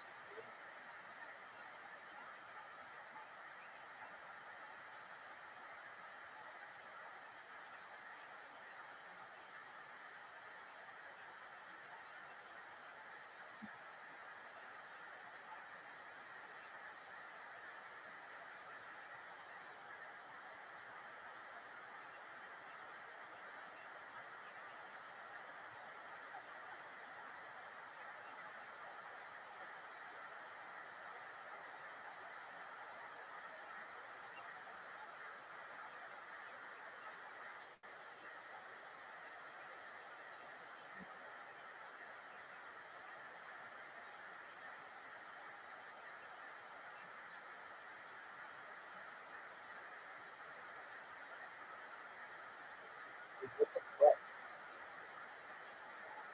Keep fucking it up.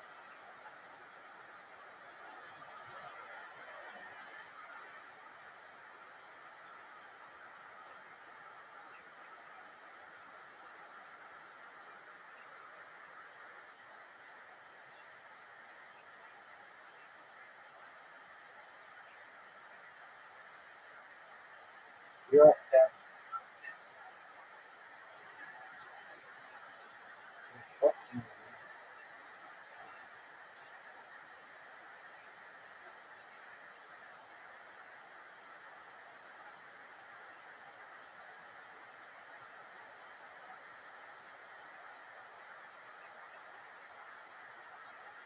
You're up, down.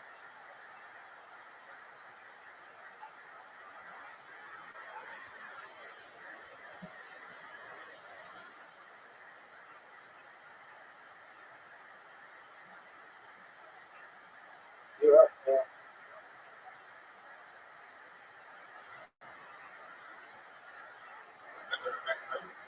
Yep. If you're not getting yourself right, You go.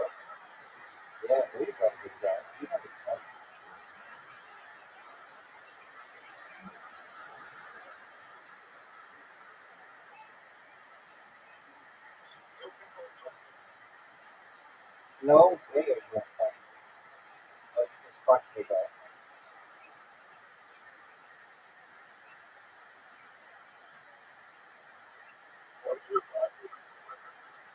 Because you just kicked me back. Just like that.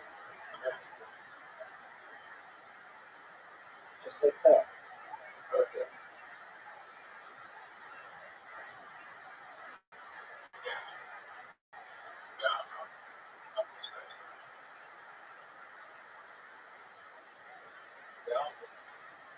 Oh, that's a big one, dude.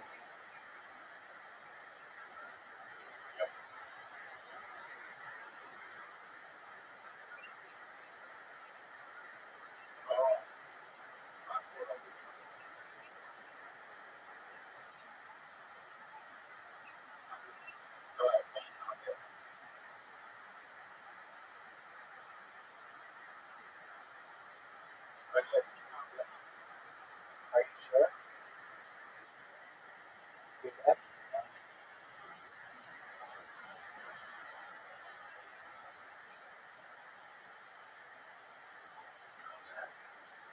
Big purchase on some.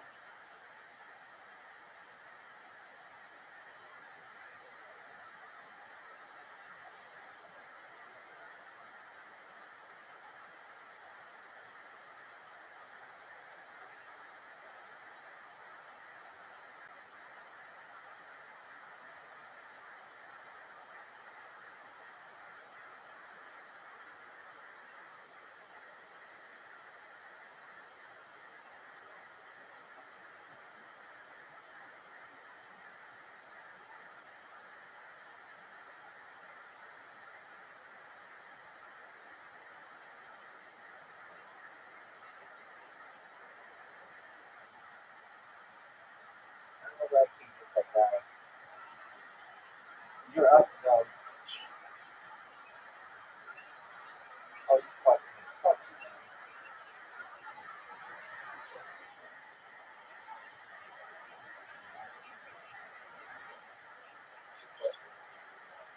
Are you sure? You don't even know how to run.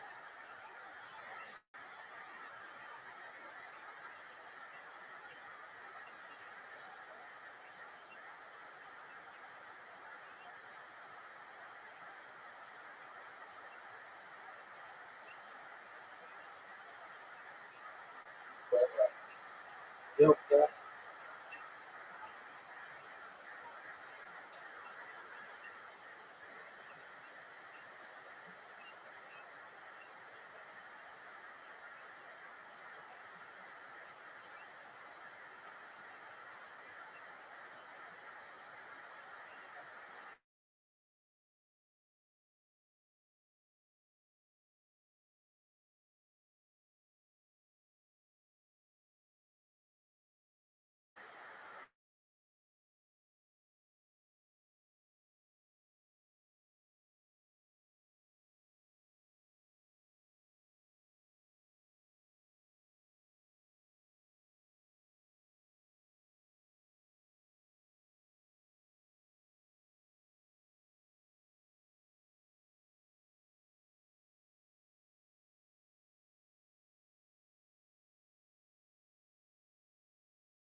I mean, that's a really cool story that you're telling, but no one gives a flying fuck to.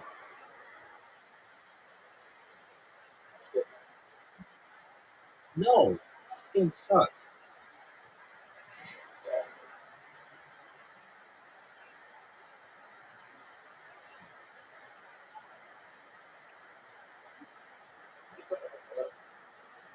Neither do you. What do you call the little triangle thing?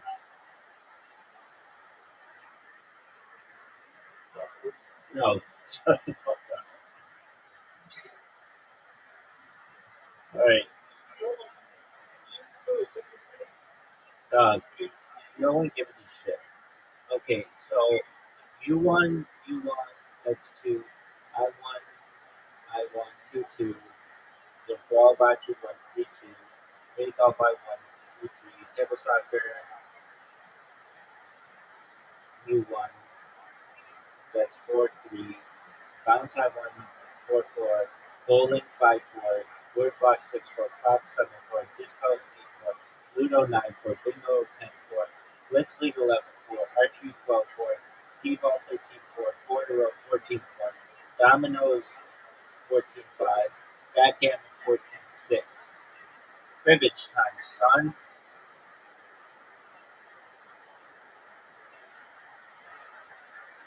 Are you ready for cribbage, son? Yo, Pimp. Oh, I hate this game. Just got 2 cards on the card.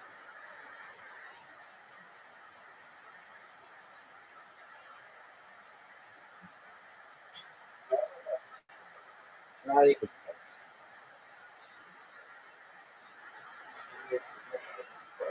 No. Are you ready to go? Yeah. All right, well then go. Gotcha. Oh, you gotta go.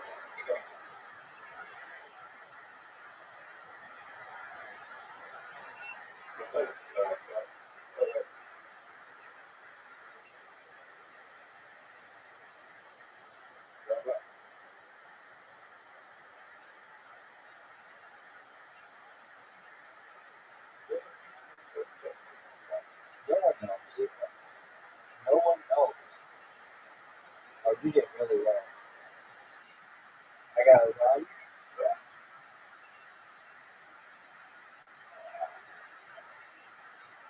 Who's winning?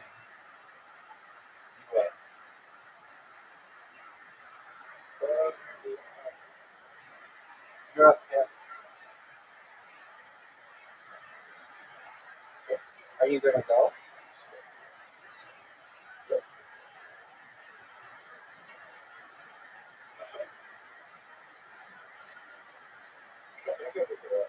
No one knows.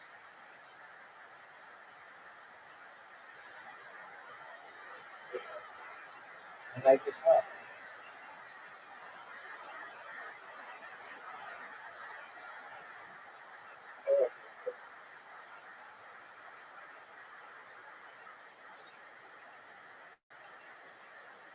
Okay, pair plus pair, run plus three, run plus three, 15 plus two, pair plus two, 15 plus two. I have the lead on this, son, because I'm a pimp with a big dick. All right,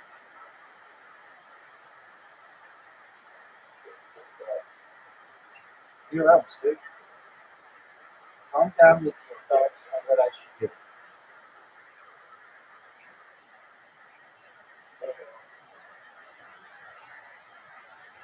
Stu, you're up. Yeah.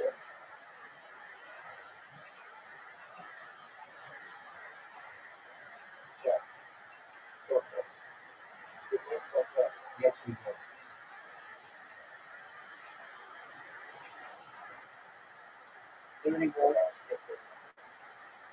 You don't know. You don't know what that means. Pair, 2 points. Pair, 2 points. 15 plus 2 points. 15 plus 2 points. Pair, 2 points. 15 plus 2 points. 15 plus 2 points. We take pair plus 2 points. Run plus 8 points. Run plus 8 points. That was giant. No one knows.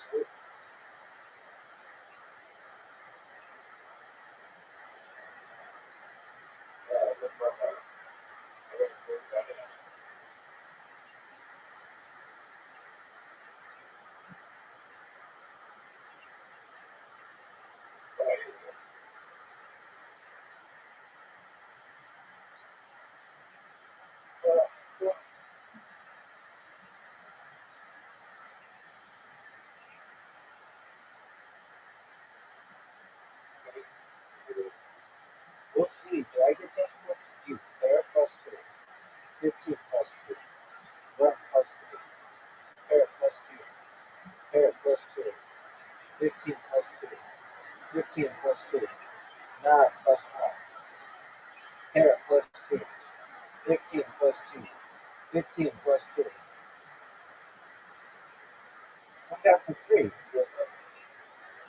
Yes, I am.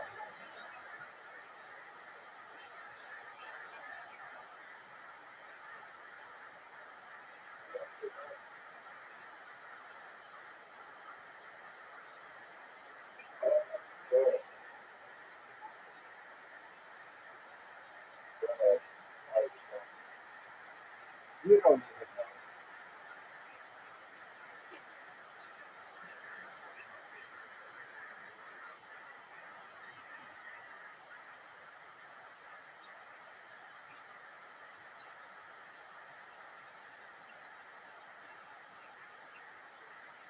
Oh, no.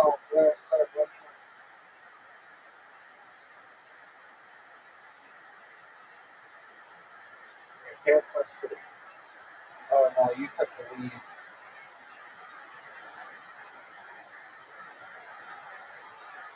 You're going to win.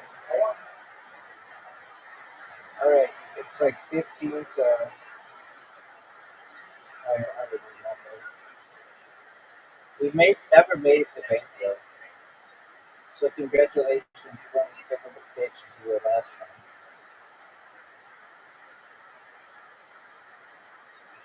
Are you ready to lose?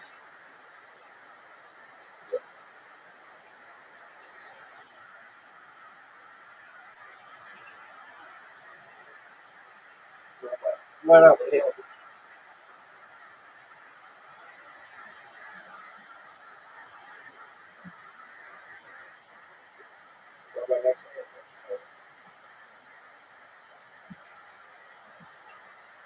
Dude, you got a huge lead.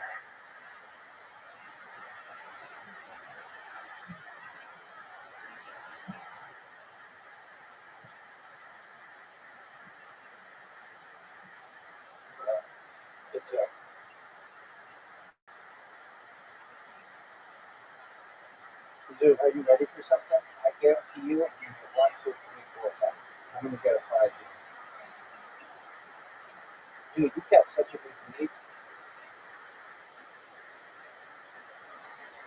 Dude, you just went around the board better than I've ever seen anybody do it.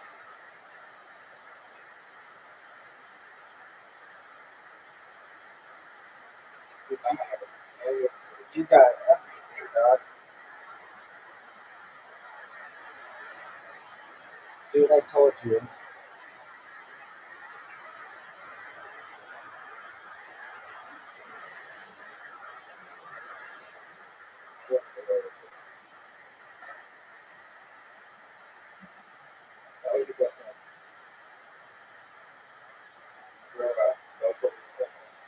Okay, Ken.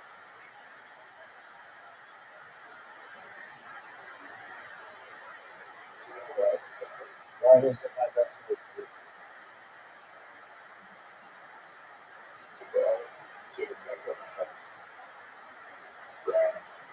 It's over. It's fucking over. Oh, you can't buy that? You can't buy that? If you could have bought that, it's over.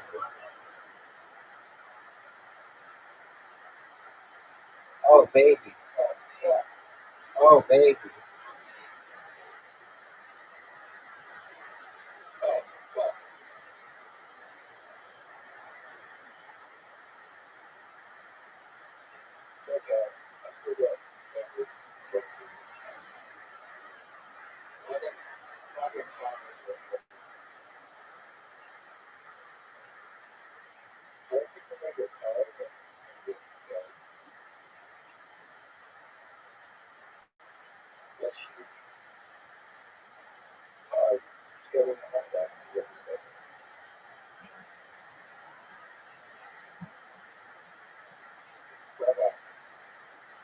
Yo, Ken.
Get a 2 or a 3.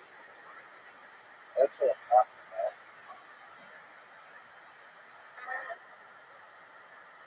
And I need a 2. I need a 2.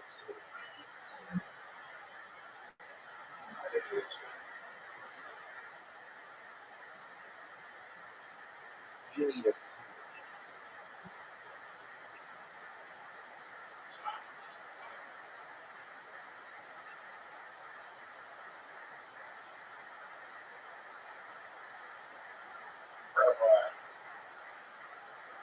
Yo, Pep,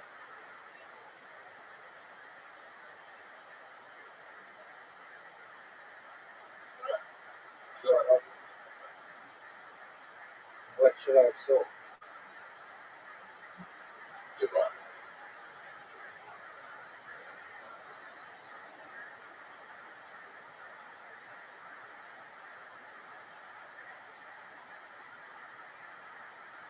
I need a 5. Give me a 2. I need a 2. I need a 2 right here.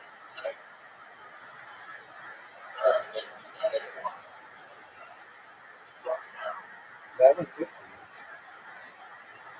I need a 1.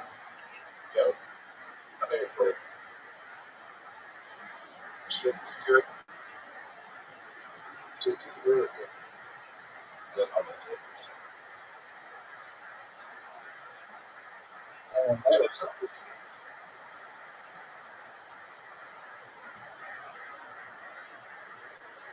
Make a decision.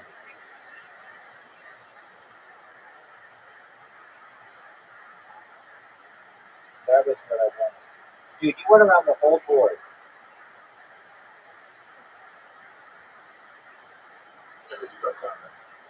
Yeah.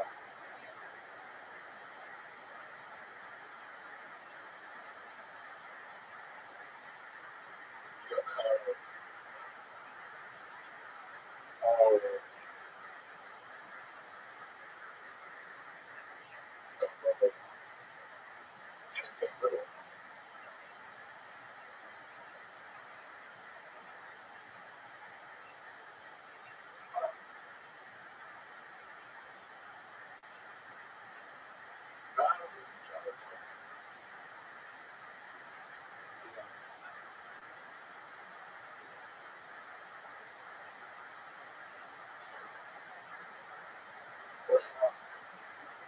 nothing close.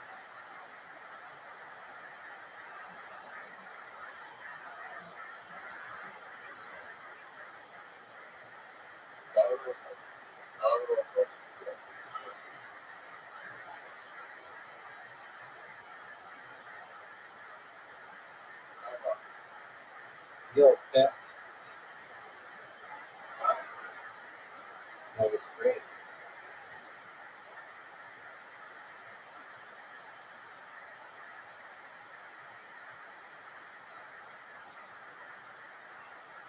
Thank you.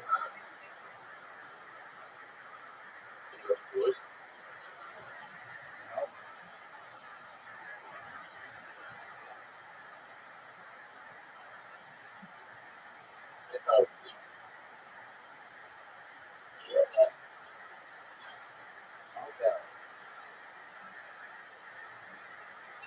I think I'm $100. That's good.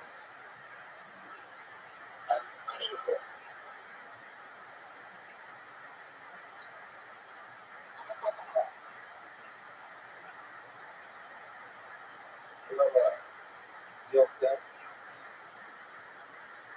you need a 2.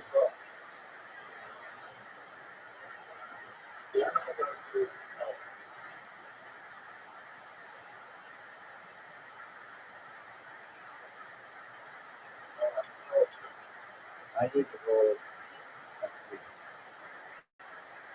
I'll take that.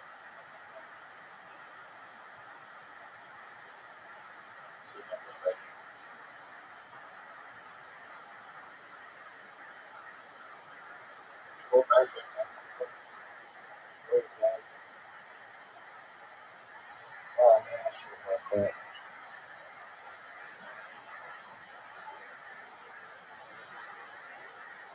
Yes. Oh, for sure. I can see good times.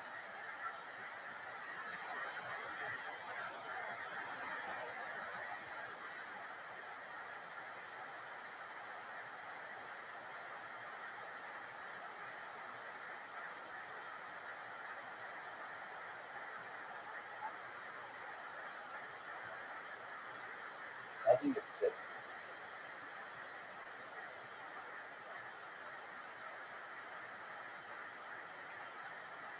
Big word. You need a 3 or 4.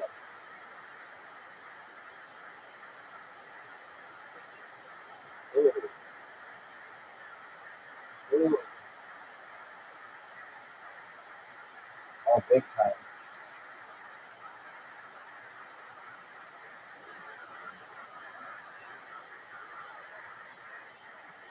Dude, this always happens. I need a 3.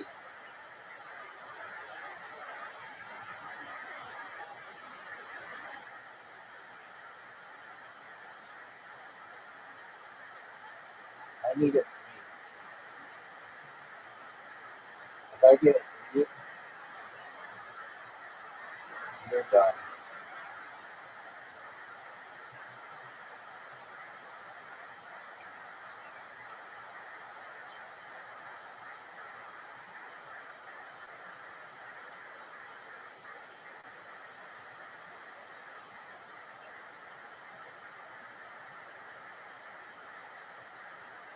Give me a 1 or a 3.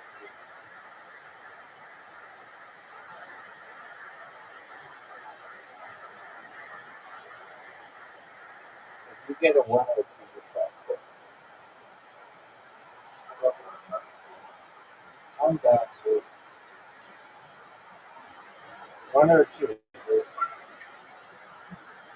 You need a 1 or a 2, dude.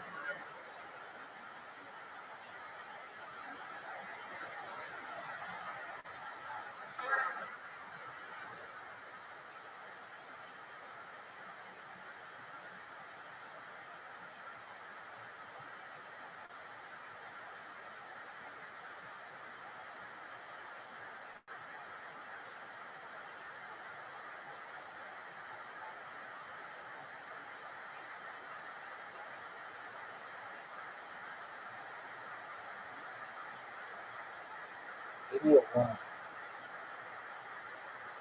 That's big time. That just fucked you.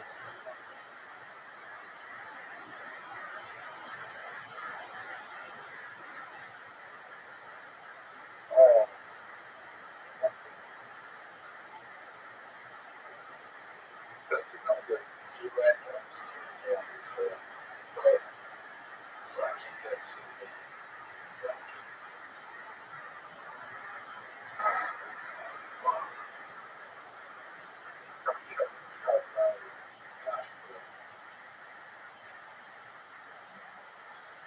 Oh no. No. That's you too.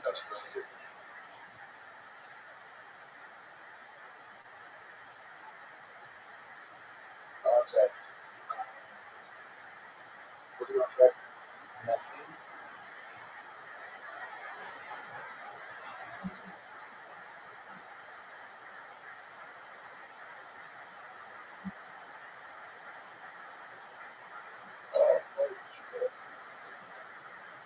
You need a 3 or a 4.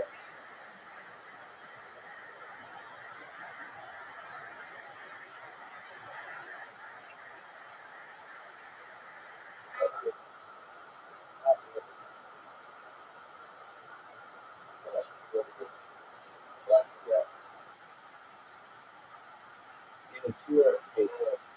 2 or a 3. Big time.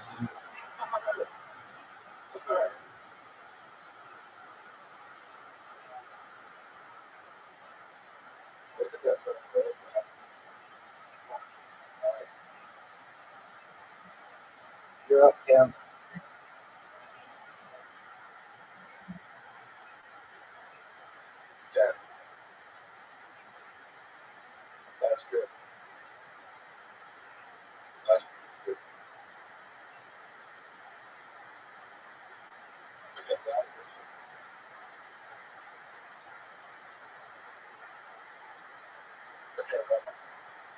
Yo,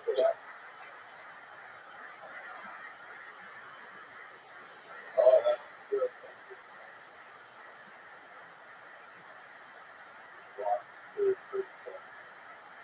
Okay, that's good.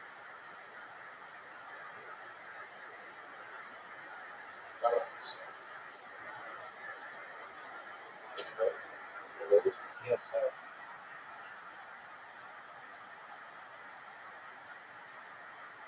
8 times zero.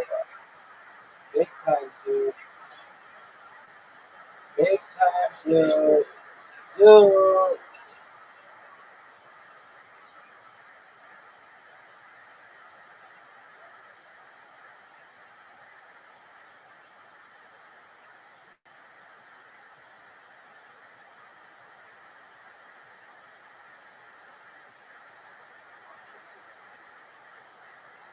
Big times zero.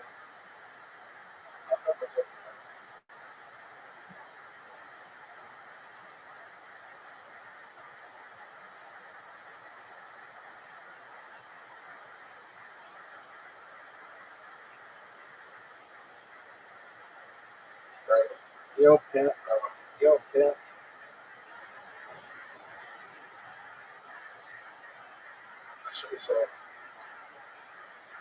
This is going to be dangerous for you.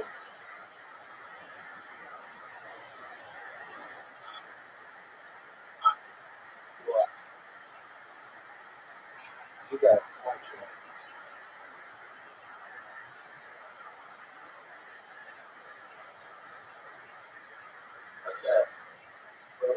Yo, pimp.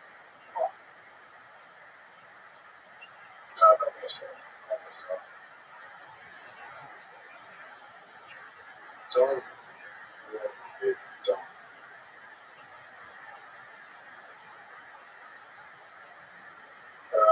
Yo, pimp.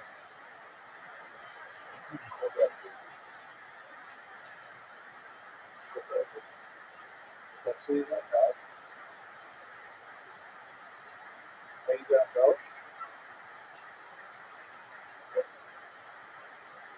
Dude, you sold?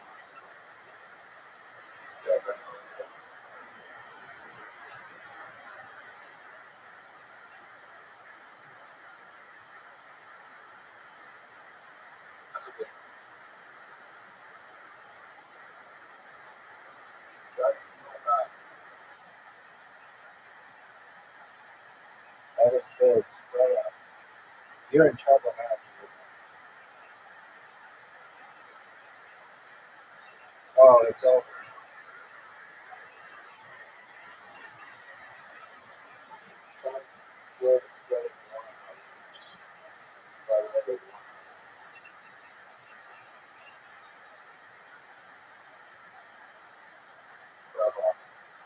Yo, pimp.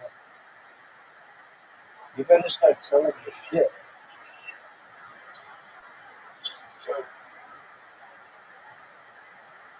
Dude, you better,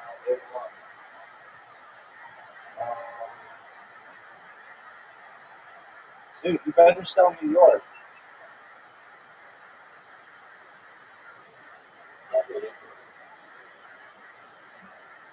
$360.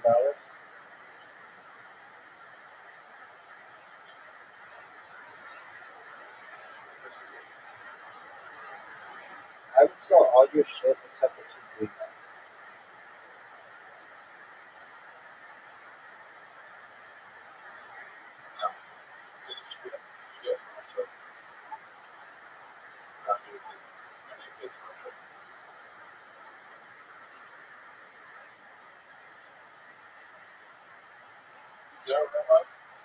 What's that, dude? Why wouldn't you sell better?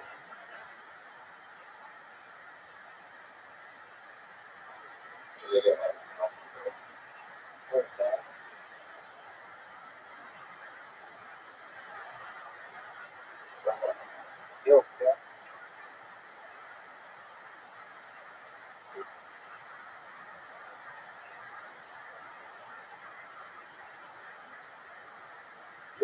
whatever. Once you get out, you're done.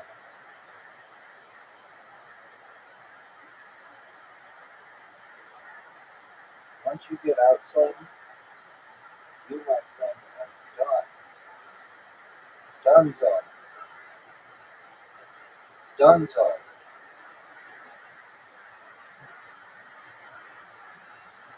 Oh,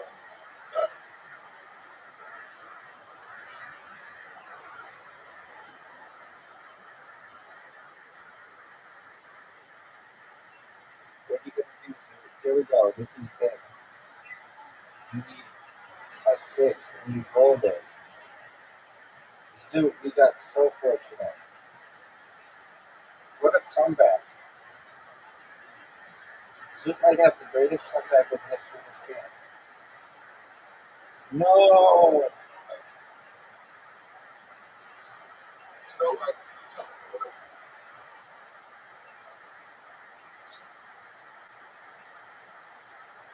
Are you going to buy it back?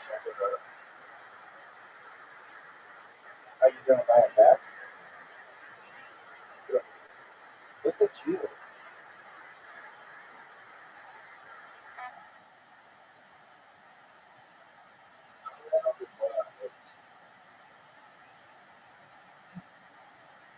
So sell something.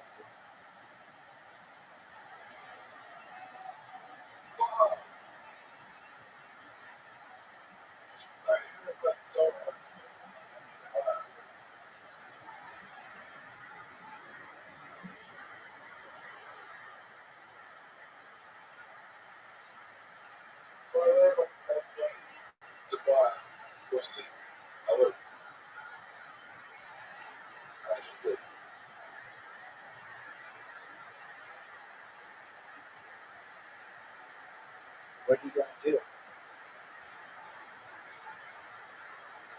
You sold?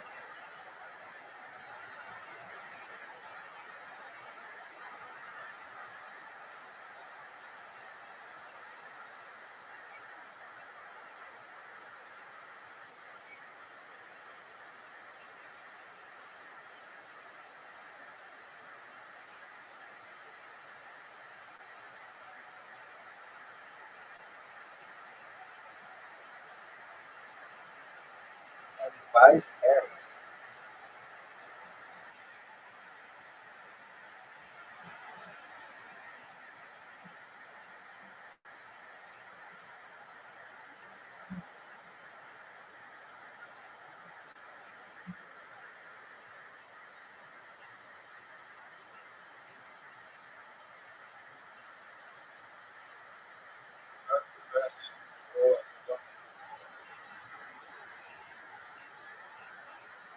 Yeah, you could have gone 6.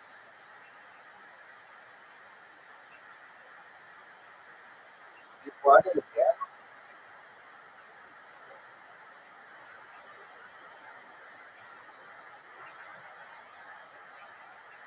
It's over.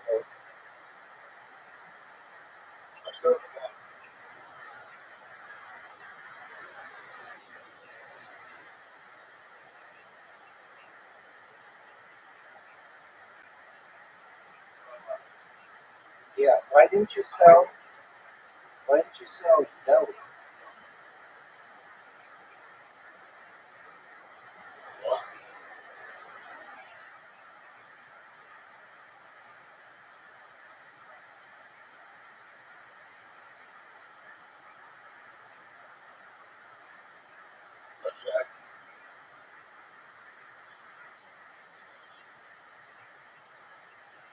Are you gonna go? It's over.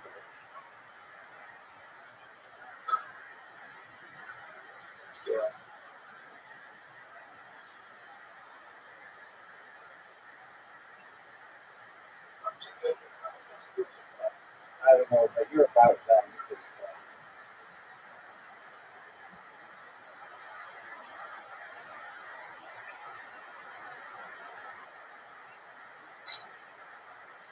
I don't know how you survive this next round.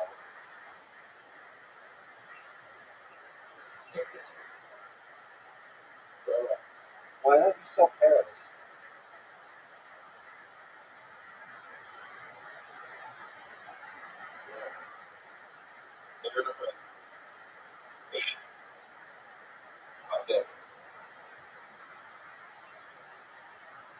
It's over, babe.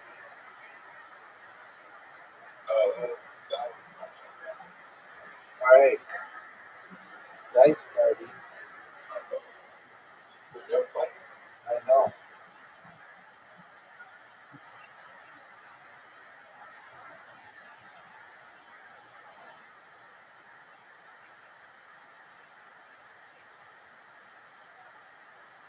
What is? You don't know how to play. Shut the fuck up.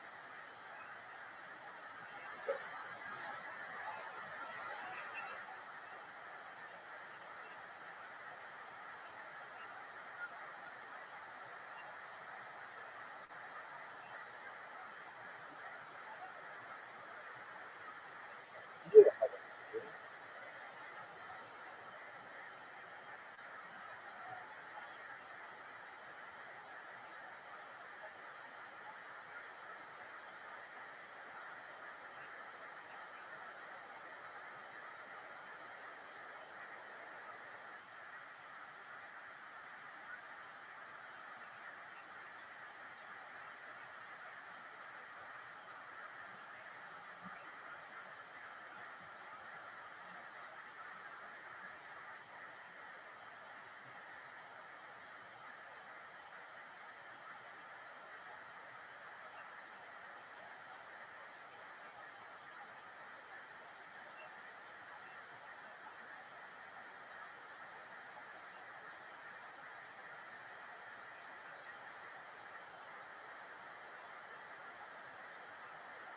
Oh wait. Oh wait, this has gotta be huge.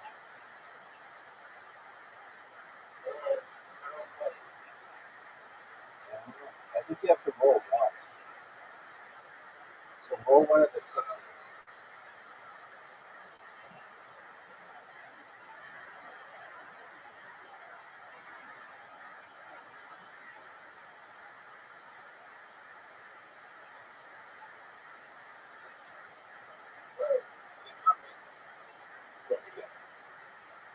No one knows how to play this game.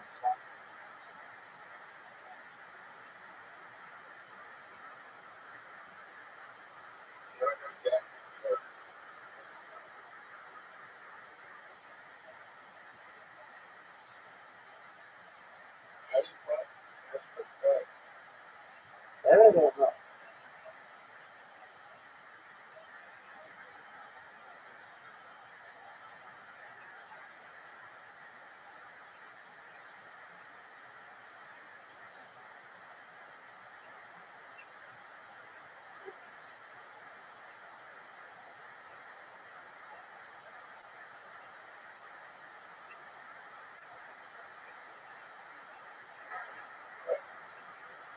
I don't think I have enough cards. Oh, I think we have to do it whatever round we're on. So I need threes now.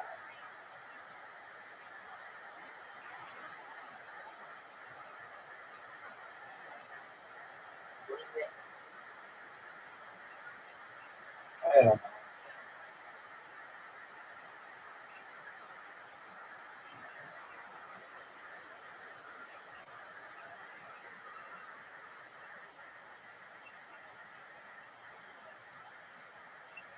You got you've got threes, and I got six. Okay. So that's how you split. So you want fours.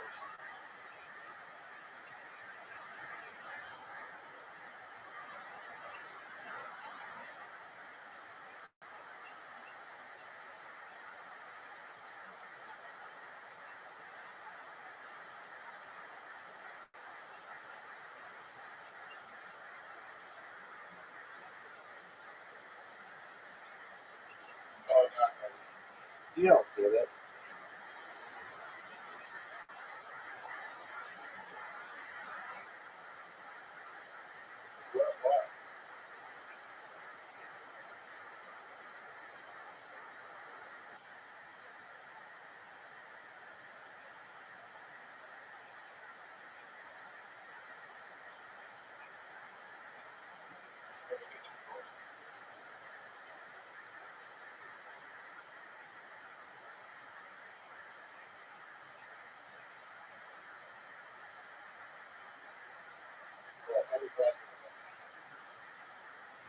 157.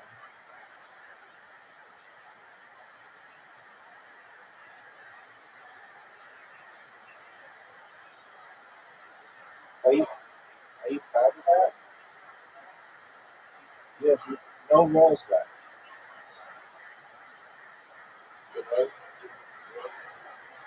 No one knows. Time to roll. I don't know. Just roll. Okay, I got 1, 5. Oh,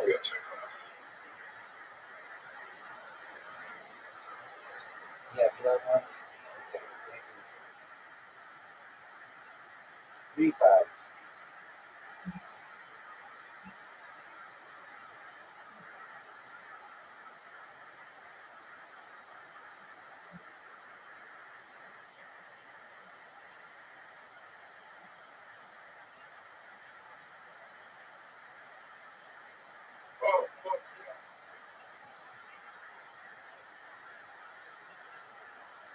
No more 6s.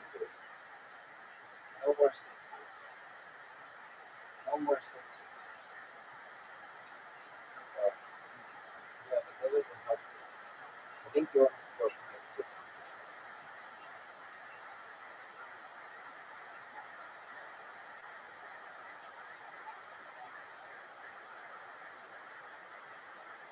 It's over.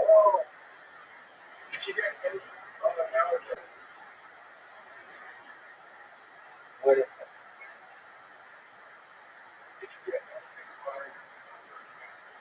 Whoa.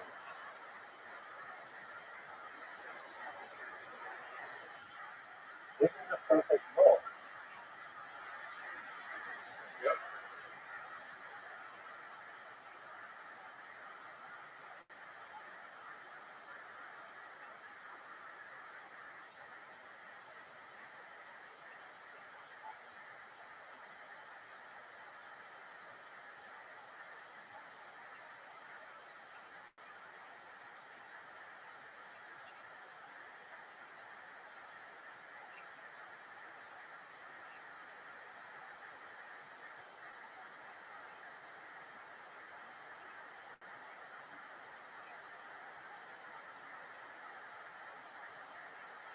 Now I think you want 3 of a time.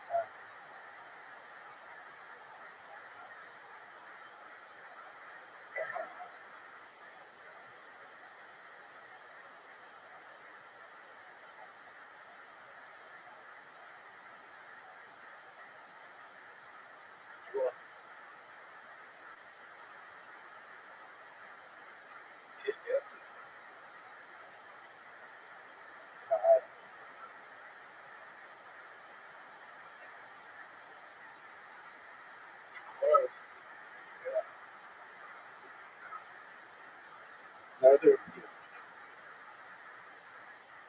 But I got 12 points there. Oh, dude, look at you. You need 4 in a row. Go. No, no. You need 4 the same. So get 2 3s. Oh, you fucked up. Yeah, they do have number 2. Remove the 2.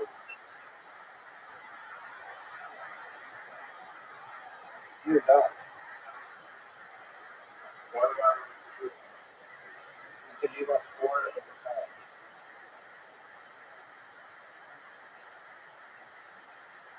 But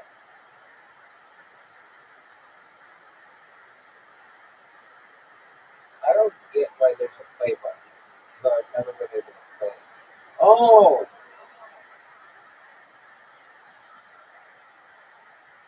Yeah, you're up.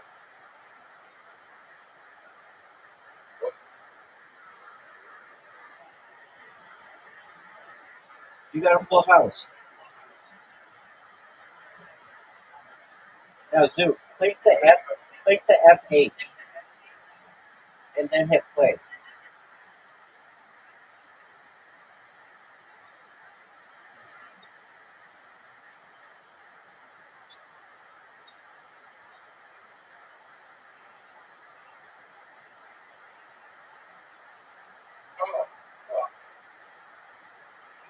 No, you need a small straight this time.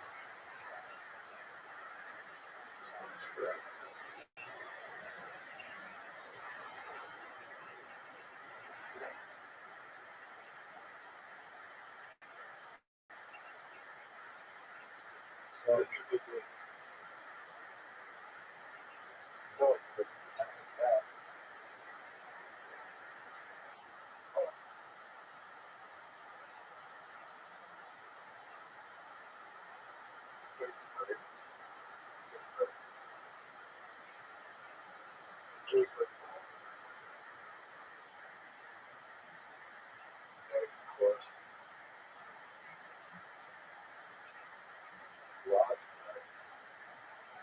Five Dyson sometimes.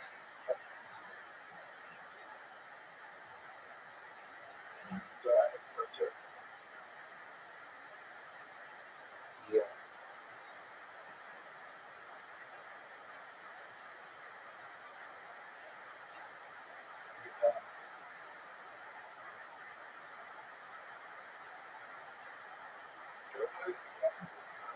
Yep.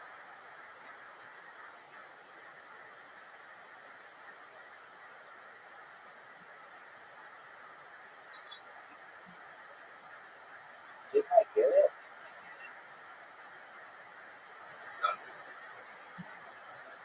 Five. Oh, no.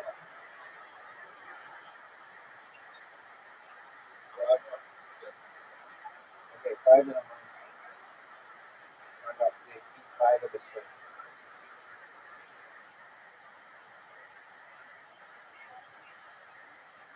No, no, no, no, no.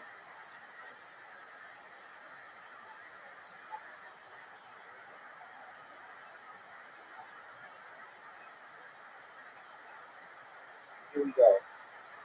I've got a chance. No, no.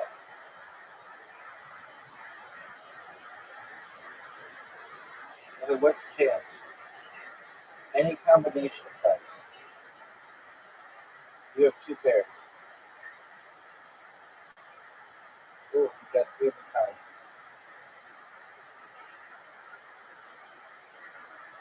You got four of a kind. That's huge.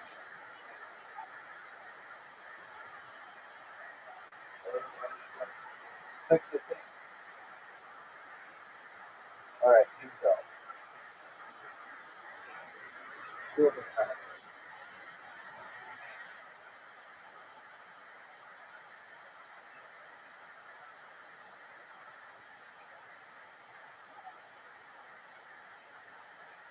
Okay, hold on, hold on. Are you going to win this time?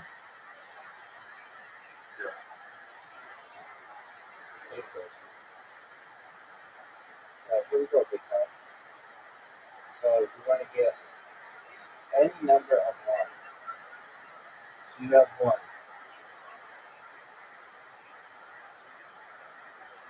And you've got another one. You've got four of them, dude. And then click from one and hit play.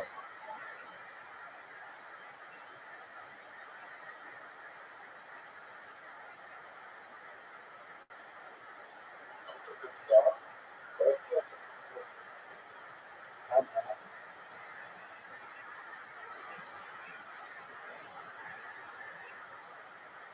You've got two twos. Are you going to go? All right, well then roll.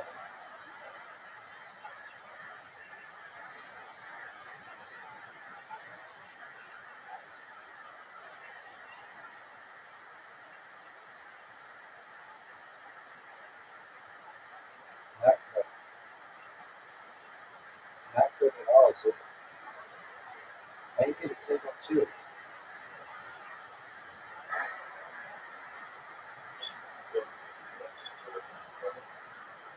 I'm the one who taught you how to play. Yeah. You don't know what to do.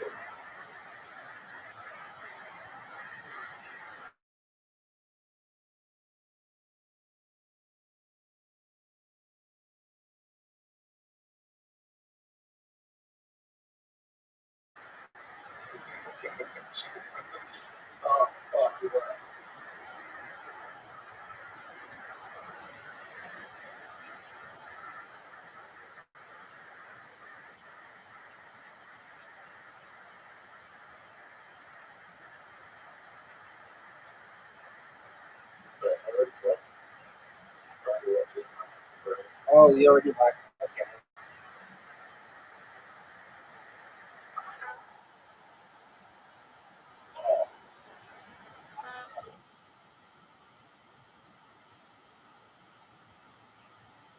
That's something to help you. Yeah, something to help you. You're already locked in.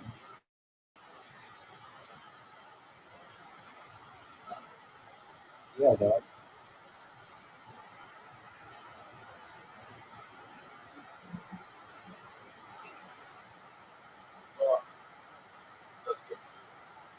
Good, dog.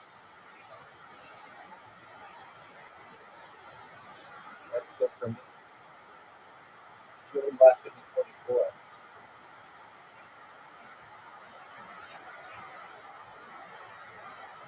You're up there. You're down. Really bad. Oh, but you didn't. Oh, you got peanut butter up there. Oh, that's cool.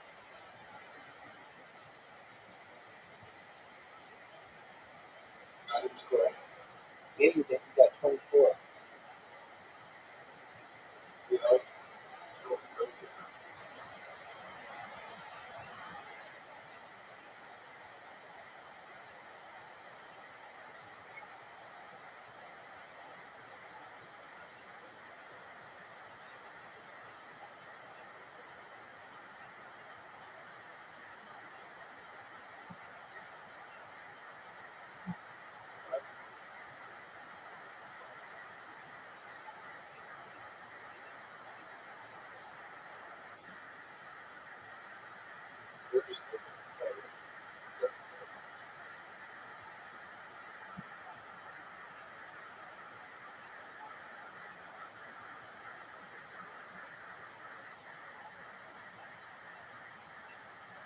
You're in a full house.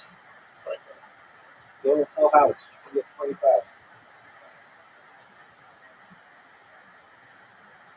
Press the F8. Dog.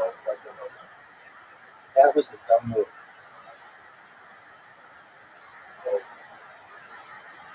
Forward of the time.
Yes, I did.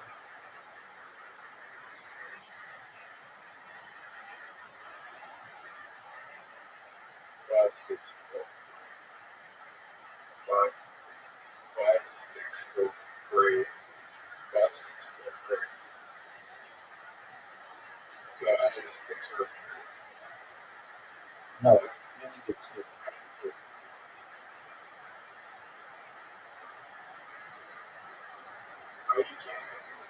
You can get the small one.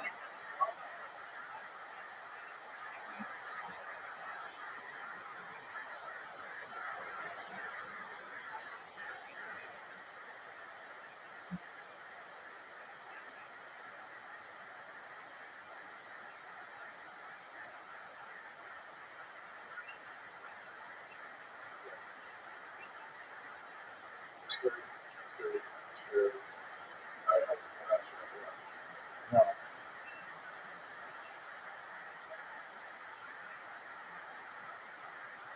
Oh, 5 of a kind. That's 50. Oh, baby. Give me that.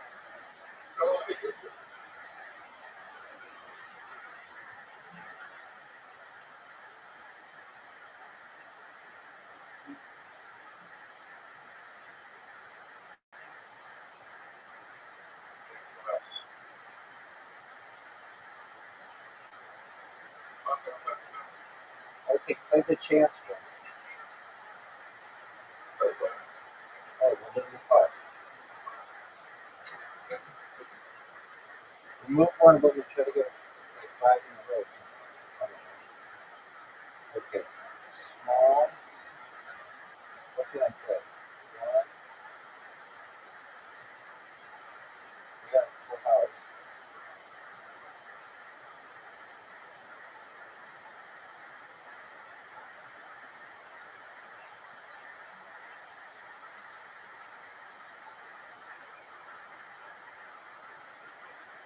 I don't know what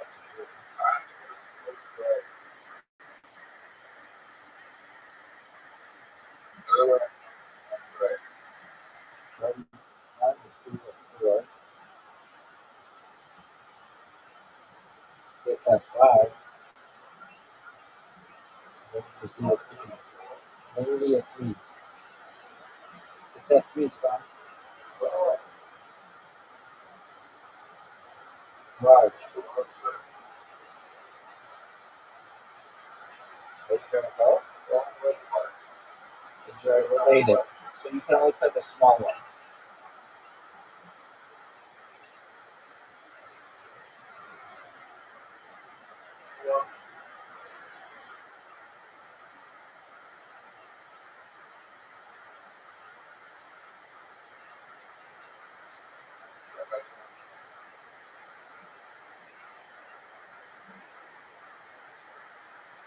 Okay, I'm gonna get that. Alright, next game. Jim Robert, I have no idea how to play this.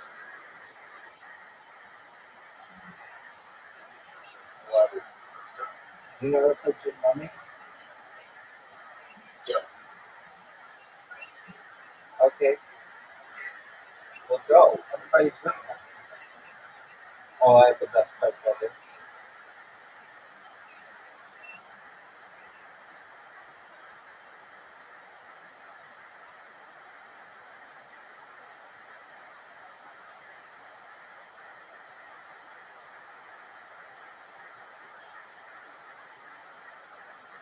What?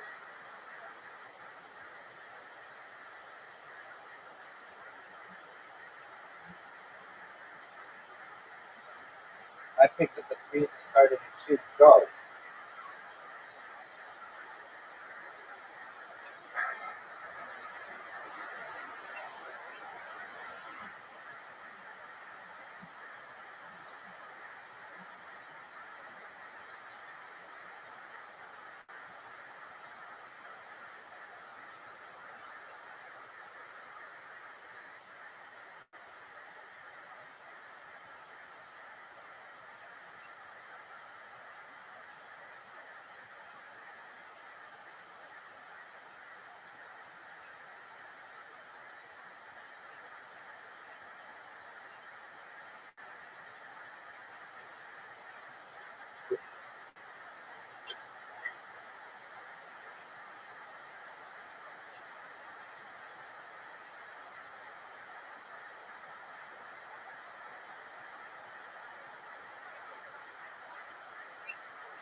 How do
you gonna go or you gonna turn yourself off?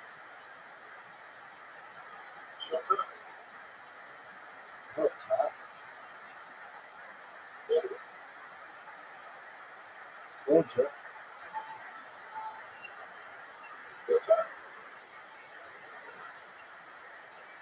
Oh, baby, I don't. This one's awful. No one knows. I thought you said you knew how to play. Yeah, just like,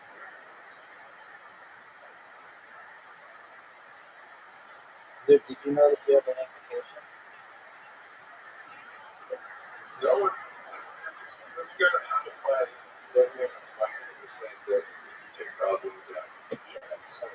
Everybody knows that.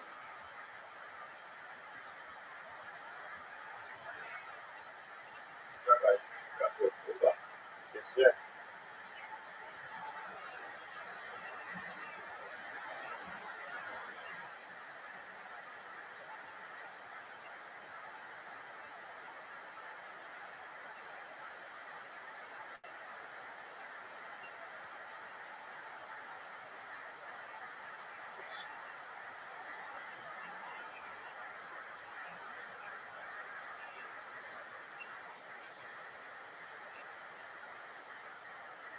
So, do you know what Coast to Coast AM is?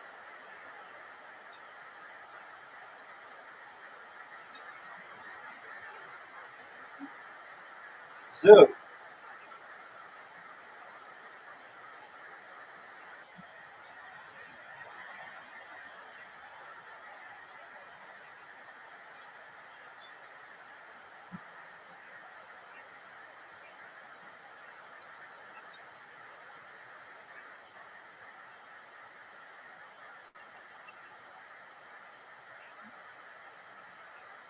Zoo, are you gonna win?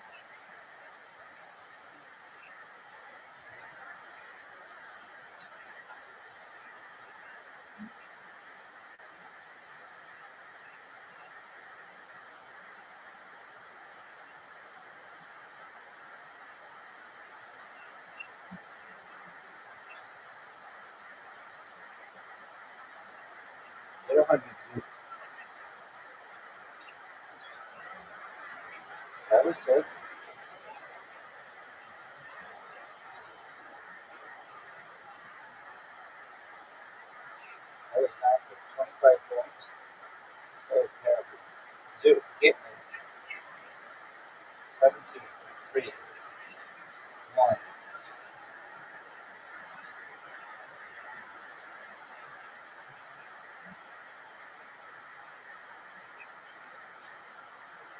That was not good.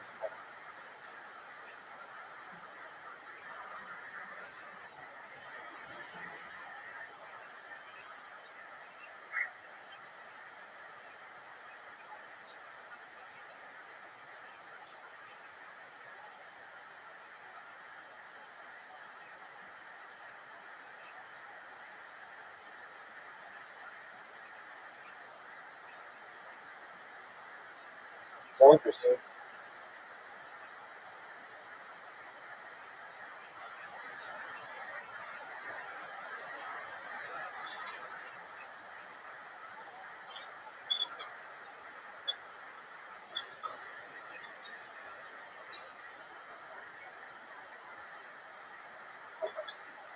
Zoo, you're up, Camp.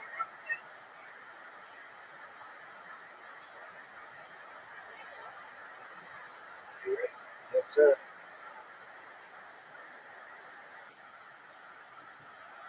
Are you going to go?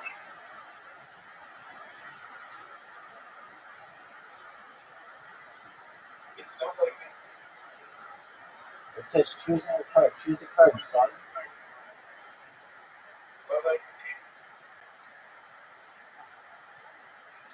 Suit asked for a queen. It's your turn again.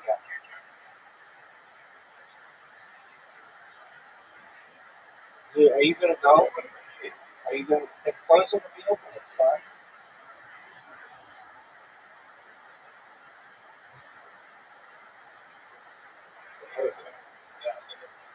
Go pitch, bitch.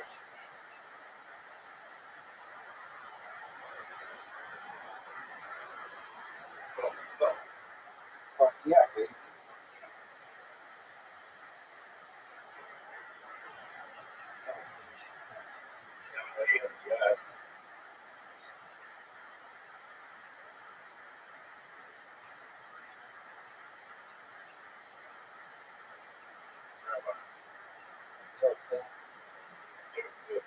Okay.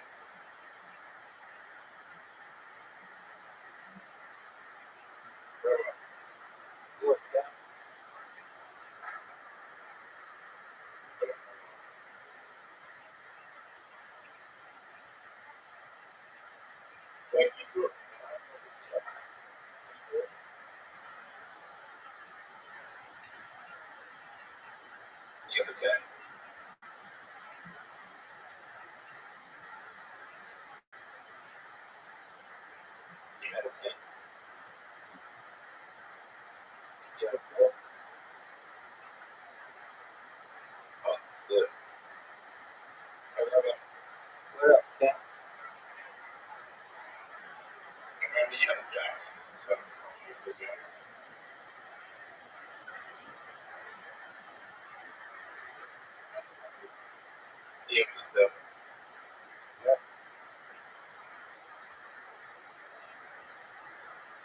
Yep.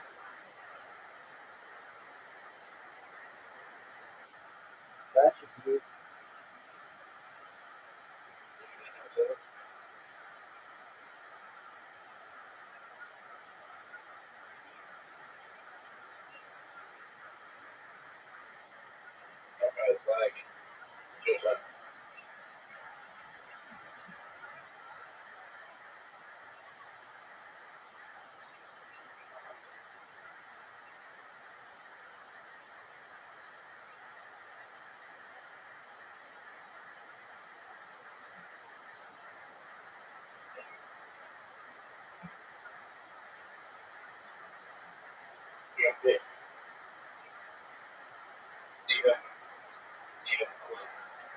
Of course.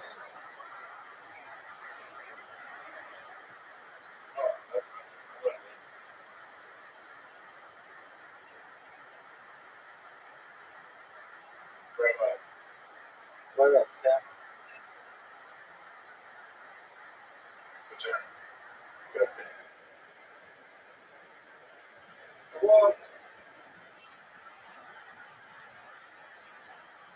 You're up, Camp.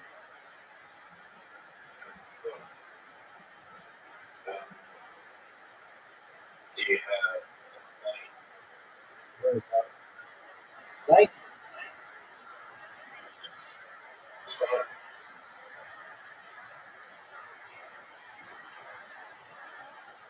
you have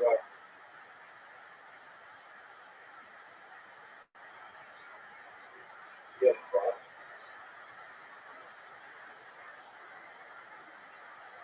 you have No, I don't have that. oh, now you have this one. Now you have a lot.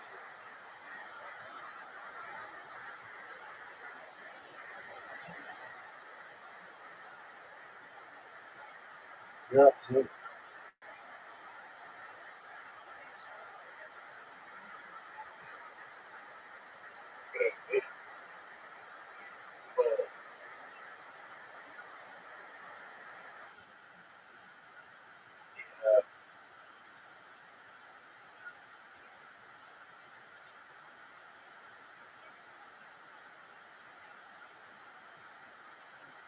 no way.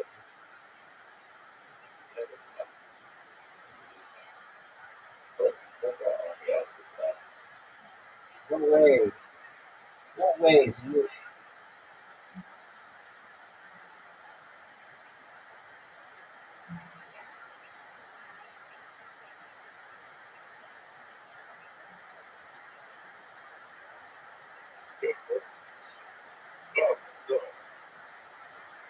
you gotta open the deck. You're up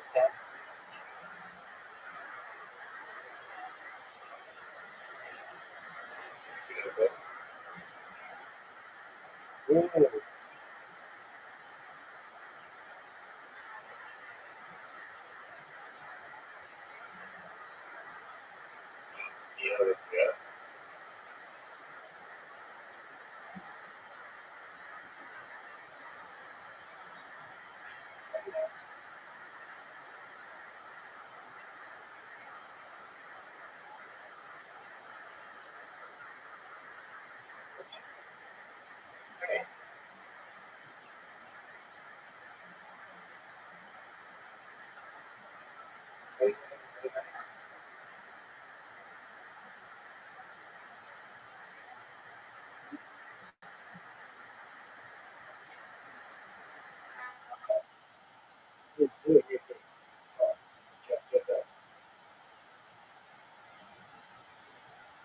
Remember you took my Yankees?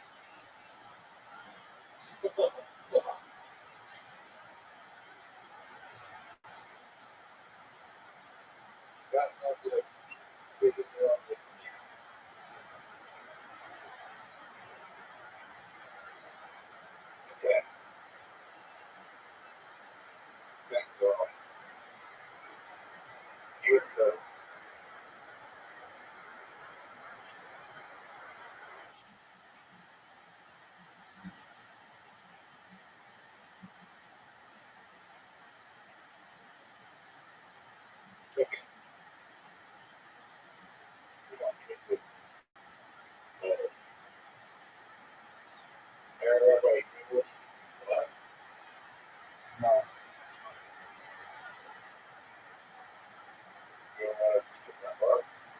Nobody remembers.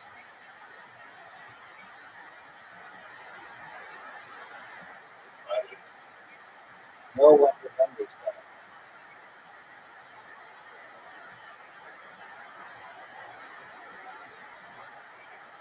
Are you serious? You know when you took my two?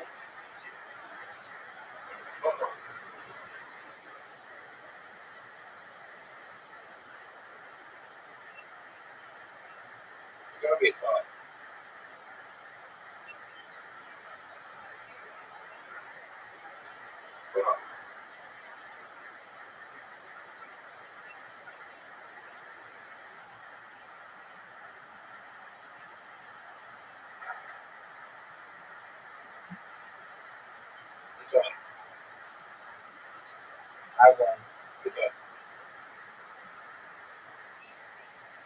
Did we both win? Yeah. Yeah. Okay, so we have to play that one again.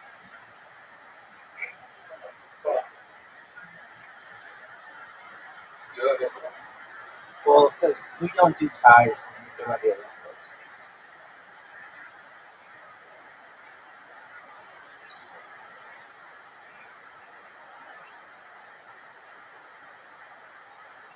Yeah. Of course they can. But I know you have kids. Right?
So what are your thoughts of being down on that?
So are you going to go or are you just going to jerk yourself off raw?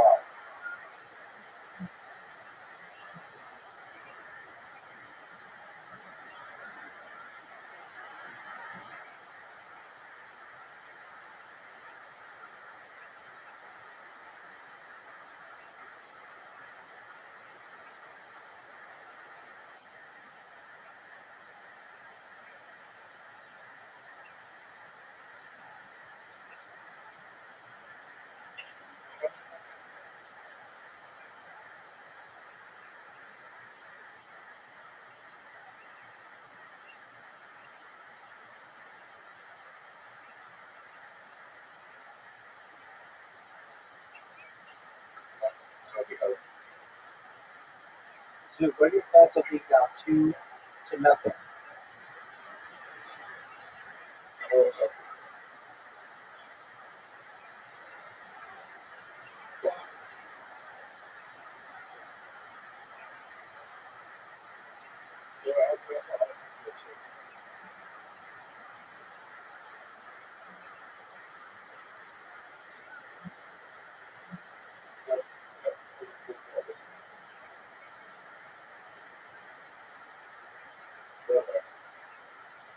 Yo, Ben, how do you feel being down 3 points to 0?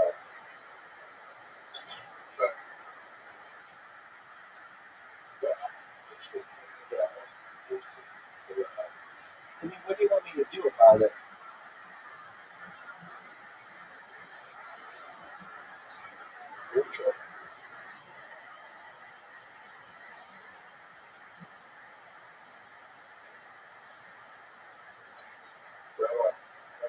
No, how do you feel about being down 4-0?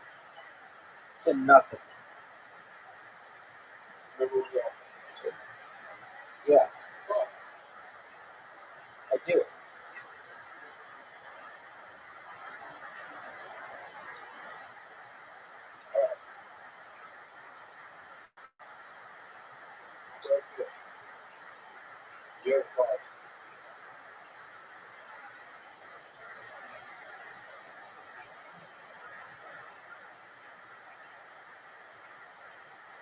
Your kid.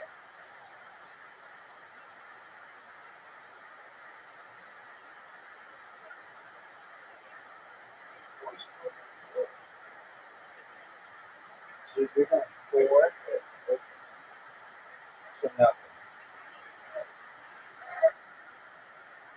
Son, 5-0.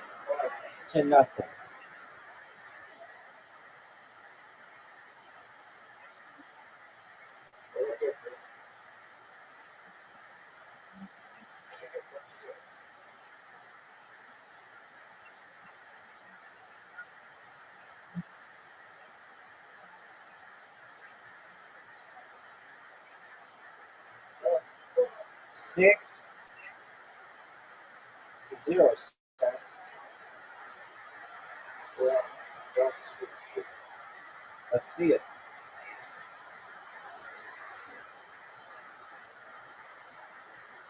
7-0, son.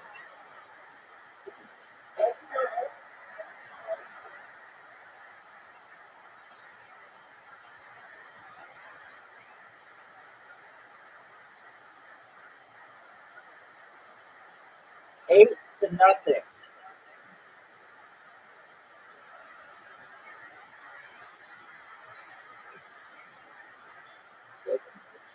Yeah, 8-0. All right, chess. I don't like playing chess. I know, because I don't like playing it because it drains me of everything.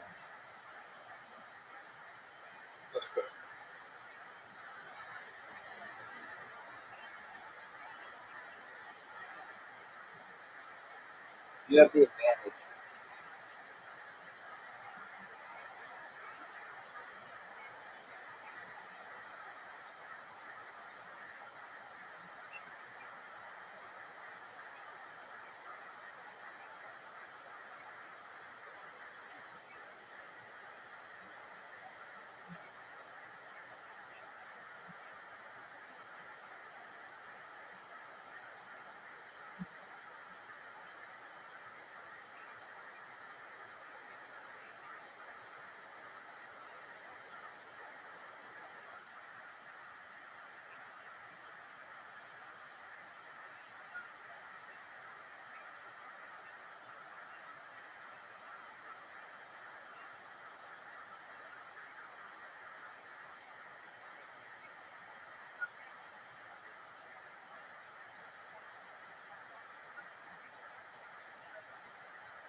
should write.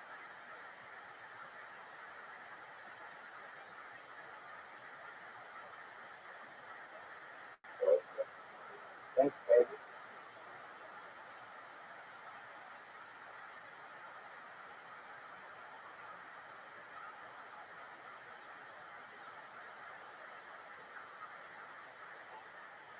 Not a really bad man.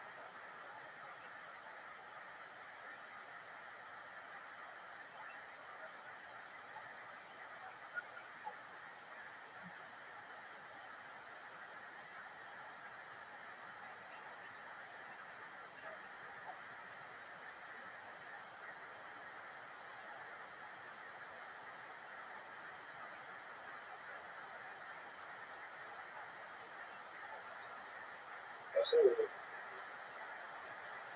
Thanks, Doug.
Thinking about it.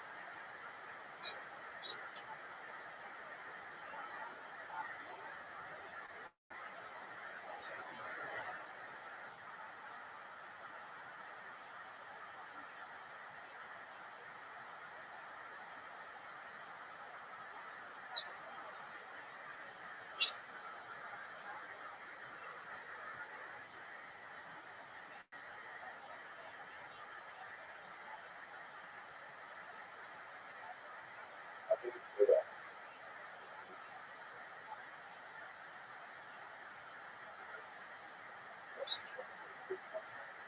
Baby, what do you want me to do about it?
I really want to see underneath the bottom.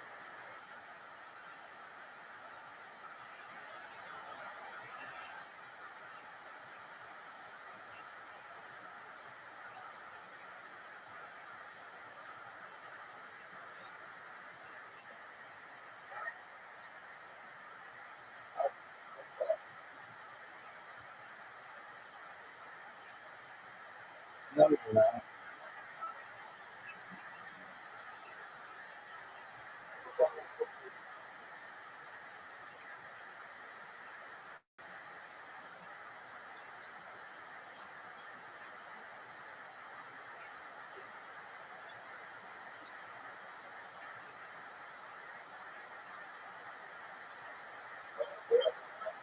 Yeah, you have a twin, dude.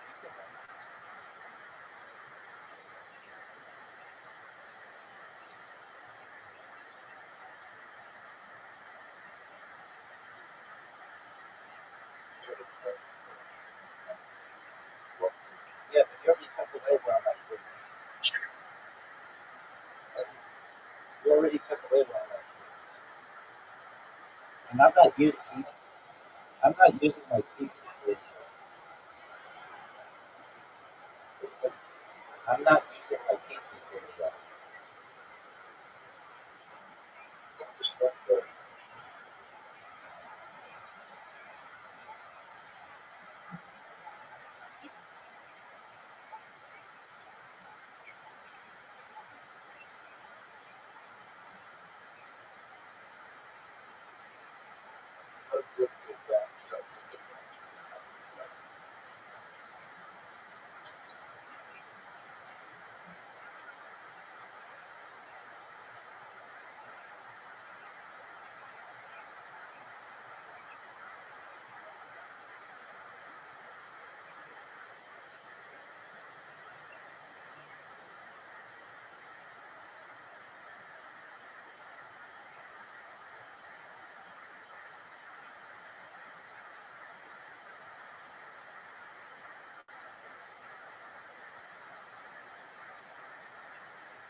Are you fucking serious?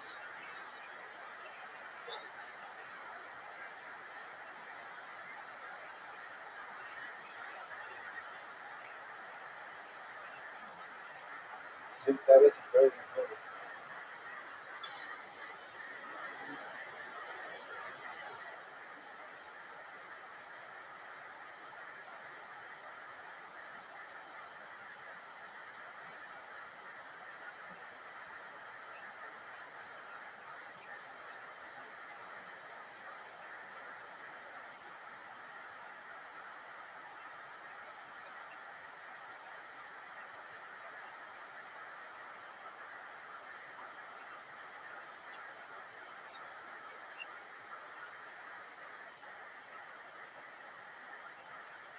What a good move I just had, though.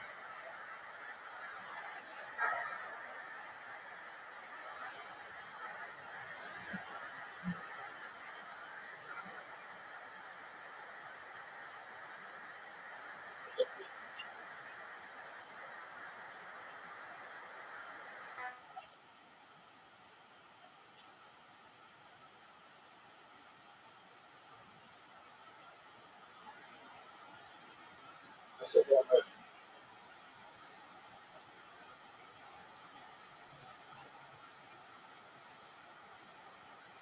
I said, yeah, right.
Welcome. How are you?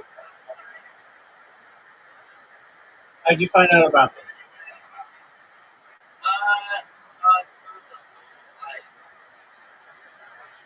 Hey, dude. How's your day going?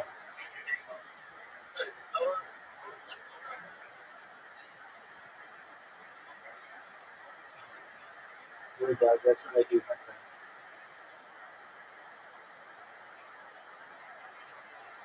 What's new with you?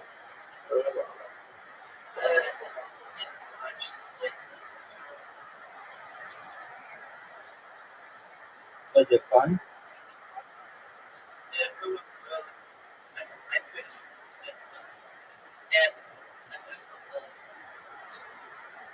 That's baller.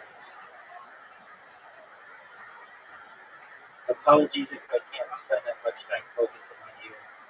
I'm playing chess and the showdown. That's good.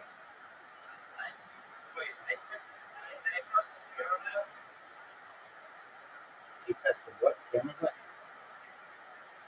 Yeah, I'm not sure why.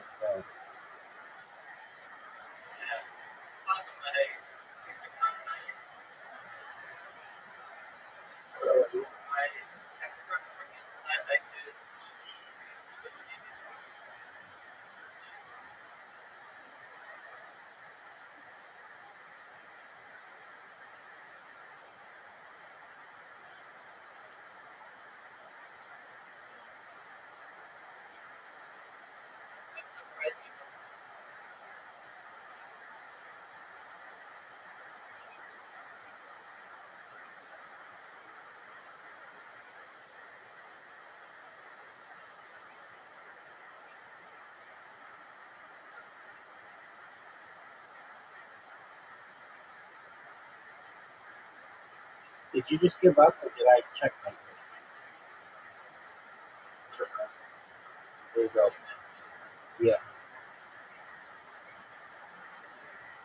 Alright, so next game is Battleship.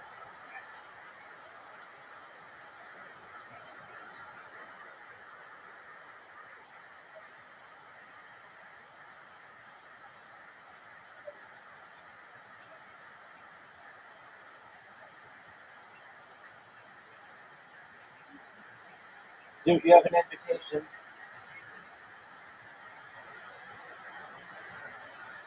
Zoot, are you going to accept my invitation? I'm going to turn myself off live. Zoot. Zoot. Zoot, come on, man.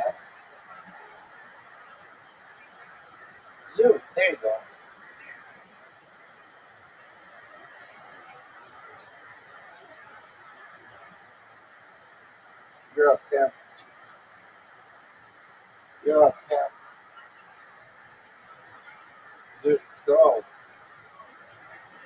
Dude, it's really easy.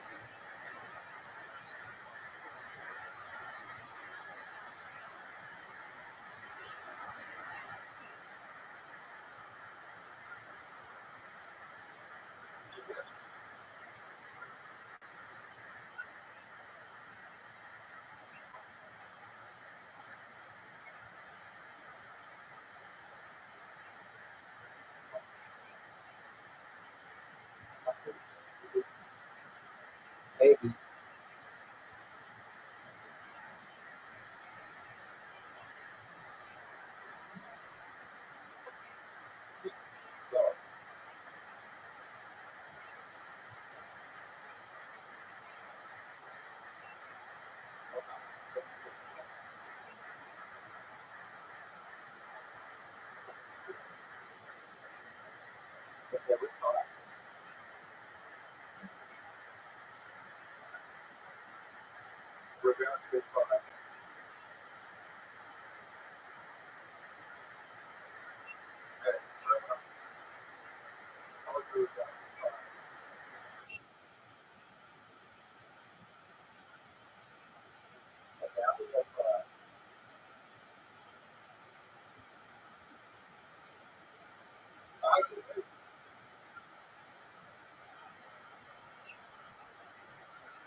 You know, the place for it.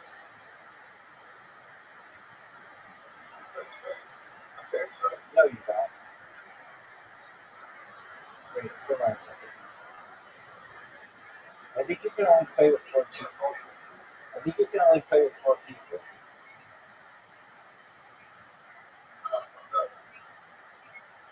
Hold on.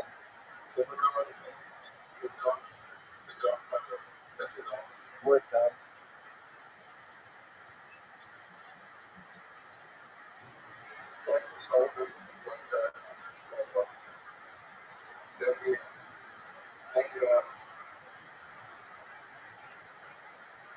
Dude, are you gonna accept my invitation?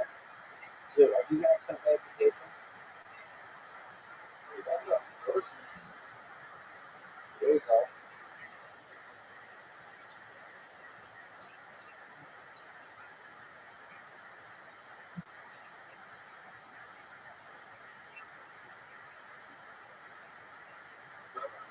Look, yeah.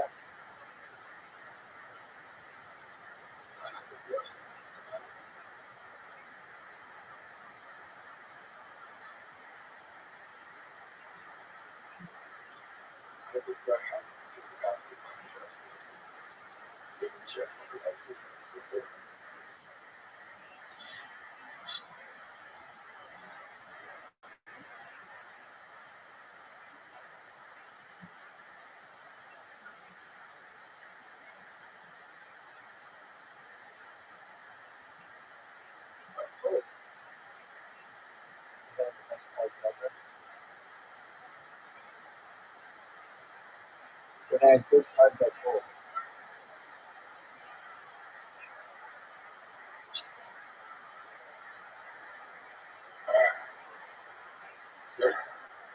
Yeah.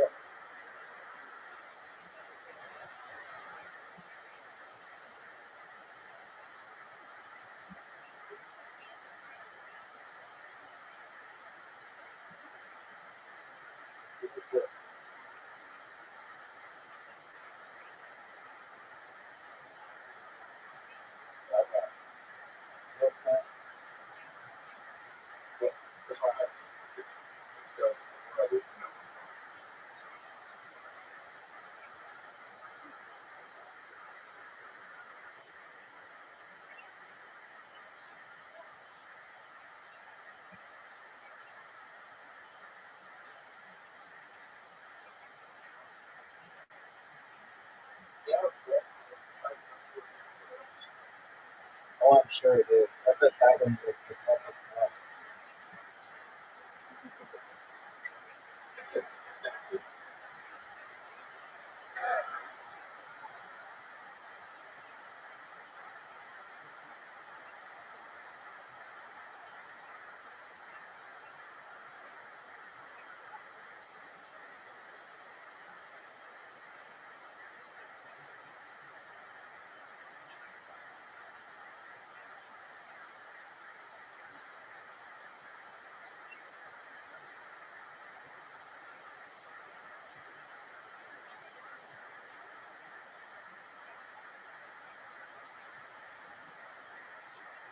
Oh,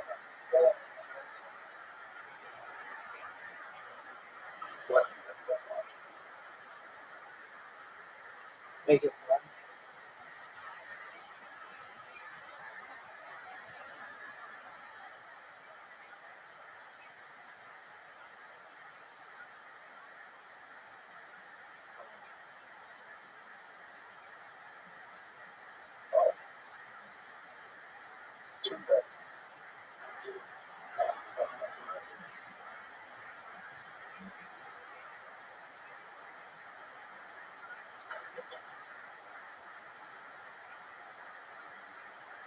So you got the lead?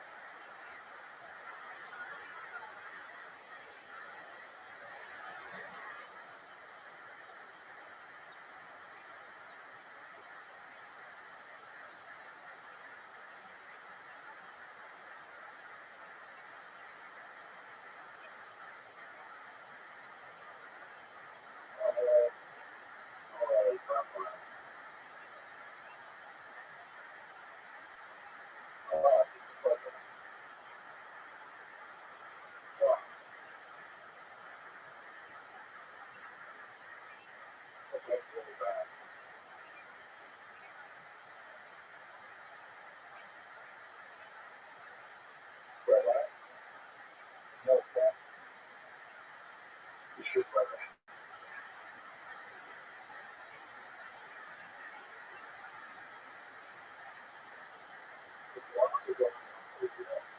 Yep.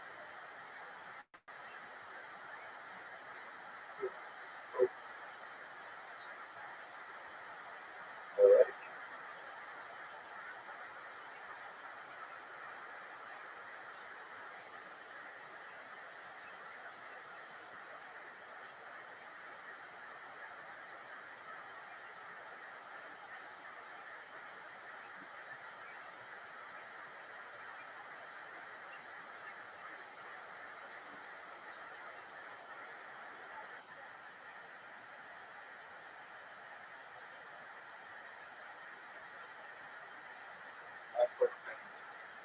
Oh, wow.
This is a really good backup here.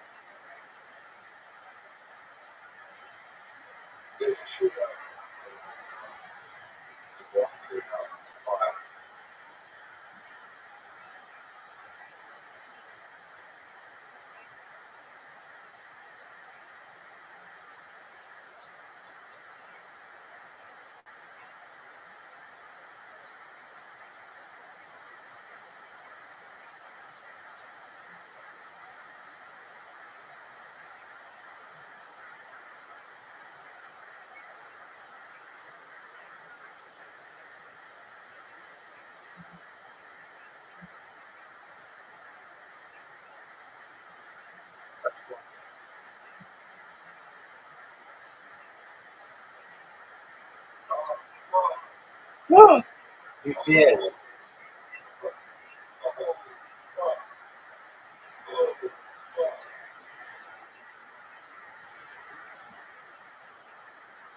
You got so fortunate.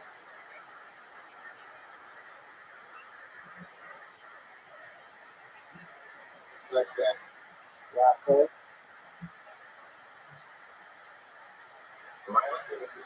Oh, you saw cock at this big.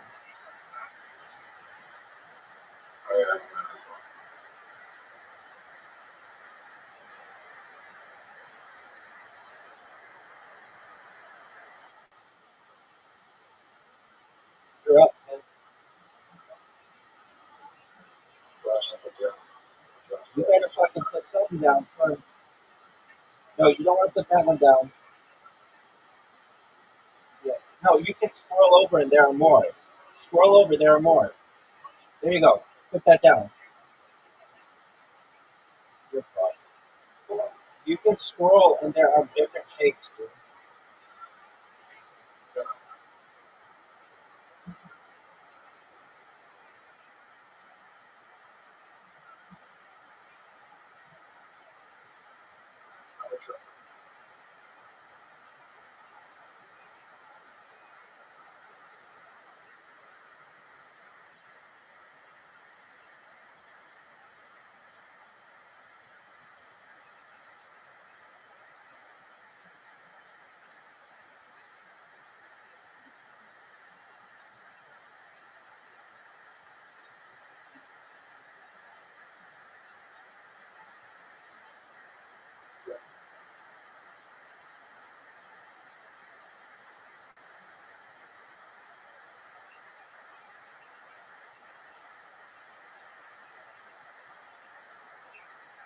You have to do it off of one of your corners. Like off the blue. There you go. That's a good move.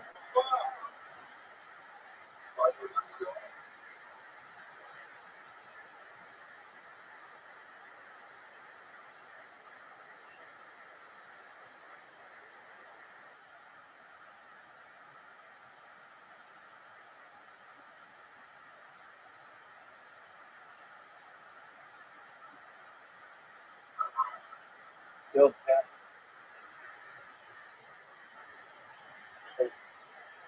I know, baby. I know it's not easy. But you're done. You're done.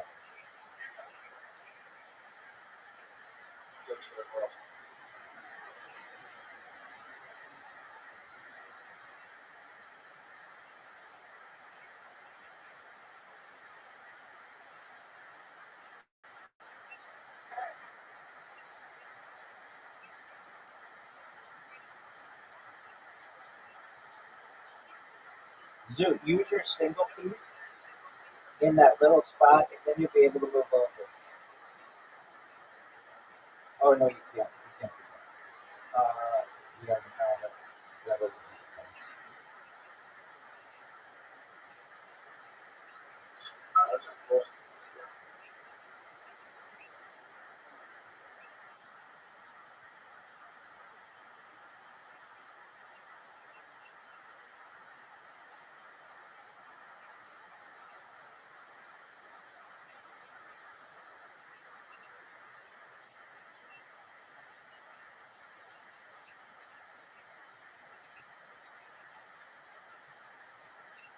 There you go.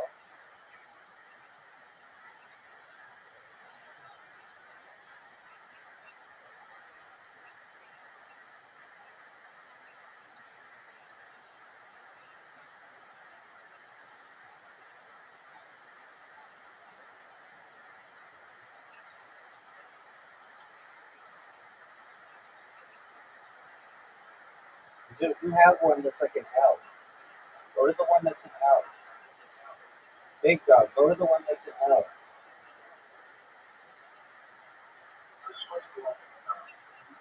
That one. Oh, it's too long. Do you have a shorter one like that?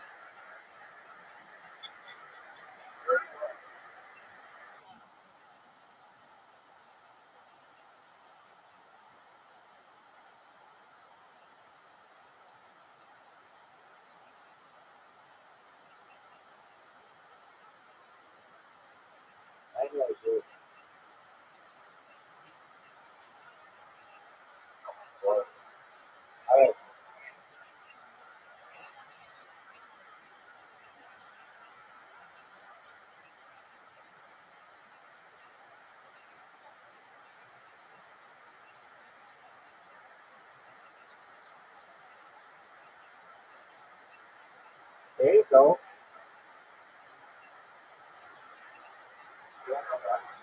Maybe.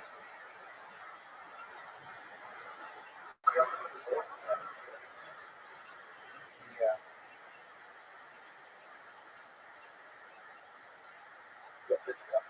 But I can't really do anything else.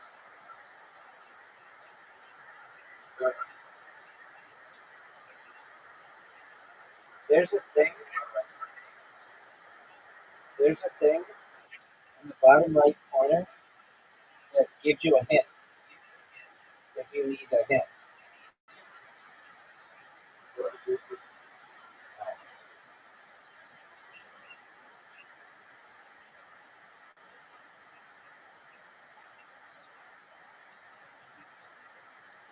Oh, that was amazing.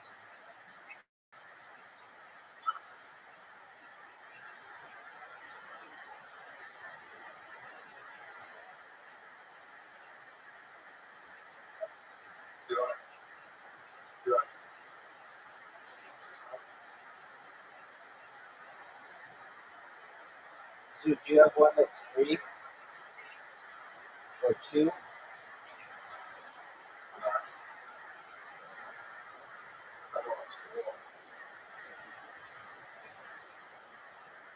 Do you have one that's like an L?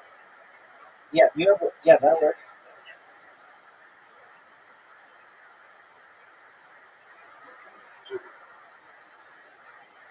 I'm out of moves. You have a long one though. There you go. If you came back and won, this would be the greatest comeback in history.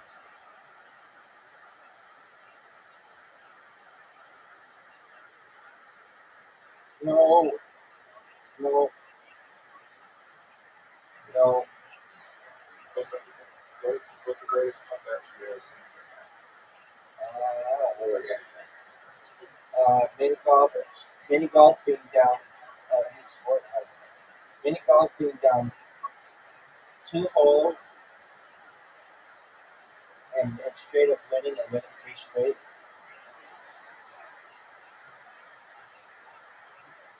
But what's the greatest comeback? That Australian uh, speed skater, maybe. Yeah, greatest comeback.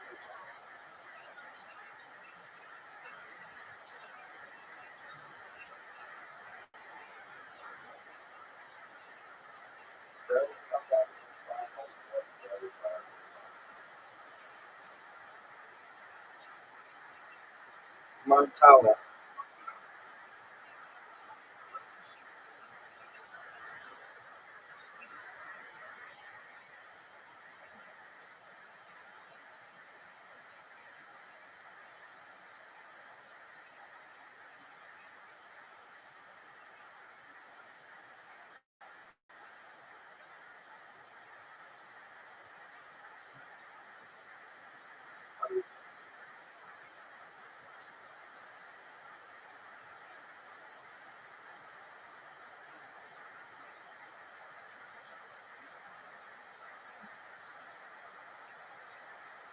Oh, I made a mistake.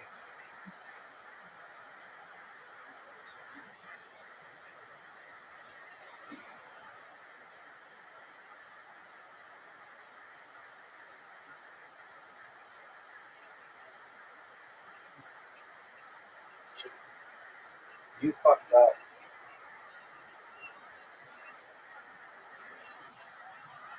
Look it up.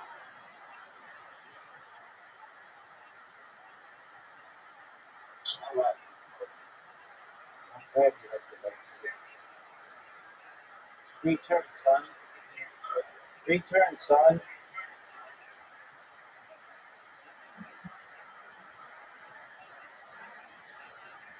Oh no, I fucked up.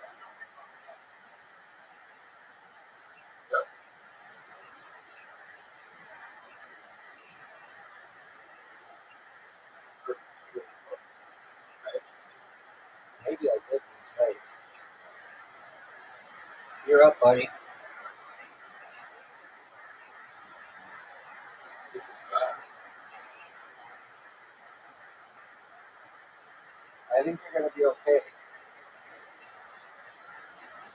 Oh no, you're not.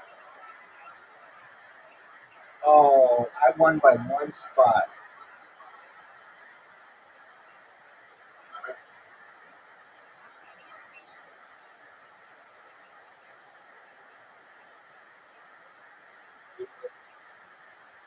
Are you sure? All right, let's see what you got, Ken.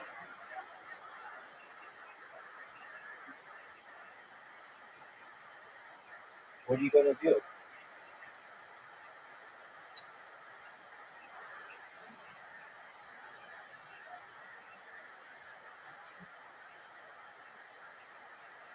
You're up, Ken.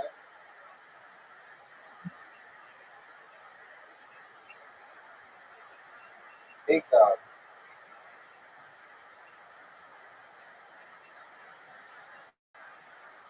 I won.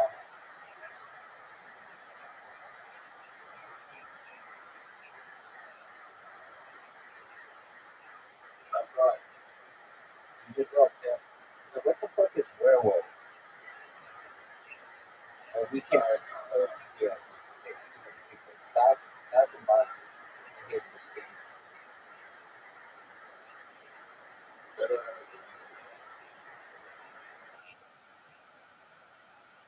Okay.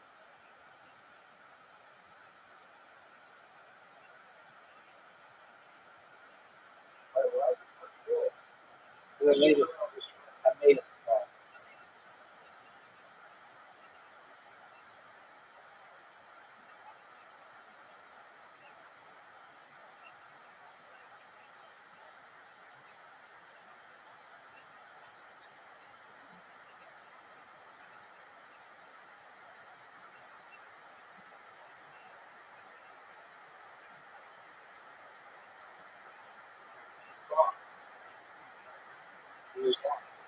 Not necessarily.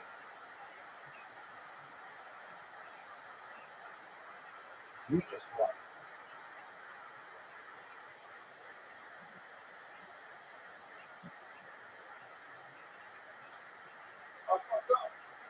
Yes, you did.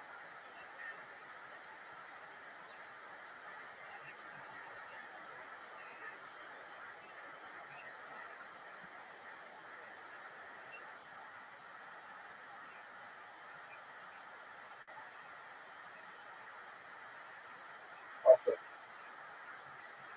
Game sucks. Game sucks.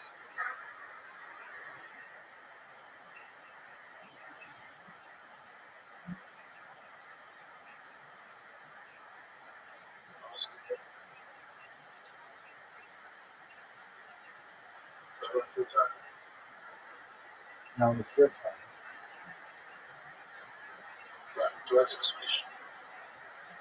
That's a miss. That's one switch. That's a miss. That's a switch. That's a miss. That's a miss. That's a miss. Make. Switch. 8 points is pretty good.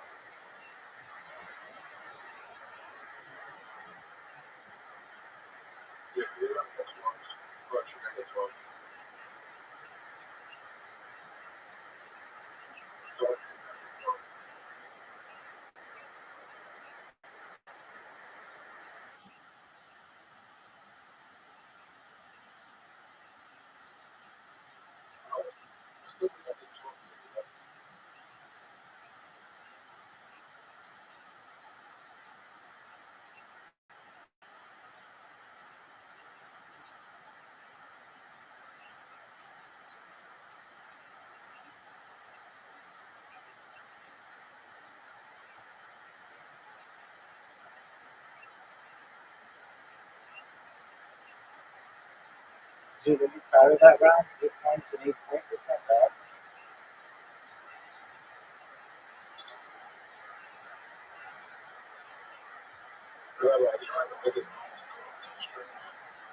No, not at all. I knew it would take a long time. Oh, I only got 3 points at times. No, if it's box, you never know. cookies today.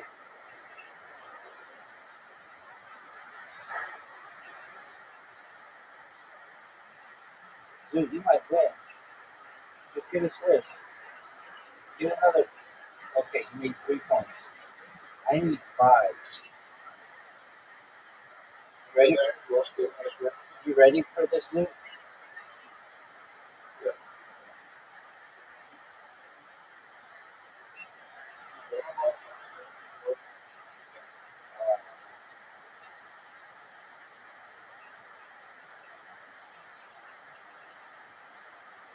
Zook, I just won.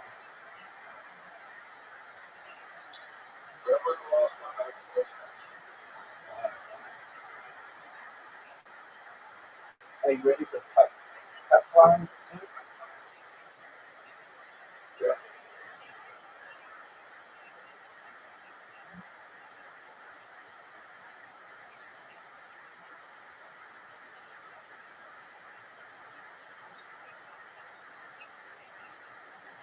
Zook, what did you think of that?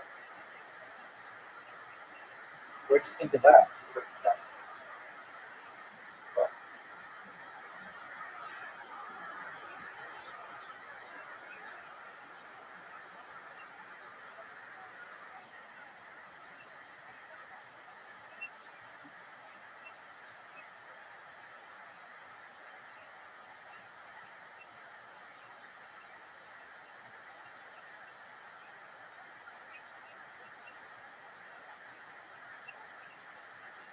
That was the best opening I've ever had. Get it, Zook.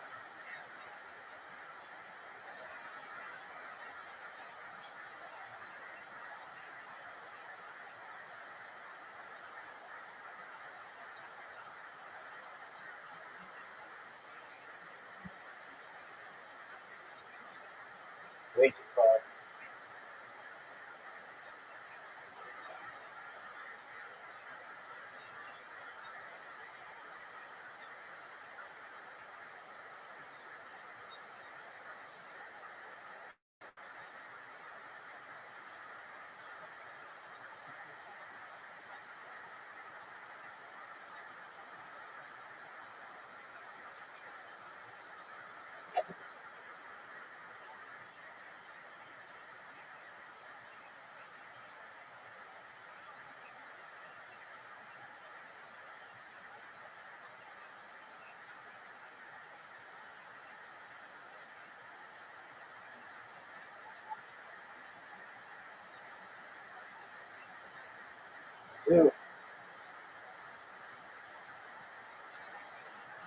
Zook, you need 6 to tie. Oh, wow. I was going to say it's over. Make it. It's over.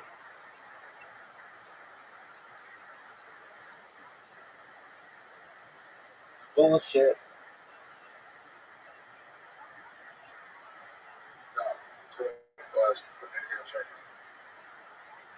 You're like, oh, you played a lot of this.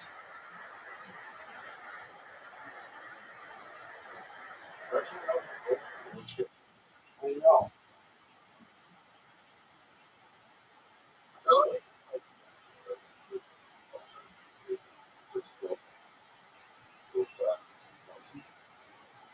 We're done.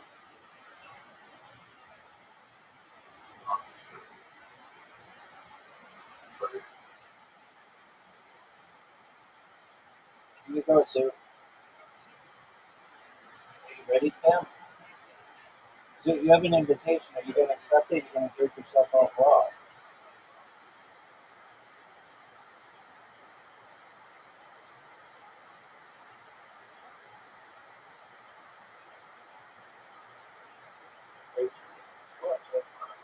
Yeah.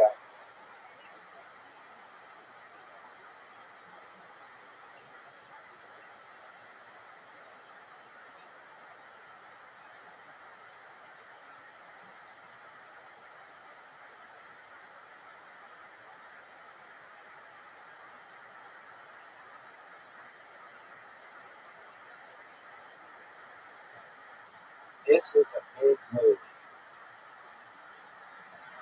This is a big, big move. Dude, this is all your fucking mind.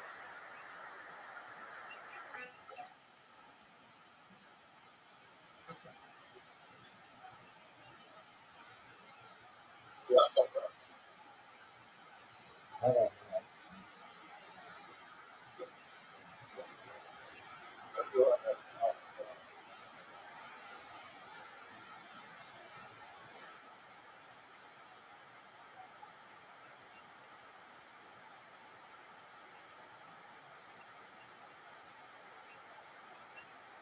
You're up, Tim.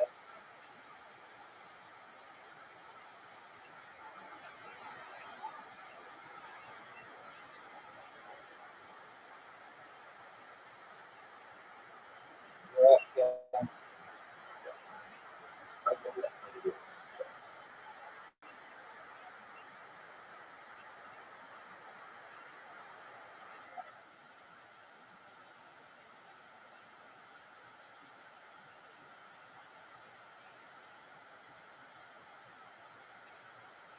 You're up, Tim.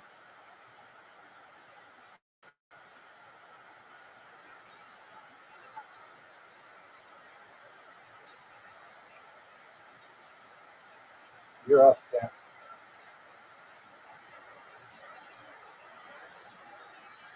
Oh, that's tough.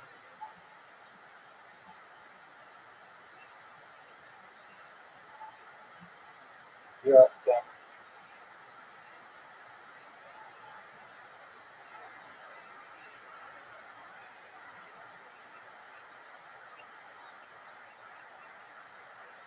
You're up.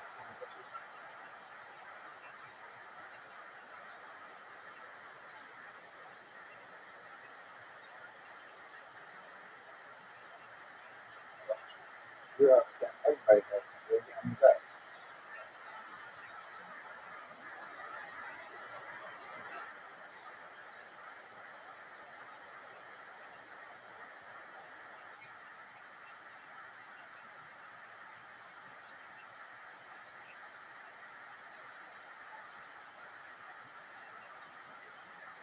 You're up, Tim.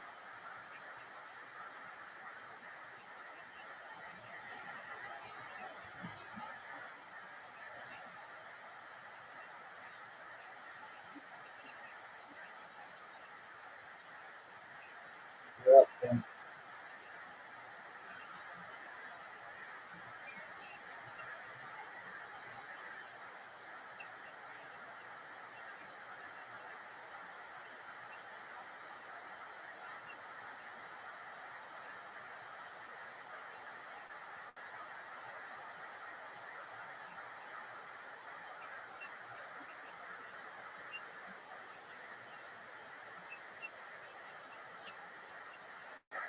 Up, Tim.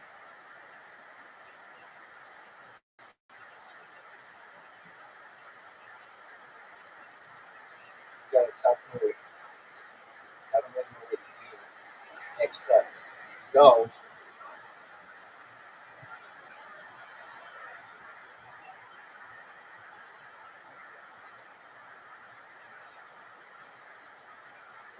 Zero. Zero. No, it's your turn.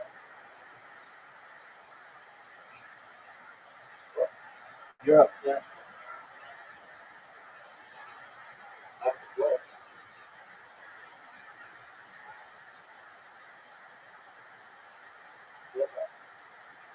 You're up, Tim.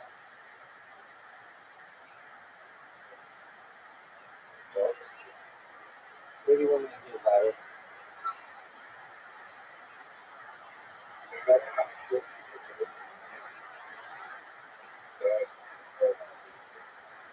Oh, for sure.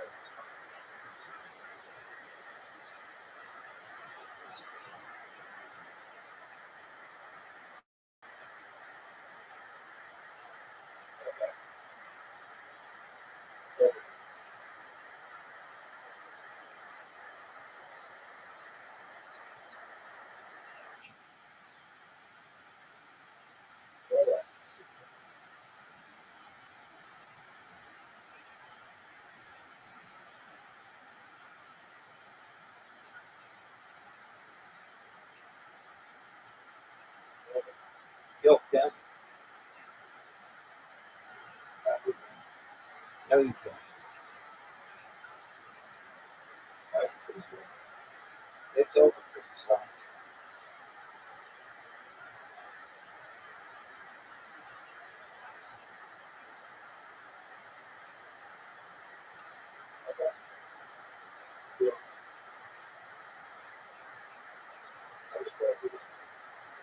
No, you can't.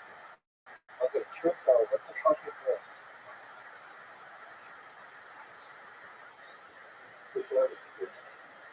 Argentinian Romero. No one knows what this shit is. No, you play everything.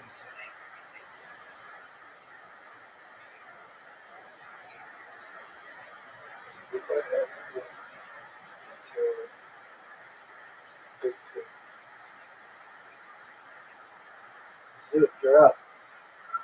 Everybody's waiting on you. Dude, go. I've never played this game. I haven't. Yeah, anyway.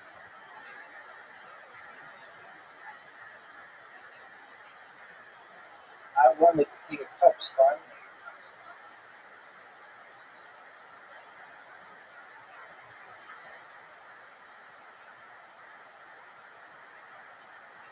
First round, you won 3. Oh, you're done until the best cards out there.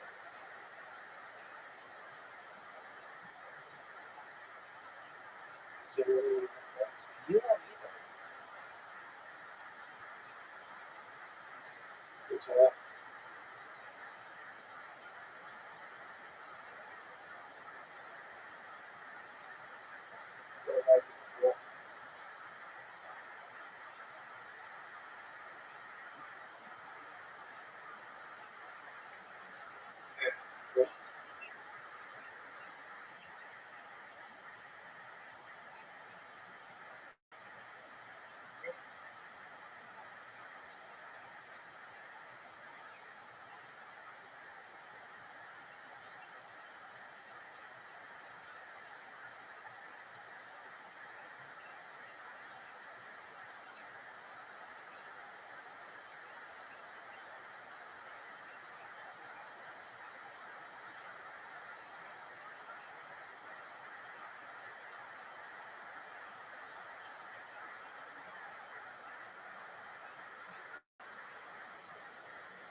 Just finish this fucking game.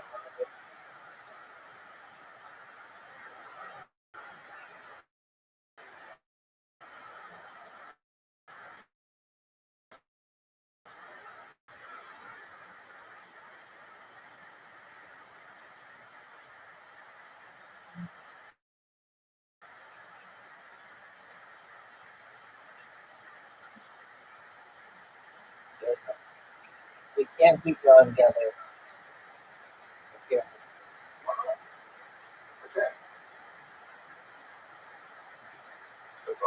Are you sure? Okay.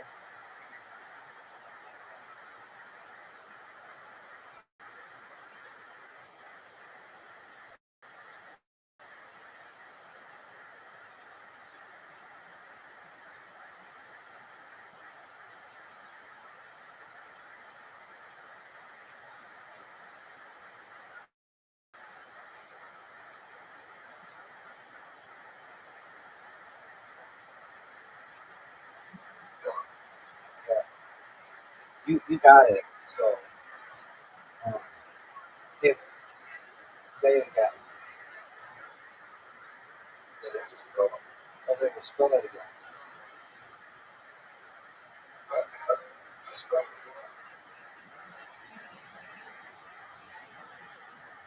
How did you spell it? It's on there. CHDRRY.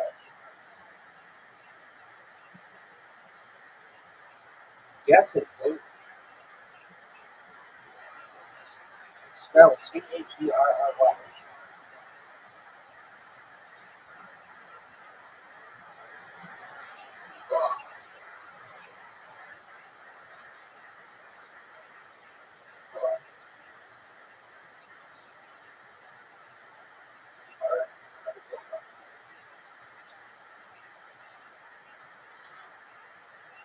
Dude, why did you choose it?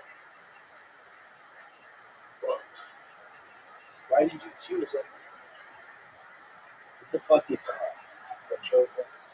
The rectangle?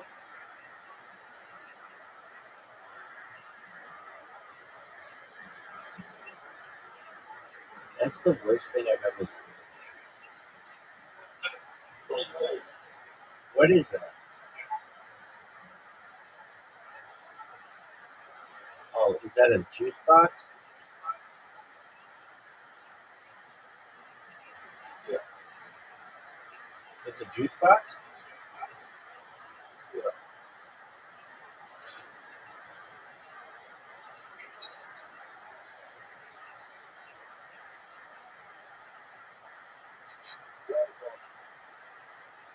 Dude, how the fuck did I get that?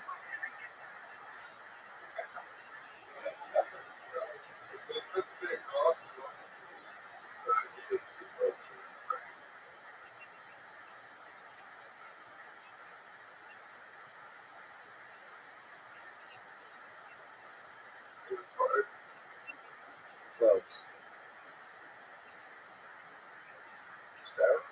No, it's not. The word close. No.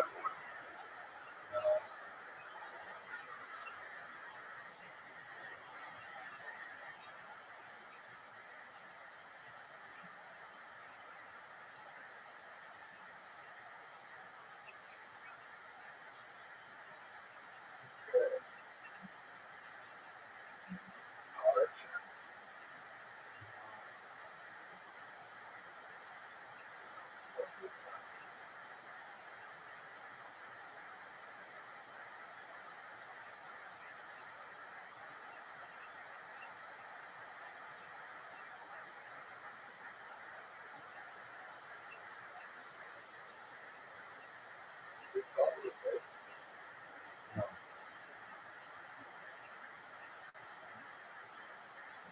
Starts with a C.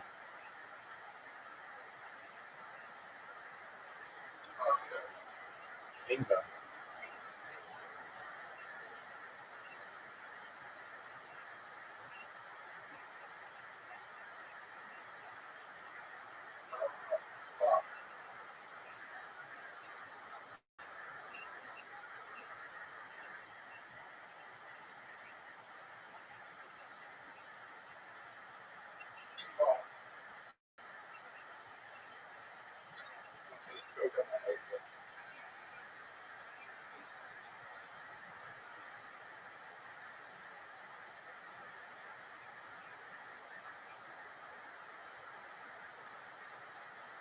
O-D.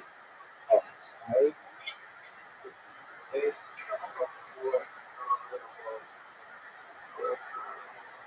Strawberry creams?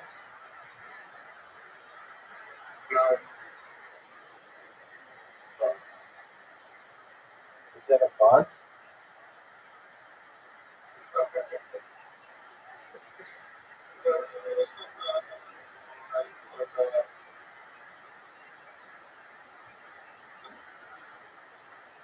Is that a cat?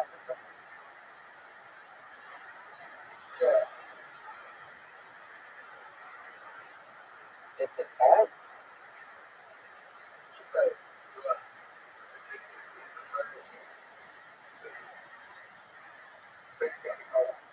Thank you.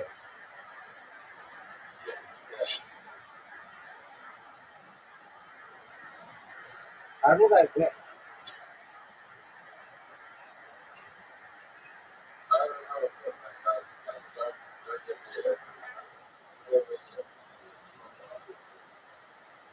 I was typing dark with that, and it gave us 0 points. And I put in dark. All right, next is Minesweepers.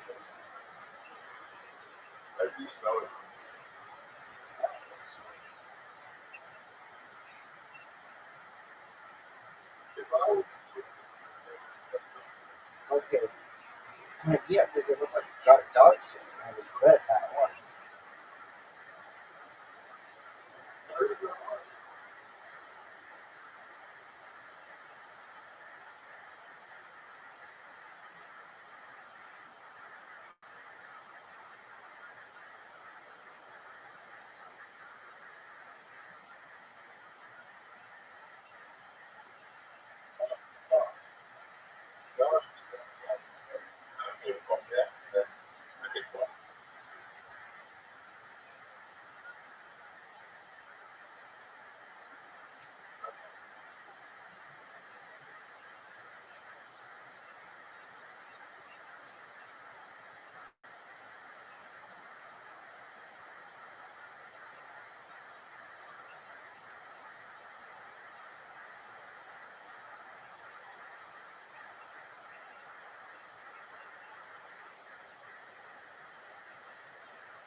I could still bet. This would be the greatest comeback.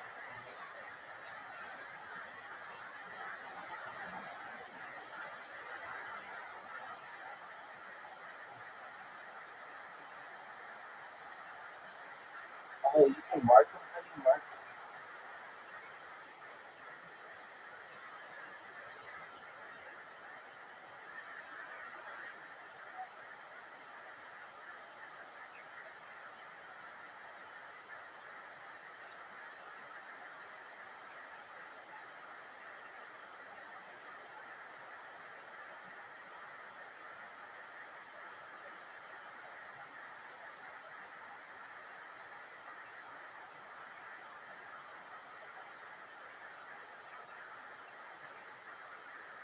them? Okay, literati. Just give me. Can you give me 2 minutes so I have to use the restroom? Can you give me 2 minutes? Okay, excellent. Don't go anywhere. Don't go anywhere because we have to finish this.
I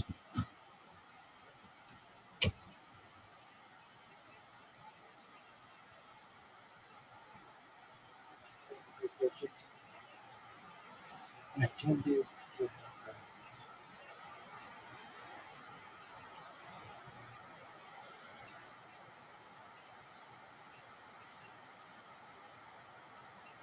Are you there?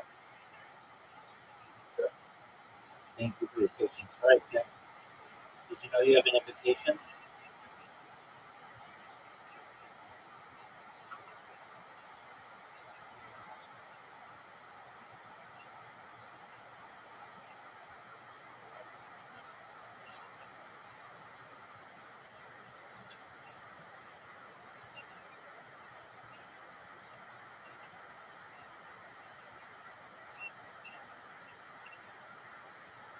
You're up there. What you gonna do, son?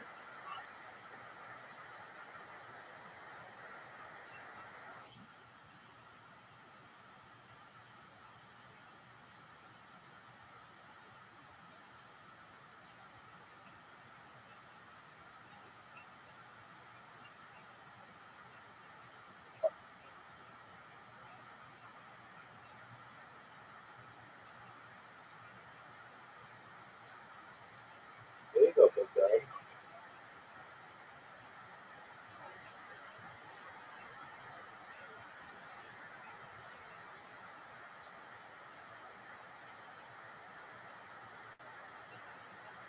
Three, five, three, five, five.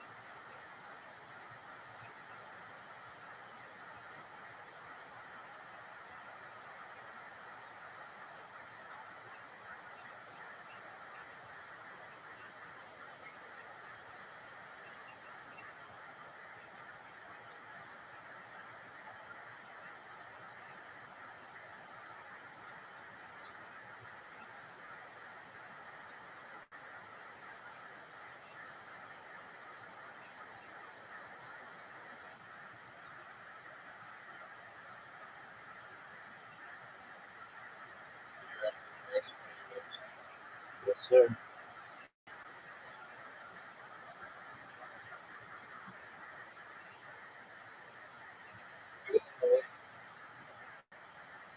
They're tied.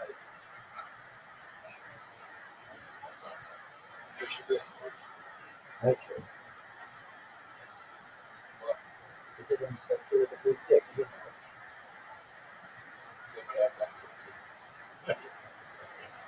Oh, are you sure of that?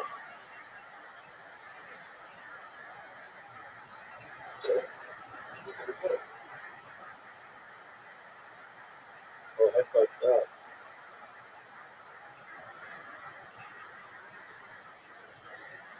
Oh, fuck.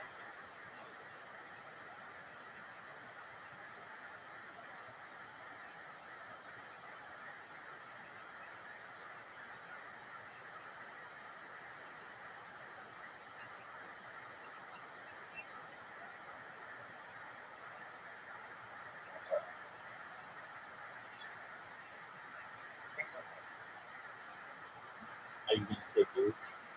Flick yourself.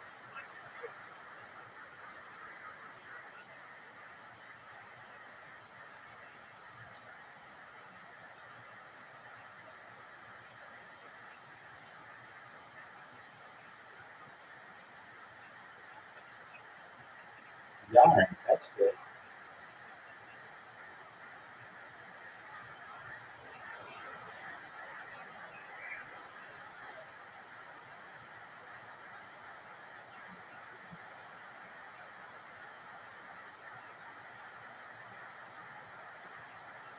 So, do you see the scoreboard?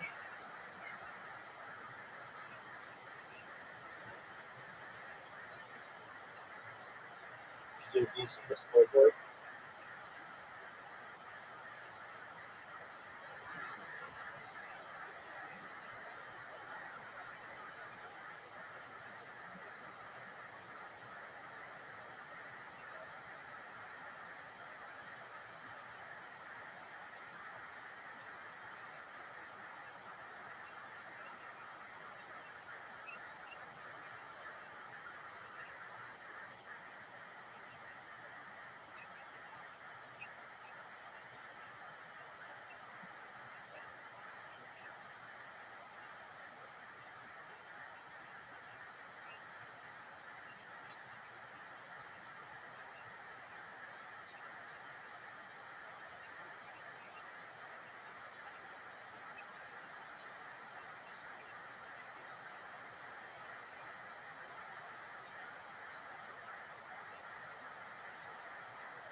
You'll pick. You see the score?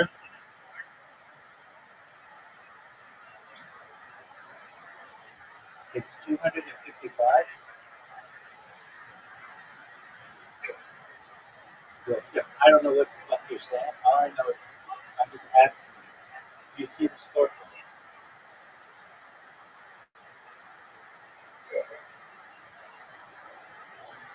Are you sure about that?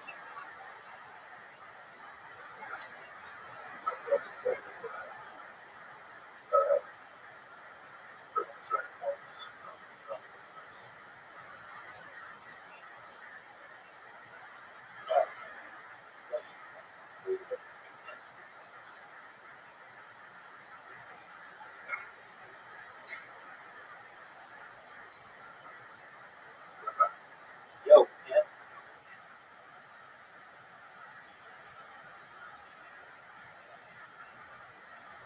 you're up, baby.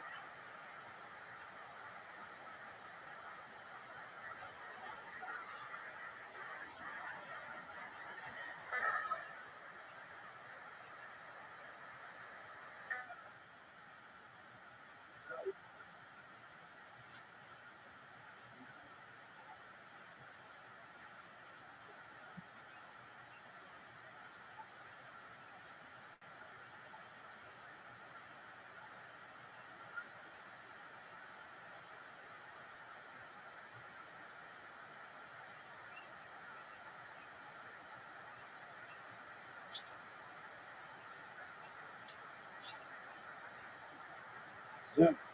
Do you think you could win?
Yo, Ken, you're up.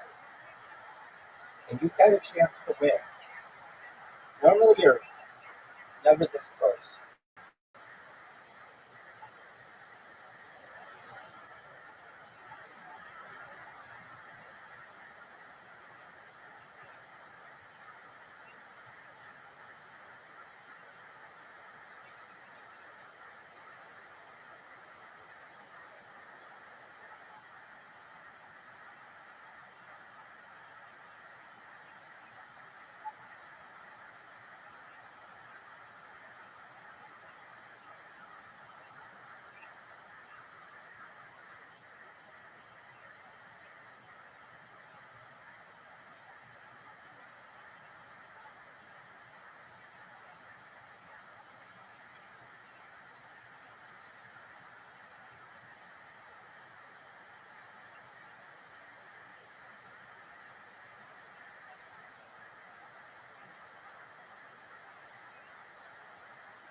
Hit me with the big dog. You're not down by too many. Yes, you can. Yeah, right. Oh, right.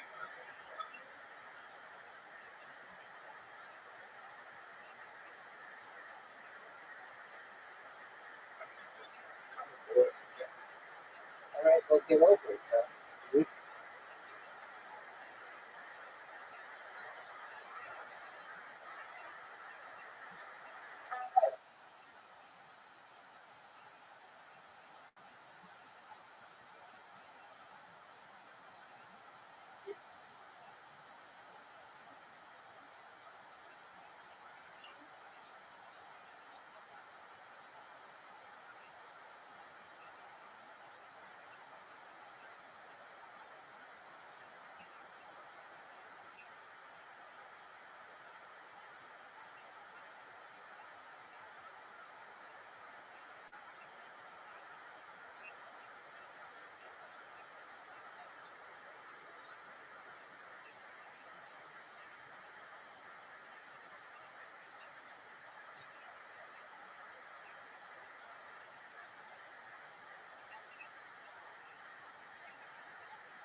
yo, Sam.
Yeah, choose something.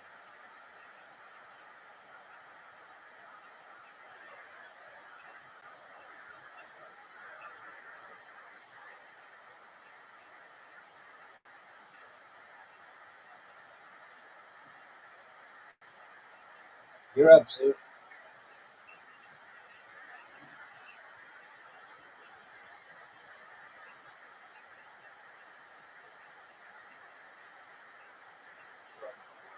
You're up, Sue.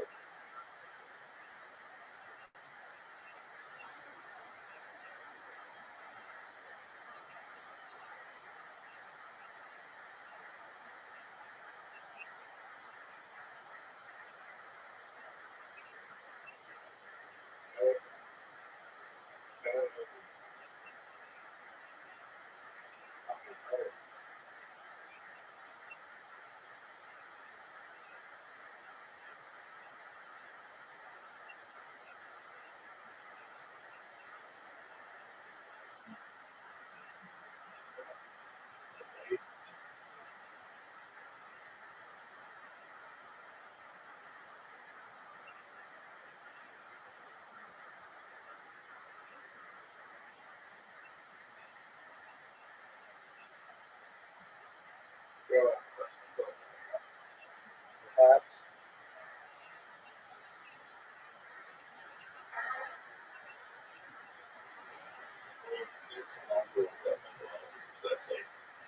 Right.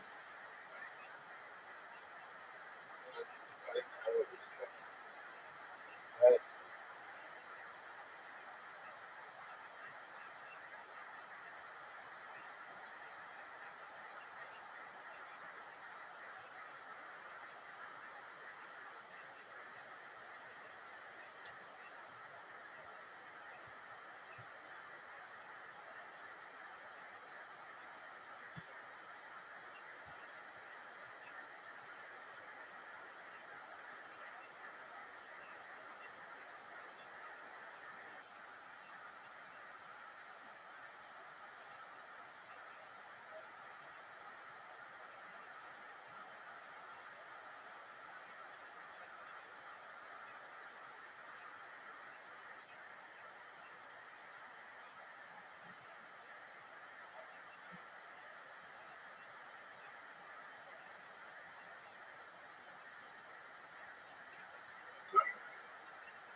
There he is.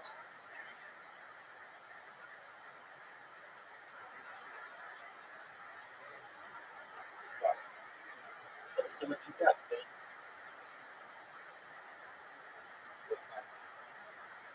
You gotta go. You're almost done.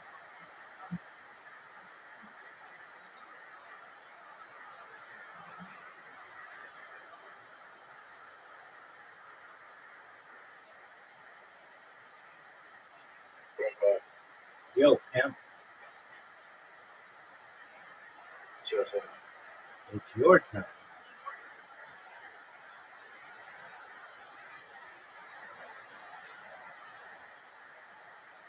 It's your turn, son. I just made it so that you have a good spot.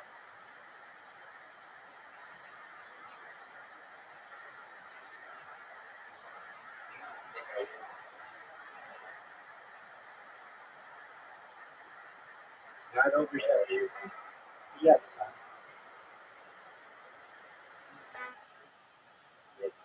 God, it's not over yet. Now it's over. The 173rd one. Now it's 10. Okay, old zombie. Can we play it? Yeah, it comes up. How do you know? Yeah.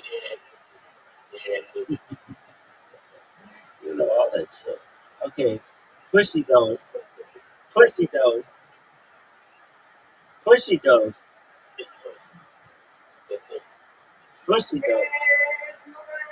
Good morning, Mr. Chris. How you doing?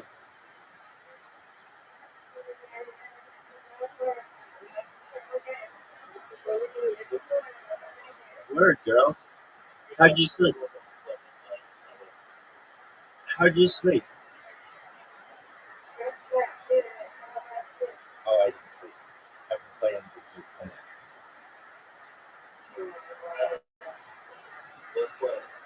Dude, accept the invitation. Oh, we can't. That needs 4 people.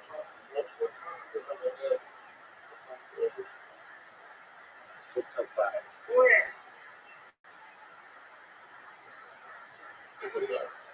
6:05 for me.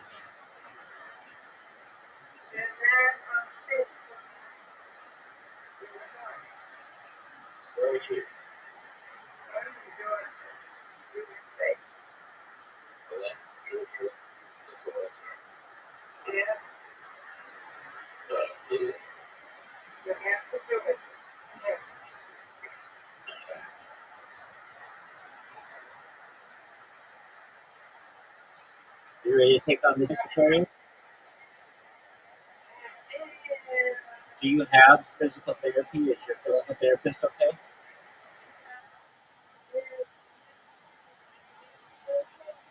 There you go. Alright. Goodbye. Dude, accept my invitation, son.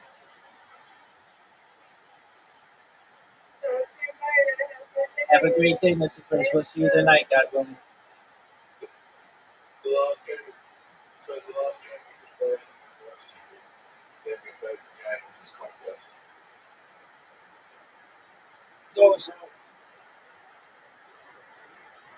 Well, Let's do it, baby. we're gonna play the game. Okay. Tell me your favorite games. Your favorite board games. It's yours. Okay.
We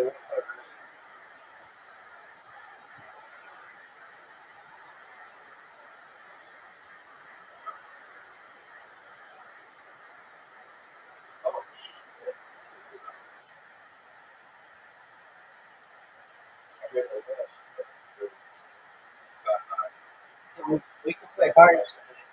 Stop. We can play hearts. Stop. We can play hearts. Yes, we can. That's incorrect, son.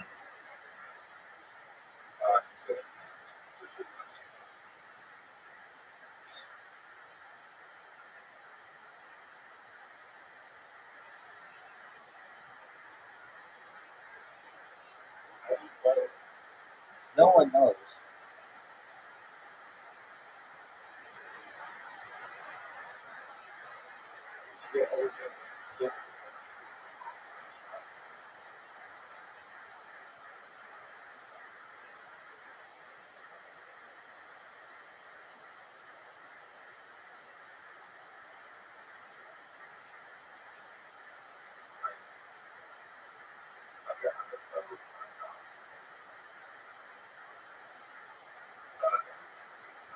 You don't know how to play.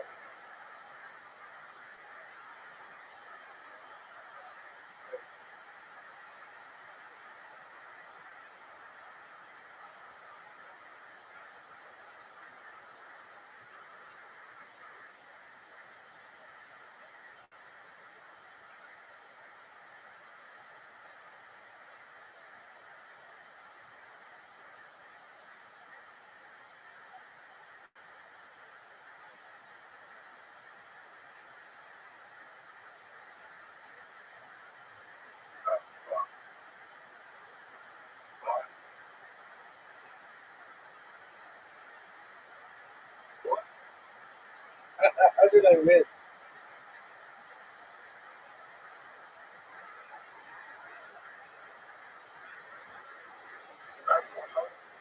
I mean, what do you want me to do about it,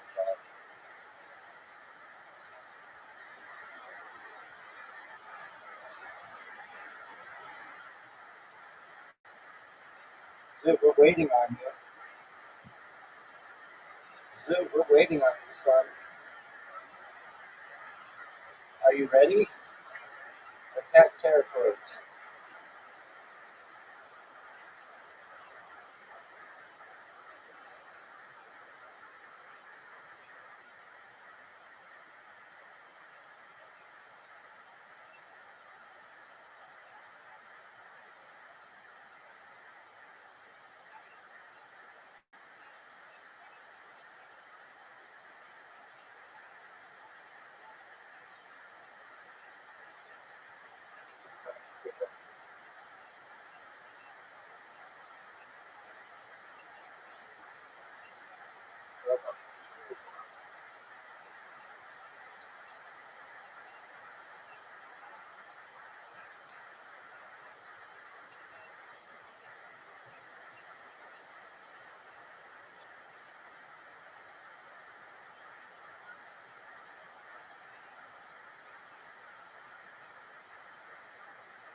Yeah, man.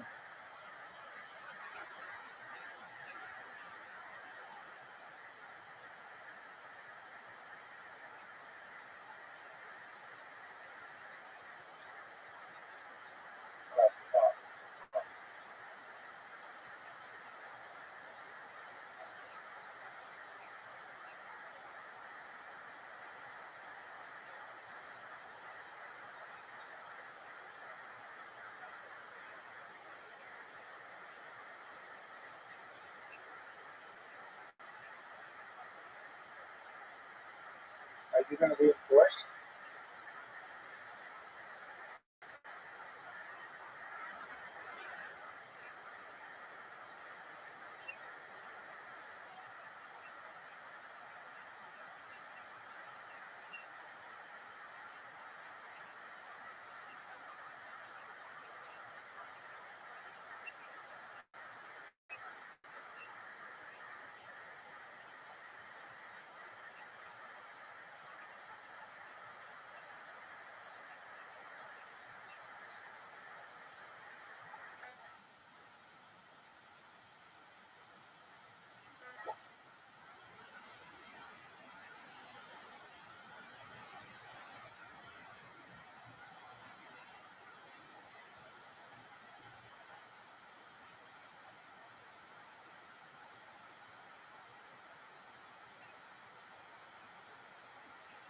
You're up, baby.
Yes, I did. Yeah, fuck again.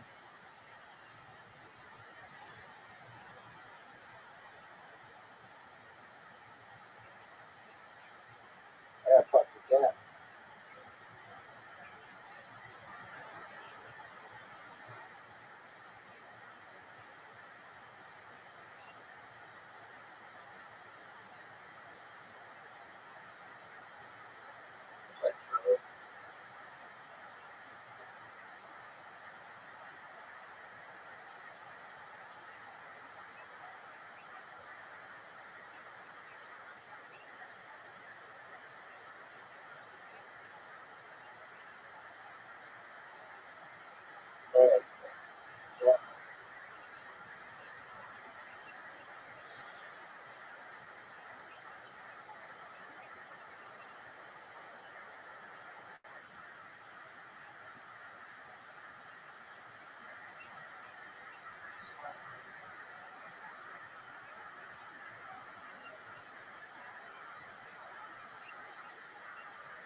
No, risk is not this. This is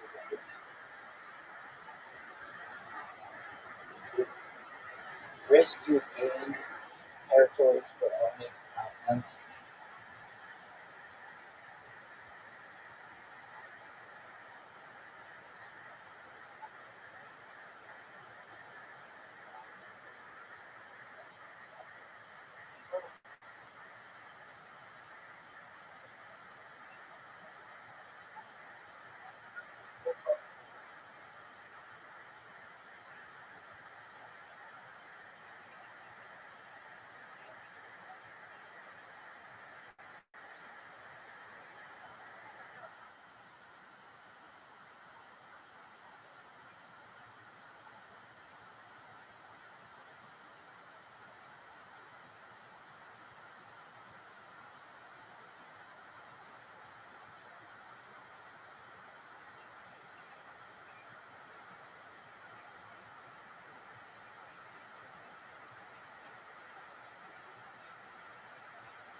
Are you sure?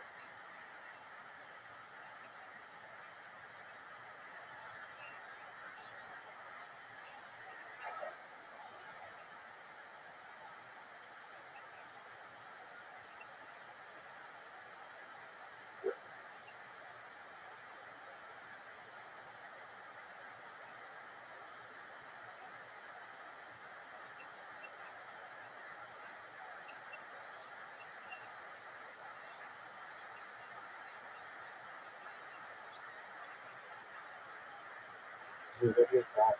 You want to get interviewed? Good.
Big win, dude.